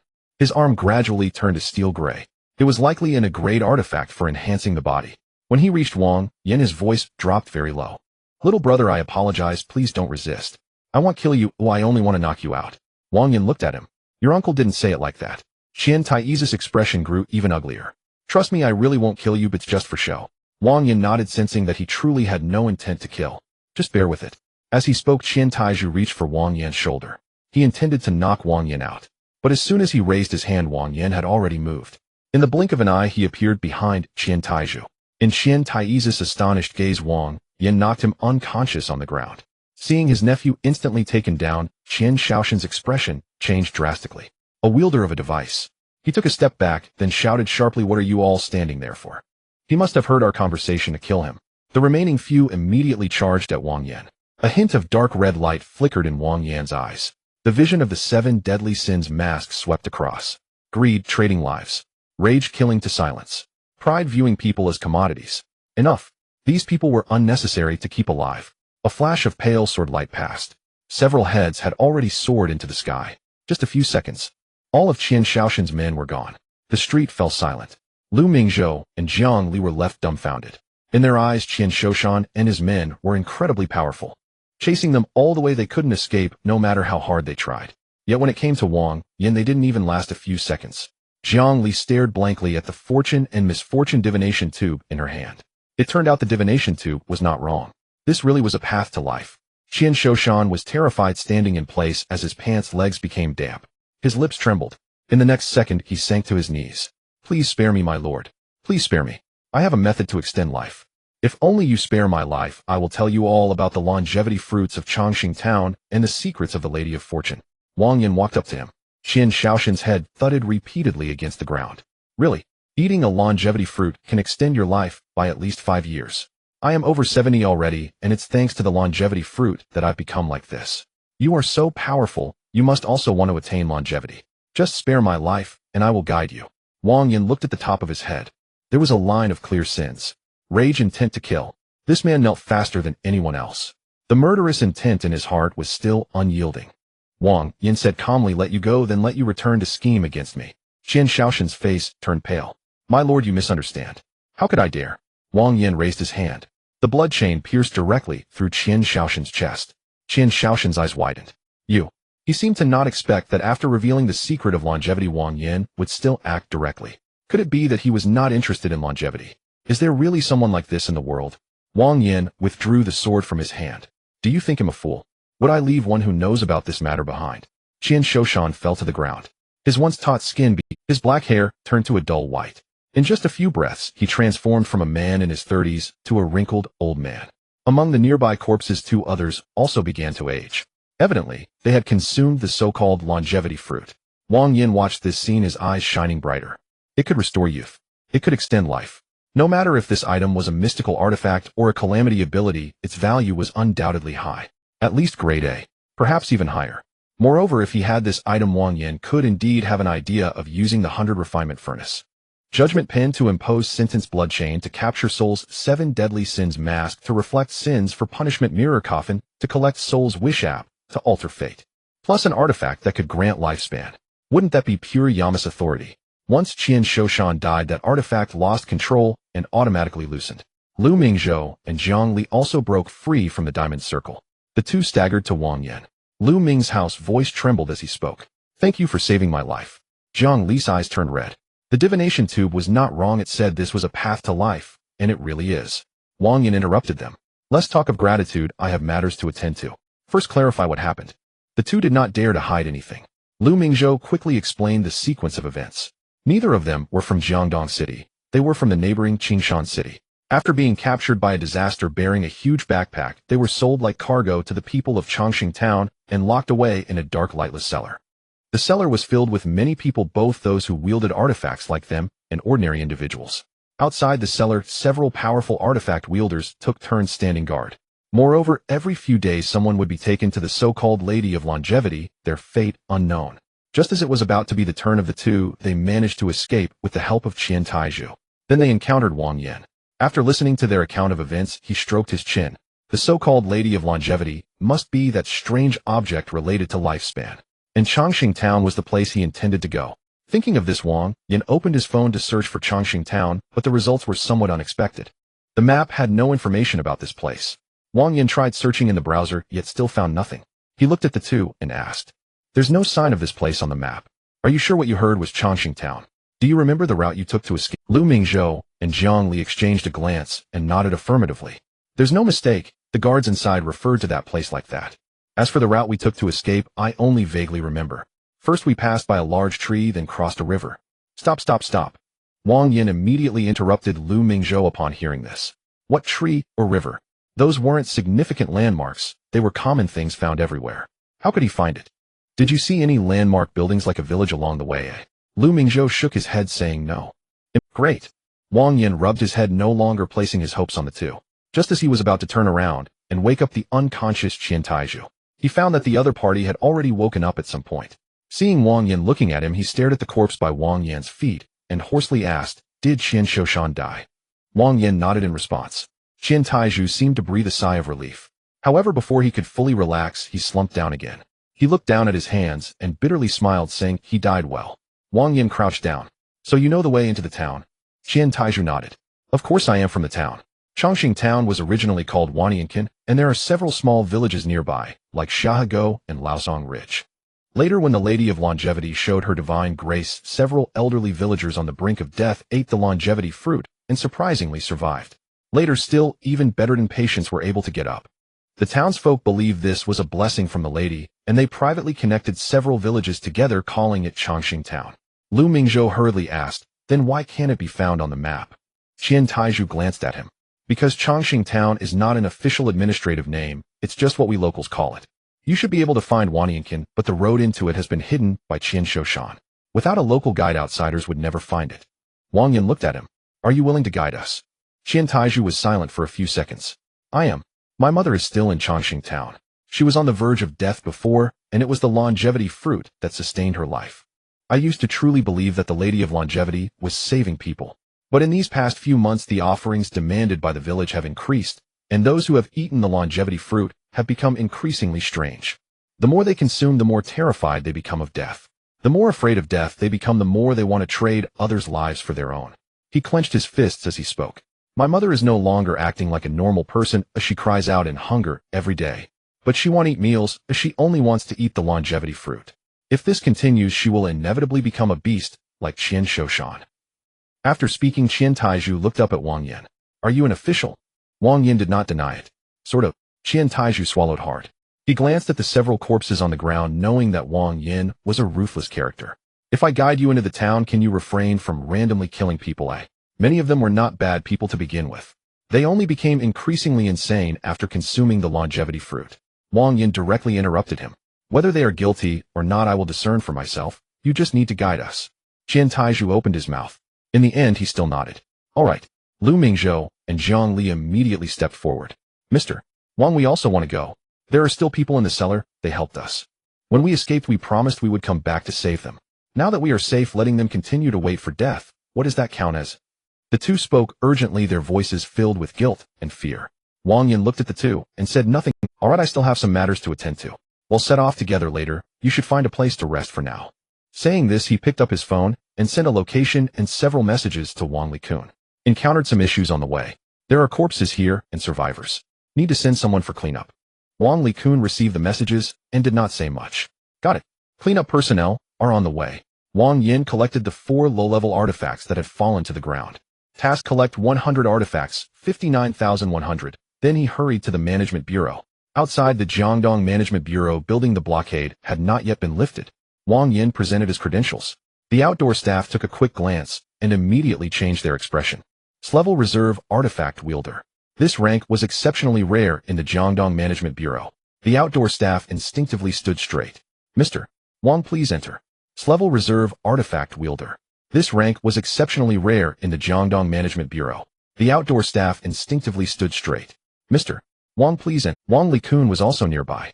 Upon seeing Wang Yin, Lin Yuyu immediately shot him a glare. You finally made it here. I nearly broke my hand writing that report. Wang Yin could tell from her ability to complain that it wasn't a major issue. Lin Yuyu was angry and wanted to speak, but Shun Qingli interrupted, saying, "All right, the person you were waiting for has arrived. Let's enter the dream now. Relax and don't resist. I will only look at the remnants of the dream and will not actively probe into your other memories." Lin Yuyu took a deep breath. Let's begin. Shun Qingli placed her pillow artifact on the table, and a thin mist rose from its surface. The mist split into two strands, one settling between Shun Qingli's brows and the other between Lin Yuyu's. In the next second, both of them simultaneously closed their eyes. Lin Yuyu's body slumped, leaning back against the chair. Shun Qingli also sat down, her breathing becoming very light. Wang Yin stood by, not moving. He could not intervene at this moment. The false memory watch could indeed alter memories, but Shun Qingli was an A-level artifact wielder from the headquarters and had two A-level artifacts in her possession. If she were to be forced, it would be uncertain how many seconds could be altered. The more troublesome aspect was that if Shun Qingli detected that her memories had been tampered with, things would become even harder to resolve. Wang Yin disliked pinning his hopes on such unstable methods. He looked at Lin Yuyu. The necessary memory processing had already been done earlier. The rest depended on how much Shun Qingli could unearth. Wang Likun walked over to him. What exactly happened on the way? Wang Yin recounted the events regarding Changxing Town. After hearing this, Wang Likun's expression gradually darkened. The longevity fruit. Devouring ordinary people and artifact wielders to produce longevity fruits. Wang Yin nodded. Qian Shoshan reverted to his old age after death. The other two corpses did as well. The longevity effect should not be a lie. Wang Likun was silent for a few seconds. Longevity-related artifacts are quite rare. There is little information, even at headquarters. If what you say is true, headquarters will definitely take it very seriously. At this point, he glanced at Wang Yin. But don't think too highly of this thing. Qian Shoshan reverting to his old age indicates that the longevity fruit may not truly extend lifespan. Upon hearing Wang Likun's words, Wang Yan's eyes flickered slightly. Even lifespan-related wonders are rare at the headquarters. Wang Yin said, "Speak plainly. If the headquarters learns that I might possess a lifespan-related wonder, would they take any extreme actions?" Wang Likun laughed heartily. "You don't need to think too badly of the headquarters. You are already in rank preparatory artifact wielder now. As long as you haven't committed any heinous acts, even if they know about your lifespan-related wonder, they wouldn't dare to openly seize it." After all, the authority was able to grow to its current scale in just a year amidst global changes, not by robbing its own people. There are certainly individuals with selfish motives within the headquarters, but more are those who wish to maintain order. They won't allow others to disrupt the carefully constructed order. Hearing this, Wang Yin felt a significant portion of his worries dissipate. Wang Likun continued, "Moreover, Changxing Town is near Jiangdong, and there are still survivors in the cellar. The Jiangdong Management Bureau has priority in handling it. Following the internal procedures of the Jiangdong Management Bureau, it will take at least a week for the headquarters to see the complete report formally." "Does it really take a week to resolve this matter for you?" Wang Yin chuckled upon hearing this. This time frame was more than sufficient. Seeing his expression ease slightly, Wang Likun immediately doused him with cold water. "Don't celebrate too early. If Changxing Town truly has many who have consumed lifespan fruits, there will be plenty for you to handle afterward." Wang Yin looked at him. Wang Likun began counting on his fingers. "Seal the entrances, isolate those who have consumed the lifespan fruits, screen the innocent townsfolk." There were a good dozen tasks. Wang Yan's scalp tingled upon hearing this. "Wang team leader, do I have to handle all of this by myself?" Wang Likun glanced at him. "If you hadn't told me, then you would have to handle it alone. But since you've informed me, I will definitely send someone to assist." Wang Yin let out a long sigh of relief upon hearing this. Just then Lin Yuyu opened her eyes. As soon as she opened them, she suddenly leaned back, a thin layer of cold sweat forming on her forehead. It was as if she had encountered something terrifying. Wang Yin looked at her. "How do you feel?" Lin Yuyu raised her hand and pressed her forehead. "It's as if I re-experienced the Qingfeng Mountain incident. Quite peculiar, but that kind of despair is quite painful. However, this time the Qingfeng Mountain in my dream is somewhat different from my memories." Wang Yan's heart sank. He did not show any change on his face. "What's different?" Lin Yuyu thought for a moment. There was an extra person in the team dressed in gray, and his face was unclear. "What's even stranger is that he seemed to have saved me several times." Wang Yin fell silent upon hearing this. If Lin Yuyu could see him, it meant Shun Qingli could also see him. Shun Qingli was not an ordinary person. She was an A-rank artifact wielder sent from the headquarters to investigate Gu Jingyan's cause of death. She was definitely formidable. So would she suspect him? Wang Yin was uncertain. Out of the corner of his eye he noticed Shun Qingli had just as soon as she opened her eyes, she looked in Wang Yan's direction, her gaze carrying a hint of suspicion. Wang Lekun, seeing Shun Qingli awake, asked, "What's the outcome?" Shun Qingli withdrew her gaze from Wang Yan. It can be confirmed that Gu Jingyan did not die by the hand of Calamity.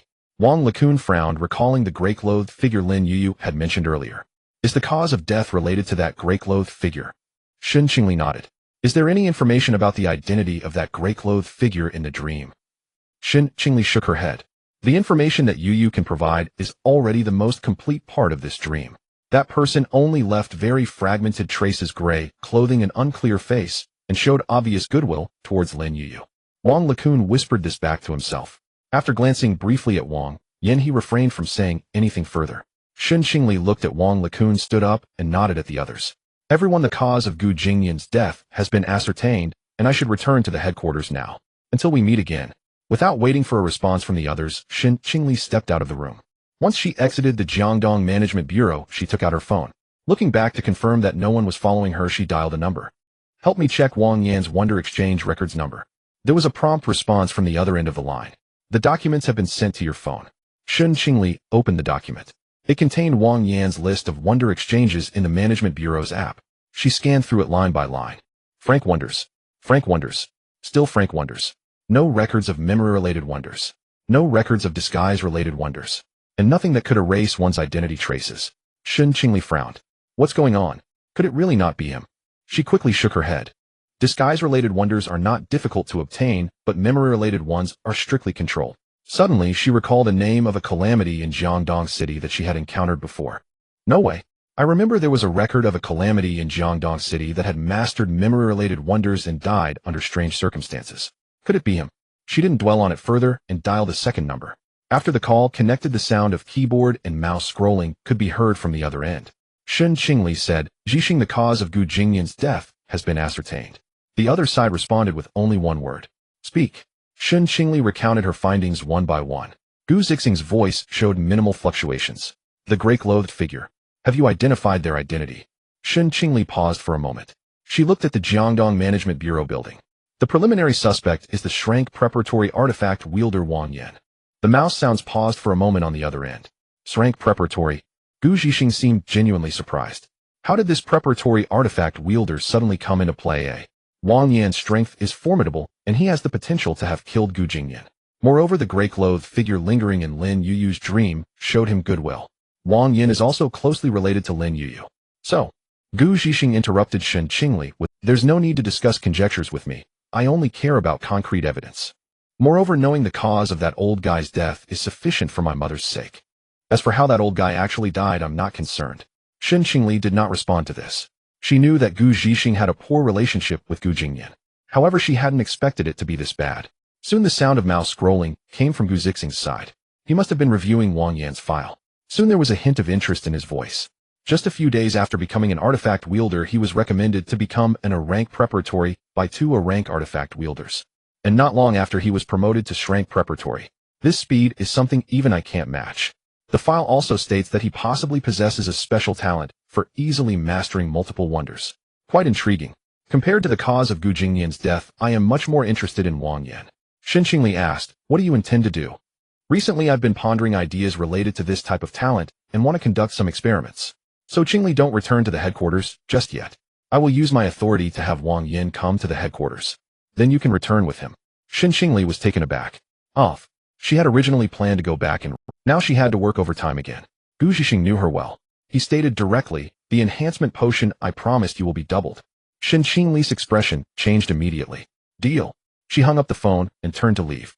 Meanwhile, Wang Yin was fully aware of Shun Qingli's conversation. This was because he had used a brank wonder obtained from the Calamity 100 Eyes on Shun Qingli. Wonder Eye of Detection Ability, Concealment, Remote Monitoring, Rapid Retrieval. So the people from the headquarters actually don't hold strong hostility toward me. Wang Yin found it somewhat strange. After all, he had killed his father. However, this was also good, saving him from having to deal with both Shun Qingli and Gu Zixing. Soon the field team sent by Wang Lekun arrived quickly. There were a total of 7 people. All were veteran field agents from the Jiangdong Management Bureau, and they worked efficiently. They promptly prepared some equipment. Lin Yuyu had originally wanted to go with them. However, she had stayed up all night to finish the report and had just been disturbed by Shun Qingli's dream. When she stood up, her body felt somewhat unsteady. Wang Yin, seeing this, dared not let her go with them.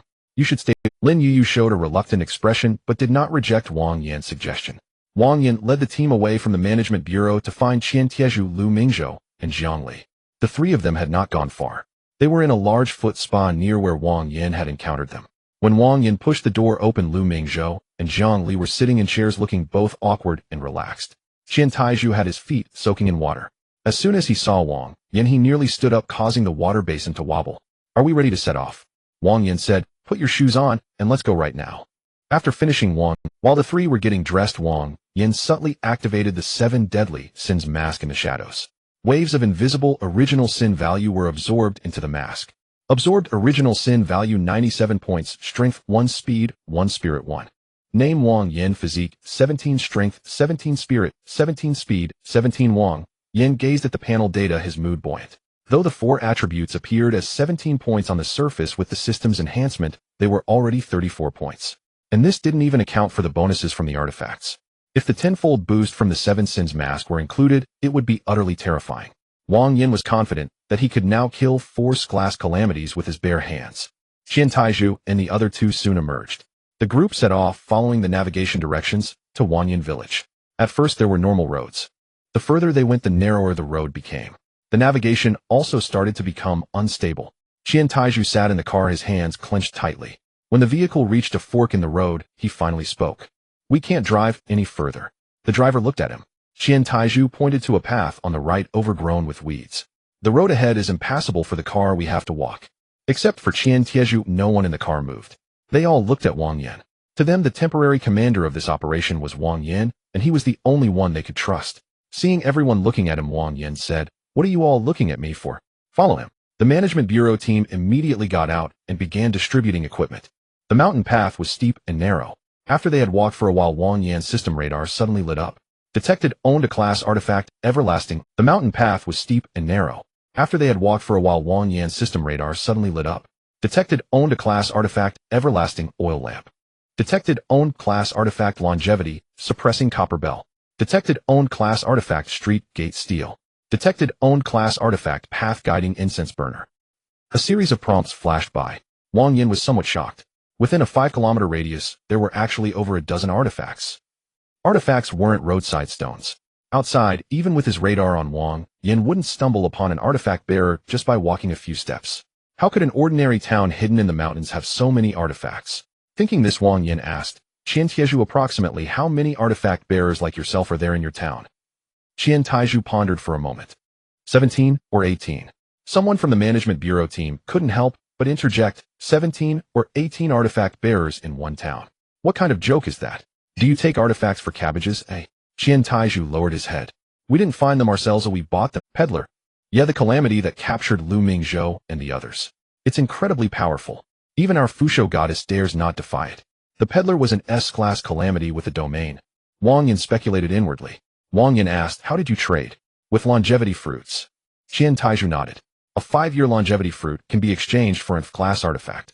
A 10-year one for E-class, 50 years for class, 100 years for class. Wang Yin did the math in his head. Within the radar's range, there was already 1 class, 3 class, 8 E-class, and 5 class artifacts. Just these artifacts alone were equivalent to 605 years of longevity fruits. This didn't even include those that had been used hidden or were beyond the radar's range. 605 years. That was no small number. Who knew how many people had been sacrificed to obtain them? Wang Yin continued, how is the yield of longevity fruits? Upon hearing this, Qian Taizhu slowed his pace, seemingly reluctant to discuss the topic. The leader of the management bureau team saw this and said coldly, he's asking you a question. Only then did Qian Taizhu speak in a low voice. An artifact bearer can produce at most 8 5-year longevity fruits. An ordinary person can produce at most 5 5-year longevity fruits. Children under 10 can produce a bit more. Children. You don't even spare children. The moment Qian Taizhu finished speaking, a young team member rushed forward and grabbed him by the collar. Qian Taizhu did not resist. His eyes were red. It wasn't me. It was those beasts led by Qian Shoshan. I didn't want this either. The young team member wanted to say more. Wang Yin spoke. Let go. The young team member was startled, but after glancing at Wang Yan's stern face, he shuddered. He immediately released Qian Taizhu. Wang Yin looked at Qian Taizhu. Were those sacrifices all bought from the peddler? Qian Taiju straightened his collar, his voice even lower. Ordinary people were mostly bought from human traffickers. Artifact bearers were mostly bought from the peddler. Hearing this, the faces of the management bureau team grew increasingly grim. After another 20 minutes of walking, a stone gate appeared at the end of the mountain path. The stone gate was not tall. Beside it stood a black stone stele. 3 characters were carved on the steely Chongqing town. Qian Taiju stopped. Ahead is the town entrance. That stele is an artifact. Without a villager to guide them, strangers who approach will be attacked, and the power is immense. Wang Yin looked at the stele. A system prompt appeared. Detected owned class artifact street gate stele. Is this the only entrance to the town? Wang Yin asked. Qian Taiju nodded. The rest is mountains and cliffs. If you want to escape, you can only go through here. Then it's simple. You all guard the exit, seal this place off, and don't let anyone leave before I come out. Wang Yin pointed at the management bureau team. The team leader didn't say much, just nodded repeatedly. He knew the strength of the big shot before him. Going in themselves would only be a hindrance. Then Wang Yin put on the 7 Sins mask. A surge of heavy power flooded his entire body. He then took out the pale sword. Pale avatars appeared one after another at his side. He didn't stop until there were about 100 of them. Pale figures filled the mountain path before the town gate. Lu Mingzhou and Jiang Li were stunned on the spot. Qian Tai's mouth fell open, unable to utter a single word. Wang Yin looked at Lu Mingzhou and Jiang Li. Follow my avatars to the cellar to rescue people. No fighting needed, you just stabilize the survivors. The two nodded instinctively. Wang Yin then looked at Qian Taiju. You're coming with me to that Fusho temple where the longevity fruits are produced. Qian Tai's throat bobbed. Wang Yin, are you sure you want to go in alone? The Fusho goddess is extremely formidable. And inside there's an artifact bearer wielding a class artifact plus several class ones. Lu Mingzhou couldn't help but add, why not let the management bureau team go in with you? At least you'd have some backup. Someone from the team chuckled. Backup? Do you know who's standing before you? Another team member chimed in. The one who fought Hedon and collapsed the city-level calamity in the battle at the old Jiangdong subway station, the great Wang Yin. Registered just a few days ago and already promoted to class reserve artifact bearer by headquarters. If we win and wed, probably need the big shot to take care of us. The 3 of them, Qian Tieju, Lu Mingzhou, and Jiang Li, were all stunned. They knew Wang Yin was strong, but they hadn't expected his reputation to have reached such heights. The words class reserve artifact bearer made Qian Tai's legs feel weak. Wang Yin didn't let them continue. Enough idle talk. Aim to get everyone home tonight. With that, he strode directly toward the street gate stele. A black light surfaced on the stele. A phantom resembling a threshold materialized before Wang Yin. The next second, Wang Yin smashed his fist down. With a booming crash, the stele split in 2 from the middle. The phantom, not yet fully formed, shattered into a cloud of black ash. Deep in the town, an artifact bearer hiding in a house suddenly spat out a mouthful of blood. Before he could even let out a scream, his neck twisted and he died on the spot. Seeing this, his companion immediately sounded the alarm. Someone has smashed the street gate stele. Full alert. Wang Yin paid no heed. He raised his hand and waved. 100 pale avatars scattered simultaneously. They advanced along the perimeter of Chongqing town. Wang Yin's orders were simple. Kill those who resist. Kill the guilty. Standing behind Wang Yin, Qian Taiju watched the avatars disappear into the alleyways. A chill ran down his spine. The man before him was like a harbinger of slaughter. On the other side, Lu Mingzhou and Jiang Li followed a team of pale avatars straight to the cellar. Outside the cellar, 2 guards were smoking. It's almost time to distribute the longevity fruits. I wonder if we'll get any this time. Definitely not. We let 2 artifact bearers escape. We'll be lucky if we're not punished. Who's there? One guard suddenly became alert. But upon seeing Lu Mingzhou's face, they burst out laughing. Huh. I thought it was someone important. If it isn't you 2 pigs. You didn't manage to escape the town. Lucky for us, brothers. One reached for the short knife at his waist, the other grabbed a wooden token in his hand. Just as they were about to step forward, a pale figure appeared before them. 2 sword strikes fell. They saw their own, as 2 heads rolled to the ground. 2 class artifacts dropped with them. Lu Mingzhou watched from behind, his scalp tingling. And this is just an avatar's strength. Jiang Li's voice was tense. If an avatar can kill an artifact bearer in 1 strike, how strong must the main body be? The pale avatar paid them no mind, picked up the fallen artifacts and descended into the cellar. Clang! It smashed open the cellar door. The people inside cowered, too terrified to even cry out. Lu Mingzhou rushed in. Don't be afraid, it's me, Xiao Lu. Jiang Li called out, we've come back to save you. A middle-aged man tied to a wall raised his head. Seeing Lu Mingzhou, his initial disbelief gave way to tears streaming down his face. You actually found someone to come back. Lu Mingzhou gritted his teeth as he untied the ropes. Yes. Soon suppressed sobs filled the cellar. Some clung to their companions, refusing to let go. Others knelt on the ground, muttering the names of their family members. As a woman was helped out, she looked up at the night sky and suddenly broke down. If only it had been a little sooner. A little sooner, and Linger wouldn't have been dragged away. Jiang Li supported her. Who is Linger? The woman clutched Jiang Li's sleeve. My daughter, only 8 years old. They said children work better. Jiang Li's eyes reddened instantly. Lu Mingzhou clenched his fists. The pale avatar beside them had already turned away. It could not comprehend sorrow, but it knew Wang Yan's orders. Save people. Kill those who stand in the way. Towards the direction of the Fushou shrine, the alarm grew increasingly chaotic. Wang Yan led Qian Taizhu deeper into the town. Along the way, the pale avatars continuously drove people in the same direction. Some were trembling in their homes. Others were kneeling at the door, begging for mercy. But Wang Yan did not stop. He could see clearly with the 7 sins mask. Those with heavier sins. Those with lighter sins. He would not let a single one of the guilty escape. Soon Wang Yan arrived outside the Fushou shrine. The entrance of the shrine was already packed with people. There were those driven here by the pale avatars, and also townsfolk who had been waiting for the longevity fruit.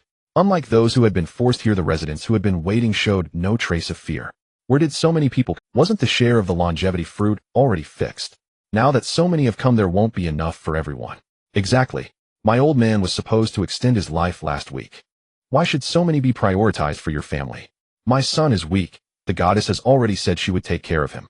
The outsiders in the cellar need to be dealt with quickly. Oh, don't delay tonight's distribution of fruits. Why hasn't Qian Shoshan returned yet? With those 2 good items missing, this year's fruit count will definitely not be enough for us. Wang Yan stood at the back of the crowd, listening to a few remarks. Then he smiled. There was not a single innocent person among them. A townsman spotted the unfamiliar face of Wang Yan and immediately changed his expression. Who are you? Who allowed you to come to the shrine? Another person saw that Wang Yan was not wearing townsfolk clothing, and his eyes instantly turned fierce. An outsider. One who ran out of the cellar. You damn thing, tonight's distribution of fruits will be delayed because of you. Hurry and roll back. Nearby, someone grabbed a stick. Hold him down, send him into the shrine. Maybe we can get a few more fruits. Qian Taizhu trembled all over. He had heard these words before, but in the past he did not dare to refute. Wang Yan looked at those who spoke. Each person's head was topped with various sins. Greed, trading lives. Lust, raping women. Rage, killing to silence. Pride, viewing people as commodities. Since it was like this, he could not be blamed. Wang Yan raised his hand. A beam of pale, sword light flew by. The person who had shouted the loudest had his head directly severed. The crowd fell silent. The next second, someone screamed. A murder. An outsider has killed someone. Where are the elders? Where are the enforcers? From the side door of the shrine, an old man in a black long robe stepped out. He held a bronze bell in his hand. A system prompt followed. Detected a master-grade oddity, town longevity bronze bell. Qian Taizhu's complexion changed. It's Qian Fuhai, another elder in the town.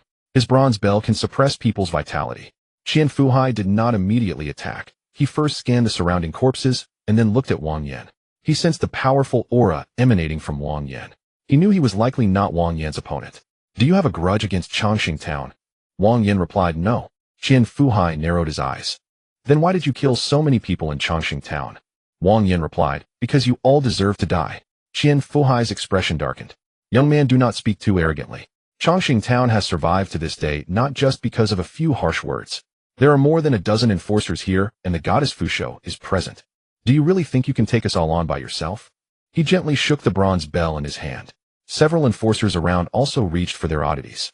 Qian Fuhai continued, if you withdraw now, tonight's matter can still be discussed.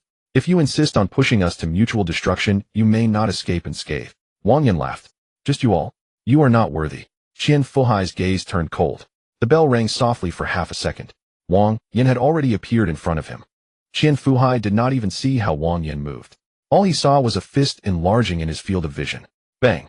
Qian Fuhai's head exploded. The bronze bell fell to the ground, rolling to Wang Yan's feet. Everyone around fell silent in an instant. The enforcers who had just wanted to take action had their fingers frozen on their oddities. The townspeople's screams were caught in their throats. They had seen death before, but they had never seen an elder wielding a great oddity being so easily crushed by a single punch. Wang Yan bent down to pick up the town longevity bronze bell. He stored it directly. Collection successful task, collect 100 oddities, 60,100. Afterwards, Wang Yan looked at the crowd. Don't move, and you can live a little longer. If you move, you'll end up like him. This sentence was more effective than the crowd immediately shrank back. At that moment, the tightly shut doors of the Fushou shrine opened. A greasy, sweet aroma wafted out from within. The smell was strange. It was like overripe fruit. It also resembled rotting meat. A plump figure walked out of the shrine. She wore a red robe and was adorned with tiny lanterns. Her face was as white as wax while her lips were as red as if she had just drunk blood. Her body was so plump that it nearly filled the door frame. Yet her voice was as delicate as a young girl's. Who smashed my door and killed my people? Upon seeing her, the townsfolk immediately knelt to the ground. Goddess Fusho, Goddess, save me. Please bestow upon us longevity fruits. This outsider wants to cut off our lifeline. Goddess, kill him. At that moment, a figure of someone neither too old nor too young knelt before Goddess Fusho. That person stared at Qian Tieju, their voice sharp and urgent. Goddess, quickly kill my son, he is the one who brought the outsider here. After saying that, the figure looked at Qian Taiju. Why did you bring an outsider to smash the shrine? Do you really want to see our whole family die together before you're satisfied? Qian Taizu's lips trembled. Mother, do you know the longevity fruit is exchanged for human lives? The old woman knelt on the ground, yet there was no hint of remorse on her face. So what if I know? If I don't eat the fruit, I would have died long ago. Besides, those outsiders were never cared for. Isn't my life more important than theirs, eh? Standing behind Wang, Qian Taiju clenched his fists and disregarded the surrounding crowd and Goddess Fusho. He leaped forward to his mother. Mother, he'll send you down first, and then he'll come to keep you company. After saying that, Qian Taizu's fist directly pierced through his mother's body. Seeing this, Qian Taiju instantly burst into tears. He launched a suicidal attack on Goddess Fusho. Unfortunately, before his fist could reach her, he was engulfed in a wave of fierce flames. But perhaps it was still useful, as Goddess Fusho did not immediately kill him. Seeing Qian Taiju fall to the ground, a wave of fervor erupted among those present. Goddess is mighty. However, Goddess Fusho did not pay attention to this, her small eyes falling on Wang Yan. They were filled with greed. Such fresh vitality, such strong flesh. If I eat you, I am sure to bear many longevity fruits. Wang Yan chuckled. It all depends on whether you have the life to claim them. You have harmed so many, you will surely die. Goddess Fusho laughed upon hearing this. They seek fruits and I bestow fruits. They offer sacrifices and I accept the offerings. It's a mutually beneficial arrangement. Oh, what harm is there in that? Wang Yan looked at the kneeling townsfolk. They know where the fruits come from. Goddess Fusho replied, so what if they know? What if they don't know? If they can live and achieve longevity by eating, who cares where the fruits come from? Many townsfolk lowered their heads, but more people's eyes turned red. They were not ashamed. They were just afraid there would be no fruits for them tonight. Goddess Fusho raised her plump hand and pointed at Wang Yan. Whoever can peel off a piece of his flesh, I will bestow 5 longevity fruits upon them. Consider this a gift for you. As soon as her voice fell, several shiny white fruits flew out from behind her. The fruits landed among the crowd. The townsfolk who had just been kneeling instantly pounced on them like mad. Mine. That's my family's. Get away. I've offered incense for months. Oh, why should it go to you? A wooden stick struck someone's head. A kitchen knife sliced into an arm. Some hugged the fruits only to be kicked over by relatives nearby. Someone who had just snatched half a fruit was bitten on the wrist by a person behind. The scent of blood immediately spread.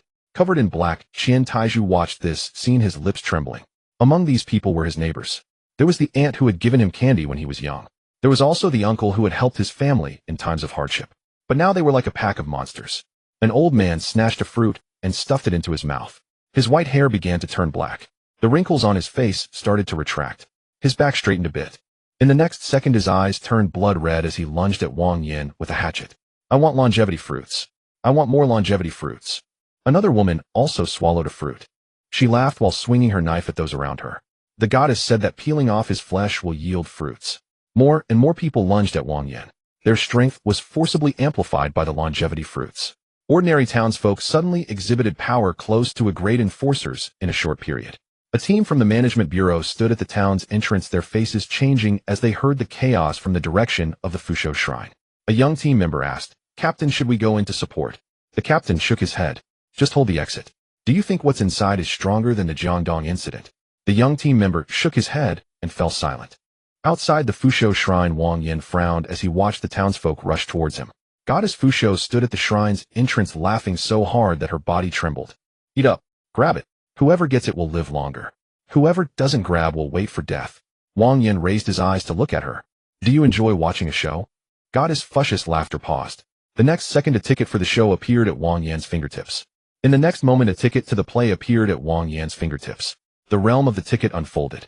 The red curtain materialized instantly. The open space in front of the ancestral hall transformed into a stage. The townsfolk rushing forward suddenly froze. It was as if they had sunk into an invisible quagmire. Their limbs could still move, but they could no longer approach Wang Yan. For the first time, the expression of the goddess of longevity changed. She took a step back, her plump body trembling. A realm. Impossible, how could you possess a realm? She understood better than the ordinary townsfolk what a realm represented. Such power should not manifest in a young person, at least not at this moment. Wang Yan took a step forward. The goddess of longevity immediately cried out, "My lord, I was wrong. Everything in Chongqing town can be yours." Wang Yan took a step forward. The goddess of longevity immediately cried out, "My lord, I was wrong. Everything in Chongqing town can be yours. Around you. Don't you prefer to watch from the back? Let me give you a show this time." Dozens of tickets flew out simultaneously, each landing in the hands of the townsfolk. One also landed in the palm of the goddess of longevity. A voice devoid of emotion echoed from the stage. Play title: Feast of Longevity, Eat the Goddess. After the play begins, everyone on stage must share the goddess of longevity. Those who stop the play will die. Those who refuse to perform will die. When the play ends, the curtain falls. The fat on the goddess of longevity's face shook violently. "No, you can't do this." She wanted to escape, but the rules of the ticket had already locked her in. Her body was nailed to the center of the stage, unable to move. The townsfolk and the wielders were propelled onto the stage by a force. At first, no one dared to move. Just moments ago, they had been shouting for the goddess to save them. Now, faced with the prospect of eating the goddess, they instinctively felt fear. A townsman knelt on the stage, crying out, "Goddess, spare me. It was that outsider who forced us." Before he could finish, his body exploded, blood splattering onto the faces of those nearby. The people on stage instantly understood. Not eating would also lead to death. An elderly man who had consumed the longevity fruit felt his eyes turn red and charged forward. He bit down on the arm of the goddess of longevity. She let out a shriek. After swallowing that piece of flesh, the old man's face suddenly turned crimson. His previously loose teeth regained their stability. The age spots on his face faded slightly. His eyes shone with a frightening brightness. "Delicious, better than the longevity fruit. The flesh on the goddess is 1,000 times better than the longevity fruit." This statement ignited a fire within the remaining people. They went completely mad. "Get out of the way. Give me a bite. Once we eat the goddess, we won't have to wait for the bestowed fruit." They lunged forward, clawing with their hands and biting with their teeth. They used knives to cut. The screams of the goddess of longevity grew increasingly desperate. "No, don't do this. I, the goddess, have bestowed fruit upon you. You cannot eat me." A woman bloodied mumbled, "Didn't the goddess say, to survive one must seize it? Whoever doesn't seize it will wait for death." The pupils of the goddess of longevity constricted. Qian Taizhu was brought to the stage by Wang Yan, clearly on the verge of death. Yet at this moment he began to smile. Seeing this scene, it was worth it. His vengeance was finally avenged. He closed his eyes and breathed his last. Soon the power within the goddess of longevity was devoured piece by piece. Her plump body rapidly withered. The red garments were torn apart. The wick was pulled out. The greasy white flesh was swallowed. From a high and mighty goddess, she became a piece of meat on the stage for others to share. By the time the stage quieted down, only a skeletal frame with remnants of meat hung. Those who had consumed her blood and flesh had bellies swollen like balls. Their faces showed no satisfaction. They began to gnaw on their companions nearby. Wang Yan watched this with a cold smile. After a snap of his fingers, those on the stage exploded simultaneously. Blood and flesh splattered against the red curtain. The red curtain rolled again. The filthy blood vanished entirely. In the center of the stage, the skeletal frame of the goddess of longevity still moved. She could only lift her head slightly. Wang Yan walked onto the stage. He took out the thunderous hunting gun and pressed the muzzle against the forehead of the goddess of longevity. Fear was all that remained in her eyes. "No. Please don't. I don't want to die. I can bear the longevity fruit. I can extend your life. I can make you live for a long time." Wang Yan shook his head, saying no more. The gunshot rang out. The head of the goddess of longevity exploded. Subsequently, an oil lamp fell to the ground. Wang Yan reached out to catch it. Detected unknown degrade anomalous object everlasting oil lamp. Collection requirement: keep the oil lamp burning for 12 consecutive hours. Looking at the prompt, Wang Yan felt a bit better. The collection requirement was not too difficult. After returning, he just needed to find a safe place to light it. More importantly, he had acquired an A-grade anomalous object. An A-grade collection task could eventually be advanced. He also had a lead on another S-grade anomalous object he anticipated. The realm dissipated. In front of the goddess of longevity's shrine, only a ground full of corpses and shattered remnants of anomalous objects remained. He had a pale clone lift the bodies of Qian Taizhu and his mother. They were buried in the ground behind. Then a fire was set to clean the area. After the battle at the goddess of longevity's shrine, the rebellion in the town was quickly suppressed. The pale clone gathered along the streets. A few hidden wielders attempted to ambush with low-level anomalous objects. As a result, they were killed by the clone without even seeing Wang Yan. Survivors from the cellar were brought to the town entrance one after another. The long-awaited team immediately began their rescue. Some were so severely injured that they fainted upon seeing the Management Bureau's insignia. Some clutched Lu Ming's house hand tightly. Did we really come out? We won't be captured again. Lu Mingzhou whispered, not anymore. Chongqing town is finished. Jiang Li supported a woman who had lost her daughter. The woman kept looking in the direction of the goddess of longevity's shrine, seeing the fierce flames ignite. She only asked one question. Is that goddess dead, eh? Jiang Li nodded. She should be dead for sure. The woman closed her eyes, tears streaming down. That's good, a linger won't have to be afraid anymore. As Wang Yin returned to the entrance of the town, it was already filled with people. Some were survivors rescued from the cellar. Some were townsfolk with lighter sins who had not consumed the longevity fruit. Others were townspeople who had been pinned down by the clone waiting for interrogation. The way these people looked at Wang Yin was completely different. Survivors expressed gratitude. The Management Bureau team was shocked. Townsfolk who had not consumed the longevity fruit were terrified. Those who were pinned down had hatred in their eyes. A middle-aged man suddenly grabbed a handful of dirt from the ground and hurled it at Wang Yin. Before the dirt could touch Wang Yin, it was blocked by the pale clone. The middle-aged man cursed hoarsely, "Murderer! You murderer! Why did you kill the goddess of longevity? Without her, how can I live longer? You have severed our lives." Wang Yin looked at him. Beneath the seven sins mask, the man's sins were clear. Wang Yin smiled slightly. I forgot that there were still fish that escaped the net. He raised his hand. The pale clone swung down a sword. The middle-aged man's head rolled to the ground. A few others nearby who also had vengeful expressions were about to scream when Wang Yin had already turned to look at them. Who still thinks they cannot live without the goddess of longevity? Step forward. No one dared to move. Yet Wang Yin did not stop his hand. He slashed down a few more based on the sins displayed by the seven sins mask. Each one was not innocent. Each one had eaten the lives swapped by others. No one stopped him. Wang Yin, wearing the seven sins mask, scanned the area over their heads. The remaining individuals were guilty. They had failed to report the truth. They feigned ignorance. They had taken benefits. But none had personally consumed the longevity fruit, nor had they personally sent anyone to the ancestral hall. Whether these individuals should be punished or even killed was a matter for the subsequent Management Bureau to handle. Wang Yin had no interest in making decisions for the Management Bureau. He withdrew his gaze and turned towards the team leader, who was named Yen Su. At that moment, he was organizing the survivors. Wang Yin tossed an emotion. An action camera and a bloodstained ledger fell into Yen Su's arms. Yen Su quickly caught it. What is this? Wang Yin replied. The camera contains footage of some of the heinous acts in Chongqing town captured by my clone. The ledger was found on Qian Fuhai, and it records information on their channels for purchasing ordinary people and transaction records. You all should look into it later to see if you can use this ledger to take down those human traffickers. Yen Su's expression darkened as he nodded solemnly. He had always despised those human traffickers. After looking at the small screen of the camera for a while, Yen Su's expression turned cold. Get a computer, he commanded. His team members quickly sprang into action. They swiftly imported the video from the camera. The video was not long. It lasted only a few dozen seconds. As soon as the screen lit up, the faces of several Management Bureau members changed. Under the dim light, a row of blackened corpses, large and small, were discarded in the back room of the ancestral hall. The number was extremely high. Flipping open the ledger, it reads certain year and month. Qingshan City, 3 boys, 2 girls. Longevity fruit. Next page. 7 vagrants from other provinces. Longevity fruit. After reading, all the members of the Management Bureau were trembling. Damn it. We really came too late. So many children. What a bunch of beasts. The eyes of the young team members were red. Captain, it's one thing that the people of Chongqing town were killed by the great Wang Yin, but we must catch all those human traffickers, not letting a single one slip away. Rest assured. Yen Su adjusted his emotions. He then directly dialed Wang Li Kun's number.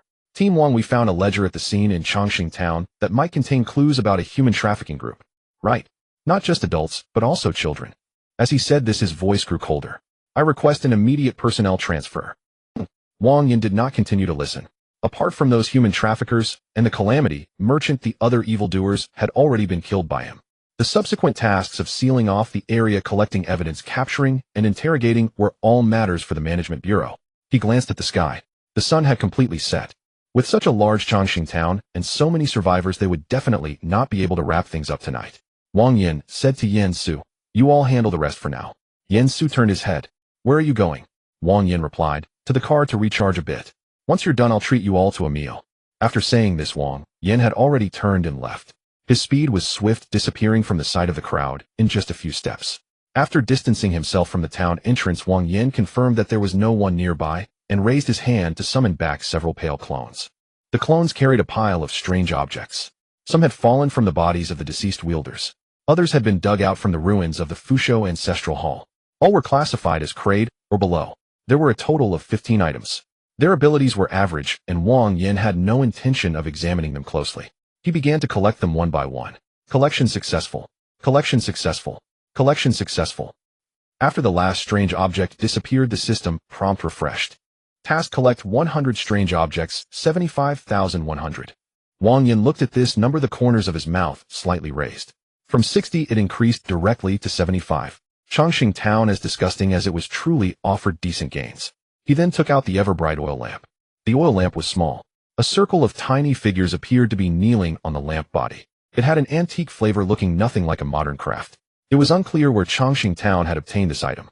Strange object: ever-bright oil lamp, grade: a grade ability, longevity, flame, longevity, gathering destiny, illumination, longevity, flame. After igniting the oil lamp, a strand of longevity flame can be formed, which is hard to extinguish and possesses great power.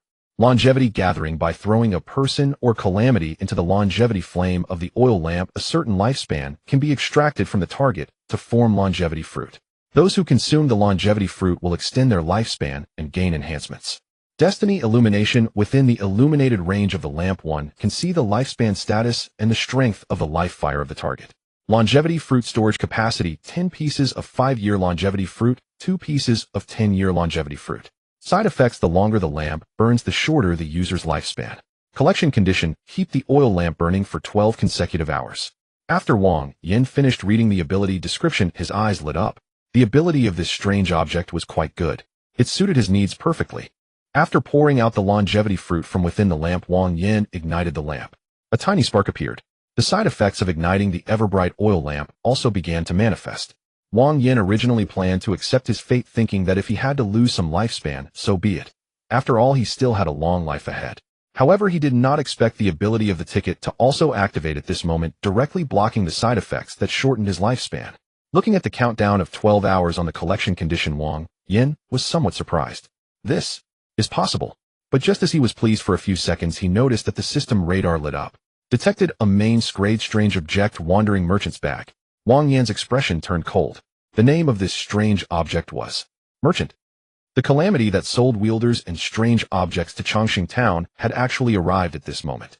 On the edge of the radar, the light point representing the merchant was approaching at a terrifying speed.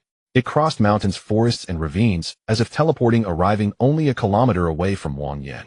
Just as Wang Yin intended to stabilize the ever-bright oil lamp, a sound of clashing bells echoed along the mountain path before him. Dong, dong, dong. The sound was neither hurried nor slow. A figure carrying a massive old cloth bag walked out from the shadows of the trees. He wore a gray worn short coat with cloth shoes on his feet and small bells hanging from his shoulders. The bag on his back was larger than him. The opening of the bag bulged as if it contained many items. The merchant shook the bells as he called out. Selling goods. Old goods for new. Life for life, goods for goods. No cheating, fair prices. Seeing the wary Wang Yin, the merchant smiled and said, Customer, don't be nervous. I'm just a seller and wouldn't dare to act against you. What would you like to buy, customer? As long as you can afford the price, I have everything here. Wang Yin was unsure of what the other party had to offer, so he probed. Oh really? Then what would the price be if I wanted your life? The merchant was not the slightest bit angry. He even pondered seriously. It depends on what kind of trade the customer intends to make. For someone like me with considerable strength and S-grade calamity, if using the longevity fruit yielded from that lamp as currency, a longevity fruit of 10,000 years would suffice. If using strange objects, 2 grade strange objects would do. If with your life, then it's 1 life for another. Seeing that the other party had no intention of making a move, the Seven Sins mask did not show any murderous intent. Wang Yin did not act immediately. The merchant's speed was abnormal, incredibly fast. His strength was unknown. If a fight broke out, he might not be able to keep up and might not be able to win. Seeing that Wang Yin was silent for a long time, the merchant shook the bells to clarify his intentions. I originally came to trade with the goddess of longevity. I naturally need to help customers find goods when they require longevity items. But now that the goddess of longevity has died at your hands, I can only trade with you. Wang Yin said, Trade with me. The merchant smiled and said, Of course, I see that you are a person of integrity, so you surely wouldn't treat lives as mere weeds, would you? Saying this, he patted the large bag behind him. A faint sound of clinking came from inside the bag along with a few faint cries. Wang Yan's gaze turned colder. The merchant, however, seemed oblivious, continuing to shake the bells. Hey, customer, don't be angry. Selling goods, if someone wants them, I sell them. If no one wants them and I incur a loss, I need to dispose of those unprofitable goods. If you can't stand it, you can also buy my life. As long as the price is right, I can sell myself too. So customer, would you like to buy? Wang Yin narrowed his eyes. All right. Since you are a new customer, I'll give you a package deal, 50-year longevity fruit, and 2 grade wielders. One hand pays, the other hand delivers. Wang Yin handed over the longevity fruit to the merchant, who also tossed out 2 incredibly weak wielders. Great, Wang Yin. I'm sorry, we were originally waiting for you in the supply vehicle, but for some reason, we ended up being captured by this calamity. I'm sorry. Seeing that the 2 were actually members of the management bureau left in the supply vehicle, Wang Yin's gaze towards the merchant turned even colder. He couldn't kill the merchant now. At least he had no confidence in doing so. Since he couldn't kill him, he decided to extract information from him first. Wang Yin suddenly said, "Do you really sell everything?" The merchant's smile deepened. "Of course, fair price." Wang Yin said, "What would be the price to kill the S-grade Calamity, the faceless god?" "An S-grade Calamity?" the peddler asked. "The price is the same as mine. 10,000-year longevity fruit. 2 S-grade artifacts. Or a life for a life." Wang Yin said, "What's his exact location?" "Just the location. 100-year longevity fruit. 100 years. Yes. They'll only tell you roughly where he is now. Whether he moves, whether you can find him, or whether you can return alive. None of that is guaranteed. If you want it down to a building, a street, or room, that's a different price." Wang Yin asked, "How much?" The peddler held up 2 fingers. 200 years. Wang Yin sneered. "You sure know how to sell piece by piece." The peddler chuckled, "Fine goods, fine prices. The esteemed customer wants to kill an S-grade Calamity. If I sold this information cheap, I'd be the one losing out." Wang Yin currently had 20 years worth of longevity fruit. He was still 80 years short of 100, let alone 200. So Wang Yin said, "I don't have enough longevity fruit right now. How do I contact you later?" As Wang Yin spoke, the peddler pulled a small brass bell from his bag. The bell's surface was worn. Along its edge was engraved a line of tiny characters. "Ring the bell, and I shall come." The peddler handed the bell over. "When you've gathered the price, ring the bell. The moment it rings, it'll come immediately. Whether you buy after I arrive is your business." The bell was not an artifact, it was the most ordinary. Wang Yin sensed not a trace of danger. After taking the brass bell, the peddler smiled and stepped back, and the rattledrum's sound began again. "Esteemed customer, business is about mutual willingness. Next time we meet, remember to have the payment ready." With those words, his figure vanished. Seconds later, the S-grade light on the system radar completely left the 5-kilometer range. Wang Yin stood still, stowing the bell away. Since the faceless god had set its sights on him, he would not let it go. Once he knew its location, Wang Yin planned to report it directly to the Administration Bureau. He would crush it. Wang Yin erased the memories of the 2 unconscious Administration Bureau personnel regarding the peddler, then brought them back to the supply vehicle. After replenishing his energy, he placed the everlasting oil lamp beside him and closed his eyes to sleep. When he woke again, it was the system prompt that roused him. "Collection condition for the artifact everlasting oil lamp has been met. Collect now." Wang Yin opened his eyes. Outside the vehicle, the sky was faintly bright. The 2 he had brought back were sleeping soundly. The others from the Administration Bureau still hadn't returned. Wang Yin said yes. The system prompt appeared. "Collection successful. Task: collect 100 artifacts, 76,100. Task: collect 10 A-grade artifacts, 710. The materials for the 100 refinements furnace were enough. Wang Yin didn't act inside the vehicle. He silently left the supply vehicle and walked deep into the mountains. After going far, he swept the area with the system radar. Within 5 kilometers, there was no new artifact aura. There were no traces of anyone else nearby. Even if the 100 refinements furnace made some noise, no one would discover it immediately. Wang Yin hesitated no longer. He called up the reward. "Use S-grade artifact 100 refinements furnace usage rights 1. Use. Please wait 2 seconds and ensure there is a 10-meter clearance ahead." Wang Yin looked ahead. Before him was an empty valley. It was enough. 2 seconds later, the phantom of a furnace over 10 meters tall crashed down. Waves of air exploded outward. The surrounding branches shook violently.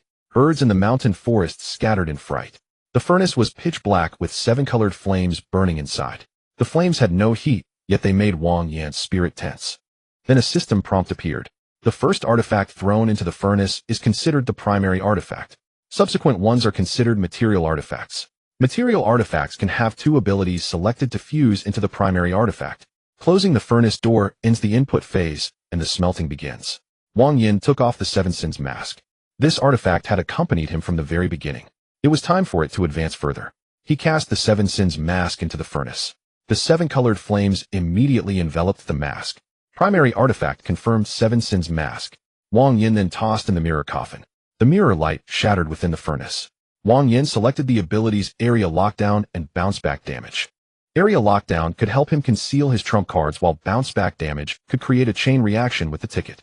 For the Judgment Brush, he naturally chose the abilities Crime Adjudication and Proclamation of Bans. For the Blood Chain, he chose Indestructibility and Reverse Blood Life Extension. The Wish app had only one ability, Wish. Finally, from the Everlasting Oil Lamp, he took Longevity Accumulation and Fate Illumination. Ability selection complete. Wang Yin raised his hand and closed the furnace door. Smelting begins. The next second, Wang Yin felt the time around him freeze. The seconds on his phone screen stopped ticking. The wind ceased. Leaves hung motionless in the air. Only inside the 100 Refinements furnace did everything churn wildly. Several A-grade artifacts spun at tremendous speed within the flames. Mirror Light, Blood Chains, Longevity, Fire, Crimes, and Lingering Wishes of Desires. All were compressed into the 7 Sins mask by the 7-colored flames. After an unknown time, the furnace door opened. A brand new mask slowly flew out. The mask was jet black with a Yama crown pattern engraved on its forehead, lowered brow ridges, and 2 points of dark golden longevity fire in the eye sockets. At first glance, it wasn't ferocious, it only exuded an immense sense of pressure. A system prompt appeared. Please name the artifact. Wang Yin looked at it. Yama Visage. Naming successful. Artifact Yama Visage. Abilities Sin Truth Sight, Sin Devour, Sin Punishment, Soul Reaping, Lasso, Yama's Life, Judgment, Wish Power, 18 levels of Hell Domain. Sin Truth Sight allows the wearer to see a target's sin's lifespan and status, and grants a 15-fold attribute boost, can be increased by absorbing sin values up to a 30-fold boost. Sin Devour absorbs sin values within a 100-meter radius to convert into attribute boosts for the wearer. After killing a target with grave sins, additional sin values and lifespan can be extracted. Sin Punishment consumes sin values to reflect the punishments of the 18 levels of hell upon a target according to their crimes. The graver the sin, the deeper the punishment. Targets suffer corresponding penalties like tongue-plucking scissors, iron trees, mirror of retribution steamers, and so on. Soul Reaping Lasso can lock onto a target, forcibly dragging, binding, and draining their life force. If the target is near death, it can reverse the process to sustain life. If the target is trapped in the domain, their soul can be affected. Yama's Life Judgment can perceive a target's fate and lifespan. It can establish laws and pronounce judgments using crime adjudication and bans. When a crime is established, Longevity Fire burns their life and suppresses the target's artifact functions. Wish Power. When judging heinous criminals or calamities, you can gain Wish Power. With Wish Power on your side, all endeavors may go smoothly. Domain, 18 levels of hell. Domain Rule 1. When the domain is deployed, targets with corresponding sins are dragged into the appropriate level of hell to undergo punishment. Due to the Mirror Coffin's ability, the Mirror of Retribution Hell is enhanced. Domain Rule 2. Those whose sins are not expunged cannot leave. Domain Rule 3. The dead will be transformed into lingering souls, eternally bound to the domain and subject to the wielder's command. Current lifespan stored 0. Current sin value 0. Current wish power 0. Rating S. Collection condition 1. Named Wang Yin. Wang Yin finished reading the introduction of the new Shrank extraordinary ability, and only one thought remained in his mind. Truly the product of the system. The strength is top-notch. The abilities originally possessed by the 7 Sins mask have been comprehensively enhanced. Additionally, 2 abilities from 5 material extraordinary items have been perfectly integrated into it, achieving an effect greater than 11 equals 3. The other abilities are easily comprehensible to Wang Yin. Yet this last ability remains somewhat ambiguous to him. Willpower. It is clearly an ability forged from the wish-granting app. However, unlike before, the current description is more vague. Previously, it straightforwardly informed one that it could fulfill wishes at the practical level. But now, with willpower, everything may go smoothly. Does this mean that as long as he possesses willpower, he can accomplish anything? Wang Yin was unsure and planned to test it after obtaining willpower. Subsequently, Wang Yin touched the mask and stored it away. Since it was merely a refining upgrade, the system did not pop up a task progress update. He donned the Yama mask. A 15-fold attribute enhancement instantly enveloped him. Muscles, bones, blood, and nerve reactions. Every part of his body was strengthening. However, unlike the previous 7 Sins mask, which directly infused attributes into his body, the enhancement from the Yama mask felt more like it was helping him recalibrate his body to adapt to this power. Wang Yin could feel it. This time, even if he removed the Yama mask, his body would firmly remember this change, providing some enhancement for future attribute increases. Feeling the enhancement in his body come to an end, Wang Yin focused his attention on the domain of the Yama mask, 18 layers of hell. He recalled a sentence from a paper on extraordinary item classifications at headquarters. When domains collide, the strong prevail. This statement is easy to understand. When two domains clash, the weaker side disappears while the stronger side remains. Just like how his ticket to the show domain encountered the faceless god domain before. But what if these two colliding domains are both controlled by the same person? What would the outcome be? Wang Yin had previously searched for information about this. However, there was not a single piece discussing this direction. Perhaps no one could achieve it. Or perhaps someone has achieved it, but has not made it public.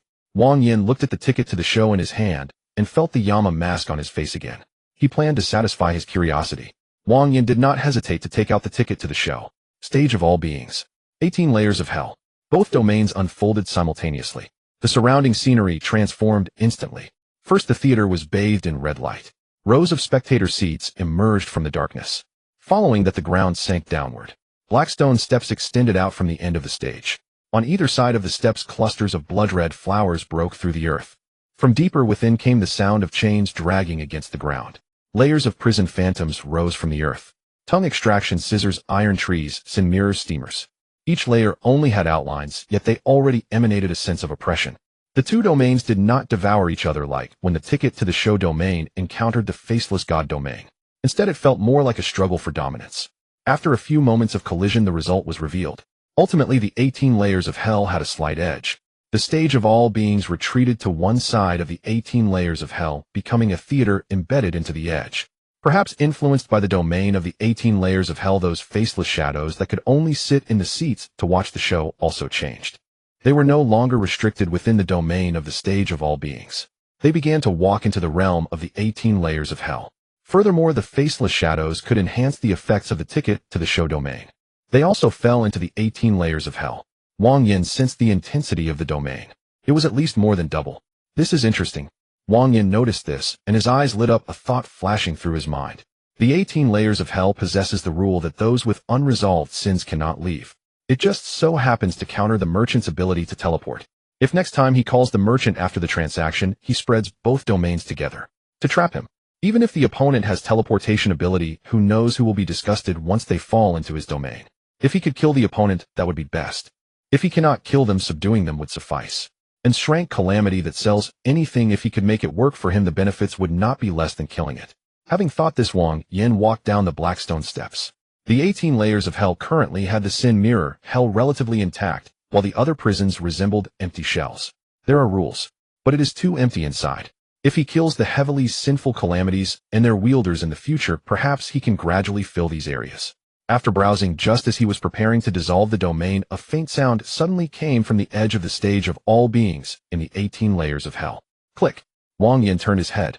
Behind the stage, something that had been gestating after absorbing the remnants of the faceless god domain suddenly cracked open. The black and red shell peeled away in pieces. A figure walked out from inside. The figure had no facial features. Clad in black robes, chains wrapped around its waist. It held a black and red token that resembled both a ticket and a badge. It walked up to Wang Yin and knelt on one knee. Master. Wang Yin raised an eyebrow. You can speak. The figure in black robes lowered its head. Yes, just now the domain's aura swept over, accelerating my birth, while my intellect was partially restored. Please grant me a name, Master. Wang Yin looked at its blank face, and then at the chains around its waist. Black attire, chains, and now in the 18 layers of hell. The name was already quite evident. From now on you shall be called Black Wuchang. Black Wuchang bowed. Thank you for the name, Master. Immediately a system prompt appeared. Domain derivative Black Wuchang. Abilities: Shapeshifting, Soul Binding, Sin Recognition, Underworld. Shapeshifting can alter its own appearance, body shape, voice, and aura, but cannot replicate the extraordinary abilities of the target. Soul Binding can lock onto sinful targets for short distance, dragging, binding, and suppression. Sin Recognition can discern the depth of a target's sins, identifying disguises, lies, and malice.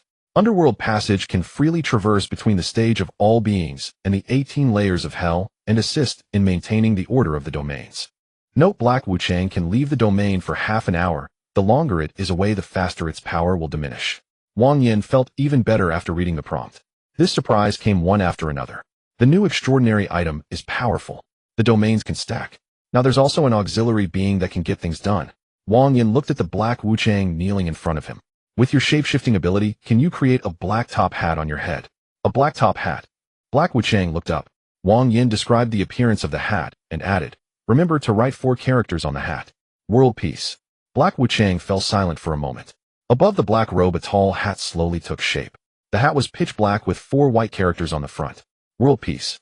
Wang Yin nodded. Not bad, just like that. Looking at Black Wuchang in front of him apart from the lack of a face, it was just as he remembered. Wang Yin took out the Thousand Faces badge again, and his form changed. Soon he transformed into an ordinary middle-aged man in gray clothing. It was none other than Mr. Gray.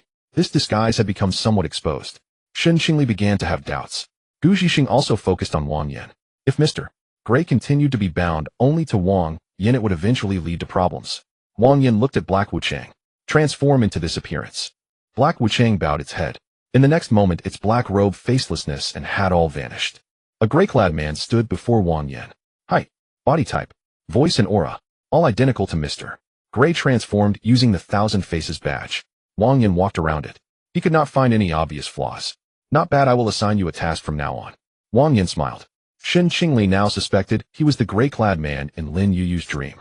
The key was that she guessed correctly, and constantly being suspected by the other party would be troublesome. However, having Black Wuchang changes everything. In the future, when Wang Yin himself appears in the management bureau, Black Wuchang can impersonate Mr. Gray and make an appearance elsewhere. No need for many. Just a few appearances will suffice to confuse Shen Qingli's judgment, allowing Wang Yin to avoid being closely monitored. Please state your command, master. He Wuchang bowed his head. Wang Yin continued, from now on, every night you shall go out in this guise. Use your ability to discern evil and seek out those guilty of heinous crimes. Capture them if you can, or if not, slay them. But there is one thing. He Wuchang looked up at these words. Wang Yin said, make sure others see you as much as possible. He Wuchang did not understand, yet he nodded in agreement. Wang Yin was pleased to see his obedient demeanor. It could capture evildoers, allowing Wang Yin to gather enough longevity fruits to purchase the faceless god position. It could also help Mr. Gray gain presence, killing 2 birds with 1 stone. Wang Yin asked again, if I withdraw my domain, can you still move freely? He Wuchang replied, I can. As long as the master places the 2 scrayed artifacts close together, I can traverse between them. Wang Yin looked at the faceless spectators in the distance. What about them? He Wuchang said they cannot leave. But if the master does not recall them, they can remain here, and I can command them to maintain order. As his words faded, He Wuchang had already turned. He gave a slight flick of the chains in his hands. Several faceless spectators who were still dallying at the entrance of the Mirror of Karma Hell were immediately herded into place. A few other faceless spectators tried to squeeze toward the stage, but were also whipped back into position by He Wuchang's chain. Wang Yin watched with great satisfaction. Capable of field missions. Adept at internal affairs. Truly a versatile talent. Wang Yin said, all right, I will assign you tasks later. Familiarize yourself with the domain these few days. Perform well, and you'll get a promotion and a raise. He Wuchang clearly did not understand the concept of a promotion and raise. But he understood that doing well would earn him more of Wang Yin's trust. So he immediately bowed his head. Your subordinate shall not disappoint you, master. Wang Yin glanced at the time. It was about time to head back. He withdrew the theater ticket and the Yinluo aspect. Both domains faded simultaneously. He Wuchang also retreated into the depths of the domain. The mountain forest returned to its original state. Only a few spider lilies influenced by the domain left faint traces on the ground. Wang Yin raised an eyebrow at this sight. Domain material? An unexpected gain. After collecting them all, he left the valley and returned to the vicinity of the supply vehicle. The aftermath in Chongqing town had been dealt with. Many members of the administration bureau who had worked through the night were resting in their vehicles. Yinsu was still awake. He sat beside a supply truck organizing reports. Seeing Wang Yin return, Yinsu immediately stood up. You're back. Wang Yin noticed his heavy dark circles. Still not finished. Yinsu gave a wry smile. The scene is basically resolved. The military will take over here shortly. The survivors have been evacuated. The townspeople will be placed under unified quarantine and investigation. Not a single one who deserves scrutiny will escape. As he spoke, Yin's expression darkened slightly. Also, regarding the account book you gave me earlier, Captain Wang mobilized police forces immediately. They have already assisted the police in raiding 2 human trafficking dens. So far, over 20 people have been arrested and more than 30 children rescued. Having said this, Yinsu stepped back and bowed deeply to Wang Yin. On behalf of those children and their families, I thank you. Wang Yin reached out to support him. No need. The ledger was in your hands. You acted swiftly. Yinsu shook his head. Without you smashing through Chongqing town and obtaining that ledger, those children might not have waited for us. Wang Yin did not continue the pleasantries. Is everything settled here? Yinsu hesitated for a moment, then added, Captain Wang also asked me to pass along a message. Wang Yin looked at him. Yinsu said he mentioned that he would personally write the report on Chongqing town, so there's no need to trouble you. Wang Yin scratched his head, realizing that his previous tactic of having Lin Yuyu write the report had already been exposed. "I'll arrange for someone to take you back to Jiangdong," Yinsu said, immediately noticing Wang Yan's awkwardness. Wang Yin replied, "All right." The car soon sped out of the mountain roads. Chongqing town was left behind. By the time the car reached Jiangdong City, it was nearly noon. Wang Yin returned home, and just as he washed his face, his phone rang. The caller was Wang Lekun. Wang Yin answered. Wang Lekun's voice came through. "Back." Wang Yin said, "Just arrived." Wang Lekun said, "Come to the administration bureau." Wang Yin glanced at the time. "Now." Wang Lekun replied, "Yes. Your grade reserve artifact bearer credentials have been expedited and delivered. There's also a piece of major good news." Wang Yin asked, "What good news?" Wang Lekun said, "Come and find out." The call ended. Wang Yin looked at his phone and raised an eyebrow. Wang Lekun was being mysterious. He changed his clothes and took a taxi directly to the Jiangdong Administration Bureau. The field agents at the entrance saw him and immediately stood at attention. Wang Yin nodded and went straight upstairs. In the meeting room, Wang Lekun was speaking with two people. One was tall and sturdy, carrying a long black case on his back. The other was a short-haired woman holding a silver-white compass. They were Yin Zhen and Fang Zhixiao, the grade artifact holders from headquarters whom he had met before. As Wang Yin entered, Wang Lekun waved him over. "Here you are." Yin Zhen smiled first. "Wang Yin, we meet again." Wang Yin greeted them. "Senior Yin, Senior Fang." Fang Zhixiao merely nodded. Her gaze lingered on Wang Yin for a moment before returning to her compass. Yin Zhen took out a black credential case and pushed it in front of Wang Yin. "Congratulations. Your grade reserve artifact bearer credentials have arrived." Wang Yin opened it. Inside was a credential with a black background and silver patterns. It looked ordinary, but its value was immense. With this credential, he could access more information, enter higher clearance areas, enjoy better benefits, and most importantly, gain access to a channel for obtaining grade artifacts for free. A silver permission chip was also pressed inside the case. Yin Zhen explained, "This is a temporary physical permission. Some high-security areas recognize not only the app, but also physical credentials and chips. You'll find it useful when you go to headquarters." Wang Yin put the chip away. Yin Zhen continued, "Also, the inventory of the Jiangdong incident has been completed. According to the assessment, your contribution in the old subway terminal battle was exceptionally high. The reward is 10,000 contribution points." Wang Yan's eyes lit up. 10,000 points. Another 10,000 points. Last time, 10,000 points allowed him to exchange for 15 grade artifacts.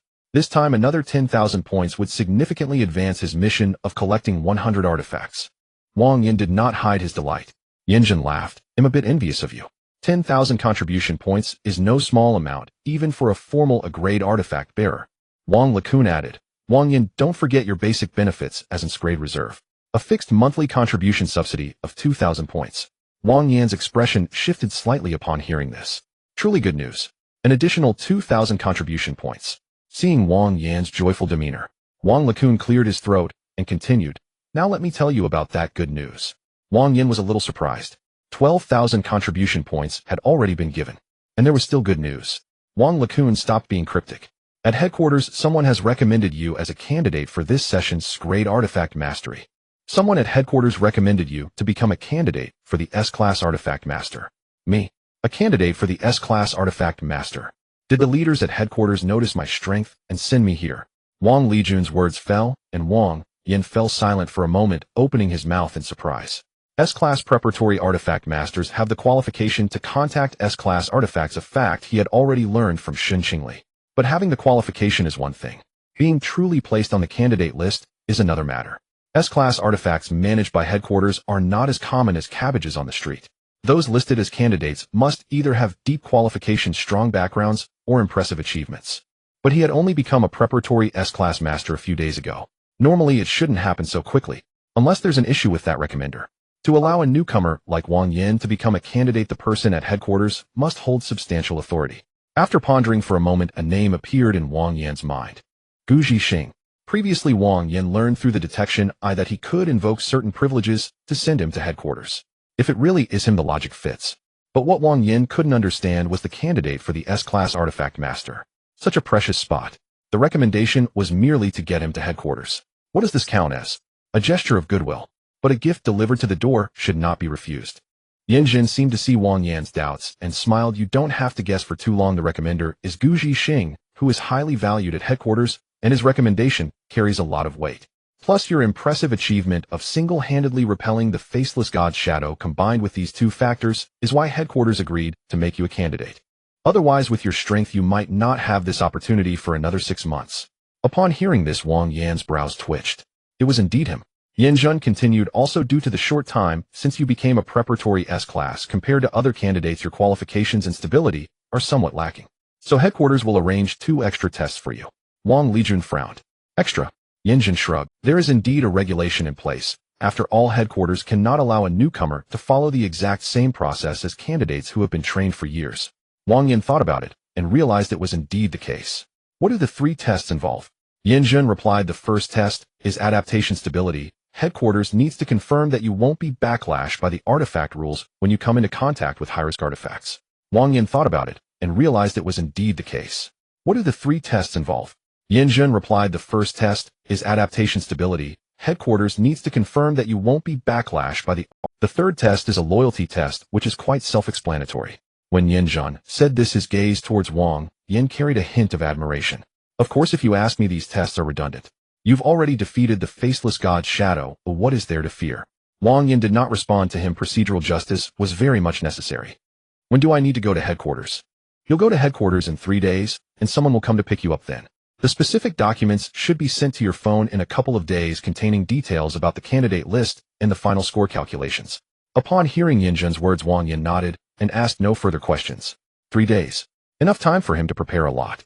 No matter what Gu Zhixing's intentions behind this grand gift were, he would accept this grand gift first. Just as Yin Jun was about to say something, Fang Zhixia, who had been holding the heavenly balance compass in silence, suddenly spoke. All right, Yin Jun paused for a moment. We've finished discussing the candidate qualification, or it's time to talk about another matter. Wang Lijun frowned at this, suddenly feeling a bad premonition as he had no idea what else there was. Fang Zhixia ignored Wang Lijun and said, Wang Yin, we are preparing to hunt the faceless god. The meeting room fell silent for a moment. Wang Yin looked at her without speaking. Fang Zhixia continued, according to the compass calculations, you are a key variable. As long as you participate before mastering the S-class artifact, our success rate in hunting will significantly increase.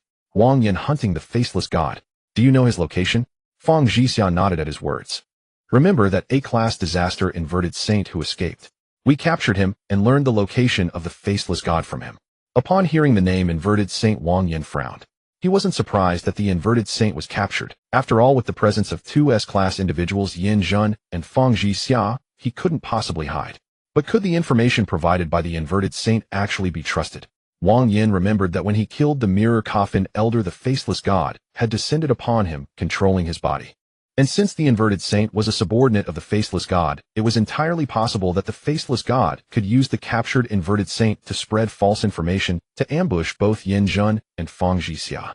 Seeming to sense Wang Yan's concerns, Fang Zhixia spoke up. Rest assured, my artifact heavenly balance compass has the ability to calculate everything. I have calculated that the inverted saint's words are not false. Is that so? So what do you need me to do? Seeing her resolute demeanor, Wang Yin didn't press further. Since the inverted saint didn't provide a specific location, we need you to act as bait to draw out the faceless god. Wang Yin halted his actions. His gaze turned a bit colder. Just as he was about to explode with anger, Wang Lijun stepped directly between Wang Yin and Fang Zhixia. Wang Yin halted his actions. His gaze turned a bit colder. Just as he was about to explode with anger, Wang Lijun stepped directly between Wang Yin and Fang Zhixia. I will not agree to this plan. Fang Zhixia looked at Wang Lijun with calm eyes. I have calculated that as long as he participates in the action before mastering the S-class artifact provided by headquarters, the probability of the faceless god appearing is highest, and the success rate of the encirclement by headquarters is also the highest. Wang Lijun replied coldly, and what is his probability of death? Fang Zhixia paused for a moment. In an acceptable range. Wang Lijun laughed directly. There was no warmth in that laughter. Acceptable. Who accepts? Do you accept, or does headquarters accept? If Wang Yin dies in action, you'll write a report marking it as an acceptable risk, and this matter will be over. Fang Zhixia didn't get angry. She simply stated, my expression may make you uncomfortable, but the outcome will definitely be accurate. Hearing this, Wang Lijun sneered you. Yin Jin, sensing the situation, immediately raised his hand. Lijun, don't rush. Wang Lijun looked at Yin Jun. Why shouldn't I be in a hurry about this?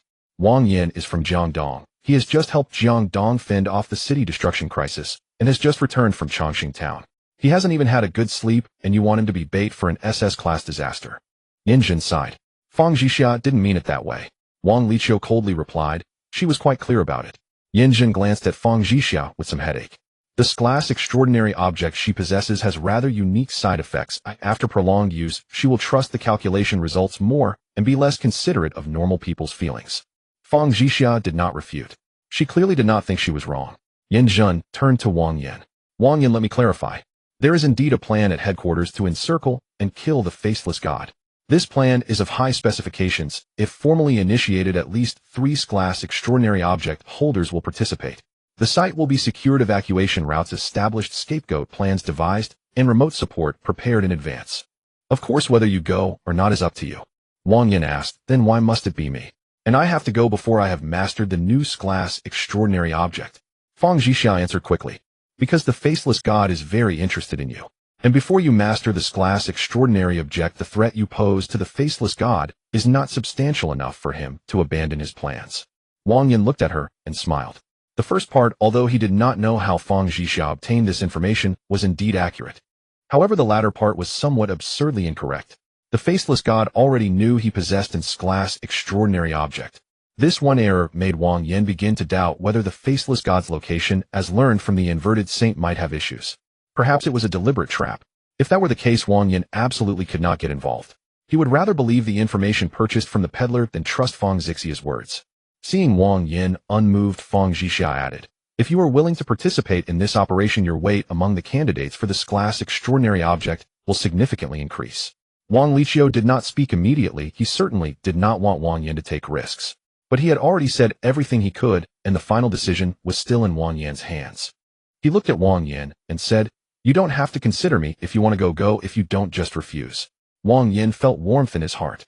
Wang Liqiu's words were much more practical than Yin Zhen's pile of guarantees. He looked at Fang Zhixia. I refuse. Yin Zhen smiled slightly. He had opposed this plan from the moment Fang Zhixia proposed it. Now that Wang Yin had refused, it was fine. Wang Liqiu breathed a sigh of relief. Fang Zhixia frowned. Why?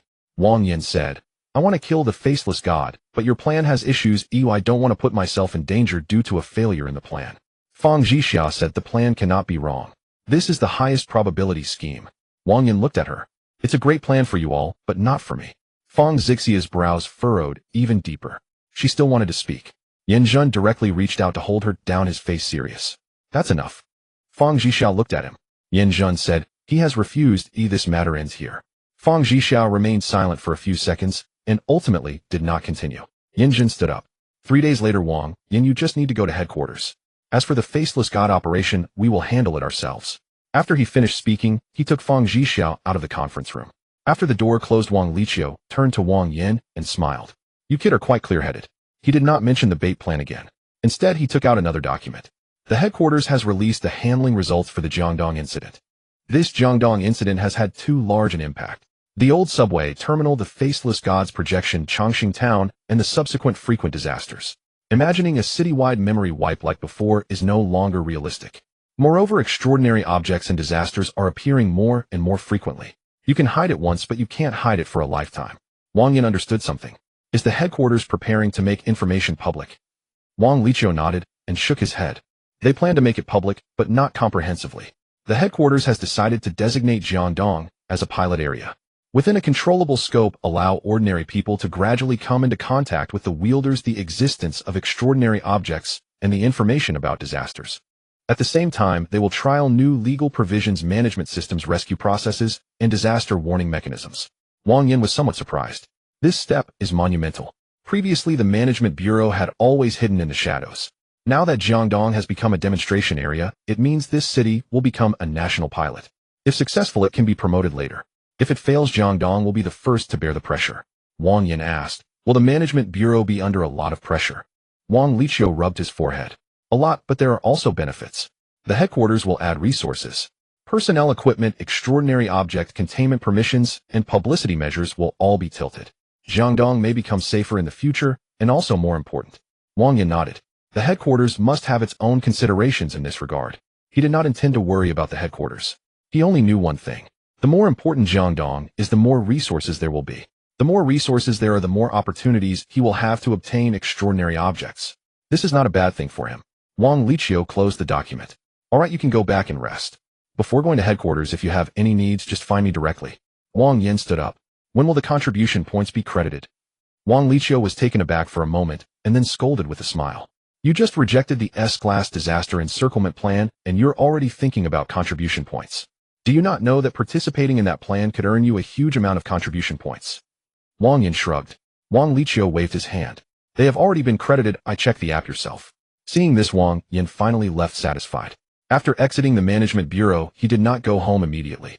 He went to the nearby commercial street with the most people. Wang Yin found an inconspicuous spot to sit down. However, he summoned a trace of Yen Luo's aura, gently stirring sin devouring. In the next second, the sins within 100 meters around him were drawn over like fine threads. Streams of sin flowed into Wang Yin's body, quickly transformed by Yen Luo. A system prompt appeared. Sin points collected 221 points, Constitution 3, 2 Strength 2, 2 Spirit 3, 2 Speed 3, 2 Attribute bonus increased to 16. 1 times name Wang Yin Const 2 Strength 19, 2 Spirit 20, 2 Speed 20. 2 Wang Yin looked at the panel feeling much better. Although the limitation of using it once a day, the fatigue on the soul still lingered. But now 20 points of sin could increase 1 attribute, and the amount absorbed had also increased significantly. Compared to before, when the 7 deadly sins mask required 30 points of original sin to increase any attribute by 1, it had improved a lot. After stretching a bit and glancing at the darkening sky, Wang Yin stood up to go home. It was time to prepare for capturing the most heinous criminals or dealing with disasters tonight. On the way, he opened the Management Bureau app. The contribution points had indeed been credited. 10,000 points as a reward plus an additional 2,000 points in monthly subsidies for class reserves. The balance was pleasing to the eye. Upon seeing that his balance was quite ample, Wang Yin did not hesitate and directly opened the exchange area, filtering to view only grade artifacts. He sorted the prices from low to high and selected 17 grade artifacts in one go, totaling 11560 contribution points. Payment. Confirmation. The app popped up a notification. This exchange consumes contribution points 11560. Do you confirm the exchange? Wang Yin directly clicked confirm. Exchange successful. Expected delivery tomorrow. Looking at the notification on the screen, Wang Yin finally smiled. Tomorrow he would receive the 17th grade artifacts. Completing the stage task of collecting 100 artifacts would directly advance the progress towards 93 artifacts. He was just 7 artifacts away from completing this stage task. Obtaining 7 artifacts was not too difficult. He still had several million in his bank account. Buying a few more at the artifact holders meeting would be no problem. If after completing the task he could obtain an grade artifact, that would make 3 grade artifacts plus the 1 from headquarters, totaling 4. By the way, there were also the 2 artifacts from Faceless God and Merchant. Calculating this way, wouldn't he already possess 6 grade artifacts? With that, he would essentially be able to stride confidently in the face of S-level disasters. Wang Yin returned home, washed his face, and sat on the sofa browsing the forum. On the forum, the official announcement had already begun, stating that Jiangdong City would soon become a pilot city. Many artifact holders, although still recovering from the shadow of Faceless God, were actively discussing this matter. Wang Yin also gained much information from it. It turned out that the Management Bureau had utilized a certain artifact to block the possibility of ordinary citizens in Jiangdong City from speaking about artifact-related content. Now, as long as the citizens of Jiangdong City spoke to outsiders who had not experienced the Faceless God incident about anything related to artifacts or disasters, they would be directly silenced. Whether in reality or online, this was the case. After browsing for a while, a message from the class group popped. Urgent notice: tomorrow leaders from the Management Bureau will visit our school for a lecture. All students must wear their school uniforms. The Management Bureau is moving so quickly, and they are starting to promote this to ordinary people already. I almost forgot. I haven't finished my homework yet. Knowing he had school tomorrow and still hadn't done his homework, Wang Yin felt quite troubled. He hurriedly asked Lin Yu for an answer and began copying it. Meanwhile, at a cafe near headquarters, a man dressed in the ordinary uniform of the Management Bureau sat in a corner. He looked quite average, so much so that no one would glance at him twice. However, the figure sitting opposite him was anything but ordinary. A worn-out big bag, a rattle drum, and a beaming smile belonged to Merchant.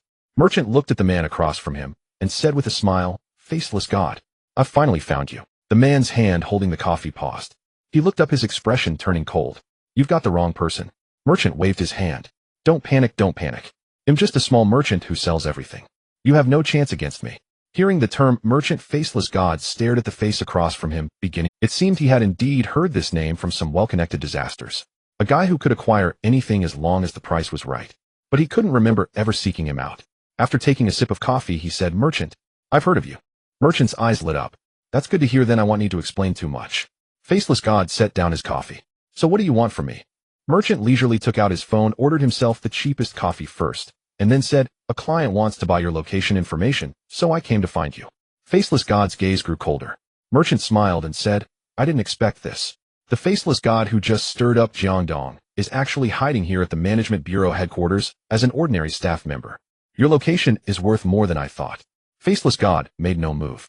This identity was hard-earned and could not be easily exposed.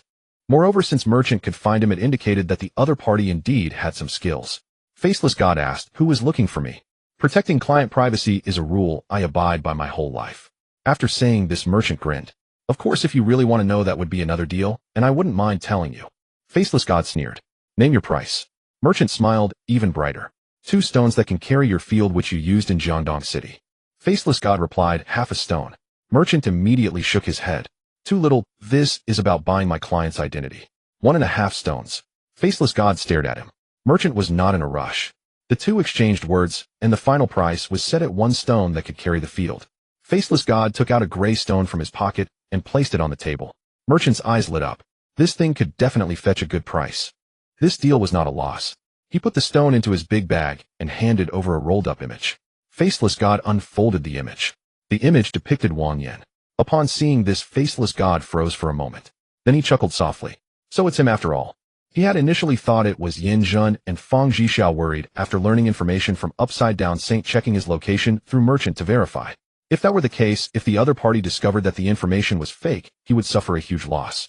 Not only would he be unable to severely damage the Management Bureau's combat strength, but he would also lose an artifact that had cost him greatly to acquire, which could influence Fang Zixia's heavenly balance. But now unexpectedly, the one truly looking for him was Wang Yan.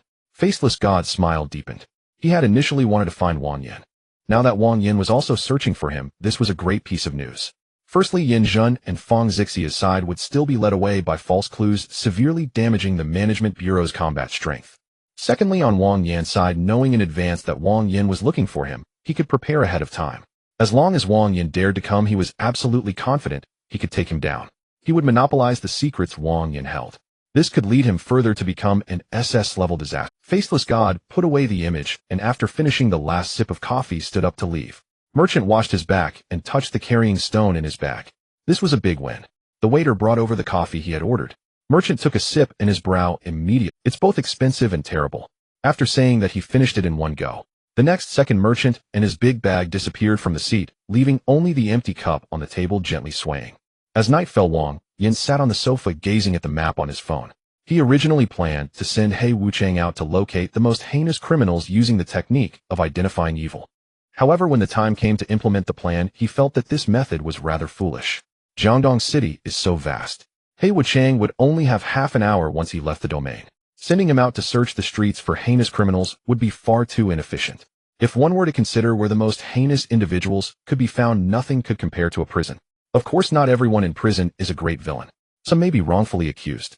Others may only be ordinary criminals. But He Wuchang possesses identifying evil. The depths of one's sins cannot hide from his eyes. Therefore, for He Wuchang, there is no possibility of capturing the wrong person. Moreover, prisons have surveillance. As long as He Wuchang appears in the guise of Mr. Gray, he will definitely come under the Management Bureau's watch.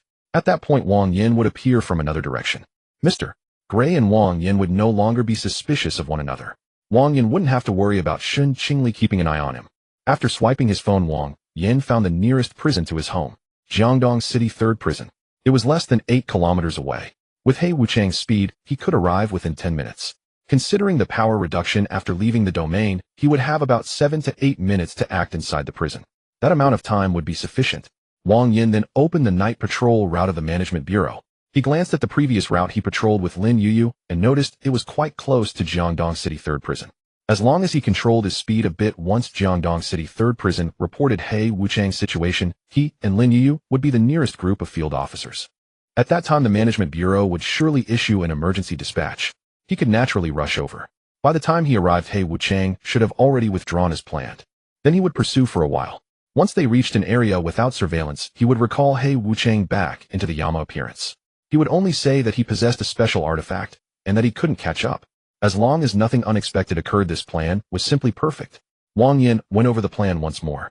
After confirming there were no obvious flaws, he contacted Lin Yuyu. After receiving her agreement, Wang Yan rummaged through his collection of artifacts. Soon he found a bag-like artifact giant sack. Ability contains 5 cubic meters of storage space. Living creatures can survive for an hour inside. Side effects: the user will smell a persistent stench after use. Rating C. This was a low-level artifact he had previously collected. The ability is quite simple, it can hold items. Moreover, it may be because He Wuchang was born from Wang Yan's collection of artifacts. He can also use the abilities of the collected artifacts without cost. Thus, this giant sack is perfect for He Wuchang to use for capturing people this time. Wang Yan roughly estimated that 5 cubic meters could accommodate about 10 to 20 people. That number should be sufficient. Before long, his phone vibrated. Lin Yu sent a message: Wang Yan, I've arrived at your community entrance. Wang Yan replied, on my way. He put away his phone and used Yama appearance to create a small domain. He Wuchang stepped out from within. Having already learned about the plan from Wang Yan, he had transformed into the guise of Mr. Gray, exuding a strange excitement.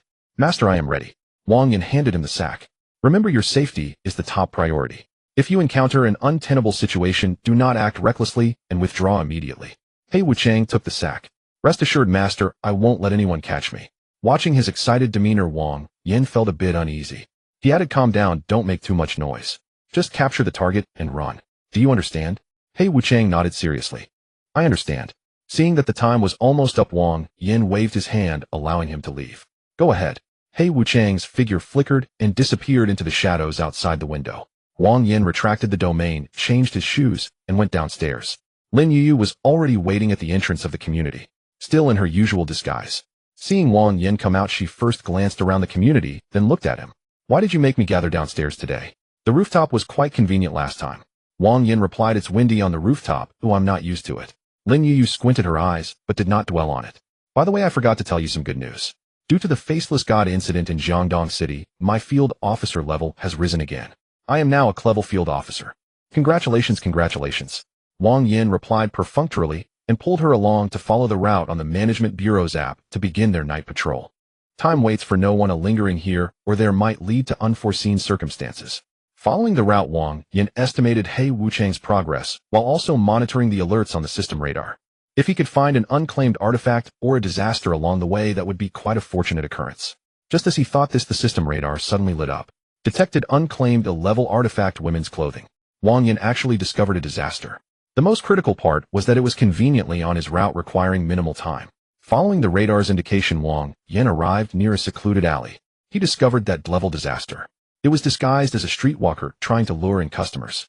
However, after Wang Yan took a glance at the appearance of the disaster, he couldn't bear it any longer. It resembled Hongjia. Wang Yan couldn't fathom what kind of person would be so desperate. Lin Yu followed his gaze and fell silent for a moment. Is there really anyone who would go for that? Wang Yan shrugged and said nothing. He walked straight over. Upon seeing Wang Yan and Lin Yu, who wore a rabbit mask, the disaster not only did not flee, but instead smiled. Hey, handsome, beautiful, looks like you're having fun. Want to join? Price is guaranteed to be reasonable. Wang Yan did not say much. He raised his hand and pressed the thunderous hunting rifle directly against its forehead. Seeing this, the smile on the disaster's face froze. Field officer. Before it could finish speaking, Wang Yan pulled the trigger. Boom. The gunshot exploded in the alley. The disaster's head exploded on the spot. Its body twitched twice before transforming into a fallen artifact. Wang Yan stepped forward to pick it up. Detected unclaimed level artifact, women's clothing. Would you like to collect it? Wang Yan did not hesitate, stuffing it into his pocket and collecting it. Collection successful. Task: collect 100 artifacts, 77,100. Just as he completed the collection, a red alert suddenly popped up on the Management Bureau app. Emergency dispatch. Jiangdong City 3rd Prison has been breached. A gray-clad field officer has invaded the area of serious offenders, taking away a total of 63 serious offenders. Currently, the nearest Wang Yan and Lin Yu are requested to provide support. Lin Yu's eyes widened. What the hell? We're going to the prison to capture serious offenders. Wang Yan stared at that number, nearly losing his composure. 63 people. No. How did He Wuchang manage that? That sack only had a 5 cubic meter space. How on earth did He Wuchang fit them all in there? Lin Yu looked at Wang Yan, who was standing dumbfounded in place. She spoke up. What are you dazing for? Hurry up and go. Wang Yan put away his phone and nodded. Okay, let's go. At this moment, the two were less than 2 kilometers away from the 3rd prison. They rushed at full speed and reached the prison perimeter in under a minute. The prison entrance was already in chaos. The alarm was ringing continuously. Several guards, upon seeing the two's credentials, looked at them as if they were a lifeline. You two finally made it. That man in gray just escaped. We couldn't stop him at all. The bullets were useless. When they hit that man in gray, they turned into cotton and couldn't harm him at all. Lin Yu frowned and asked, logically there should be a stationed artifact wielder here. Where is the stationed artifact wielder? The guard's face turned pale as he pointed to a man lying beside the guard booth. He's over there. Even the stationed artifact wielder couldn't stop him. He was knocked out by that man in gray in just a few moves. Lin Yu continued to ask, which direction did the man in gray run? The guard raised his hand and pointed west. Wang Yin immediately said, I will chase after him. Lin Yu said, I will go with you. Wang Yin shook his head. You stay here to protect the scene. Lin Yu was about to argue. Wang Yin had already dashed out. His speed was incredibly fast, and in the blink of an eye he disappeared from their sight. Seeing this, Lin Yu had no choice but to stay at the prison entrance. Soon Wang Yin found He Wuchang in a grove. He confirmed that the system radar showed no anomalous energy fluctuations nearby. After confirming that ordinary surveillance couldn't capture this place, Wang Yin allowed He Wuchang to reveal himself. He was carrying a large burlap sack and lowered his head, saying, Master, your subordinate has fulfilled the mission successfully. Wang Yin glanced at the bulging burlap sack and said nothing more. We will talk about it when we get back. He raised his hand and unleashed a hint of the aura of Yen Luo. He sent He Wuchang and the sack into his domain. After running for a while, Lin Yu's phone rang. Did you? No. Lin Yu said, then come back first. Team Wang and the others have already arrived at the prison entrance. Also, that man in gray is suspicious. He resembles the one I encountered at Qingfeng Mountain before, so be careful. Understood. Wang Yin replied. He hung up the phone and turned back towards the third prison. By the time Wang Yin returned to the prison entrance, Wang Likun and his team were already waiting for him.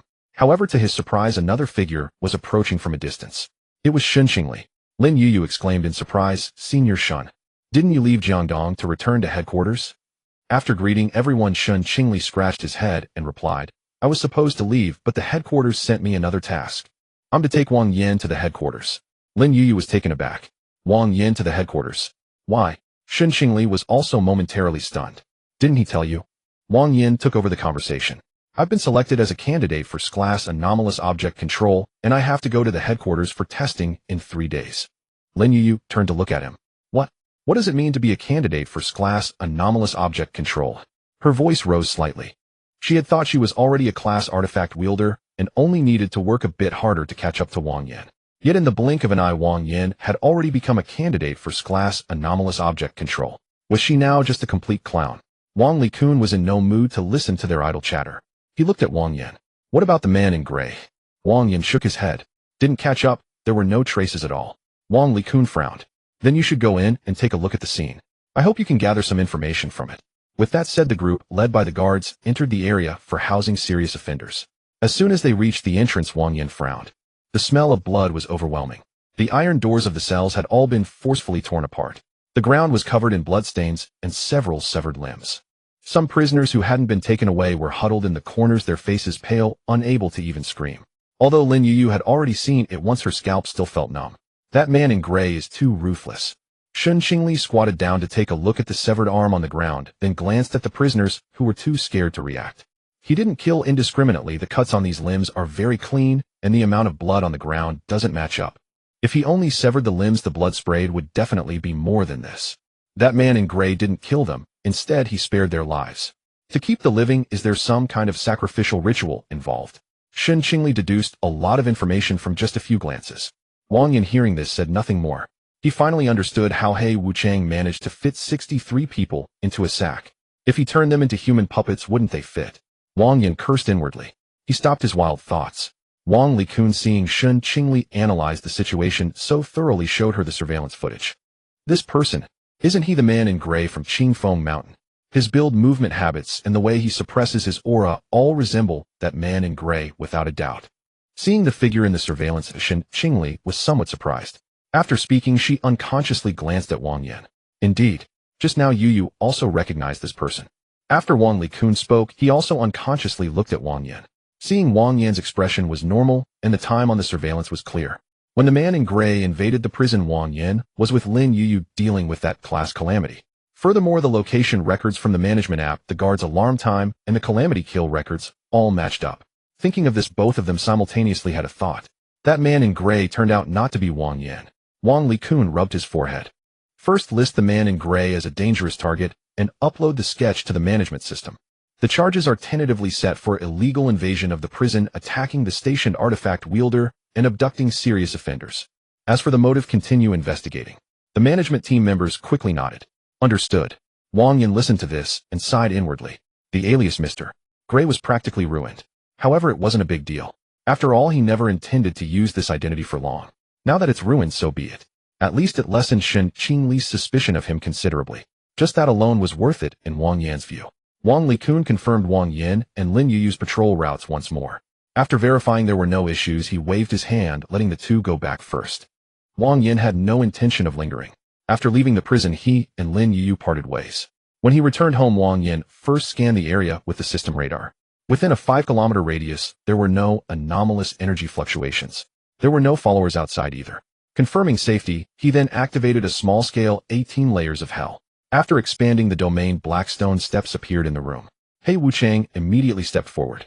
Master, your subordinate has fulfilled the task splendidly. His tone carried a hint of expectation, as if waiting for praise. Wang Yin looked at him, sighed, and for a moment couldn't decide whether to scold or commend. He indeed completed the task. Mr. Gray had appeared. Shen Qingli's suspicions were dispelled. He even captured a number of notorious criminals beyond Wang Yan's expectations. Everything was developing positively. However, the problem was that it was too good. The commotion caused by He Wuchang was a bit too loud. From now on, Mr. Gray would become the #1 danger in the management bureau system.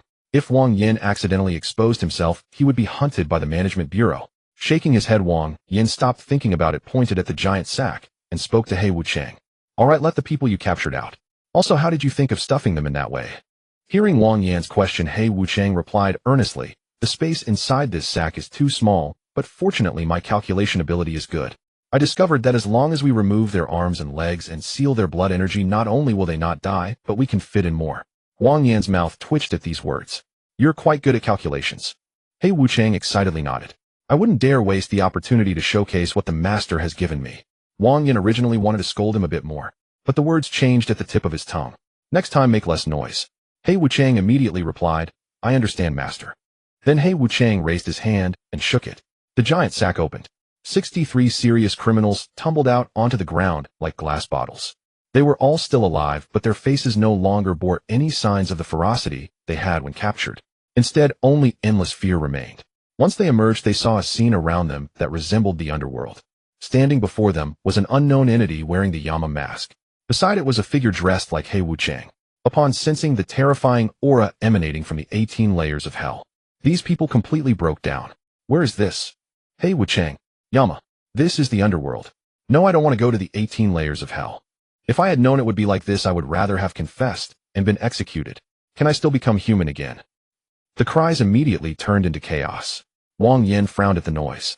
Silence. The 2 words fell. Black chains rose from the ground, and everyone's mouths were sealed by an invisible force.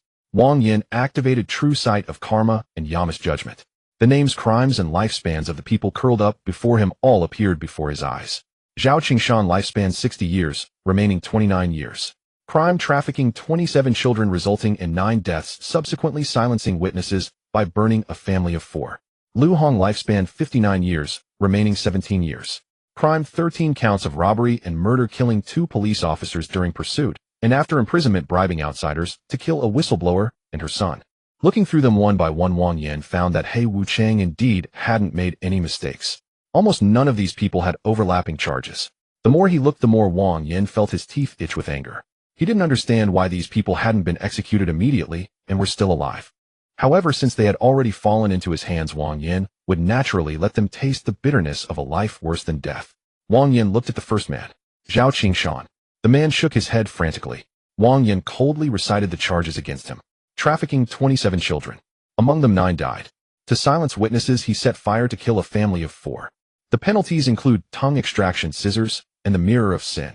The black chains dragged Zhao Qingshan and pulled him directly into the depths of hell. His screams lasted only a few seconds. A system prompt appeared. Judgment of Zhao Qingshan. Gained karma points 6 points, gained lifespan 14 years, gained will points 5 points. Wang Yin, seeing this, nodded in satisfaction. The gains were quite good. Karma points, lifespan, and will points could all be obtained by killing those heinous criminals. In terms of karma points, just killing one person provided him with 6 points, and a few more could raise his attributes. As for the lifespan earned, it was roughly half of the remaining lifespan of the judged. Regarding will points, Wang Yin did not know the specific calculation method, But gaining 5 points from one person meant that with these 63 individuals, he could obtain several hundred points. Then he looked eagerly at the second person.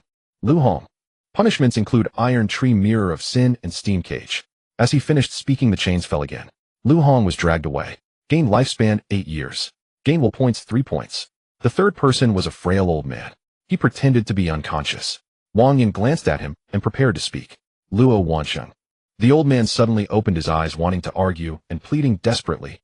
I was forced by circumstances, I am wronged. Wang Yin did not give him a chance to explain and directly sent him to the corresponding hell. Gained lifespan 7 years.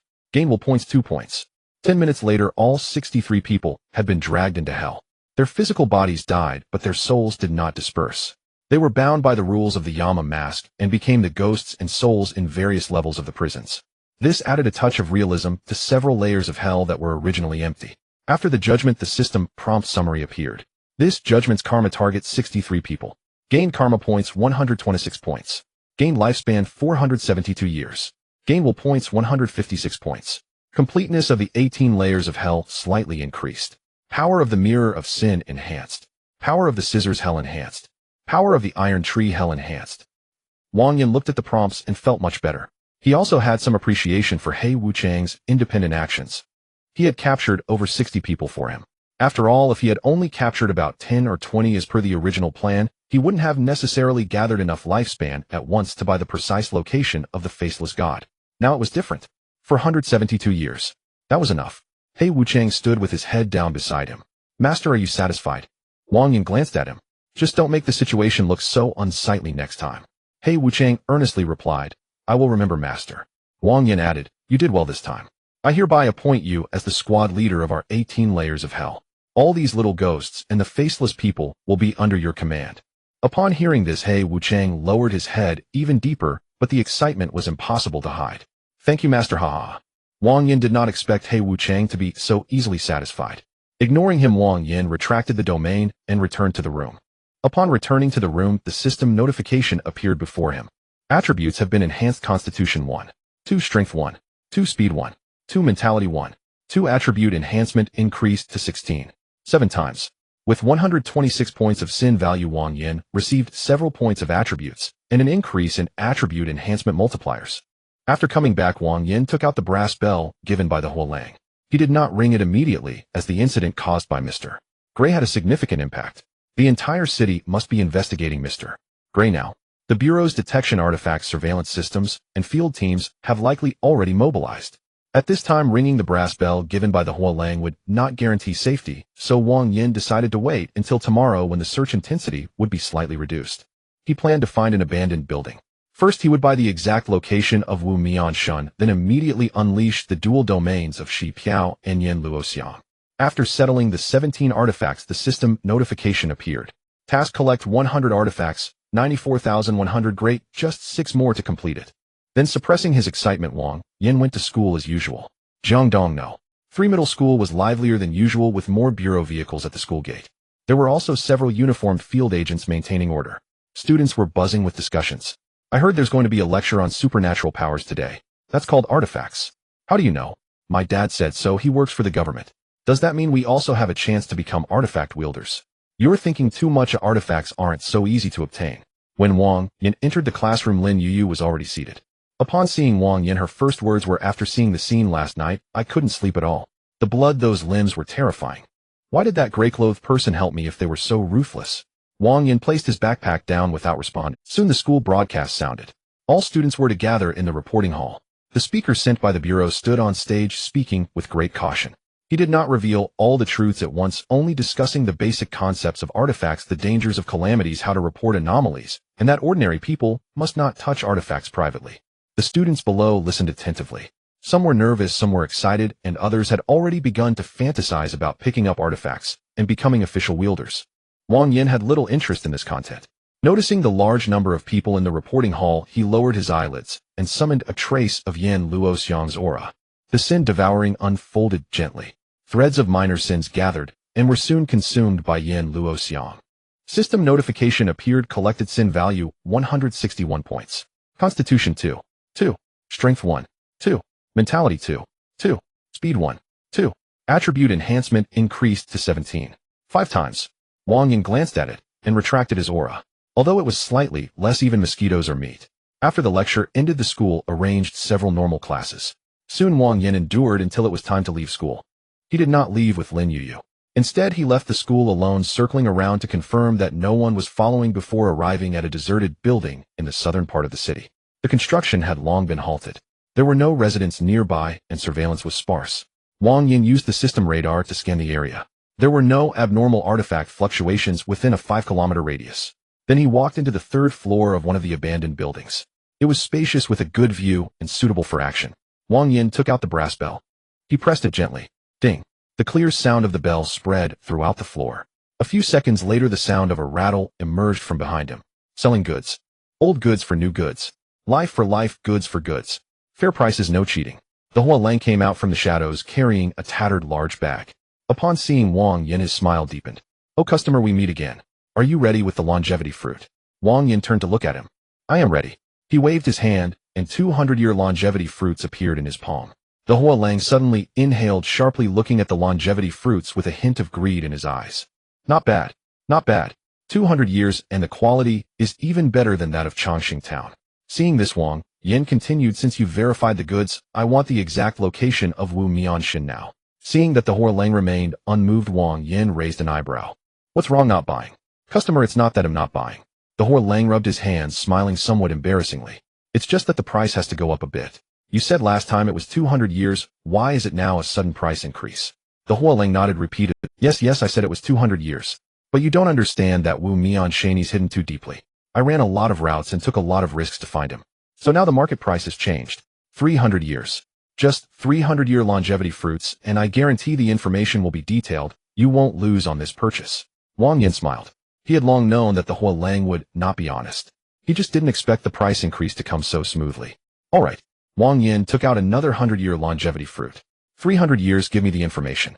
The Hua Lang eyes lit up. "Customer, you're generous." After saying that, he rolled his hand, and all the 300-year longevity fruits went into the large bag. Then he took out a folded piece of paper and tossed it to Wang Yin. "The location of Wu Mianshin and some related information. Trust me, it's definitely worth this price." Wang Yin caught the piece of paper. He did not open it immediately, but looked up at the Hua Lang. "Customer." The Hua Lang smiled awkwardly, realizing something was off. Just as he was about to flee, it was already too late. Wang Yin put away the piece of paper, and Yin Luo Xiang had already appeared on his face, the black mask fitting against his skin. The dark golden longevity fire ignited. Inside the abandoned building, black stone steps emerged from the ground.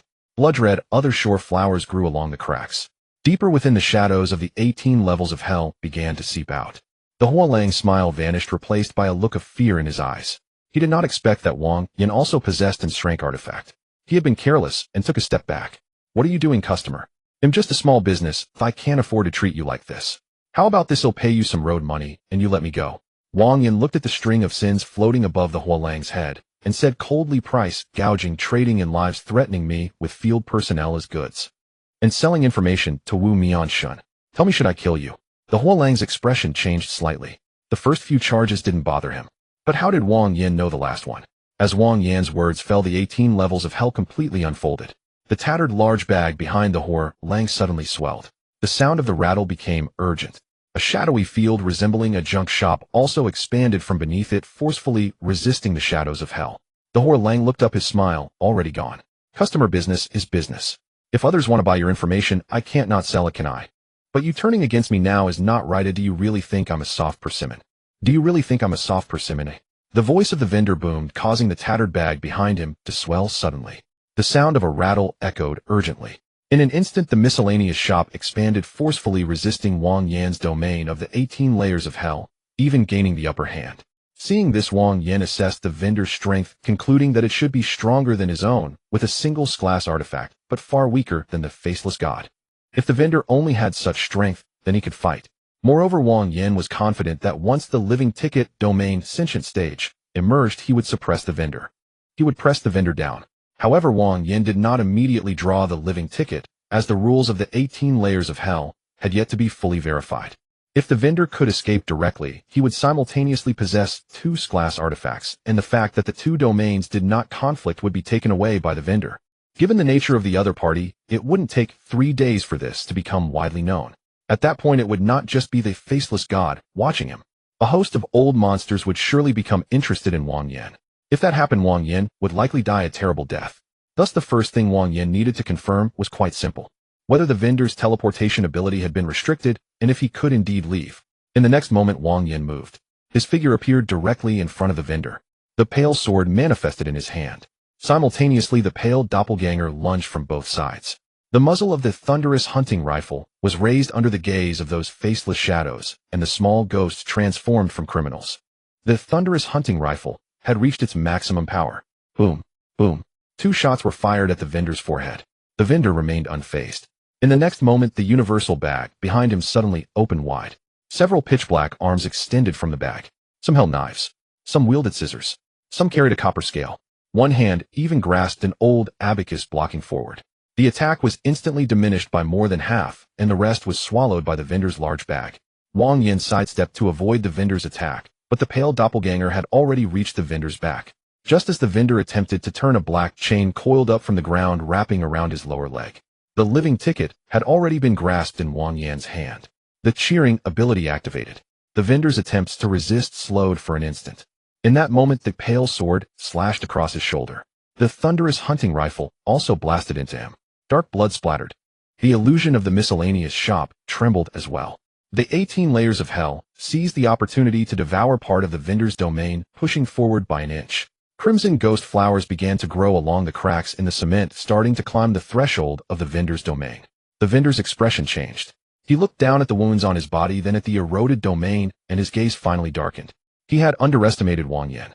He had not anticipated that Wang Yan was not only powerful, but also possessed a domain of its class artifact that was equally formidable. A tough opponent. To kill him, a considerable price would have to be paid. This was the last thing the vendor wanted to see. Thus, he planned to slip away. Customer, this transaction ends here today. It was my fault this time. See you next time, I'll give you a discount. With that, the vendor's eyes shifted and his figure flickered. He had already prepared to leave this domain, leveraging the road ability of the universal bag. But in the next instant, his expression changed. He indeed disappeared. However, he did not leave Wang Yan's domain. Instead, he appeared at the edge of the 18 layers of hell. Taking another step outward, black stone steps coiled around his feet like a living creature. Seeing this, the vendor hurriedly dodged, his face turning pale. Impossible. How could this happen? Has the universal bag failed? No. The ability hasn't failed, it has merely been restricted by the rules of this domain. Feeling the restrictions of the rules on his body, the vendor's gaze toward Wang Yan changed. It seemed that this time it would truly lead to a life-and-death struggle. Wang Yan saw the vendor's gaze and felt no fear. Noticing he hadn't vanished immediately, he felt it really works. Although it hasn't completely invalidated his teleportation ability, this is enough. Now that the 18 layers of hell could restrain the vendor, there was no need to hide a second card. Wang Yan raised his hand. An old ticket appeared at his fingertips. The vendor's pupils contracted sharply upon seeing the ticket. Another class artifact. Wang Yan did not explain.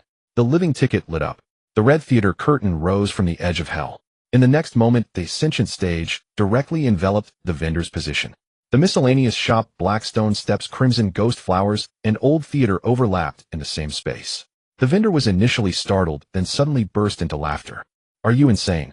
Opening 2 class domains together, do you really think your life is tough enough? Even if the same person controls them, domains will resist each other. A lucky foolish boy wielding 2 class artifacts thinks he can use them freely. Ha ha ha. The vendor then stopped his actions, retracting his domain to protect only a small area around him. He wanted to see how Wang Yan would end up destroying himself. Didn't Wang Yan know that when domains collided, only one could remain? However, very quickly the smile on the vendor's face froze. The red stage that appeared behind did not devour the black hell domain. On the contrary, the stage embedded itself into the 18 layers of hell, as if it was meant to be there all along. The faceless spectators sat behind the crimson ghost flowers. Black Wuchang stood at one side of the stage. Ghostly minions crawled out of the prison, transforming into shadowy figures collecting debts beneath the stage. The name of the play appeared above the theater in blood-red letters. Blackheart Vendor Reckoning of the Underworld. Both domains appeared simultaneously, surprisingly not resisting or devouring each other, but instead merging together. In the next second, the rules of the sentient stage descended upon the vendor, attempting to summon him to the stage. The vendor sensed something was wrong and hurriedly used his own domain to sever the rules imposed on him. He attempted to teleport away, only to discover that the distance he could teleport had shrunk under the overlap of the 2 domains. Moreover, the vendor also noticed that the illusion of the miscellaneous shop was now retreating steadily, continuously devoured by the 2 domains of the 18 layers of hell and the sentient stage. Seeing this, he suddenly took a step back, his eyes filled with disbelief as he looked at Wang Yan. This is impossible. How did you do it? Not only did you prevent the 2 domains from devouring each other, but you also strengthened the rules of the domains. Upon witnessing the overlapping of the 2 domains, the suppression force of the 18 layers of hell, suddenly, Wang Yan realized that the conditions to eliminate that traitor were sufficient. Without any intention of explanation, he addressed the traitor. You talk too much, it's time for you to die. With that, various ferocious attacks surged from all directions toward the traitor. Seeing this, the traitor seemed to have made a decision. With a touch of pain in his heart, he opened his arms wide. Immediately, the 10,000 goods bag behind him fully opened. All things are goods of those who enter my domain can be appraised. In the next moment, the rules of the miscellaneous goods domain of the 10,000 goods bag manifested. A price appeared above the pale clone beside Wang Yan. Pale clone 10 valued at 1 copper coin. The price appeared above the ghost soldier's head. Ghost soldier from the domain 10 valued at half a copper coin. The bullets fired from the thunderous hunting gun displayed their value. A grade peculiar item attack valued at 2 copper coins. Only above Wang Yan's head floated 4 words, appraisal failed. The traitor, upon seeing these 4 words, became puzzled. Appraisal failed. He had never witnessed such a situation. After so long in business, he had appraised countless items. Ordinary people have a price. Those who wield weapons have a price. Disasters have a price. Peculiar items also have a price. Even for inscribed peculiar item, his domain rules could provide a vague valuation. But now in Wang Yan's case, it had actually failed. This only left 2 possibilities. First, Wang Yan possessed an S-grade peculiar item, his strength far surpassing his own. However, if that were truly the case, Wang Yan would have long since crushed him with a slap. Second, Wang Yan harbored secrets that even the 10,000 goods bag could not appraise.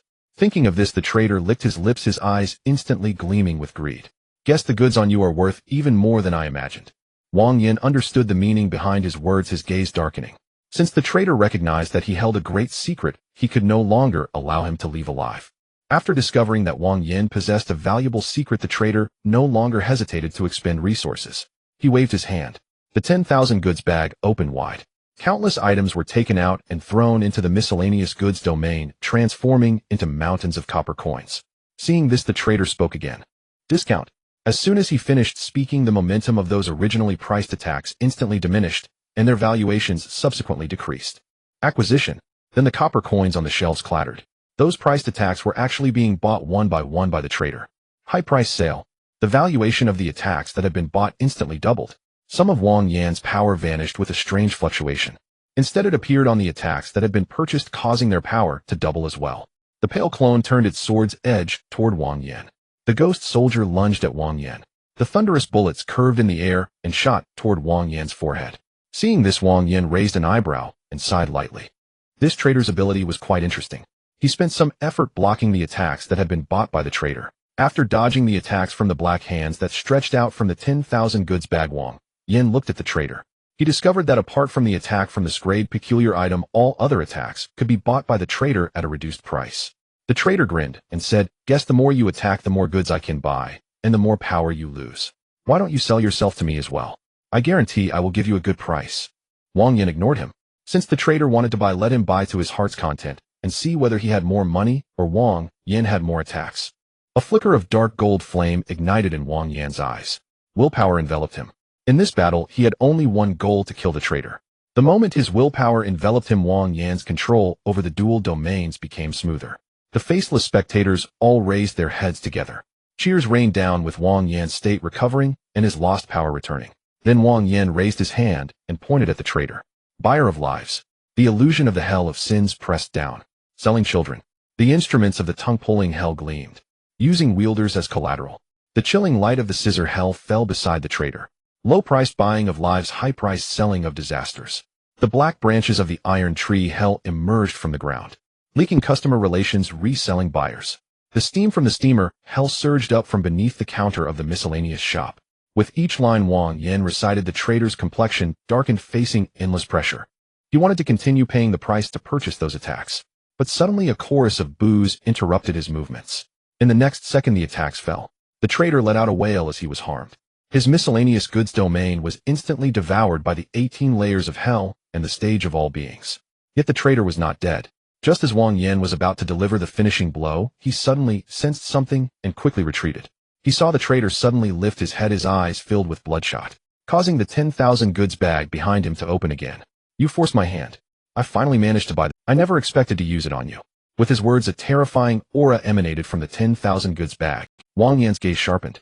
He clearly saw the source of the emanating aura. It was an arrow. It looked very ordinary without any elaborate patterns. There was no fluctuation of peculiar items. The system radar showed no response.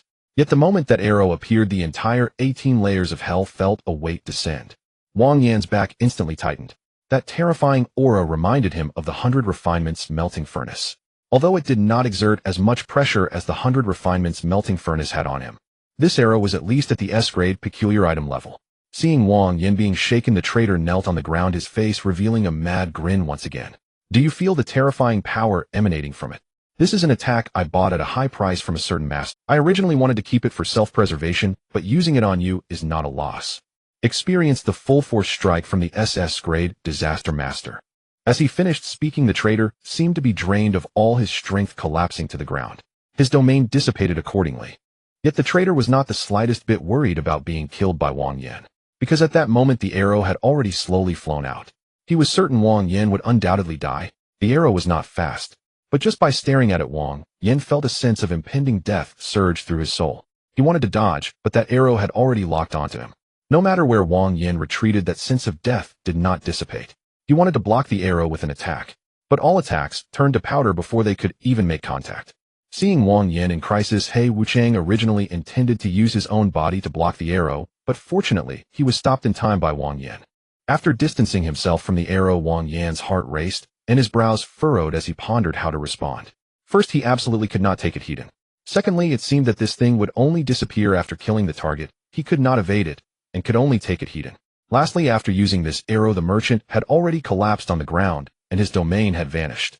This indicated that controlling this arrow had clearly exhausted all of the merchant's power. The merchant no longer had the ability to launch such an attack. As long as he could withstand this blow, he would win. Then Wang Yan looked at the theater ticket. The spectator privilege emerged. Refund, pay a price to escape the current danger. This ability that he had never used before might be the key to breaking the deadlock. With this thought, Wang Yan did not hesitate. He first used cheer to suppress his own injuries. Then he raised his hand and threw 5 grade rare items onto the stage. Reward was activated. These rare items were not given to others, but were for Wang Yan himself. The rules of the stage were established. You have received 5 grade rare items from Wang Yan. In this performance, your overall state is temporarily increased tenfold, reaching its limit. Duration, 12 hours. He restored his condition to its best. As the arrow drew closer, he began to pay the cost of the refund. 1 grade rare item vanished. Not enough.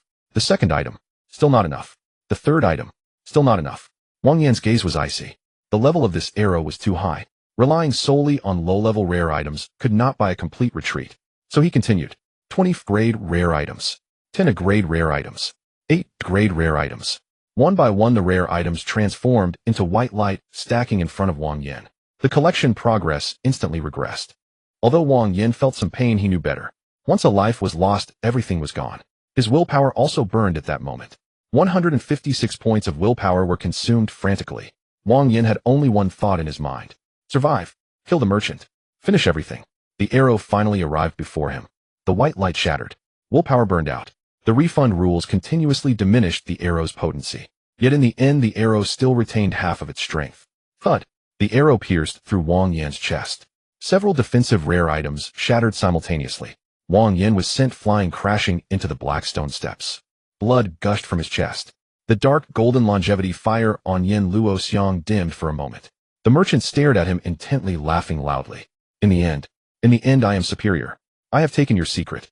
But the next moment his smile froze. Although Wang Yan's chest was pierced, he did not die. Wang Yan surprisingly raised his head, staring fixedly at him. The power of the arrow had dissipated. Without the SS-level calamity attached to it, it was merely an ordinary arrow. He pulled it out and tossed it aside. The sound of cheer rang out again. The faceless spectators applauded in unison. Wang Yan's aura began to rise. He Wuchang, who had been unable to participate due to his low level, stood aside. Seeing Wang Yan stand up, the worry in his eyes disappeared. He looked coldly at the merchant. Upon seeing Wang Yan slowly approach him, the merchant wanted to move, but he had already drained himself controlling that arrow. He had no strength left to unleash his domain. Gritting his teeth, the merchant mobilized the last bit of strength, wanting to escape, using Wanhua bag. But Wang Yin had already reached him. The sound of boo fell. The merchant's actions were immediately interrupted. At this moment, true fear appeared on the merchant's face for the first time. He was afraid. Impossible, that was a strike from that esteemed one. How could you withstand it? How could you survive? Damn it. Don't kill me. I have many trade routes. I can become your slave and earn money for you. Wang Yin, supporting his weak body, approached the merchant. Ignoring the merchant's pleas for mercy, the wound in his chest, pierced by the arrow, was slowly healing. Wang Yin paid no attention to the pain he felt. He simply punched the merchant in the face repeatedly. Bang! Half of the merchant's face collapsed. This punch is the starting price. The second punch fell. The merchant's ribcage shattered. This punch is for the life of the trader. The third punch. The merchant's face was already unrecognizable. This punch is for threatening me. The fourth punch. The merchant lay on the ground, dark blood splattered everywhere. This punch is for selling my information to the faceless god. The merchant raised his head, his voice hoarse. I beg you, spare my life. Wang Yin looked at him without speaking. The fifth punch fell. The merchant's head was directly buried into the cement ground. The punishment of 18 layers of hell descended simultaneously. The mirror of sin reflected the crime. The scissors severed the tongue. The iron tree pierced through the body. The steamer burned the soul. Finally, even the screams were swallowed by hell. The Wanhua bag fell from his back. Wang Yin threw 2 more punches, confirming that the merchant's breath had completely vanished before stopping. System prompts appeared. This trial's sin target 1. Gain sin value 120 points. Gained lifespan 172 years. Gained willpower 86 points. The integrity of the 18 layers of hell has slightly improved. The power of the mirror of sin has increased. The power of the scissors of hell has increased. The power of the iron tree of hell has increased. The power of the steamer of hell has increased. Detected unowned grade rare item, Wanhua bag. Detected unowned grade rare item, life exchanging copper scale. Detected unowned grade rare item, death replacing funeral clothes. Detected unowned grade rare item, sealing account abacus. Detected unowned grade rare item, road buying lantern. Detected several unowned low-level rare items. Wang Yin looked at the series of prompts, finally letting out a sigh of relief. He dispersed the living beings theater. He also dispersed the 18 layers of hell. The 3 floors of the abandoned building became empty again. Only a pile of items dropped by the merchant after his death remained, along with that shabby large bag. Wang Yan's chest still ached. That arrow had almost truly sent him away. He did not force himself to endure and lay directly on the ground to rest for a while. This battle had taken a significant toll. 25 grade rare items. 10 grade rare items. 8 grade rare items. His willpower had also been burned out, but at least the merchant was dead. He also obtained the piece of paper with the position of the faceless god. After devouring the merchant's domain, the 18 layers of hell and living beings theater were also enhanced, and like last time, something began to gestate. Of course, the most important thing was that the items dropped by the merchant were numerous and of high quality. There were 3 grade rare items alone. As long as he collected these 3 items, the task of collecting 10 grade rare items would be directly completed. There was also this grade rare item, Wanhua bag. In addition to 8 grade rare items and around 10 low-level rare items. Wang Yin looked at the shabby large bag and the corners of his mouth twitched. Loss in the east, gain in the west. This wave is not a loss after all. Wang Yin did not rush to get up. Although the large hole in his chest caused by the arrow had healed, it still throbbed faintly with pain. His physical strength had only returned to a level sufficient for movement. Continuing intense combat was definitely out of the question. If he were discovered and reported at this moment, it would spell trouble. Fortunately, this place was a half-finished building in the south of the city. There were no residents around, and hardly anyone would come here. After scanning the area with the system radar and confirming that there were no anomalous energy fluctuations within a 5-kilometer radius, he lay back down. After resting for a while and ensuring that some of his strength had returned, Wang Yin finally propped himself up and sat up. After the death of the peddler, the body had already been thoroughly cleaned up by the 18 layers of hell. This saved him the trouble of having to dispose of the corpse himself. He walked over to the universal satchel and dumped out everything that was inside. With a clatter, a pile of items fell to the ground. Most of them were anomalous objects, but there were also some items that Wang Yin could not understand. They appeared to be relatively rare materials. Otherwise, the peddler would not have been on the verge of death and still not used them. Among those materials, 3 items stood out prominently. The first was a chess piece exuding black energy. It was the size of a fingernail. However, the moment Wang Yin looked at it, an alternating black and white chessboard appeared before his eyes.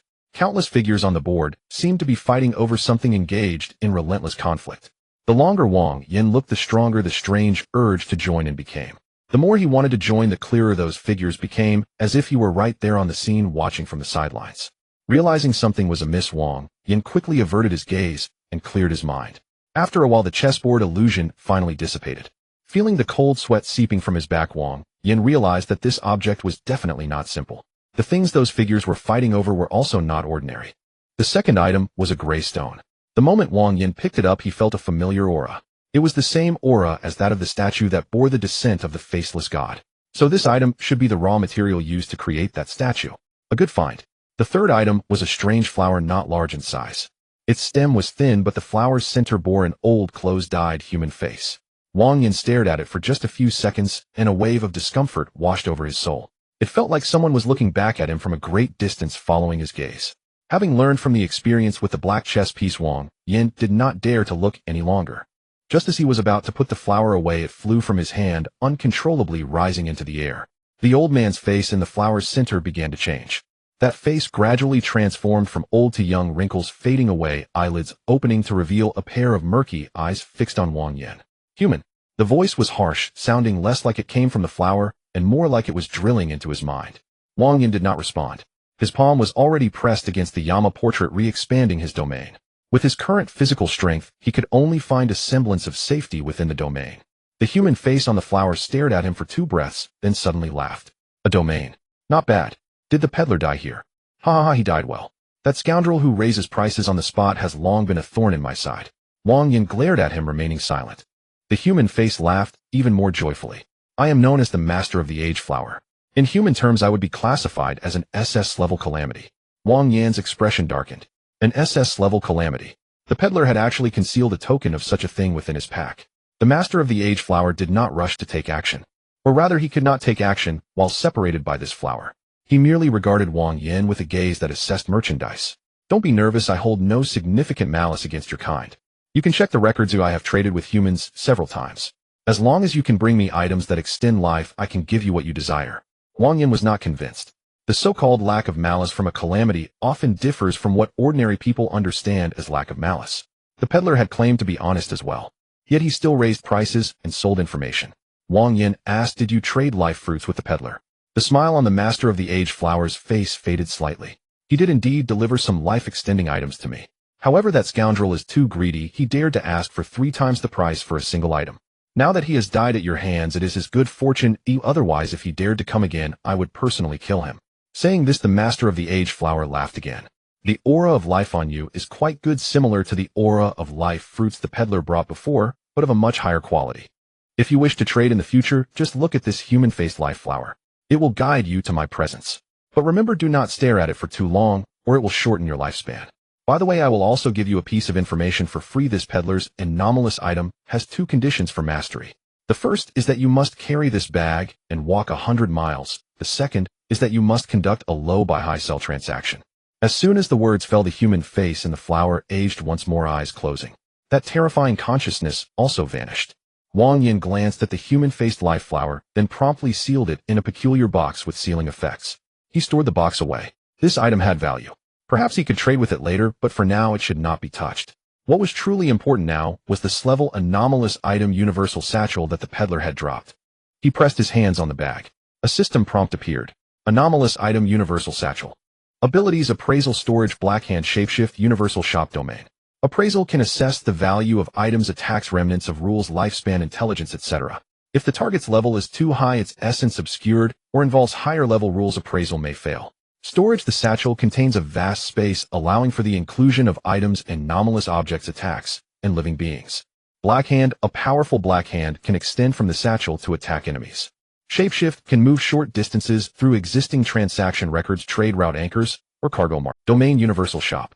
Domain Rule 1: based on the value assessed, price all things, and after pricing, discounts can be applied to reduce the value of the priced item and weaken its strength. Domain Rule 2: selling all items to the universal shop can yield universal copper coins, which can be used to enhance the domain or purchase priced items. Domain Rule 3: after purchasing priced items, they can be marked up by 1 to 2 times, strengthening the priced item's strength and forcing the sale to a selected target, collecting the fee. Side effect: after use, one will become obsessed with wealth, and any loss incurred will correspondingly affect oneself. Ratings level. Wang Yin remained silent for a few seconds after reading.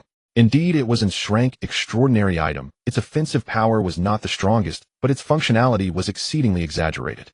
Storage, information retrieval, attack, and self-preservation. It had various functionalities. However, Wang Yin only valued two aspects. The first point was storage.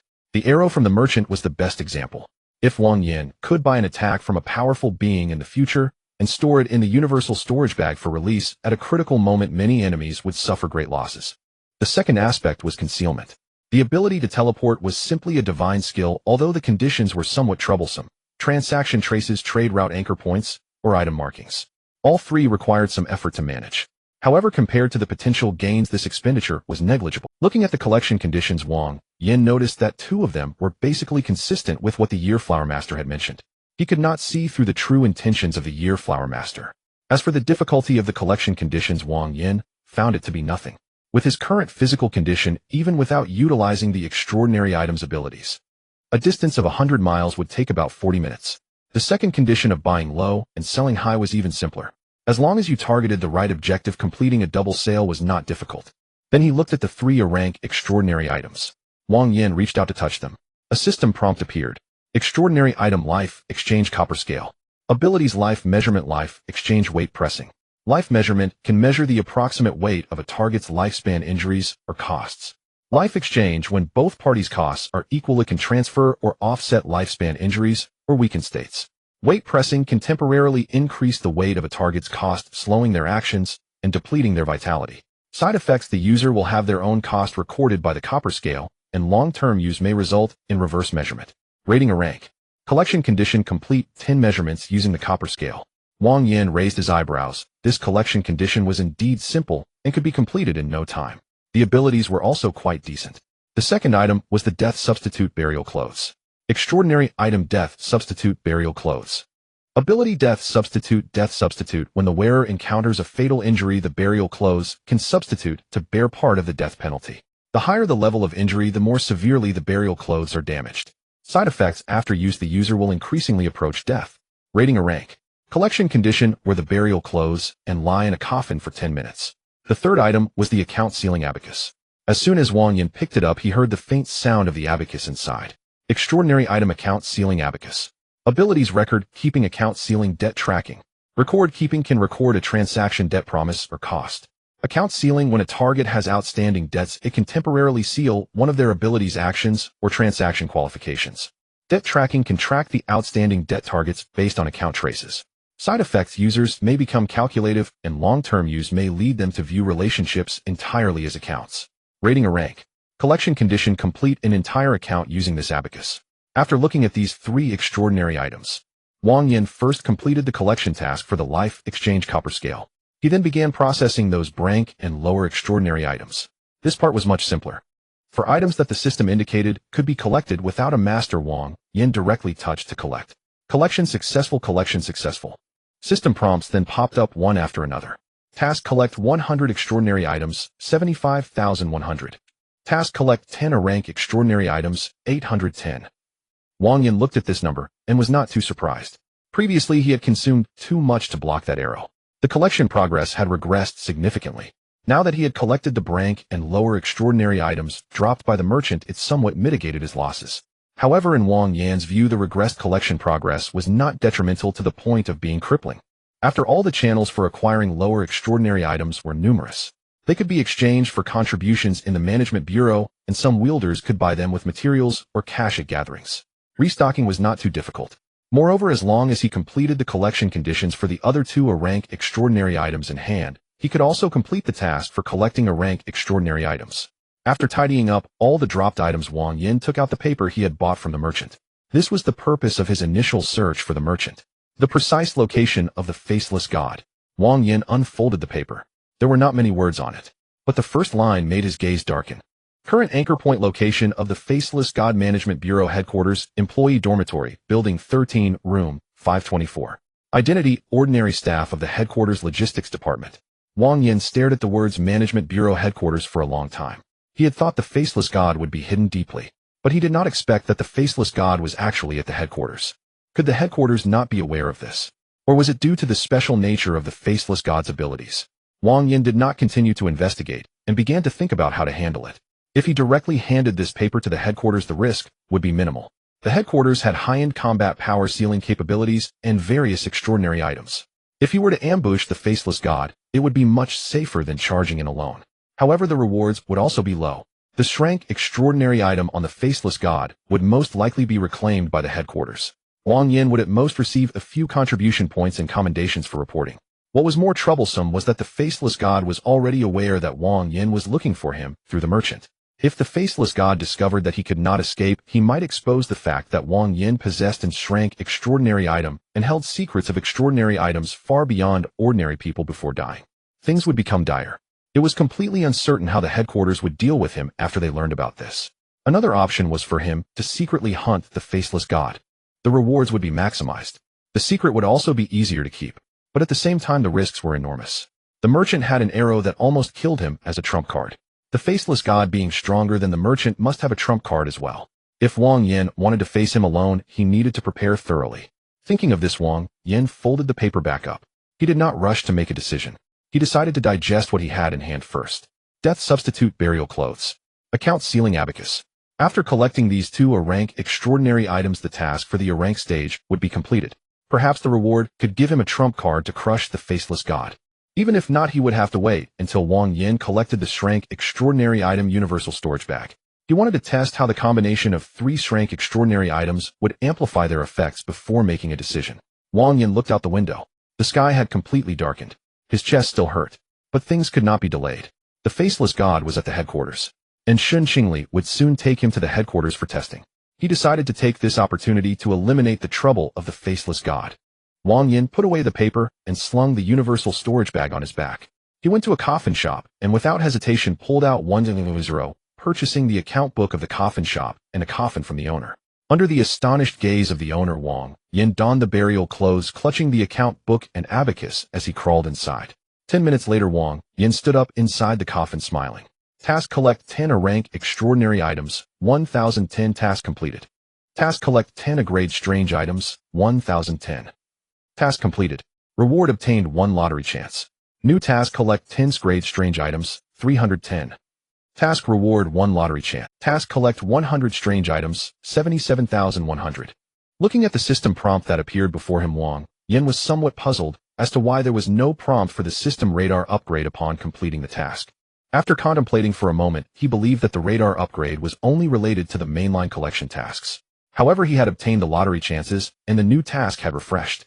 He didn't think much of it. After putting away the death suit and accounting abacus, Wang Yin stepped out of the coffin. The coffin shop owner standing nearby had an expression that had shifted from surprise to cautiousness. After all, he had heard the Management Bureau's propaganda regarding strange items, and knew that there existed beings with superpowers in this world.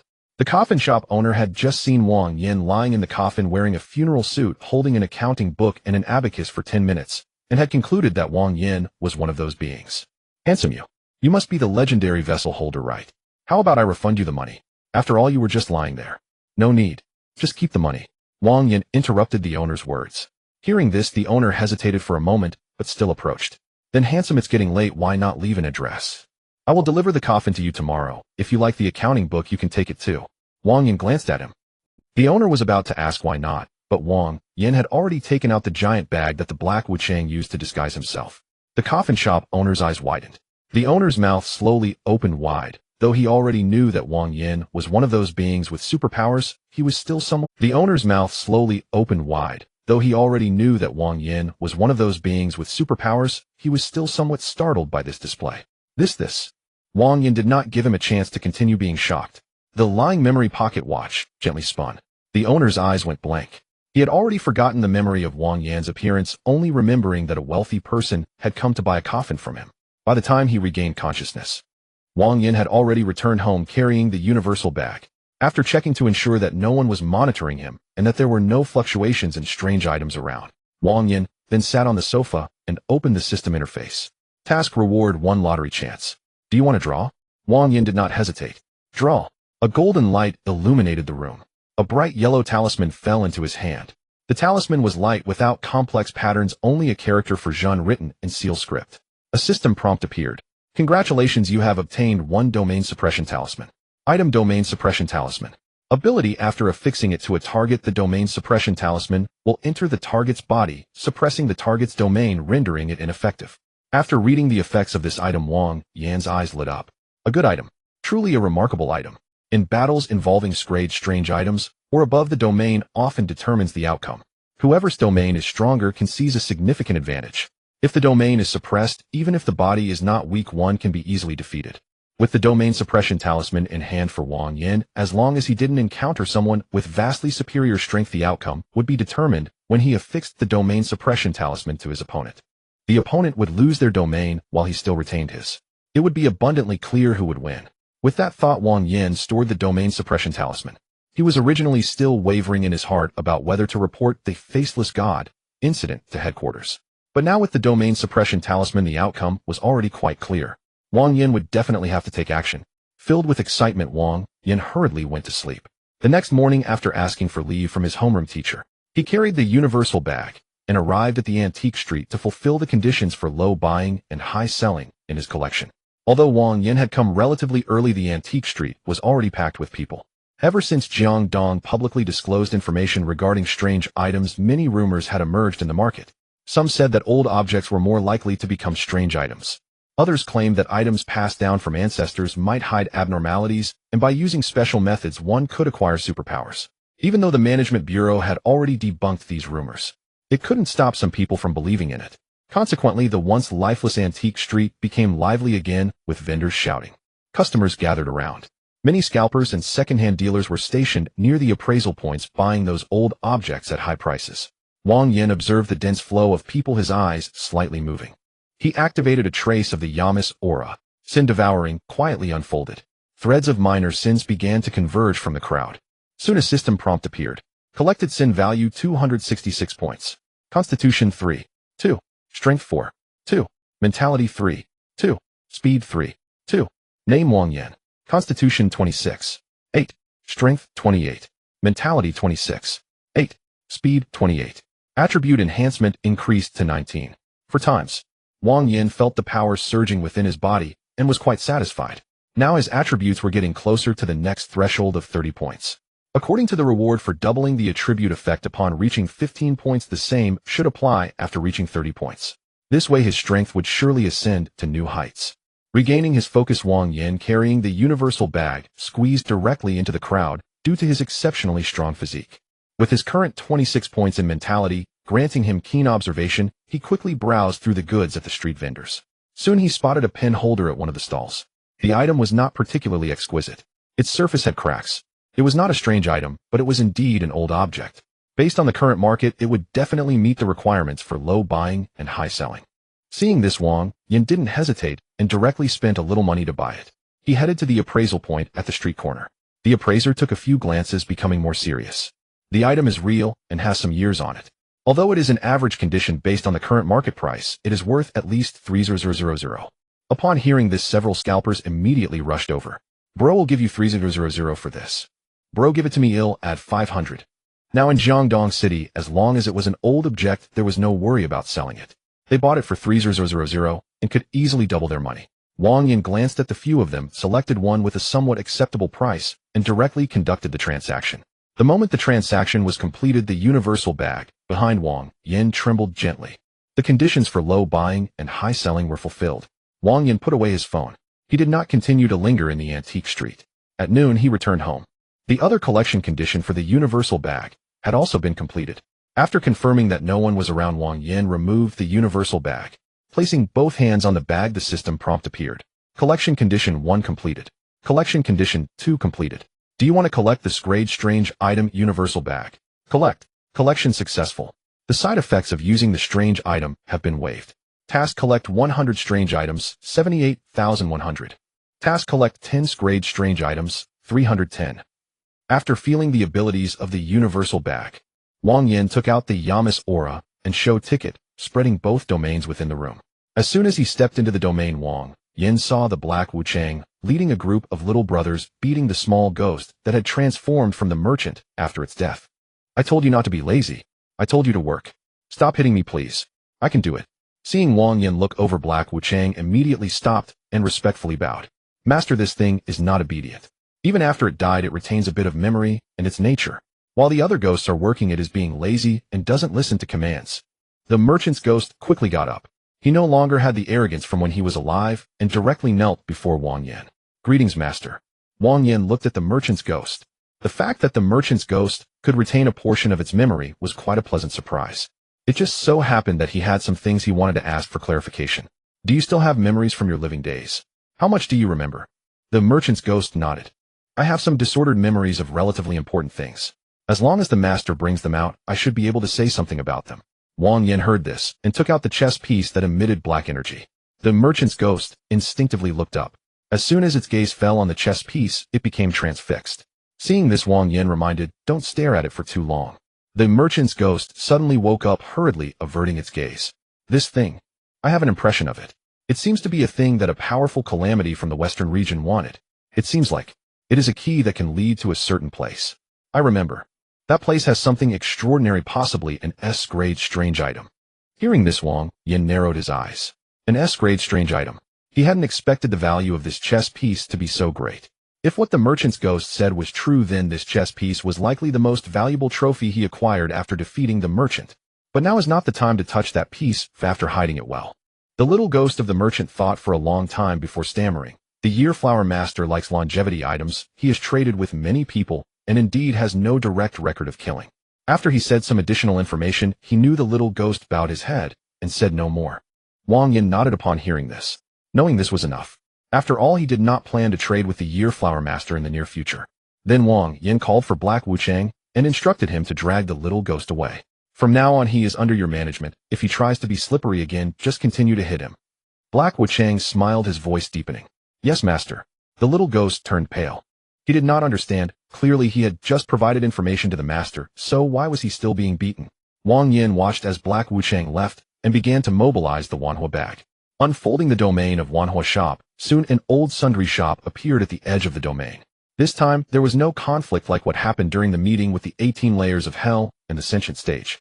The Wanhua shop domain seemed to remember its previous experience of being oppressed by the 18 layers of hell and the sentient stage.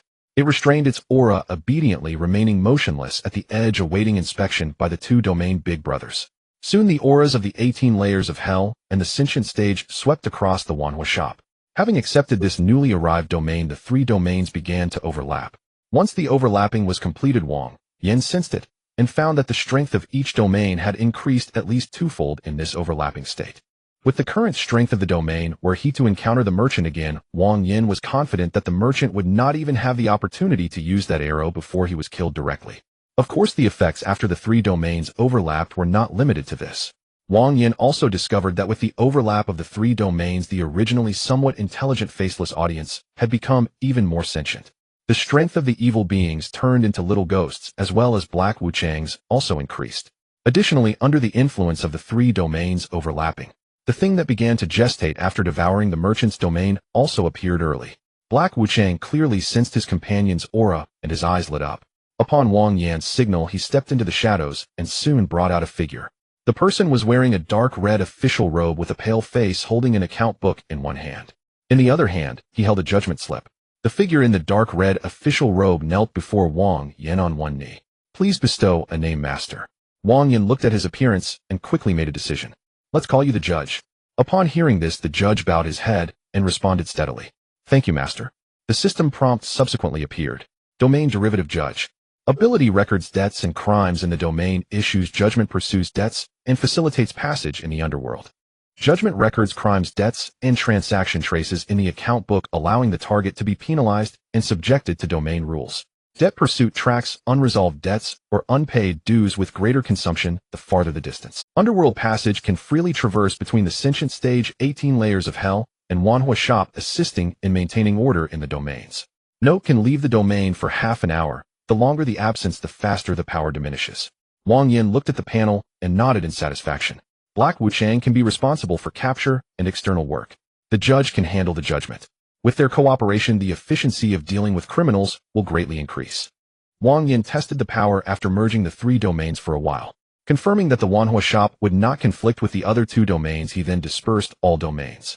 For the next period, Wang Yan did not wander aimlessly. First, through the collector's gathering, he exchanged some materials or cash he had previously collected for 5 franc oddities. This refreshed the progress of the task to collect 100 oddities. Task: collect 100 oddities, 82,100. Additionally, by absorbing sin values, his various attributes were now closer to 30 points.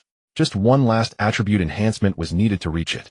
During his other free time, Wang Yin both recovered from his injuries and checked the information about the faceless god in the Management Bureau's system. Soon the day Wang Yin had agreed to go to headquarters for testing arrived.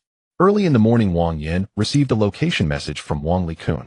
The assembly point was neither the airport nor the high-speed rail station, but rather an abandoned train station. When Wang Yin arrived, Wang Likun, Xinqing Li, Lin Yuyu, and several members of the Management Bureau were already at the platform. Lin Yuyu saw him and immediately walked over. Wang Yin, I've heard that the tests at headquarters are very difficult. You must do your best. Wang Yin glanced at her and said, don't worry. Wang Likun stepped forward and patted Wang Yin on the shoulder. Do your best. If you can really master Shrank oddities, many things in Jiangdong will rely on you in the future. Wang Yin nodded. Xinqing Li stood to the side and waited until Wang Yin finished speaking before saying, all right, then I'll call for the car now. Wang Yin looked at the empty tracks. A car. Xinqing Li did not explain and directly operated on her phone. A few seconds later, a whistle sounded from the end of the tracks. A silver-white train emerged from the void and came to a steady stop in front of the platform. Wang Yan's system radar immediately popped up a prompt. Detected a main Shrank oddity, the rapid train. Wang Yan's eyes moved. The train is also an oddity. Xinqing Li seemed to sense his confusion and began to explain. S-Rank disaster, codename Rapid Train. A disaster that is inexplicably very friendly to humans and loves to deliver people. The headquarters signed a contract with it, using it as an express train, and of course each use is quite valuable. If it weren't for Gu Zhixing covering the expenses, I wouldn't have chosen to take this back. Wang Yin looked at the silver-white train before him. A disaster can coexist peacefully with humans and even sign contracts. Xinqing Li shrugged, seemingly understanding Wang Yan's confusion. Right? When I first saw this rapid train, I had the same reaction as you. But the fact is absurd. Disasters, like humans, have very different personalities. Some disasters kill when they see people, while others just want to sleep. This one enjoys departing and delivering people to their destinations. It's just a bit timid. Wang Yin asked. Timid? Xinqing Li glanced at the train. Once similar or higher-level domain auras appear nearby, it will burrow and remain still. Last time the old subway station was slow to respond because it was scared and stopped in the middle of the road due to the S-Rank disaster aura. Otherwise, the headquarters would have responded faster. Wang Yin nodded. This indeed explained the previous issue. As Xinqing Li finished speaking, the train door lit up with a red light, seemingly urging the two to board quickly. Seeing this, Xinqing Li hurriedly said, "Get on the train. If we don't hurry, it will get angry." After Xinqing Li inserted the ticket beside the door, the silver-gray door opened. The two entered the carriage. The inside was wider than Wang Yin had imagined, with clean seats and bright lights. It looked similar to an ordinary high-speed train. The only difference was that outside the window was neither a city nor a tunnel, but a colorful expanse of black. After Xinqing Li sat down, she said, "Outside is its domain. The rapid train can pass through most barriers using its domain. What normally takes a dozen hours can be reached in half an hour." The train started quickly. There were no incidents along the way. Half an hour later, the announcement rang out. Management Bureau headquarters station arrived. Passengers disembarking should get off from the rear door. Xinqing Li glanced at the time. This time it went quite smoothly. The two exited from the rear door. As Wang Yin stepped out of the carriage, the first thing he saw at the Management Bureau headquarters was completely different from his imagination. There were no tall buildings or extravagant bases. What lay before him resembled a quiet, ordinary small town. The roads were clean, the buildings were low, and there were not many people passing by. But Wang Yin did not relax. After all, the faceless god was hiding here. If he let the other party discover him first, he would be in a passive position. As he broke free from the domain's restrictions, the mobile signal was restored. After Wang Yin reported his safety to Jiangdong City, he heard Xinqing Li's phone ringing. She answered the call. After listening for a moment, her expression changed drastically. What? Senior Yin and the others were ambushed. Wang Yin. She turned to look at Wang Yin. He is right beside me. Okay, I will take him over immediately. After hanging up, Xinqing Li's expression had already darkened. Wang Yin looked at her. Something happened. Xinqing Li's voice was very low. Big trouble. When Senior Yin and the others were tracking the faceless god, they fell into a trap. Senior Fong, Ji Xia has fallen. Senior Yin and another Shrank Senior are seriously injured and are being sent back to headquarters for treatment. Wang Yin's expression instantly turned cold. One dead, two severely wounded. All high-ranking combatants of the headquarters. Wang Yin dared not imagine the reaction of the upper echelons upon learning this news. On the other side, Shin Qingli offered no further explanation and directly led Wang Yin deeper into the headquarters. As they hurried along, Wang Yin kept his eyes fixed on the system radar, hoping to detect any trace of the faceless god. A stream of prompts flashed before his eyes. It had to be said the headquarters truly lived up to its reputation. Just by scanning this path, he had already spotted many high-grade anomalous artifacts. Regrettably, Wang Yin found no sign of the faceless god. After passing 3 consecutive checkpoints, the two finally arrived at their destination, a hospital nestled deep within the headquarters. As the radar swept across, at least dozens of grade artifacts came into view. Wang Yan's eyes flickered slightly at the sight. He had guessed this matter would stir the headquarters, but he had not anticipated it would cause such a commotion. After entering the hospital and passing 2 more inspections, they arrived at a ward. Yin Jun, his chest wrapped in thick bandages, was leaning against the hospital bed, his face pale. He was speaking to a group of people. On another bed nearby, another Shrank artifact bearer had yet to fully awaken. When Wang Yin and Shin Qingli entered, the crowd parted to make way. A middle-aged man with graying temples and black-rimmed glasses stepped forward, nodding at Shin Qingli. "Comrade Shin Qingli, welcome back to headquarters." Then the middle-aged man turned his gaze to Wang Yin. "The person beside you must be Wang Yin, right?" Shin Qingli was visibly taken aback by the sight of this man, her speech becoming hesitant. "Yai's Bureau." Wang Yan's eyes shifted slightly at the title. "Bureau Chief Zhang." For Shin Qingli to address him, thus his status was evidently high. After Shin Qingli's confirmation, the middle-aged man approached Wang Yin and extended his hand. "Hello, Comrade Wang Yin. I am Zhang Jian, Deputy Director of the Administration Bureau." As he spoke, Wang Yin glanced at the system radar, which displayed the anomalous artifact the other possessed. Detected bound grade artifact heart viewing mirror. The heart viewing mirror. The moment Wang Yin saw the artifact's name, he understood the situation. This deputy director had specifically waited for him in the ward. It was certainly not just to exchange pleasantries. He must have learned of Wang Yan's earlier refusal to participate in the eradication of the faceless god. He intended to use this opportunity to test whether Wang Yin was compromised. But how exactly the test would be conducted, whether it was completed the instant he saw him or through some other means, was something Wang Yin could not be sure of. Watching Zhang Ziyan's hand already extended before him, Wang Yin knew that refusing to shake it now would only make him appear guilty. In less than a second, he suppressed all distracting thoughts from his mind. He reached out and gently clasped Zhang Ziyan's hand. "Bureau Chief Zhang, hello." The moment their palms touched, a chill surged through Wang Yan's body, as if probing his thoughts. The probing was swift, vanishing from his body in the blink of an eye. A faint, almost imperceptible glint of surprise flickered in Zhang Ziyan's eyes. The next second, he released his grip and said with a smile, "My apologies, Comrade Wang Yin. Given the extraordinary circumstances, I just used my artifact's ability on you." The expressions of the headquarters personnel in the ward remained unchanged, clearly accustomed to Zhang Ziyan's methods. Wang Yin also showed no sign of displeasure. He merely said calmly, "I understand. With 1 Shrank dead and 2 severely wounded, caution is only natural." Zhang Ziyan's smile deepened at his words. "Haha, true prodigy indeed." Wang Yin ignored the praise, instead turning his gaze to Yin Jun on the hospital bed. Following Wang Yan's line of sight, Zhang Jian looked at Yin Jun, his expression darkening. "Yin Jun, was it this young Comrade Wang Yin who warned you that your plan was flawed?" Yin Jun was silent for a moment before nodding. His condition was dire. He was physically wounded and mentally shattered by the death of Fang Zhixiao and the near annihilation of his team. And there were other issues. More importantly, Wang Yin had pointed out the plan's flaws, but he had not listened. He attributed all the blame to his own incompetence as the team leader. Seeing Yin Jun's dejected state, Zhang Ziyan's smile faded. A young man who hasn't even completed headquarters assessment could see the intelligence was flawed and the plan incomplete. Yet you several Shrank artifact bearers with headquarters resources and support permissions at your disposal allowed yourselves to be led by the nose by the faceless god. Yin Jun, have you regressed so much over the years? No one in the ward dared to speak. Yin Jun. Zhang Ziyan's voice was not loud, but each word carried immense weight. Fang Zixia's heavenly balance compass had side effects, making her overly reliant on its calculations. The faceless god manipulated her, leading to a judgment error. That can be factored into the cause of the loss, and it's understandable. But you are the captain. If she insisted on immediate action, why didn't you restrain her? Why did you lead the team out before headquarters had even verified the intelligence? Yin Jun's lips moved, but he only managed a low whisper, "It's my fault." Zhang Jian let out a cold laugh. "Of course it's your fault. Fang Zhixiao is dead, another Shrank hasn't woken up yet, and you think saying it's my fault will bring them back." Yin Jun's face grew even paler. After finishing his reprimand of Yin Jun, Zhang Jian turned back to Wang Yin. "Comrade Wang Yin, could you tell us why you judged that plan to be flawed?" Several pairs of eyes in the ward fixed on Wang Yin. Yin Jun also looked over. He too wanted to know the faceless god orchestrated the Jiangdong incident. It's clearly not an ordinary calamity, but one with immense ambition and intelligence. Furthermore, the inverted saint is its devout follower.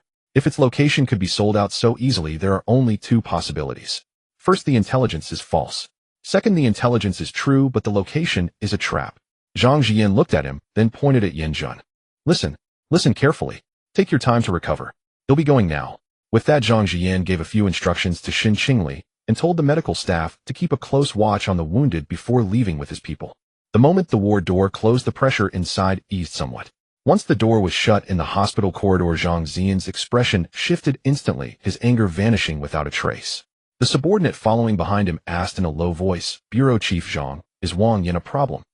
Zhang Jian adjusted his glasses, nodding and then shaking his head. This left the subordinate beside him puzzled.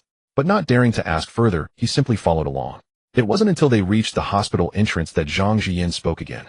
"Wang Yin is problematic, but it has nothing to do with Feng Zixia's death. When I observed him with the heart-viewing mirror, his mind was too empty. That's not normal. There are two possibilities. First, he is simply that kind of person. Second, he knew about my artifact's ability, which I have never disclosed, and deliberately acted this way. Either way, it means this person is not right. Keep a close watch on him. Investigate his background thoroughly from his birth. If he is confirmed to be clean, this great artifact slot can be given to him."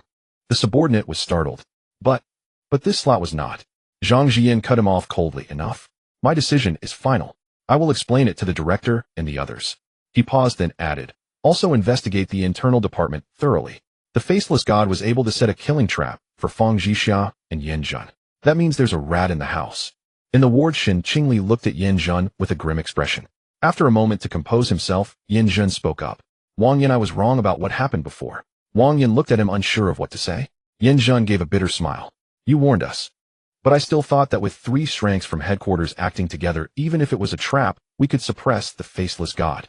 The result proved I was being naive." Wang Yin offered no words of comfort and asked directly what exactly happened. Yin Jun was silent for a few seconds before beginning his account. "After parting ways with you that day, I called in another strength artifact bearer. We did plan to wait for headquarters' secondary verification. But Feng Zixia used the heavenly balance compass to calculate and said the faceless god would soon relocate. She judged that if we missed that time window, it would become very difficult to capture the faceless god again. Xin Qingli couldn't help but interject, "So you went." Upon hearing this, Yin Jun nodded. "I hesitated at that time as well, but for some reason, I found the result given by the compass to be very clear. Moreover, the position information and the previous clues matched perfectly, so I agreed to proceed with the action." Wang Yan's gaze turned slightly cold. The situation was too coincidental, almost as if it was leading them on. Did this old artifact keeper Yin Jun fail to notice? Something was amiss. Ignoring Wang Yan's reaction, Yin Jun continued, "When we arrived at the location, we indeed saw the faceless god. But that was merely a phantom descended through the domain descent right. Behind the phantom, there were 5 calamities. Their abilities were exactly what countered us. My blockade was contaminated in reverse, and I realized Feng Zixia's compass was forcibly interfered with. Another companion's defensive field was torn from the inside. The remaining 2 lower-ranking personnel were lost on the spot."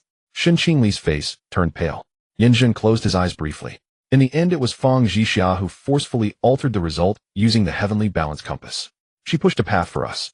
The price was that she stayed there to fend off the calamities. The ward fell silent. Wang Yin quickly processed this information in his mind. He realized that the faceless god was far more formidable than he had anticipated. Then, after the faceless god learned through the peddler that Wang Yin was looking for him, would he still remain at the position indicated by the peddler? That was simply impossible.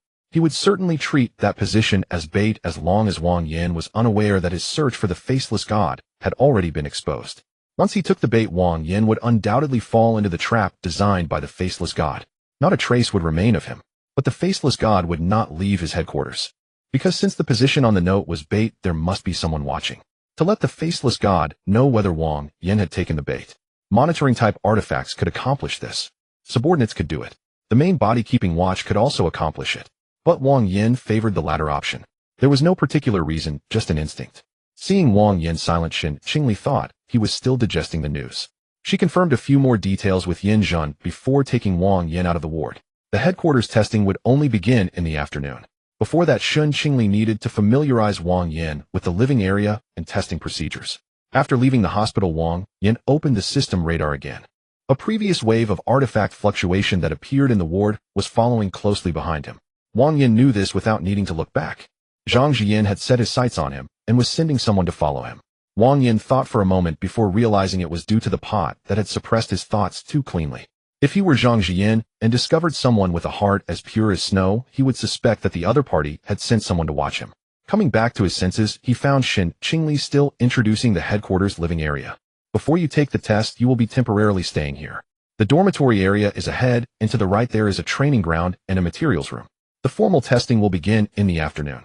The process won't be too complicated, but don't let your guard down. Wang Yin acknowledged her with a response, but his focus was entirely on the radar. Soon a familiar position appeared on the radar along with an unfamiliar artifact. Detected a level artifact maternal gateway. Location dormitory building 13, room 524. This position was precisely the one written on the peddler's note. Upon seeing this, a hint of coldness flashed in Wang Yan's eyes. As expected, the faceless god had long set a trap at that location. Judging by the name of the artifact, once Wang Yan pushed open the door to room 524, he would be directly sent into the trap prepared for him by the faceless god. On the other side, Shen Qingli was still saying the security of the dormitories here is very strict, ordinary people cannot enter. Wang Yan suddenly spoke up. I want to explore on my own for a while. Shen Qingli stopped in her tracks.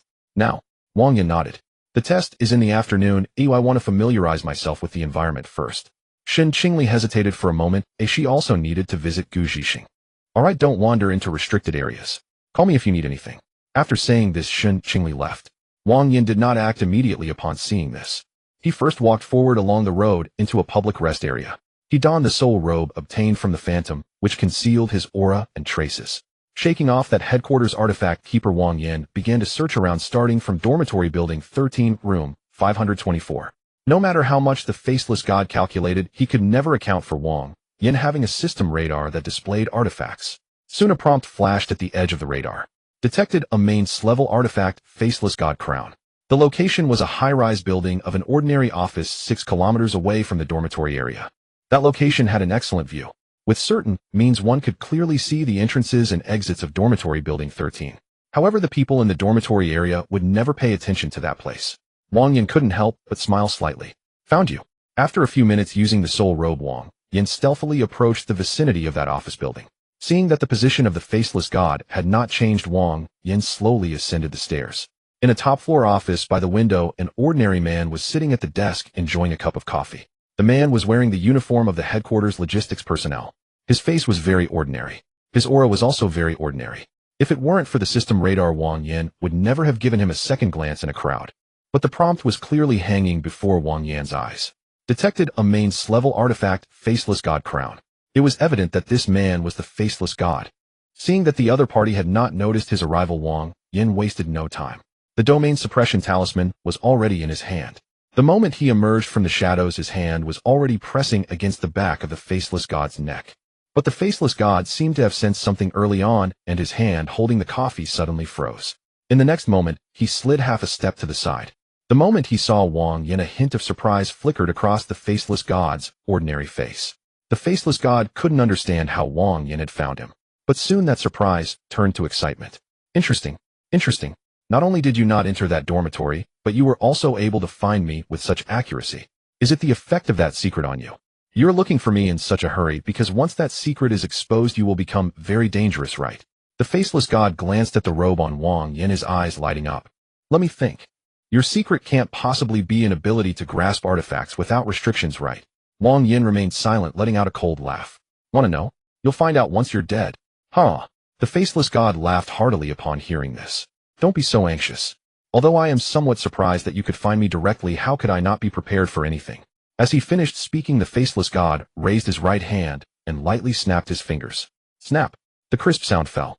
The office floor suddenly lit up with gray-white patterns. The space before Wang Yan instantly twisted. Walls, desks, chairs, windows, and the floor all elongated, as if being sucked into a whirlpool. The faceless god stood at the center of the distortion, his smile calm. Wang Yan, do you know? When you came before me, the outcome was already decided. Next you will die a miserable death, and I will grasp the secrets within you, becoming the king of this world. Wang Yan looked at the domain suppression talisman pressed against the faceless god's back, already merging with his body. He coldly laughed. Yes, the outcome has already been settled. As Wang Yin finished speaking, the gray and white patterns in the office lit up completely. The faceless god did not grasp the meaning behind Wang Yan's words, thinking he was merely joking. With a flash of white light, Wang Yin found himself in a gray and white garden. There was neither sky nor ground here. Only a countless number of the faceless god's followers dressed in pure white veils knelt in prayer, and a massive tree in the center bore human-faced fruits. Then prompts began flashing continuously before Wang Yin. Detected a primary grade oddity, detected a primary grade oddity, detected a primary grade oddity. The numbers were numerous, but their locations were not among the faceless followers. Instead, they were within the human-faced fruits growing on the massive tree. Wang Yin estimated that as long as he obtained the oddities within the fruits, his task of collecting 100 oddities would be instantly completed. Moreover, the progress for the next stage of the task could also see significant advancement. After a rough glance, Wang Yin shifted his attention away from the system prompts before him. He looked at the faceless god who had begun to float at the top of the tree. After entering this space, the faceless god had removed his disguise. He transformed into the appearance Wang Yin had seen in Jiangdong City, clad in a gray and white robe with a tattered halo atop his head and a luminous ring on his back. "Welcome to the Eden I have prepared especially for you." The faceless god looked down at Wang Yin. As he spoke, those previously kneeling in prayer began to rise. They all turned their empty faces toward Wang Yin, and with a hoarse roar the faceless followers charged at him. Seeing this, Wang Yan's pale doppelganger emerged, attacking the faceless followers, but unfortunately the pale doppelganger had limited effectiveness against them. In response, Wang Yin immediately pulled out the thunderous hunting rifle and fired several shots. Instantly, a large number of faceless followers fell, but soon after the massive tree under the faceless god's feet shook. Countless human-faced fruits fell. The already deceased faceless followers crawled out from the fruits. Meanwhile, the positions of the fallen fruits were rapidly replaced by growing fruits. Wang Yin immediately realized that the key to defeating these faceless followers lay within that massive tree. As he witnessed the resurrection of the faceless followers, the faceless god smiled even more. "With so many immortal followers attacking you, do you really have enough bullets in that hunting rifle? Can the power of the pale doppelganger really contend with my followers?" Wang Yin glanced around, not rushing to act. The faceless god continued with a smile. "I know you've recently acquired a few oddities, but so what? As long as I neutralize the ability of your grade oddity, you will be nothing more than an ant that I can crush at any moment." As he finished speaking, the faceless god waved his hand. A human-faced fruit fell, and a black snake emerged from it, carrying a strange aura that the faceless god had obtained from somewhere. The black snake was thrown into its mouth by the faceless god. In the next instant, the snake's eyes emitted a black light, locking onto Wang Yin, who felt a certain time lag regarding the theater ticket. To use the theater ticket, Wang Yin would need to spend a few minutes at least. Seeing Wang Yin affected, the black snake looked at the faceless god and left a comment. "The debt is paid." The black snake turned to ashes and vanished. The faceless god nodded at the spot where the snake had disappeared, his attention returning to Wang Yin. "So now what can you do? Your grade oddity is affected by a time lag, and you will need some time to use it. But can you last that long in my presence?" The faceless god seemed to foresee Wang Yan's demise, speaking in a relaxed tone. "Do you see? I never fight battles without preparation. Your oddities, your domains, your escape methods, everything has been arranged for you. Now show me your performance. Let's see how long you can survive here." Wang Yin shook his head dismissively. "Is that all your preparation? You will be disappointed." In the next moment, the Yama appearance was donned on Wang Yan's face, and the universal backpack appeared on his back. The domains of the two grade oddities, 18 layers of hell and universal shop, unfolded instantly, enveloping the garden. Under the effects of the dual domains, the influence of the black snake on Wang Yin was immediately weakened several times. Within seconds, the theater ticket appeared in Wang Yan's hand, and the stage of all beings subsequently descended. Under the overlay of the three domains, the once powerful faceless followers froze in place. Unable to move due to the domain's suppression, they were soon cleared out by the little ghosts and faceless spectators led by the Black Wuchang and the judge. Wang Yin also took the opportunity to invest some materials into the universal shop to exchange for copper coins, purchasing a few faceless followers to attack the faceless god. The entire gray and white space fell silent for a moment. The laughter of the faceless god ceased. After easily killing the few followers attacking him, the faceless god stared at Wang Yin, seemingly in disbelief at what was happening before him. His voice carried disbelief. "Three grade oddities. 3 domains. And they don't consume each other. How could you possibly unfold 3 domains at the same time? Is it your secret ability?" Wang Yin did not respond. He simply stepped forward, using the faceless followers killed earlier by the faceless god to activate the universal backpack's disguise. He teleported in front of the faceless god. "Guess what?" As he spoke, Wang Yin directly infused sin value into the Yama appearance. In the next moment, the mirror of sin and the scissors. The 18 layers of hell descended upon the faceless god. Due to Wang Yan's rapid appearance, the faceless god had no time to react before being attacked. Hiss! Enduring the pain, the faceless god crushed a human-faced fruit, transferring the damage he received onto a nearby faceless follower.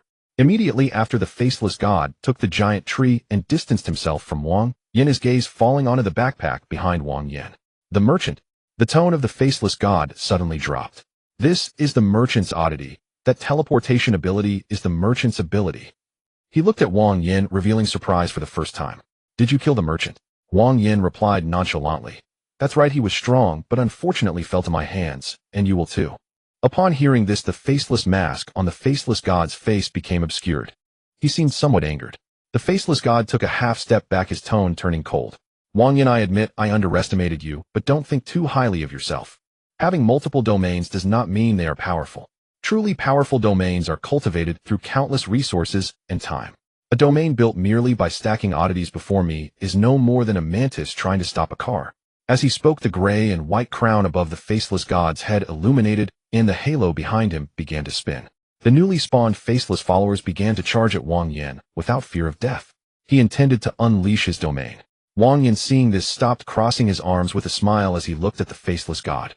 He had no intention of attacking the faceless god. Observing this, the faceless god laughed heartily. Ha! Ignorant. Arrogant. Soon you will see what a true domain looks like. But in the next moment, the light of the gray and white crown above the faceless god suddenly dimmed. The halo behind him stopped spinning and became still. The faceless god froze, having failed to unleash his domain. He looked at Wang Yin, who stood there with a smile. In an instant, he suspected this might be the work of his opponent. But soon the faceless god dismissed this thought. He tried to activate his domain again, but there was still no response. His domain felt trapped deep within his body. It was clearly there, yet he could not manifest it. The two failures left the faceless god filled with disbelief. Impossible. My domain. Why can't I unleash it? No way. Hearing this, Wang Yin burst into laughter. Just think about what I previously placed on you. Finally, the faceless god recalled the close encounter with Wang Yin in the office. Suddenly turning his head, he looked at his back, where a bright yellow rune had already fused with his flesh. From the rune, the faceless god sensed no aura. There were no fluctuations of strange objects, no other special materials, aura, and no danger that alerted him. What exactly did you place on me? Wang Yin raised his hand. The thunderous hunting gun appeared in his palm. Surprised. I specially prepared this for you. Did you not want to know how long you can last without your domain? Then now guess how long you can last without your domain. The faceless god's voice finally lost control. Impossible. How could there be something that directly renders a domain ineffective and cannot be activated? Impossible. Even an S-level strange object cannot achieve such a feat. Wang Yin did not listen any longer to the faceless god's lamentations. He charged forward. Chains sealed the area around his opponent.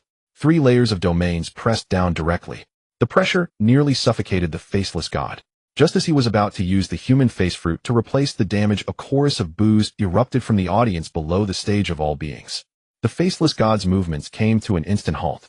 Wang Yin then unleashed all the bullets from the thunderous hunting gun. The attacks from the 3 domains fell simultaneously. All attacks struck the faceless god. The opponent had no resistance and turned to ash. However, Wang Yin did not relax in the slightest. Because the system notification had not yet appeared, the faceless god was not dead. He followed the system radar's indication of the faceless god's strange object. Wang Yin immediately discovered that the opponent was resurrecting within a fruit of the giant tree. It seemed that the faceless god was startled by Wang Yin's methods. At the moment of rebirth, he reached for a fruit at the top of the giant tree. He crushed it. A piece of tattered human skin appeared in his hand. The faceless god pressed the skin against the crown atop his head. A gray-white light erupted violently. If I cannot kill you, then I will become you.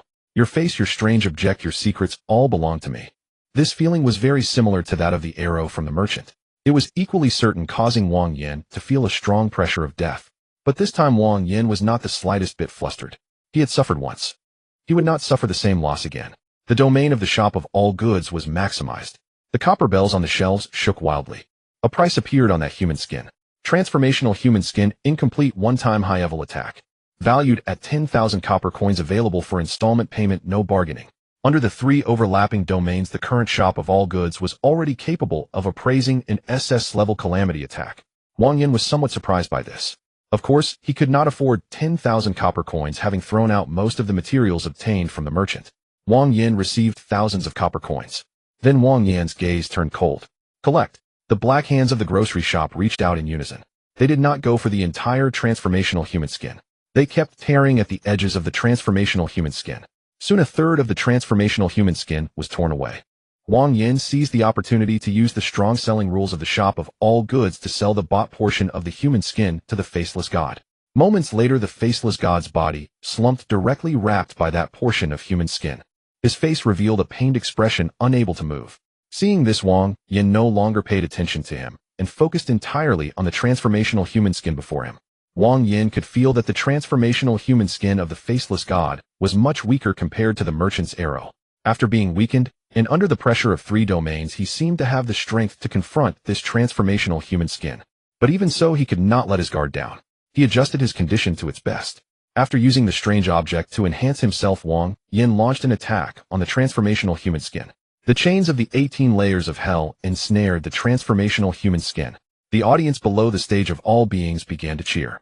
The shop of all goods then manipulated the remaining human skin they bought to fly towards Wang Yan's transformational human skin. As the attacks of the 3 overlapping domains fell, Wang Yin also used other strange objects to press against the transformational human skin. Finally, under the influence of numerous strange objects, the transformational human skin came to a halt, losing its power and turning into a pile of gray dust. Seeing this, the faceless god stood there in shock. He could not believe that his trump card had vanished just like that. How could this be? How could you be so strong?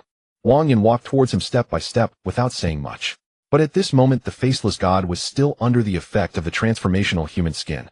Unable to move, his domain could not be used. He was forced into a dead end. Wang Yin rushed up, but did not immediately attack the faceless god. Instead, he chopped down the giant tree. He smashed the human face fruits one by one, extracting the strange objects within. He placed them aside, confirming that no fruits were left. Wang Yin turned his gaze towards the faceless god. Now that there are no fruits left, you should not be able to resurrect, right? As he spoke, Wang Yan's fist smashed into his abdomen. The faceless god's body arched. He raised his hand to counterattack, but the black impermanence directly bound his arm with chains. Wang Yin threw another punch. Suddenly, the faceless god laughed. His laughter was hoarse and filled with resentment. Wang Yin, do you think killing me will end everything? Wang Yin did not stop his hands. A punch landed on his face. Half of the faceless god's face caved in, yet he was still laughing. Did you think I had not considered the possibility of my defeat? Of course I did. That's why I left a backup plan. As long as I do not appear within a certain time, that backup plan will activate. At that time, all S-level calamities, some SS-level calamities, and the headquarters of the Management Bureau will know that you possess a secret that can elevate them. You will be targeted by everyone, and you will have no place to stand in this world. You will die a miserable death. Hearing this, Wang Yin finally paused and narrowed his eyes at the faceless god. The faceless god believed he had seized the opportunity. He slowed his voice. Actually, there is no enmity between us that requires you to kill me, or I kill you. I can swear with strange objects to become your ally. Isn't there a saying among you humans called nurturing the thief to guard against the thief? I create disasters and you resolve them. In addition, I possess a wealth of information about many calamities, knowing the weaknesses of many S-level calamities. As long as we cooperate, you can kill more calamities, obtain more strange objects, and gain a higher status. The headquarters will regard you as the hope of humanity, and resources, power, and fame will all come to you. You will become the undeniable king of your kind. The faceless god stared at Wang Yin. You seek power, and I can make you stronger faster. Wang Yin looked at him, knowing that the plan proposed by the faceless god had a chance of success. In fact, it was very high. If he really did this, he could indeed obtain a massive amount of benefits in a short time. He could also hunt many high-level calamities using the faceless god's intelligence. He could also solve disasters through hunting calamities, gaining a large amount of prestige, and quickly becoming a high-ranking official in the Management Bureau. Thus, he could mobilize more resources to strengthen himself. Seeing Wang Yin smile, the faceless god immediately thought he had persuaded him. So he whispered, "What do you think? This plan is great, right?" Wang Yan's expression turned cold as he interrupted him. "So I refuse." The faceless god was stunned. Wang Yin raised the thunderous hunting gun. "I want to become stronger, but I won't rely on you. I am an individual, not one of your calamities. The power I seek will not be built on the foundation of you harming countless people." The expression on the faceless god's face froze. It was as if he could not comprehend this statement. After a moment, he suddenly went mad. Fool! Fool! You possess the secret to mastering strange objects, and with my intelligence, do you know how strong you can become? How many calamities? How many wielders of objects dream of this power? But you actually do not treasure it. After saying this, he did not know where he found the strength to charge at Wang Yan. Without a domain, without a trump card, without a substitute, this strike only retained the final ferocity of the top S-level calamity. Wang Yan charged straight in. Chains pierced through his body from behind. The judge stood by to carry out the judgment. The 18 layers of hell crashed down.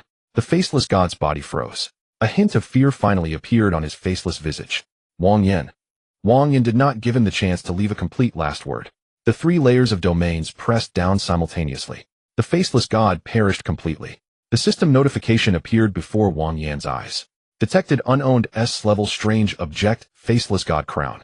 Gained sin value 280 points. Gained lifespan 212 years. Gained willpower 98 points. 18 layers of hell's completeness has been improved.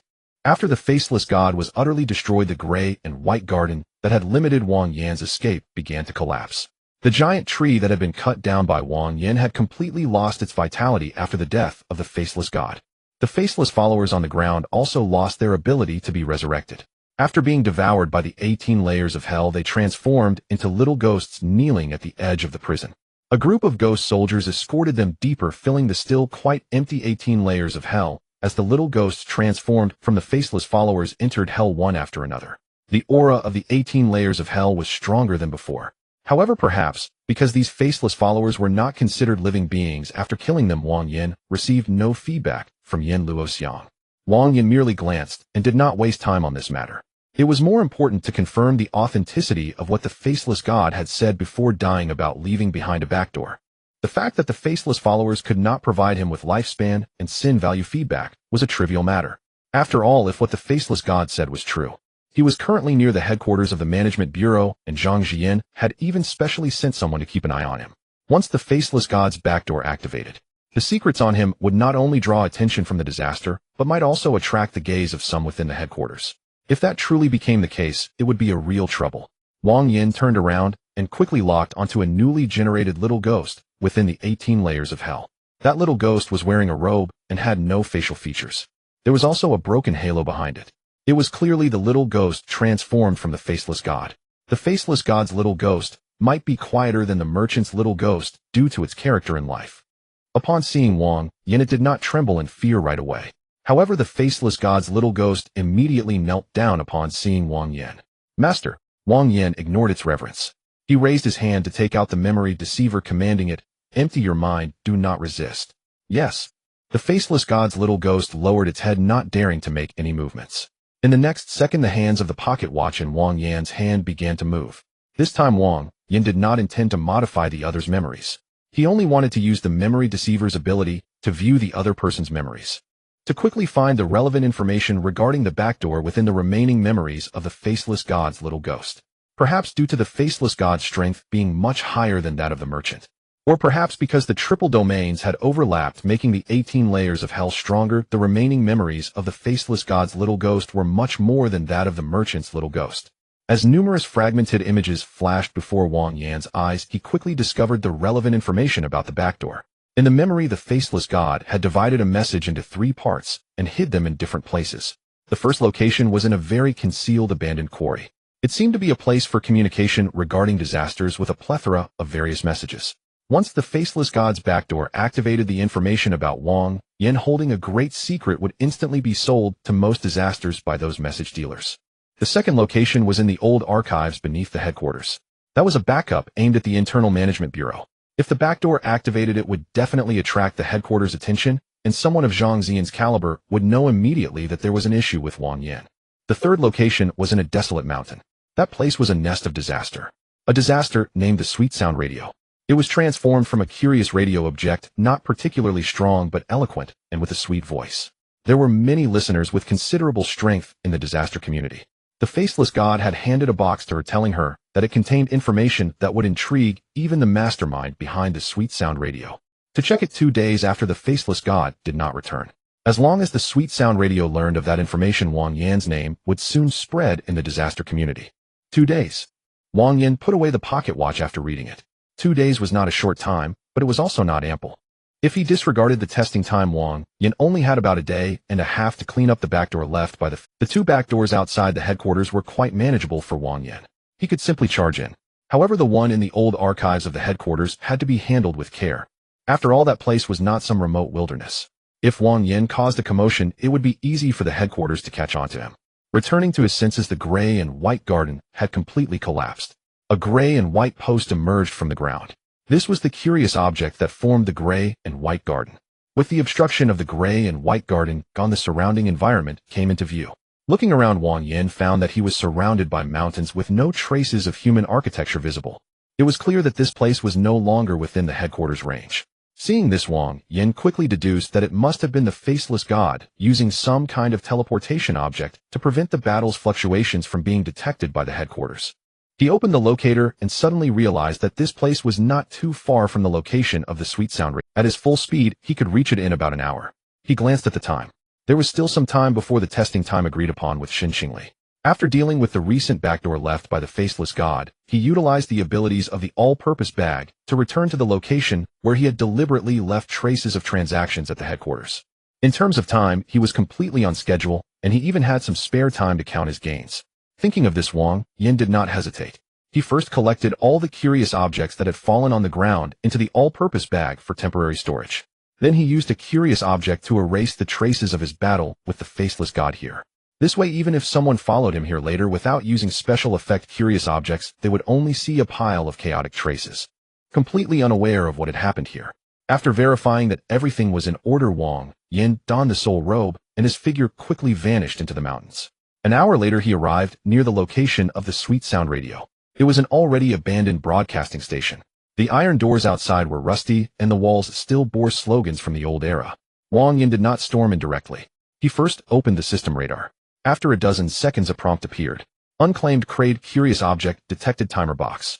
Within a 5-kilometer range, this was the only prompt. Wang Yan's brows furrowed slightly. Not here. The sweet sound radio actually wasn't in its nest at this moment. This made Wang Yin feel a bit regretful, but since the other party was not present, his original plan to storm and violently kill that disaster and completely erase the traces was no longer necessary.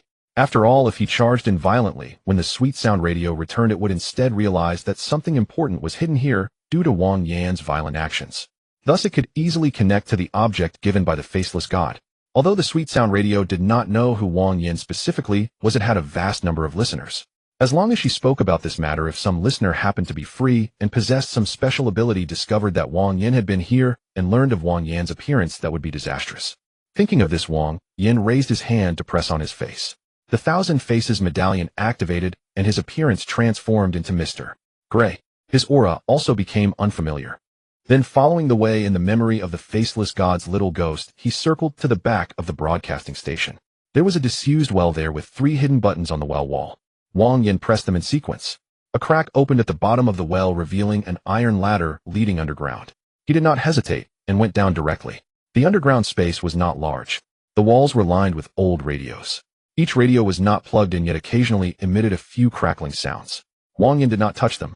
He followed the radar prompt to the deepest cabinet. There was a hidden compartment at the bottom of the cabinet. Inside the compartment lay a palm-sized iron box. Unclaimed crate curious object detected timer box. Wang Yin picked up the box. The system prompt immediately appeared. Curious object timer box. Ability timed opening. Description: items placed inside the box will automatically open after the set time. If forcibly destroyed before opening, the internal items will randomly transfer to a nearby similar box.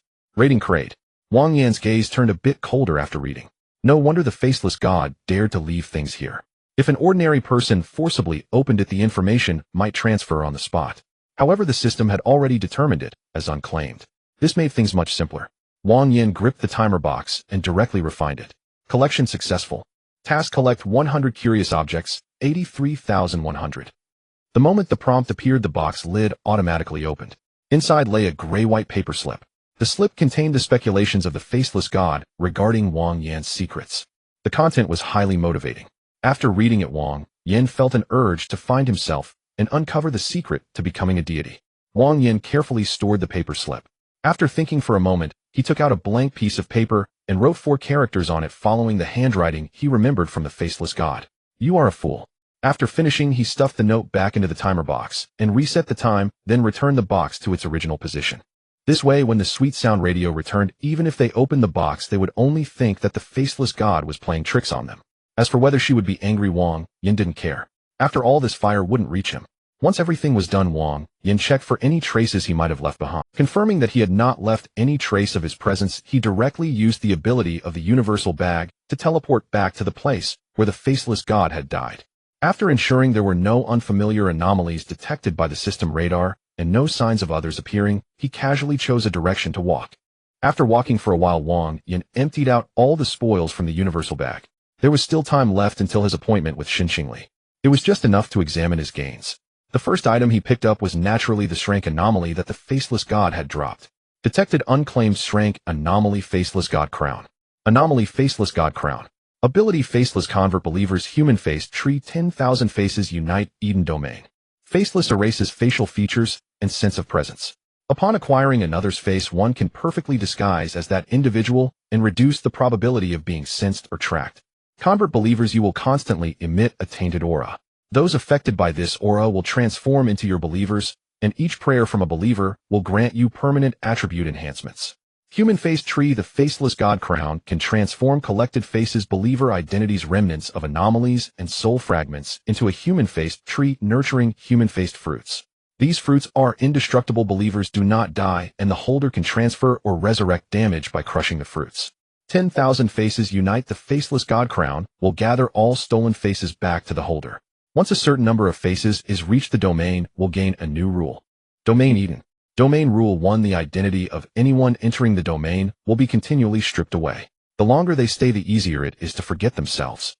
Domain Rule 2. The holder within the domain can utilize the abilities within the human-faced fruits and make the human-faced tree harder to destroy. Domain Rule 3. Faceless believers can continuously offer faces within the domain to strengthen the holder.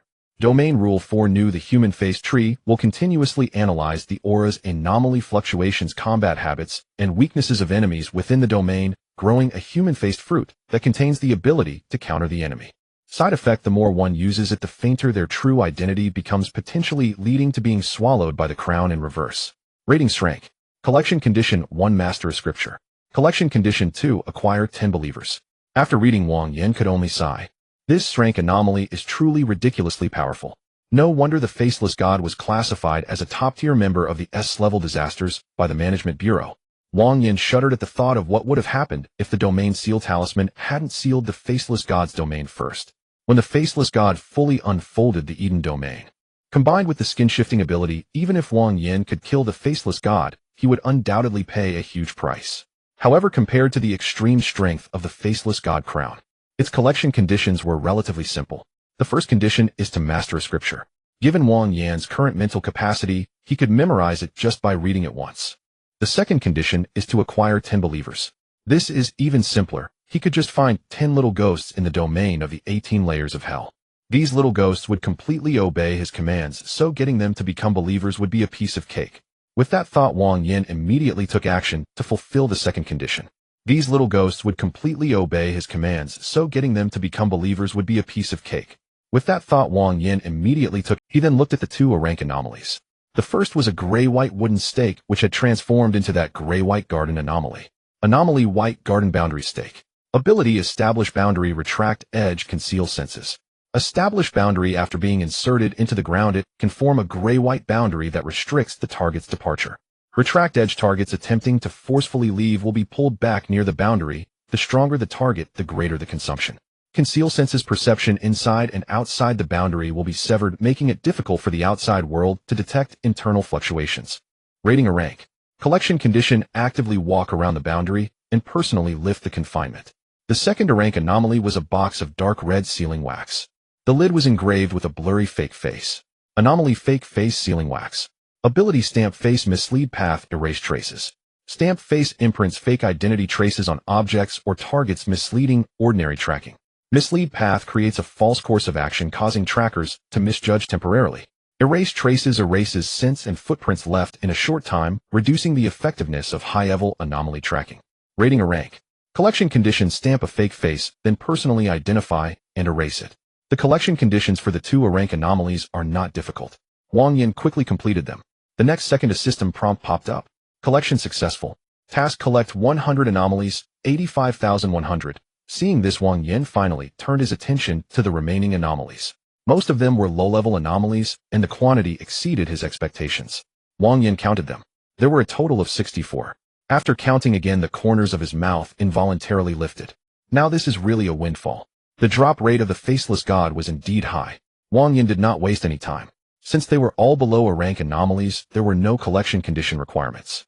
In just a short while, one anomaly after another was collected by the system. Once the last anomaly was successfully collected, a new prompt appeared. Task collect 100 anomalies, 100,100. Task completed. Reward lottery chances 1. Anomaly exploration radar range 5 kilometers, 10 kilometers. New task collect 300 anomalies, 149,300. Reward lottery chances 1. Wang Yin looked at the prompt feeling elated. From 82 anomalies to 149. This battle directly propelled him through a major phase. And this does not include the Faceless God Crown, nor the anomaly with teleportation abilities that Wang Yin found at the location of the Faceless God at headquarters. Nor does it include the rank anomaly, the Maternal Gate, found in room 524. If these three are added, his progress towards the 300 anomaly task would surpass the halfway mark. This is simply exhilarating. After calming himself down, Wang Yin decided to draw a lottery. Task reward lottery chances 1. Would you like to draw? Draw. The next second the system interface trembled slightly as a red light emerged. In the next moment, a light red paper ticket fell into his hand. A system prompt then appeared. Collection exemption ticket can exempt any item from collection requirements, allowing immediate collection. Seeing the system slightly tremble, Wang Yin wondered what good item it could be. But this, it allows exemption from any item's collection requirements. If an ordinary item holder obtained this, they would indeed go crazy with joy. This is because they often need to repeatedly try to meet the collection requirements for a rare item. But Wang Yin was different. He could directly see the collection requirements. As long as the conditions were not absurdly impossible to fulfill, most rare items were merely a matter of time for him. Just as Wang Yin was about to put away the collection exemption ticket, he suddenly paused. He read the system's description, any rare item. It didn't specify a restriction to a level or an S level. Thinking of this, Wang Yin's eyes brightened. This item seems a bit off. If it were only applicable to a level rare items, that would be a waste. Using it on S level items would be a small profit. But what about using it on S level or even SS level items? The collection requirements for high-level rare items are certainly not something that can be described in just 2 words. Just a glance might make one's scalp tingle with difficulty. Yet this collection exemption ticket allows Wang Yin to directly bypass the collection conditions and collect the rare items. For him, that is definitely a huge gain. In this light, the reward from this lottery is certainly no less than before and may even be stronger than some of the previous ones. Moreover, Wang Yin just happened to have a clue about an S-level rare item. That black chess piece. The merchant spirit once mentioned that this piece could lead its holder to a location where an S-level rare item could be found. Previously, Wang Yin thought that S-level rare items were far from him. Even if he truly found one, he might not necessarily be able to obtain it. But now it was different. Now, as long as that S-level rare item is unclaimed, he could directly collect it, as long as he could touch it. With this in mind, Wang Yin excitedly stored the collection exemption ticket in the system space for safekeeping. He glanced at the time and found that it was already close to the appointment he had with Shen Qingli. After tidying up the traces he had left behind, Wang Yin raised his hand and patted the universal backpack. He instantly teleported to a store within headquarters where he had previously left traces of transactions. Noticing that no one paid attention to him, Wang Yin looked down at his clothes to confirm there were no abnormalities. He then used the fake face stamp to erase a layer of residual aura before heading towards the office building where he had previously discovered the faceless god. Wang Yin did not forget that there was still a transport-type rare item waiting for him there. But just as he was halfway there, he suddenly stopped. This was because he noticed on the system radar that there were several unusual rare item fluctuations appearing around the office building he was heading to. Detected and owned S-level rare item. Detected and owned S-level rare item.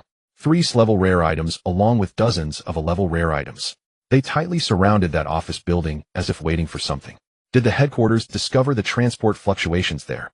Or did the headquarters already discover the traces of the faceless god lurking? Wang Yin could not know the specifics, but he clearly understood. He definitely could not go there, and the rare item still there could only be given up. Subsequently, Wang Yin changed direction and walked towards the dormitory area. Compared to the office building, the rare item fluctuations in the dormitory area were much more normal. There was no phenomenon of S-level rare items clustering together. This also indicated that at least for now the headquarters had not discovered the faceless god's identity. Soon Wang Yin blended into the crowd and entered the dormitory building. Arriving at the door of dormitory 524, the system prompt appeared again. Detected an unclaimed level rare item Mother Gate. Rare item Mother Gate. Ability return virtual concealment. You are designing an ability. Ability Child Mother virtual concealment borrowed door. Child Mother The Mother Gate is divided into two doors. The child door can be placed on any door at will. If someone passes through the child door, both the child door and the passer will arrive at the mother door's location. If no one passes through for a long time, the mother door will move to the child door's location, merging into one. Weaken those who arrive at the mother door through the child door will suffer effects such as pollution, curse, mental influence, rule, locking, sluggish movements, and disorientation. Closing the door once the child and mother doors are closed, no one will notice any abnormalities. Side effect after each use, the user will briefly experience a strong urge to go home. Rating A. Collection requirement while the mother gate is already open, actively close the door and verbally say, I want go back. This rare item is not a real door. It is a phantom attached to the door frame that cannot be noticed without careful observation. After violently twisting open the original door lock, Wang Yin followed the collection requirement instructions and proactively closed the door. He then said the words, I want go back. In the next moment, the system prompt appeared. Collection conditions met. Would you like to collect the level rare item Mother Gate? Collection successful. The side effects of the rare item have been exempted. Task collect 300 rare items, 150,300. After finishing these, Wang Yin turned and left. He arrived at the location agreed upon with Shen Qingli. After waiting for a while, Shen Qingli appeared with a man wearing a pointed hat and a white lab coat. The man wearing gold-rimmed half-frame glasses extended his hand to Wang Yin before Shen Qingli could introduce. Nice to meet you. I am Gu Zhixing, a first-level researcher at the headquarters, and your recommender for becoming a candidate for S-level rare items. Since I recommended you for this level rare item candidate, I will also be the one to take you for the test. Wang Yin looked at his hand and instinctively checked the system radar for the name of the man's rare item. Detected and owned S-level rare item knowledge hat. Detected and owned a level rare item escape rope. From the names, it seemed that neither had the ability to read minds directly. Seeing this, Wang Yin also confidently reached out and gently shook hands with him. Wang Yin. Gu Zhixing smiled as he released Wang Yan's hand, but his gaze fell on the tips of Wang Yin. Your shoes are a bit dirty, it would be best to clean them up. Wang Yin looked down and noticed a small spot of mud that should have been from when he dealt with the sweet sound radio nest near the abandoned well in the wild mountains. He focused on dealing with the residual rare item aura. He had forgotten about this detail.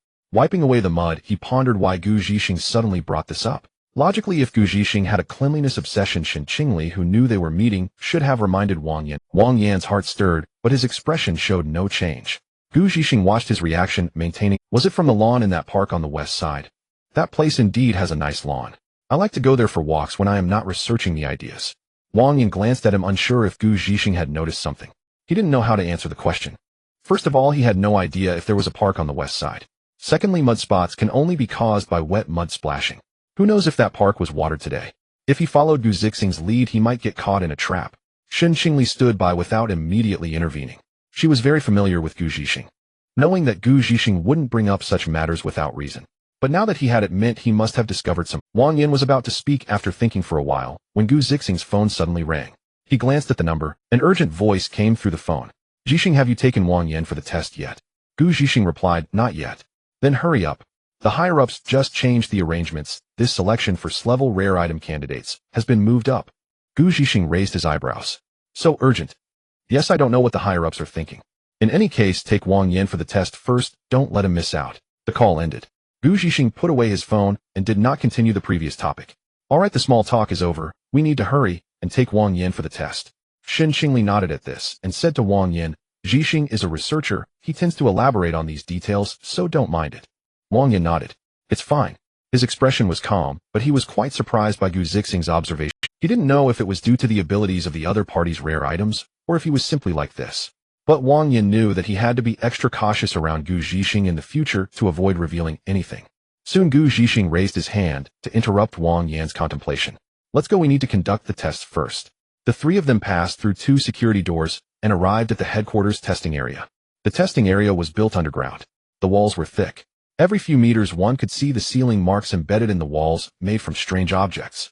At the end of the corridor stood a large silver-white door. There was no name on the door, only a number. Gu Zhixing swiped his card to open the door. Behind it was a spacious testing ground. In the center of the area stood three testing pods of different colors, black, gray, and white. Gu Zhixing pushed up his glasses and looked at Wang Yan. You should already know about the three-door tests, so I won't elaborate. Let me explain how the tests are conducted. The black testing pod is for stability testing. After you enter, there will be a shard that simulates the release of class object's aura to check if you will be backfired by the rules of the object. The gray pod is for abnormal pressure resistance testing. Upon entering, it will simulate an overwhelming pressure situation to see how long you can hold out. The white pod is for loyalty testing. This one is simple, you just need to answer some questions.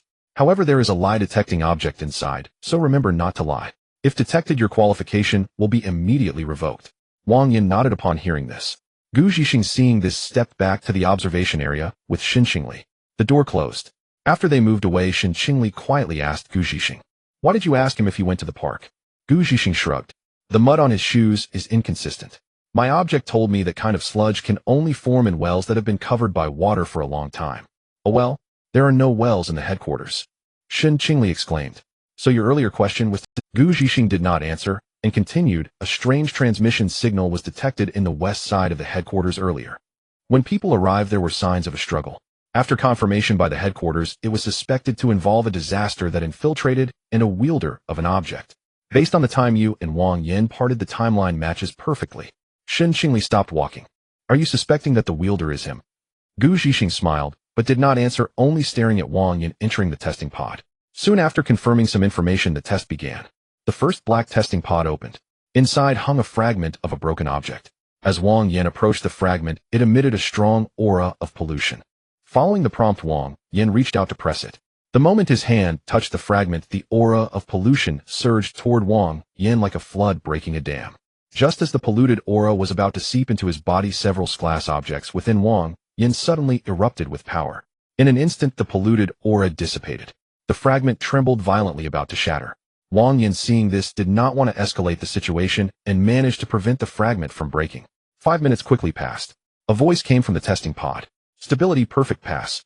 A staff member in the observation area was momentarily stunned. A wielder who hasn't mastered its class object managed to hold out for 5 minutes. Is he even human? Gu Zhixing remained silent, his gaze fixed on the data. The data was exceptionally perfect, showing that Wang Yan's stability with this class object was nearly 100. Such data had never appeared in the headquarters before. This only made Gu Zhixing even more curious about Wang Yan's talent. The second gray testing pod soon opened. Wang Yan was immediately pulled into a high-pressure space. Surrounding him were whispers of disaster, identity pollution, flesh illusions, and simulations of object backlash.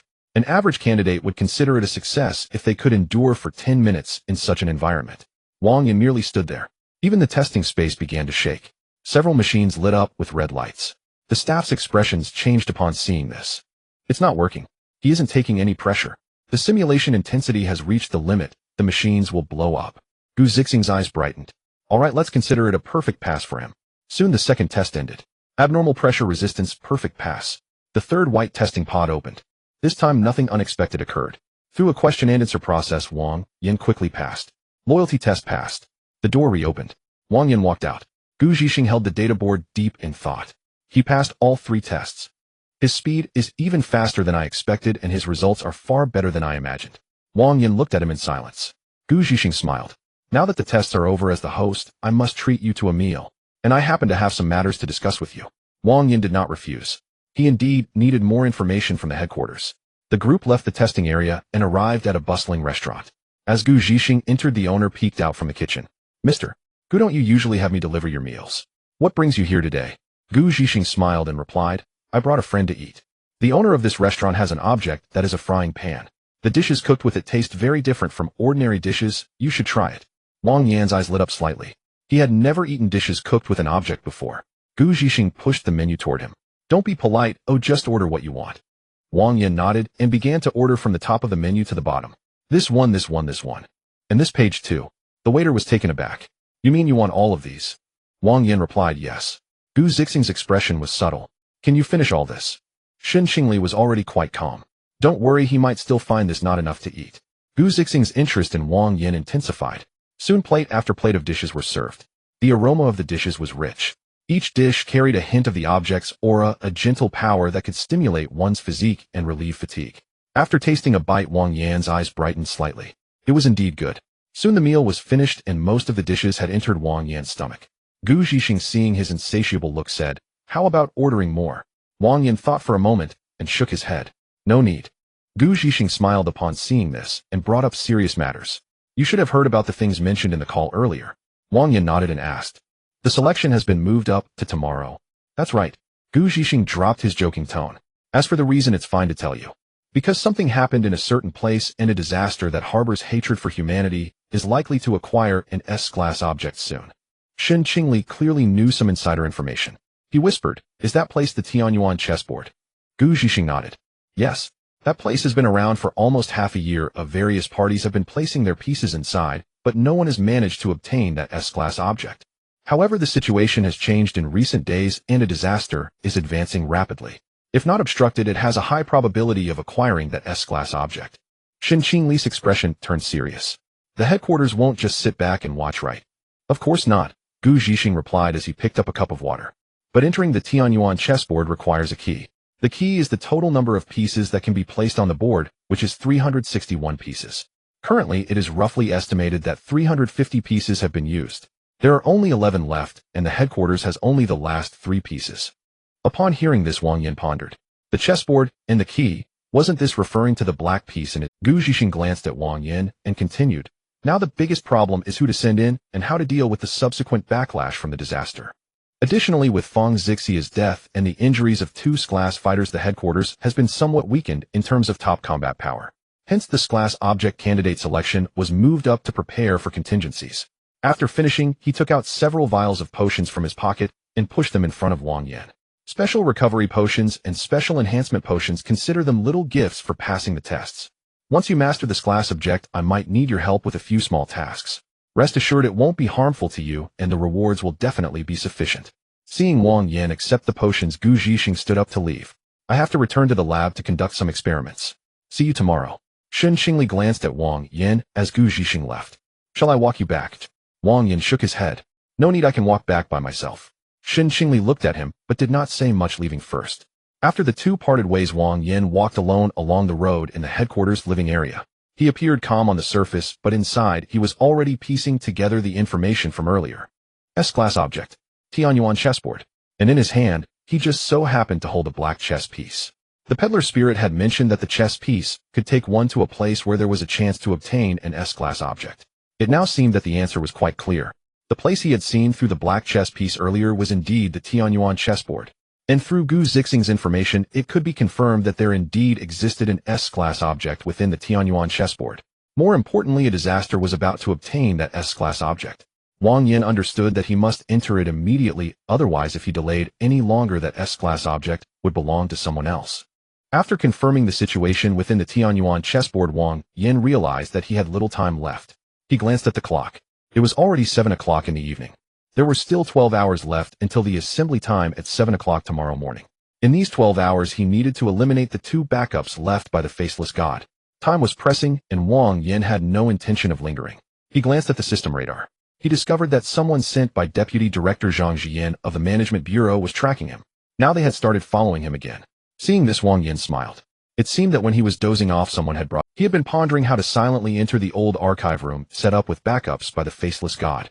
Now it was simple, he just needed to use the identity of the person following him. A person who could be sent by Zhang Jian to track Wang Yin surely had the authority to access the old archive room, provided Wang Yin could find a scripture in the headquarters. He first stored the faceless god crown. With the faceless transformation ability of the crown, the success of his plan could be ensured. After walking 2 streets, Wang Yin noticed that there were many small shops related to domestic sects like Taoism and Buddhism. However, shops of foreign sects were nearly invisible. He was too lazy to continue searching. The storage condition only stated scripture without specifying which one. Since the system imposed no restrictions, he decided to go for the easiest one to obtain. Wang Yin walked into a small shop with a wooden sign. He bought a scripture for beginner's recitation. While heading to an isolated area, he quickly flipped through the scripture. Under the influence of his currently outrageous mental attributes, Wang Yin's memory and comprehension had significantly improved. In no time, he had mastered the entire scripture. A system prompt then appeared. Detected grade strange object, faceless god crown. Collection conditions met. Would you like to collect? Wang Yin smiled broadly upon seeing this. I knew it would work. He turned into a secluded alley, confirming that there were no personnel from the Management Bureau around, nor any fluctuations from high-level strange objects. He took out the crown from his universal goods bag and directly stored it. Confirm collection. As the words fell, the crown instantly transformed into a gray-white stream of light and merged into Wang Yan's body. Collection successful. Task: collect 300 strange objects, 151,300. Task: collect 10 strange objects, 410. Wang Yan looked at the prompt and his mood instantly brightened. Another scrade in hand. His strength could take a significant leap forward. However, after successfully collecting, Wang Yan did not immediately attempt to stack the 4 strange objects. After all, this was the headquarters filled with experts. Who knew if there were any means of detection lurking in the shadows? If he just unfolded the domain of Eden, dozens of headquarters powerhouses might surround him in the next second, and that would be disastrous. Glancing at the position of the person following him, Wang Yan donned the soul robe. His figure sank into the shadows, and he completely vanished from the spot. Before long, a young man in a management bureau uniform jogged into the alley. He looked at the empty alley and froze for a few seconds. Gone again. The young man, not believing in evil, took a couple of steps forward, but saw no traces at all. Wang Yan seemed to have vanished into thin air. Seeing this, he angrily kicked a wall. What exactly is Wang Yan? The task assigned by Director Zhang, and I barely followed him for a few minutes all day, and I didn't get any information at all. This is a disaster. Today is about to end. How am I supposed to write this report? They'll help you write it. Hearing a voice suddenly come from behind him, the young man stiffened. Huh? Who? He turned his head with he saw his target, Wang Yan, smiling at him. The young man was so scared that he opened his mouth to scream. But before the sound could escape, Wang Yan had already raised his hand and pressed it on the back of his neck. Bang! The young man's eyes rolled back, and he fell to the ground. Wang Yan caught him and ensured he didn't make too much noise. Then he removed the ID badge from the young man's chest.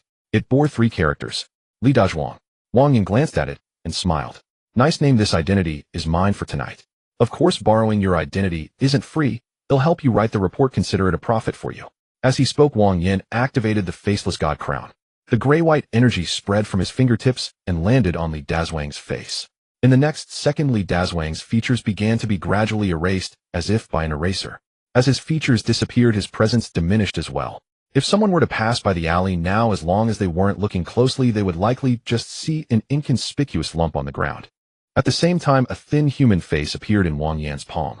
The face was identical to Li Dazhuang's. Wang Yan pressed the face onto his own. With a flash of gray-white light, his height shrank significantly. The originally robust muscles retracted. His shoulder-width bone structure, skin details, voice, and even the subtle expressions while speaking began to synchronize and change. A few seconds later, Wang Yan, standing in the alley, had completely transformed into Li Dazhuang. He spoke into his phone in Li Dazhuang's voice. Director Zhang, am following him, don't worry. His voice and expressions bore no difference from Li Dazhuang's previous demeanor. Wang Yan understood why the Faceless God had been able to blend in at the headquarters for so long. It was indeed because the transformation ability of the Faceless God crown was too powerful. Following that, Wang Yan crouched down, took off Li Dazhuang's coat and documents, and put them on himself. He then opened the universal goods bag and stuffed Li Dazhuang inside. After handling all this, Wang Yan walked out of the alley, heading towards the old archive of the headquarters. The old archive was built in a side area underground at headquarters. The entrance was inconspicuous, but there were quite a few guards. Wang Yan passed through several checks before arriving at the door of the old archive. Upon seeing Wang Yan approach, 2 gatekeepers stopped him. Identification. Wang Yan handed over his ID badge. The gatekeepers took a look. Li Dazhuang, one of Director Zhang's people. Wang Yan imitated Li Dazhuang's tone and scratched his head. Yes, Director Zhang asked me to check some old materials. The gatekeepers didn't ask further. It wasn't unusual for Zhang Ziyan's subordinates to come for materials. The machine scanned the ID badge, followed by iris fingerprint and voice print. All passed. Seeing this, the gatekeeper stepped aside and said, "You can go in." Wang Yan smiled and walked into the old archive. By this time, it was getting close to dark. There were not many people in the old archive. As Wang Yan passed by them, someone, "Dazhuang, are you also working overtime to check materials?" Wang Yan nodded naturally. "Don't mention it, Director Zhang arranged it last minute." "The same fate, huh? My boss also arranged for me to come over at the last minute. Shall we have a drink after it's over?" Wang Yan shook his head and didn't respond. Following the route from the memory of the Faceless God's little demon, he arrived at an old information terminal. He swiped his card. He entered the authorization. Accessed the hidden folder. Soon a timed email appeared on the screen. The recipients included nearly all high-ranking officials at headquarters. Wang Yan clicked on the content, reading various slanders against himself, and sneered, "Even in death, you can't. They'll go and beat you up a few times in the 18th layer of hell." With that, he didn't hesitate and directly deleted it. After deletion, he checked the terminal's backup and sending records again. Confirming there were no other backups, Wang Yan stood up to leave. As he exited through the entrance, the gatekeeper glanced at him. "So soon?" Wang Yan sighed. Found nothing, just a wasted trip. The gatekeeper chuckled. That's how it is with old archives, 8 times out of 10, it's a wasted trip. Wang Yin waved his hand and walked out of the passage. He had resolved the first backup without alarming anyone, saving more time than he had anticipated. After leaving the old archive, Wang Yin walked to an empty place. Using the residual trading traces in the universal goods bag, he activated the concealment. With a shift in perspective, Wang Yin had already arrived near the location where he killed the faceless god. However, compared to the emptiness when he left, it was now much more lively. There were already many members of the management bureau around. Some were setting up cordons, others were taking samples from the ground, and some were scanning with strange object detectors. Since Wang Yin was currently wearing Li Dazwang's face and dressed in the management bureau uniform, hardly anyone noticed him among the crowd. This also allowed him to hear some news. A few members of the management bureau walked past him. Still no leads. No. The scene was cleaned too thoroughly. There are heavy signs of a struggle, but the residual key aura has almost been erased. Didn't the higher-ups say that at least a grave disaster occurred here? How could there be no aura at all? Wang Yin felt much more at ease upon hearing this. He had cleared the scene quickly enough, and with the fake face paste and universal goods bag covering his tracks, it was already impressive that headquarters could discover this place. If they really managed to uncover Wang Yin's traces, he would have to admit defeat. Afterward, Wang Yin did not linger any longer. He avoided the patrolling personnel and re-entered an unmonitored area. It was time to test the strength of the 4 domains combined. The 3 peculiar items, the theater ticket, the Yinluo figure, and the universal cargo bag, appeared simultaneously in Wang Yan's hands, and he simultaneously unfolded their respective domains. After the overlapping of the 3 domains, the surrounding space was completely isolated. Although Wang Yin had changed his face, the little ghosts recognized him immediately and knelt down. Haya Chang and the judge also paused their work and came before him. Wang Yin glanced around and compared to the initial state of the 18 layers of hell. The changes in the 18 layers of hell were indeed significant. After several enhancements, the 18 hells were now nearly in a perfect state. Each hell was orderly managed under Haya Chang and the judge. Those who should be punished were punished and accounts were kept where necessary. Even the little ghost responsible for collecting was much more obedient. Seeing a satisfied expression on Wang Yan's face, Haya Chang was filled with anticipation. Master, how have we done? Wang Yin nodded affirmatively. Very well, I will take you out later for some excitement and to unleash some frustration. Haya Chang immediately became more excited upon hearing this. The judge's expression remained unchanged, but his fingers lightly moved at the edge of the account book, clearly pleased with Wang Yan's praise. Wang Yin observed this and chose not to expose it, continuing to give orders. By the way, Haya Chang, judge, I have another task for you. Help me write a tracking report. Wang Yin thought for a moment and added, I am the one being tracked, so you need to record what I do and where I go from the perspective of the tracker. Haya Chang fell silent for a moment, showing a hint of difficulty on his face. Wang Yin noticed and asked him, Did you not understand? Haya Chang quickly shook his head. No, I understood it, but I can't read or write. Wang Yin looked at him for a while, not expecting this reason. The atmosphere fell silent for a few seconds. Then Wang Yin turned to the judge. Seeing Wang Yan's gaze, the judge calmly spoke. Master, leave this matter to me. Haya Chang can oversee the prison in my stead. Good. Then you write it. Keep it simple, just that no abnormalities were found. The judge cupped his hands. Understood. After arranging this matter, Wang Yin dismissed the 2 and took out the faceless god crown. He directly activated and unfolded the domain of Eden. In the next moment, a gray-white light suddenly spread out, revealing a dead, silent, gray-white garden.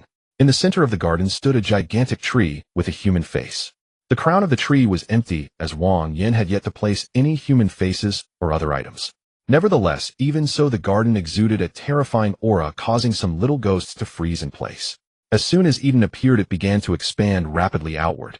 The gray-white light collided with the 18 layers of hell, pressing against the theater of all beings and the universal shop. Under the collision, the entire domain trembled. Haya Chang beside it changed his expression. The judge opened the account book, and the aura of the prison rose behind him, already beginning to block these forces from harming the little ghosts.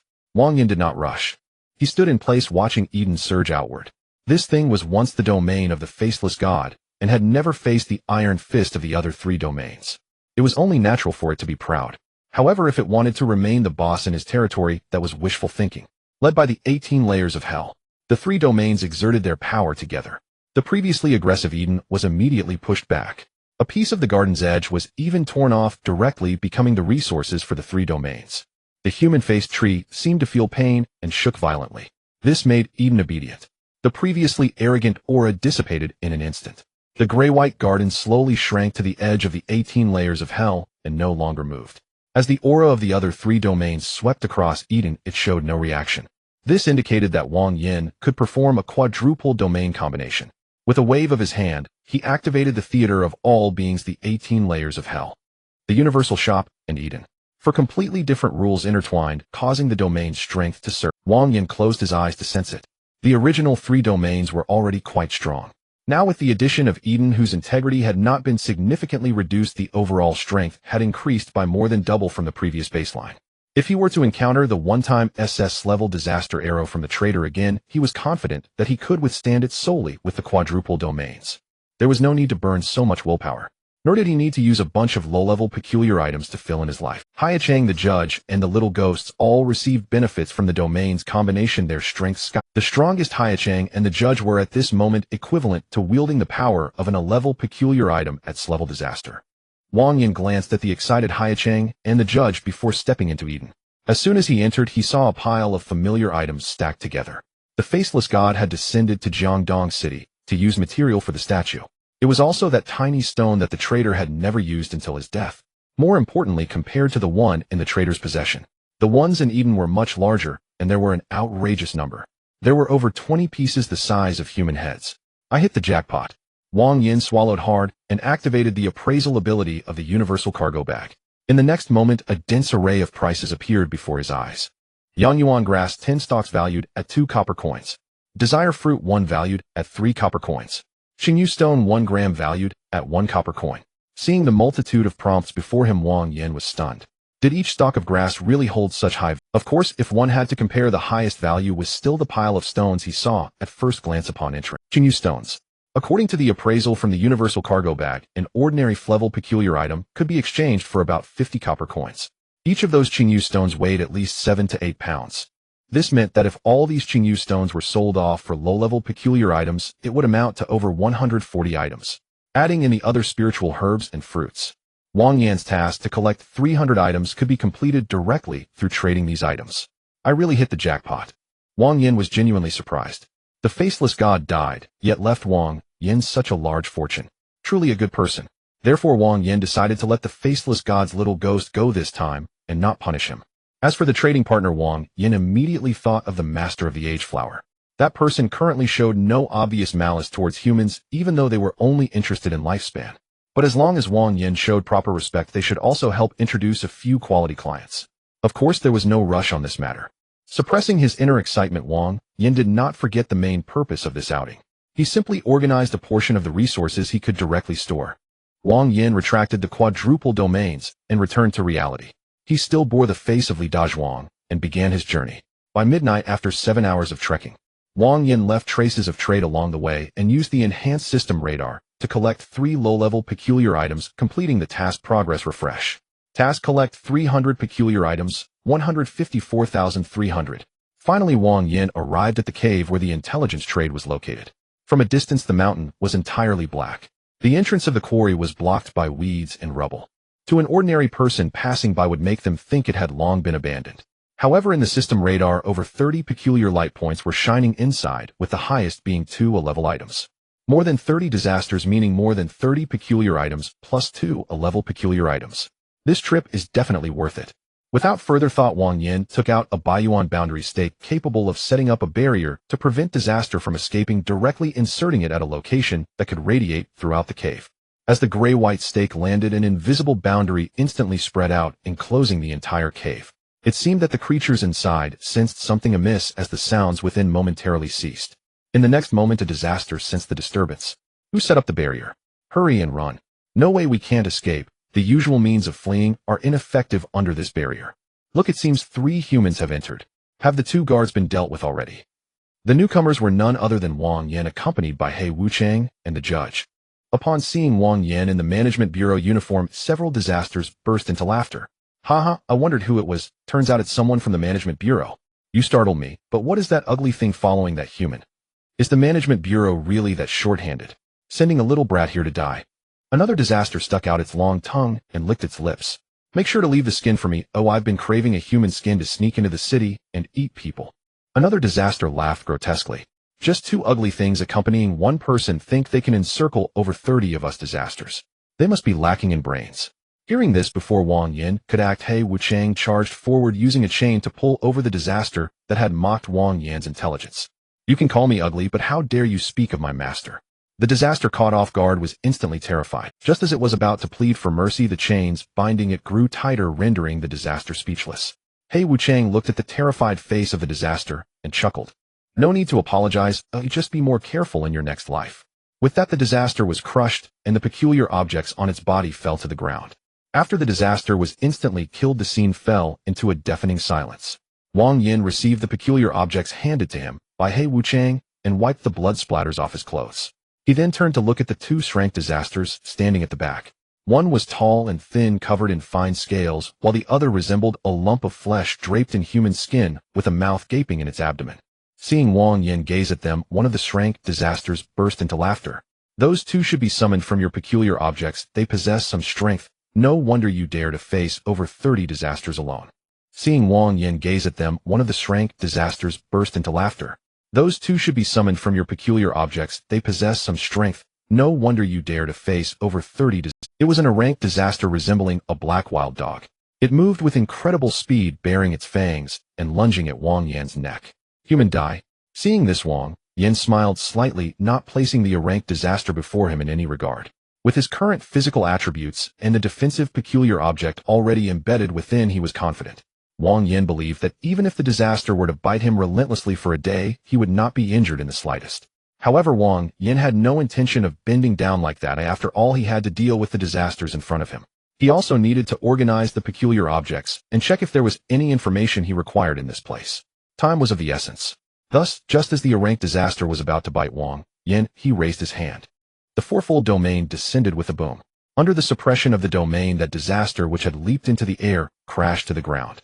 Its limbs were pinned to the ground, unable to lift its head. Of course, it wasn't just it. The over 30 other disasters in the cave were similarly affected as the domain appeared. Whether it was the previously arrogant shrank disasters or the lower-ranked ones, all were pressed down without disdain. The boisterous sounds from before were silenced in an instant. The tall, thin disaster felt its power dwindle to a mere trickle under the domain's suppression, and its scales bristled. Impossible. My power, how could it just vanish in an instant? The mouth and the abdomen of the lump of flesh disaster opened and closed frantically. Who exactly are you? How can there be such a powerful domain? Wang Yin had no desire to respond to the two disasters, waving his hand dismissively. Hurry up and resolve this. We need to get back quickly. With that, in the gray-white garden, the branches of the human-faced tree slowly drooped, swiftly removing the faces from those disasters and turning them into fruits on the tree. He Wuchang led a group of little ghosts quickly toward the disasters from whom the faces had been taken, transporting them in front of the judge. The judge opened the book in hand and began to pass judgment on the disasters brought before him by the little ghosts. The first to be dragged up was the disaster that had just said it would use Wang Yin's skin to enter the city and eat people. Though it could no longer struggle, it still cursed Wang Yin frantically. Damn human, do you know where this is? Aren't you afraid of being hunted down by those disaster lords for killing us? Hearing this, He Wuchang sneered, directly striking down with a chain, tearing the disaster's body apart. Before the master, how dare you utter more words? As He Wuchang spoke, the judge had already begun to write. 36 people devoured, forbaters killed, punished by tongue extraction scissors and the mirror of sins. With the verdict delivered, the prison opened. The disaster let out a tragic scream before being pulled into the 18 layers of hell. In less than a breath, it was dead, transformed into a little ghost. As for its flesh, it was not wasted. In the Eden, the giant tree swept its branches, and in a swirl of gray-white light, the faceless corpse was transformed into a faceless believer kneeling under the tree to pray. After the entire process was completed, all the disasters in the cave fell silent. Some were even frightened by Wang Yan's procedure. He Wuchang looked at the disasters that no longer dared to speak and grinned. Next, the disasters began to tremble in fear, but under the suppression of the fourfold domain, they couldn't even escape. Some disasters, unwilling to die, so pitifully thought of using the most primitive method to bite their tongues and end their lives. However, just as they were about to do so, a little ghost appeared before them, stopping their actions. This left the disasters feeling utterly hopeless. Wang Yin stood at a distance, watching He Wuchang and the judge execute the disasters one by one. His expression was calm. After all, there wasn't a single innocent disaster among them. If it weren't for his time constraints, he wouldn't let them die so easily. He would make them experience every punishment in the 18 layers of hell before killing them. Soon only the two strength disasters and a few others remained in the cave. Seeing the approaching figure of the black impermanence, the tall and thin disaster was finally flustered. He stared at the human-faced tree and then at the crown atop Wang Yan's head. As if recalling something, he exclaimed in disbelief, "Is that the faceless god crown on your head? Isn't that the rare artifact of the faceless god? You killed the faceless god." At the utterance of these words, the remaining disasters that were not completely dead all froze. The faceless god was no insignificant figure within the circle of disasters. That was a top-tier S-class disaster with the ability to kill S-class artifact wielders. Yet now the faceless god had actually died at the hands of this human. So just how strong is this human standing far away? They dared not think further, for the more they pondered, the more despair they felt. After a moment, the meatball disaster's head spun rapidly, as if he had come to a realization, his voice trembling. "You came here for the box left behind for him." Wang Yan looked at the meatball disaster and smiled. "Bingo." Hearing this, the meatball disaster seemed to have grasped a lifeline and immediately said, "The box is hidden in a very concealed spot. I can take you to get it." The tall and thin disaster continued, Yes, we can take you to get it, but you need to think it through. This place is the joint territory of an SS-class disaster and several S-class disasters. If you come here today, it's like slapping them in the face. The ones chasing you later won't be us insignificant." As the tall and thin disaster finished speaking, the cave fell silent once more. Seeing this, the two disasters thought Wang Yan was frightened. Just as they breathed a sigh of relief, unexpectedly Wang Yan suddenly laughed. If an ordinary artifact wielder heard that this was the territory of an SS-class disaster and several S-class disasters, they would probably start to hesitate. But for Wang Yan, he simply did not care. As long as the SS-class disaster behind him did not teleport directly to his face, Wang Yan was confident he could detect the opponent in advance within the 10-kilometer radar's range.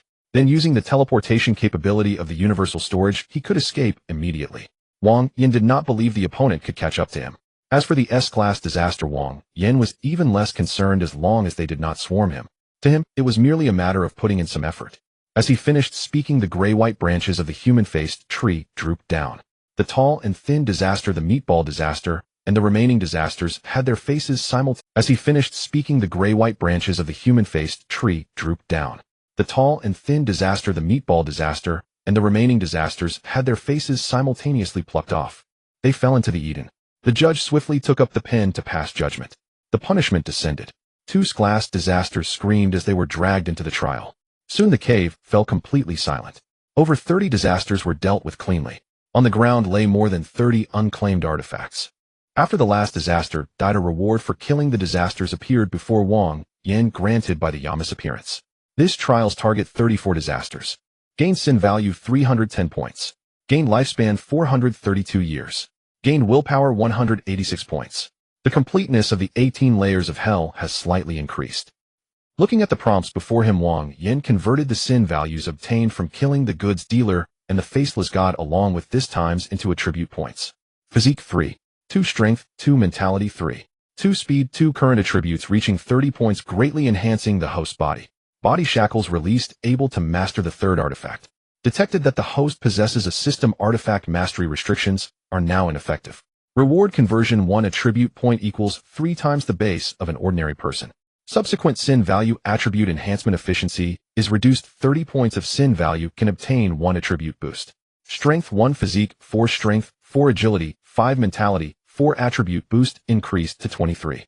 6 times. Looking at the attribute values that had already surpassed 30 points, Wang Yan felt quite satisfied.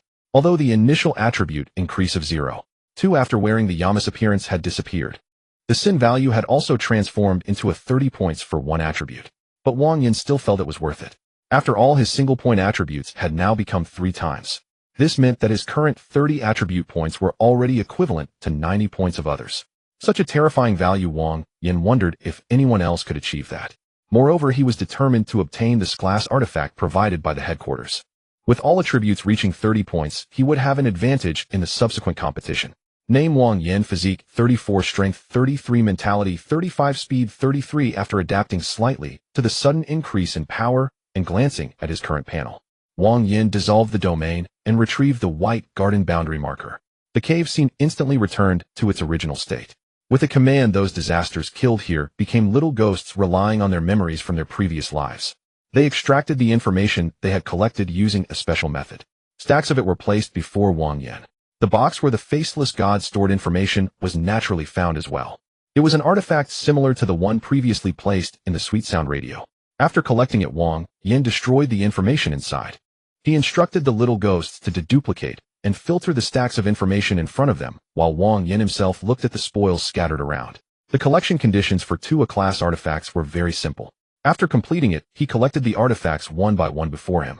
The task progress thus received a certain advancement. Task: collect 300 artifacts, 190,300. After finishing the collection, the organized information from the little ghosts appeared before Wang Yin. Duplicates, expired, and low-value items were all filtered out and burned. In the end, what lay before Wang Yin had changed from 3 stacks to half a stack. Wang Yin sat on a stone and casually picked up the topmost document. With just a glance, he raised an eyebrow. Southwest SS-class Disaster Mountain Lord offering a reward for S-class artifacts, searching for the goods dealer's whereabouts. The timestamp showed it was yesterday's information. Looking at this piece of information, Wang Yin immediately recalled what the goods dealer ghost had said earlier. The pitch-black chess piece key that could open the heavenly element chessboard was originally something a powerful disaster from the southwest had asked the goods dealer to find. It seems that this powerful disaster is the Mountain Lord. However, the other party's actions are quite extravagant. Because they haven't received the goods, they've directly offered a reward for an S-class artifact to capture the goods dealer. Is this Mountain Lord really that angry? But soon Wang Yan's confusion was answered by the next piece of information. The S-class disaster white-haired wraith under the Mountain Lord is suspected to have made significant progress within the heavenly element chessboard. Seeing this, Wang Yin understood. No wonder. If the subordinate gained an advantage in the heavenly element chessboard, they would soon obtain an S-class artifact. As a result, the merchant who sent the key for support directly evaporated into thin air. If it were Wang Yin, he would also be very furious. Even knowing the goods dealer was dead, Wang Yin would still want to dig the other party out of their grave and kill them again. After all, that was an opportunity to obtain an S-class artifact. Collecting these 2 pieces of information, Wang Yin continued to read down. The next piece was still related to the 10,000 Disasters Mountain Lord. Southwest SS-class Disaster 10,000 Disasters Mountain Lord invites disasters to attack various management bureaus after the outcome of the heavenly element chessboard is determined. The timestamp was 3 days ago. Wang Yan's expression darkened slightly. This matches up. The reason Gu Zhixing said that the headquarters needed to select early was not only because the disasters in the heavenly element chessboard were close to obtaining S-class artifacts, but also because once the outcome there was determined, the disasters outside would also start to move. If the white-haired wraith really obtains an S-class artifact, and the Mountain Lord then rallies disasters to attack various management bureaus, it won't be a small trouble for just one city. At that time, the top combat power of the headquarters would be weakened, and they would be forced to divide their forces. It would definitely have an impact. Just as Wang Yin was about to pick up the next piece of information, he suddenly noticed that the system radar popped up a prompt. Detected a Master S-class artifact warning ruler. Detected a Master S-class artifact commanding Golden Bell. 2 light points appeared at the edge of 10 kilometers. The speed of the S-class artifact was considered normal, but that S-class artifact light point was incredibly fast. In the blink of an eye, the warning ruler rushed from 10 kilometers away into a range of 4 kilometers. Seeing this, Wang Yan's expression changed. Damn, he cursed under his breath and didn't even get to say the second word. He raised his hand to sweep, directly retrieving the surrounding little ghosts and information. He couldn't afford to slowly clean up the traces at the scene and fled immediately. The ability of the universal cargo bag was activated. Wang Yin instantly vanished, following the trading traces he had left behind. After creating a distance of over 10 kilometers. Before Wang Yin could catch his breath, the S-level anomaly reappeared on the edge of the system radar. Moreover, it was moving faster. In the blink of an eye, that light spot had already appeared several kilometers away from Wang Yin. He could even vaguely see the figure of the other party. Seeing this, Wang Yan's expression darkened. He did not expect that the SS-level Calamity would appear so quickly. Moreover, it was pursuing him so fiercely and could always locate his position. Was it because he had left behind some sort of aura? Wang Yin didn't know, but he planned to use the anomaly to cover his aura after the next teleportation. Just as he was about to teleport away, suddenly a voice came from the distance. Damn human thief! Who gave you the courage to steal in my territory? Hurry up and come before me to atone for your sins. The voice, though coming from afar, felt as if it were ringing in Wang Yan's ears. Every word felt overwhelmingly heavy. Wang Yan's thoughts suddenly became empty. His feet unconsciously took half a step towards the direction of the voice. A thought flashed through his mind. To kneel down and then commit suicide to atone. Just as this thought was about to overwhelm his rationality, the force-level anomalies within him trembled simultaneously. A chill shot up to his head. Wang Yin suddenly woke up. Cold sweat instantly broke out on his back. He had almost been called back by a single sentence. Was this the method of the S-level calamity? It was utterly unreasonable. There was no need for a face-to-face meeting even from such a distance. As long as the voice reached his ears, it could compel Wang Yin to walk to his own death. Coming back to his senses, Wang Yin realized that in just a moment that SS-level calamity was almost within arm's reach. Wang Yin dared not look any longer. He pushed the universal cargo bag to its limits. Forbidden. Luckily, Wang Yin was fortunate enough to escape just before the calamity made its next move. He created another distance of several dozen kilometers. Not seeing the light spot appear, Wang Yin took out the disguise clay. He used its abilities of trace erasure and false trail. Trace erasure erased his tracks and aura. The false trail ability then created a route in the opposite direction. Still, Wang Yin was not reassured. Faceless Crown was activated. His face, physique, and aura were all changed. From Li Dazhuang, he transformed into a figure resembling a calamity he had recorded previously. As the SS-level calamity appeared, Wang Yin teleported again, erasing traces, creating false trails, and changing identities. After repeating this operation several times, finally the light spot representing the calamity no longer appeared within the range of the system radar. However, Wang Yin did not stop. He dared not gamble that he had truly shaken it off. It was still possible that it had discovered Wang Yin's ability to evade quickly and was deliberately hiding outside the radar, waiting for him to relax. Immediately, the ticket ability was activated.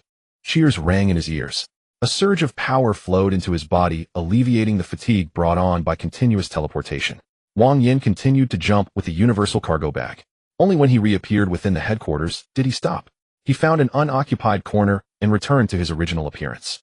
After a few heavy breaths, he collapsed directly onto the ground. The journey just now was truly not of ordinary danger. If it had not been for the universal cargo bag allowing him to continuously teleport rapidly, if he had not had force-level anomalies simultaneously protecting his consciousness, allowing him to recover under the calamity's ability, if he had not had the disguise clay and faceless crown to cover his aura, he truly might not have been able to escape so smoothly. Wang Yin wiped the cold sweat from his forehead, his gaze gradually turning cold. This chase had come far too quickly, so quickly that he felt something was off. Logically, if it were indeed an SS-level calamity that took this matter very seriously, there wouldn't be a single powerful subordinate. Unless there was something within that cave that even the SS-level calamity took very seriously. And that thing was taken away by Wang Yin, which made the SS-level calamity so anxious. But the only thing he took from that cave was just a half stack of information. As he thought of this, Wang Yin recalled how the calamity had referred to him as a little thief. Could it be that there was indeed something extraordinary hidden among that information? Not wanting to think too much, Wang Yin immediately took out the half stack of information and began to flip through it quickly. Unfortunately, apart from the papers imprinted with information, Wang Yin found nothing else. Just as he was beginning to doubt whether he had guessed wrong, he suddenly remembered there was another item he had also brought out from that cave. The box containing the information of the faceless god. Taking out the box after some observation, Wang Yin indeed discovered some oddities. There was a very tiny hole at the bottom of the box. After using some methods to enlarge the hole, a piece of cloth as thin as a cicada's wing radiating a golden blue light appeared before Wang Yin. What kind of thing is hidden so deeply? As Wang Yin picked the item up from the ground, a cool sensation surged into his heart, instantly revitalizing his fatigued body from fleeing. Even his soul, which had weakened due to using Yama's image, was restored the moment he touched this item. Feeling the changes in his body and looking at the fabric in his hand that had already lost its glow, Wang Yin was greatly astonished. It was not uncommon for something to restore vitality to a fatigued body. However, something that could restore a weakened soul was rare, whether through official channels or some private channels. Wang Yin had never heard of anything with such capabilities existing. Realizing the significance of this item, Wang Yin looked at the words present above. Invitation to the Dragon King Birth Feast. This. Looking at the text, Wang Yin was momentarily stunned. He immediately flipped through a piece of information he had seen earlier. The SSS-level Calamity Dragon King is scheduled to hold a birth feast in the East Sea Dragon Palace 1 month later, inviting calamities from all over the seas to participate. Those who hold the invitation to the birth feast may participate in the banquet and have the opportunity to receive blessings from the Dragon King exempt from restrictions and elevate their level. This information's timestamp coincided perfectly with the time on the invitation Wang Yin obtained. And the so-called Dragon King was precisely the calamity formed from the essence of the Yangtze River mentioned in the internal records of the Management Bureau.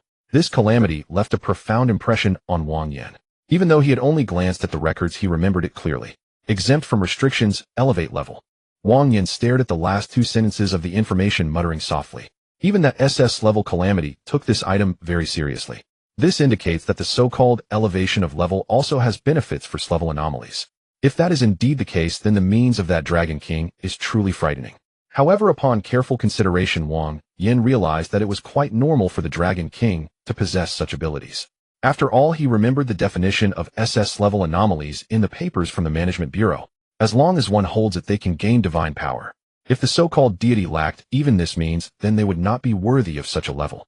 Although Wang Yin was tempted by the promise of elevating the anomalies level at the banquet, he knew from the intel that it was only an opportunity. Thus, to obtain that opportunity for elevation, there must be certain conditions. Moreover, a month's time was still quite long for Wang Yin. This was not something he should be considering at the moment. Compared to the Dragon King's birth banquet, Wang Yin believed that the ongoing Tianyuan chess game was of greater importance. As for why the faceless god would place such a precious item in this box, Wang Yin was completely in the dark due to a lack of information. Deciding not to dwell on it further, he carefully put away the invitation letter and began to review the intelligence that he had yet to finish. Most of it was about grudges between S-level disasters. Who robbed whose territory, who killed whose subordinates, who had a duel but did not show up, and so on. Wang Yin did not recognize any of them and skimmed through the information quickly. After flipping through a few more pages, a familiar name suddenly caught his eye. After a fierce battle, the SS-level disaster, the Age Flower Master, was nearing the end of his lifespan against the SS-level disaster, the Empty Soul Elder. Those who provide longevity items will receive great rewards. The date on the signature was from a day ago. Wang Yin squinted his eyes. A day ago. This meant that almost immediately after he contacted the Age Flower Master through the human face longevity flower, the latter had already battled the Empty Soul Elder. As for why he was nearing the end of his lifespan, the intel did not elaborate. Yet, considering that the Age Flower Master's abilities were inherently related to lifespan, the fact that he needed to seek longevity items means that this battle was surely not simple. However, upon reflection, Wang Yin found this to be a good thing for him. The Age Flower Master was currently lacking lifespan. Meanwhile, he just happened to have a substantial amount of lifespan in his hands. If he were to offer it at the right time and keep the price within a reasonable range, he could establish a connection with the Age Flower Master. Then perhaps he could ask for a few quality clients, which shouldn't be a major challenge. More importantly, if Wang Yin could take this opportunity to exchange for an attack from the Age Flower Master to use as a trump card, this would undoubtedly be of great assistance in the upcoming Tianyuan chess game. After all, the white-haired wraith who gained an advantage in the Tianyuan chess game was backed by the SS-level disaster, the Mountain Lord. Wang Yin did not believe that the white-haired wraith lacked trump cards bestowed by the Mountain Lord. For Wang Yin, he was not afraid of an unknown confrontation. However, if the opponent did not engage him directly and instead consistently unleashed attacks granted by the Mountain Lord, then things would become troublesome. An attack of SS-level caliber was something he felt confident in handling now. But what about 10 attacks? Even if Wang Yin could win, the cost would definitely not be trivial. Moreover, for Wang Yin, who possessed a collection exemption voucher, what truly mattered was never how many people he could defeat in the Tianyuan chess game. It was whether he could touch that SS-level anomaly. As long as Wang Yin could utilize the Age Flower Master's attack to catch the person or disaster obtaining the SS-level anomaly by surprise. Allowing Wang Yin to touch the SS-level anomaly would enable him to use the collection exemption voucher to directly bypass the collection conditions. Then at that time, the survival or death of the participants in the Tianyuan chess game would be entirely in his control. He set aside the information regarding the Age Flower Master. Next, it was time to deal with Li Dazhuang. Wang Yin opened the universal goods bag and took out the still unconscious Li Dazhuang. Under the careful supervision of the Black Hand within the universal goods bag, even though Wang Yin was in a perilous situation, Li Dazhuang seemed to be completely unscathed and was snoring peacefully. After Wang Yin changed his clothes in a secluded spot, he took out the human face he had previously removed from the other party's face. The gray-white power of the faceless god swept over. The face was reattached to Li Dazhuang's face. A few seconds later, Li Dazhuang's face returned to normal. At this moment, the judge also appeared from the realm, handing a prepared report to Wang Yin. Master, the report is complete. Wang Yin took it and glanced over it. The report was indeed written in Li Dazhuang's tone. It detailed how Li Dazhuang had followed Wang Yin into the living area, observed for several hours, and found no unusual activities. In the end, it also included a complaint that was quite in line with Li Dazhuang's character, suggesting that the target's vigilance was too high and recommending an increase in tracking personnel. Seeing this, Wang Yin nodded in satisfaction. Well written. The judge bowed and withdrew. Wang Yin placed the report beside Li Dazhuang and then took out the memory of Li's pocket watch. He opened the cover and the hands reversed. Wang Yin modified Li Dazhuang's memory of tonight to another. Li Dazhuang followed Wang Yin into the living area without noticing anything unusual and eventually fell asleep on a bench due to extended overtime. The judge's prepared report was conveniently added to his memory. This way, when Li Dazhuang woke up, everything would connect seamlessly. Wang Yin put away the pocket watch, and after placing Li Dazhuang on a bench, he turned and left. At this moment, there were still more than 2 hours until 7 in the morning. Wang Yin returned to the dormitory assigned by the headquarters, washed off the dust and smell of blood from his body, and changed into clean clothes. Although his body was not tired, he still closed his eyes and rested for a while, allowing his spirit to recover to its best state. Today there was also the S-level anomaly candidate selection. No matter how good the state is, it is never too much. 2 hours quickly passed. There was a knock on the door from outside. Wang Yin opened his eyes, and upon opening the door, he saw Gu Zhixing standing outside. Gu Zhixing sized him up from head to toe. Based on your spirit state, you must have rested very well last night. Wang Yin's expression remained unchanged. MHM. Gu Zhixing smiled at this and did not say more. Then let's go? The other candidates have already arrived. We are the only 2 left. They left that early. Wang Yin was somewhat surprised. Gu Zhixing explained, it's a normal occurrence after all. This is a significant event in life. Arriving early allows them to warm up a bit, and as far as I know, some candidates were already at the selection location last night. It's actually people like you who are not nervous at all and can rest so little that are the exceptions. Hearing this, Wang Yin fell silent. After all, those who managed to reach this place were no fools. Regarding the name Wang Yin, which they had never heard before, they naturally gathered some information about him through various channels.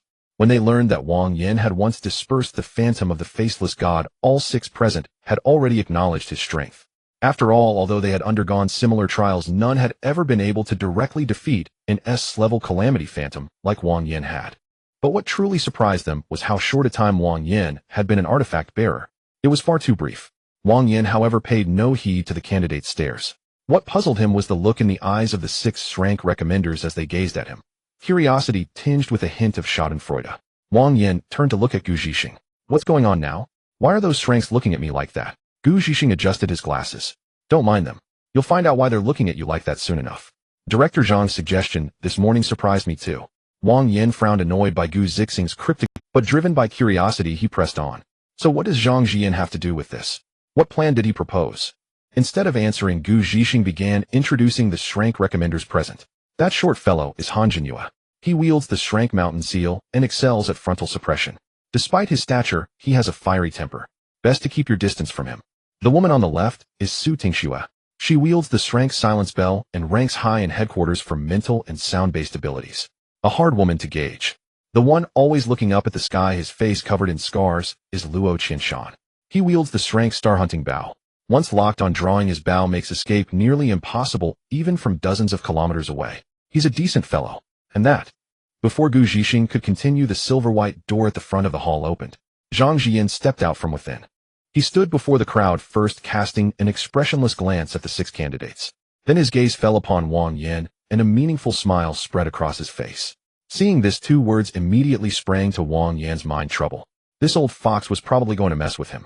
Sure enough, Zhang Jian's first words made the 6 candidates' faces change. The original selection plan based on handling incidents and calculating scores is cancelled. A tall candidate who appeared well prepared for the original plan spoke up. Hearing Zhang Jian's words, he immediately asked, Director Zhang, why? Zhang Jian replied calmly, because there's no need for further selection. Headquarters has reviewed all 6 of your experiences, achievements, and test data. Elsewhere you would indeed be considered prodigies. But in front of Wang Yin you can only be described with 2 words. Zhang Jian paused. Trash.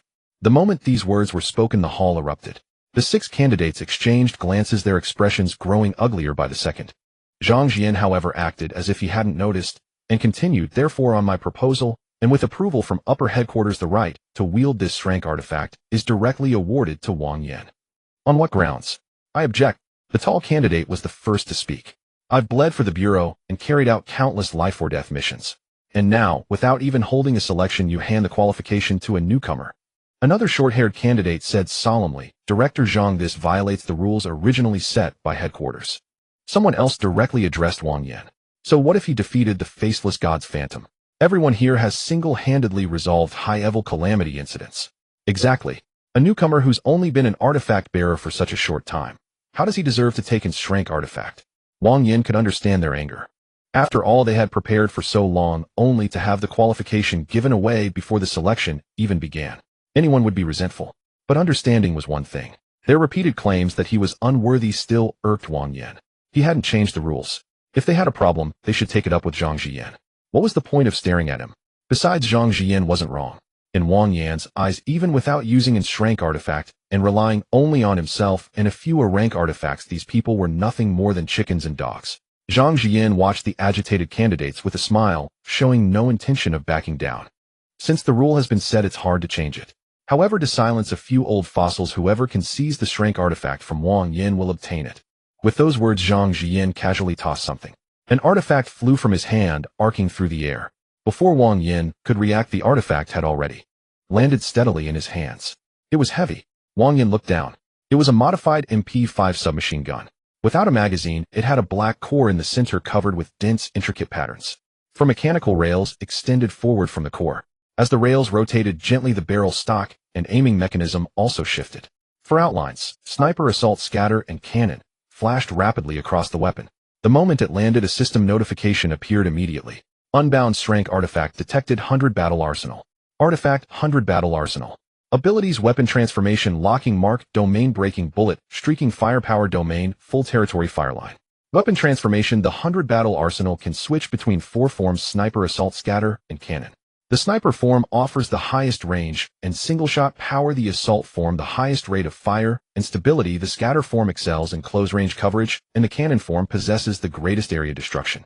Locking mark: when the user aims at a target, a locking mark is left on them. While the mark persists, bullets can track the target's aura and adjust their trajectory once mid-flight. Ordinary concealment and appearance changes cannot remove the mark. Domain breaking bullet: the user can channel physical strength and artifact power into the chamber to condense a domain-breaking bullet. The longer the charge, the greater its penetrating power, with additional effects against barriers, shields, domains, and high-level defenses. Streaking firepower: after consecutive hits, the 100 battle arsenal's rate of firepower and penetration increase layer by layer, stacking up to 10 times. Missing a shot or ceasing fire for over 10 seconds resets the boost. Domain, full territory fireline. Domain Rule 1: all hostile targets' positions and auras within the domain are marked. Standard concealment, disguise, and cover cannot evade the lock. Domain Rule 2: the wielder can open 12 remote firing points within the domain. Bullets fired from the 100 battle arsenal can emerge from any firing point and change direction once mid-flight. Domain Rule 3: each hit applies a layer of fire suppression on the target, continuously reducing their speed and defense until the target leaves the domain or the suppression is cleared. Side effects: continuous firing accumulates war pollution and recoil damage. Severe pollution may cause the wielder to gradually lose the ability to distinguish friend from foe. Recoil damage affects bones and internal organs. Overuse may lead to physical collapse. Rating strength. Collection condition 1: use all 4 weapon forms to effectively hit in a rank or higher target with each.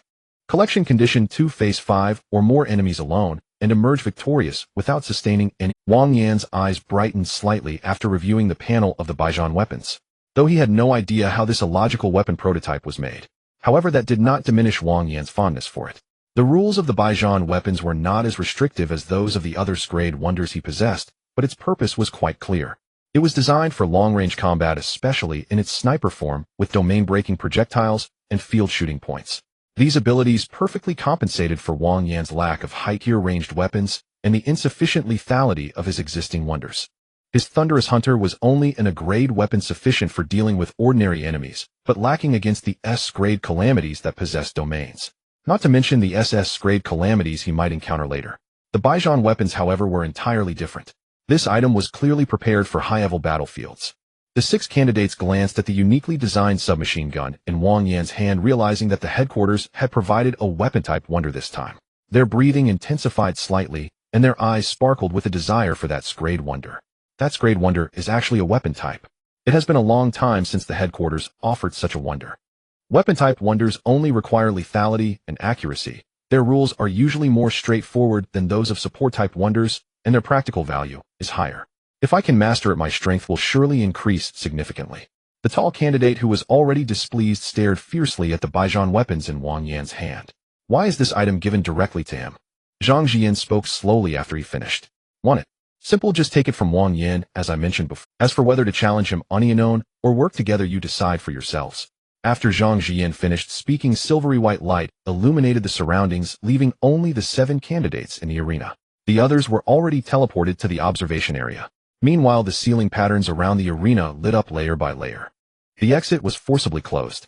The 6 candidates looked towards Wang Yin, their combat intent no longer. At this moment, Wang Yin did not pay attention to the 6 who had gathered together staring at him with fierce intent.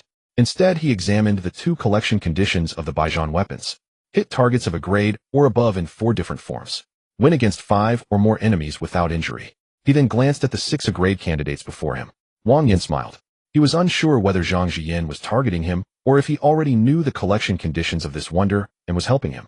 However, since the other party had already handed this wonder to him, he decided not to think too much. He raised the Baijian weapons towards the 6. Come at me together, I'm in a hurry. The faces of the 6 candidates darkened at his words, seemingly not expecting Wang Yin to be so arrogant. The 6 exchanged glances and each summoned their respective wonders, showing great teamwork as they charged towards Wang Yin. The tall young man who had long been displeased with Wang Yin donned thunder armor and gathered the lightning around him into a thunder dragon. You are too arrogant. Even though you are strong, you have no chance against the 6 of us. As he finished speaking, the thunder dragon in his hand was unleashed, carving a deep black trench into the ground as it surged toward Wang Yin. The other 5 did not remain idle. A short-haired woman raised a gray-white mirror, distorting the space beneath Wang Yin's feet, causing him to be unable to move. Simultaneously, silver needles, chains, wind blades, and flames were unleashed. The 6 grade wonders launched their attacks together, showing no intention of holding back as they unleashed their strongest moves. Seeing this, Wang Yin smiled disdainfully. These attacks appeared imposing, but their actual power was just average. In fact, they were even less intimidating than the words of the SS grade Calamity that had previously pursued him. Since there were spectators nearby, Wang Yin did not intend to reveal his true strength. Thus, he decided not to use his grade wonders. He raised his hand and opened the return door. The thunder dragon and other attacks shot through the subdoor and burst out from the door at the other end of the arena. They struck one candidate who was unable to dodge in time, causing him to collapse to the ground, continuously pouring healing potions into his mouth. Then Wang Yin took out the thunderous hunter and fired 2 shots at the 2 who had already closed in. The explosive sounds erupted. The 2 had no time to evade, being directly pierced by the bullets and crashing to the ground. Outside the arena, the grade wielders watching this narrowed their eyes. Has Wang Yin actually mastered 2 grade wonders? Does that mean he needs to reach 45 points in one attribute to master an grade wonder? That would require a significant amount of resources. How could the headquarters afford to invest so much in Wang Yin? Gu Zhixing smiled at the reactions of those around him. Don't worry, those guys in the headquarters finance department are shrewd. They wouldn't engage in a losing deal. It seems Wang Yin possesses a special talent, allowing him to master multiple wonders simultaneously without being limited by attributes. Upon hearing Gu Zhixing's words, the expressions of many grade wielders shifted to one of realization as they looked at Wang Yin in the arena. They grew increasingly curious about the potential growth of Wang Yin after acquiring this grade wonder. Among those still able to move in the arena, the 3 remaining candidates were already frightened into inaction by Wang Yin's earlier attack that took down 3 of their companions. The tall young man's face twisted, cold sweat pouring down. What a joke. How could Wang Yin be this strong? He's completely on a different level than me. Wang Yin, seeing that the remaining 3 stood frozen in place, chuckled. Yes, just stand there without moving, it will save you some pain. After saying this, he directly broke free from the spatial distortion created by the short-haired woman using his formidable strength. The short-haired woman's ability was shattered, and she spat out blood, her face filled with disbelief. What the hell? Is he even human? He broke free from my ability with just his physical strength. What nonsense is this? Though the short-haired woman had already started to feel retreat, she glanced at the many grade wielders watching from the sidelines. She realized that if she retreated now, she would probably lose her qualification to become a candidate for this grade wonder. Gritting her teeth, she looked at the other 2. The 3 nodded simultaneously and charged towards Wang Yin once more. Seeing this, Wang Yin shook his head. 3 bullets from the thunderous hunter shot out, directly knocking the 3 down to the ground. Then a prompt appeared in front of Wang Yin. Faced 6 enemies alone, uninjured, and achieved victory. Collection condition 2 met. Seeing this, Wang Yin nodded in satisfaction. The Baijian weapons in his hand transformed into sniper mode, preparing to complete another collection condition. He aimed at the hand of the short-haired woman. After a scream, a prompt appeared before Wang Yin.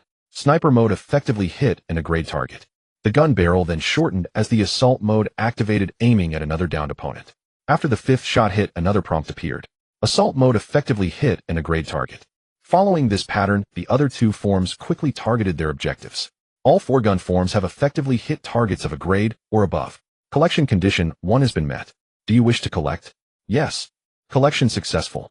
Task: collect 10 grade wonders, 510.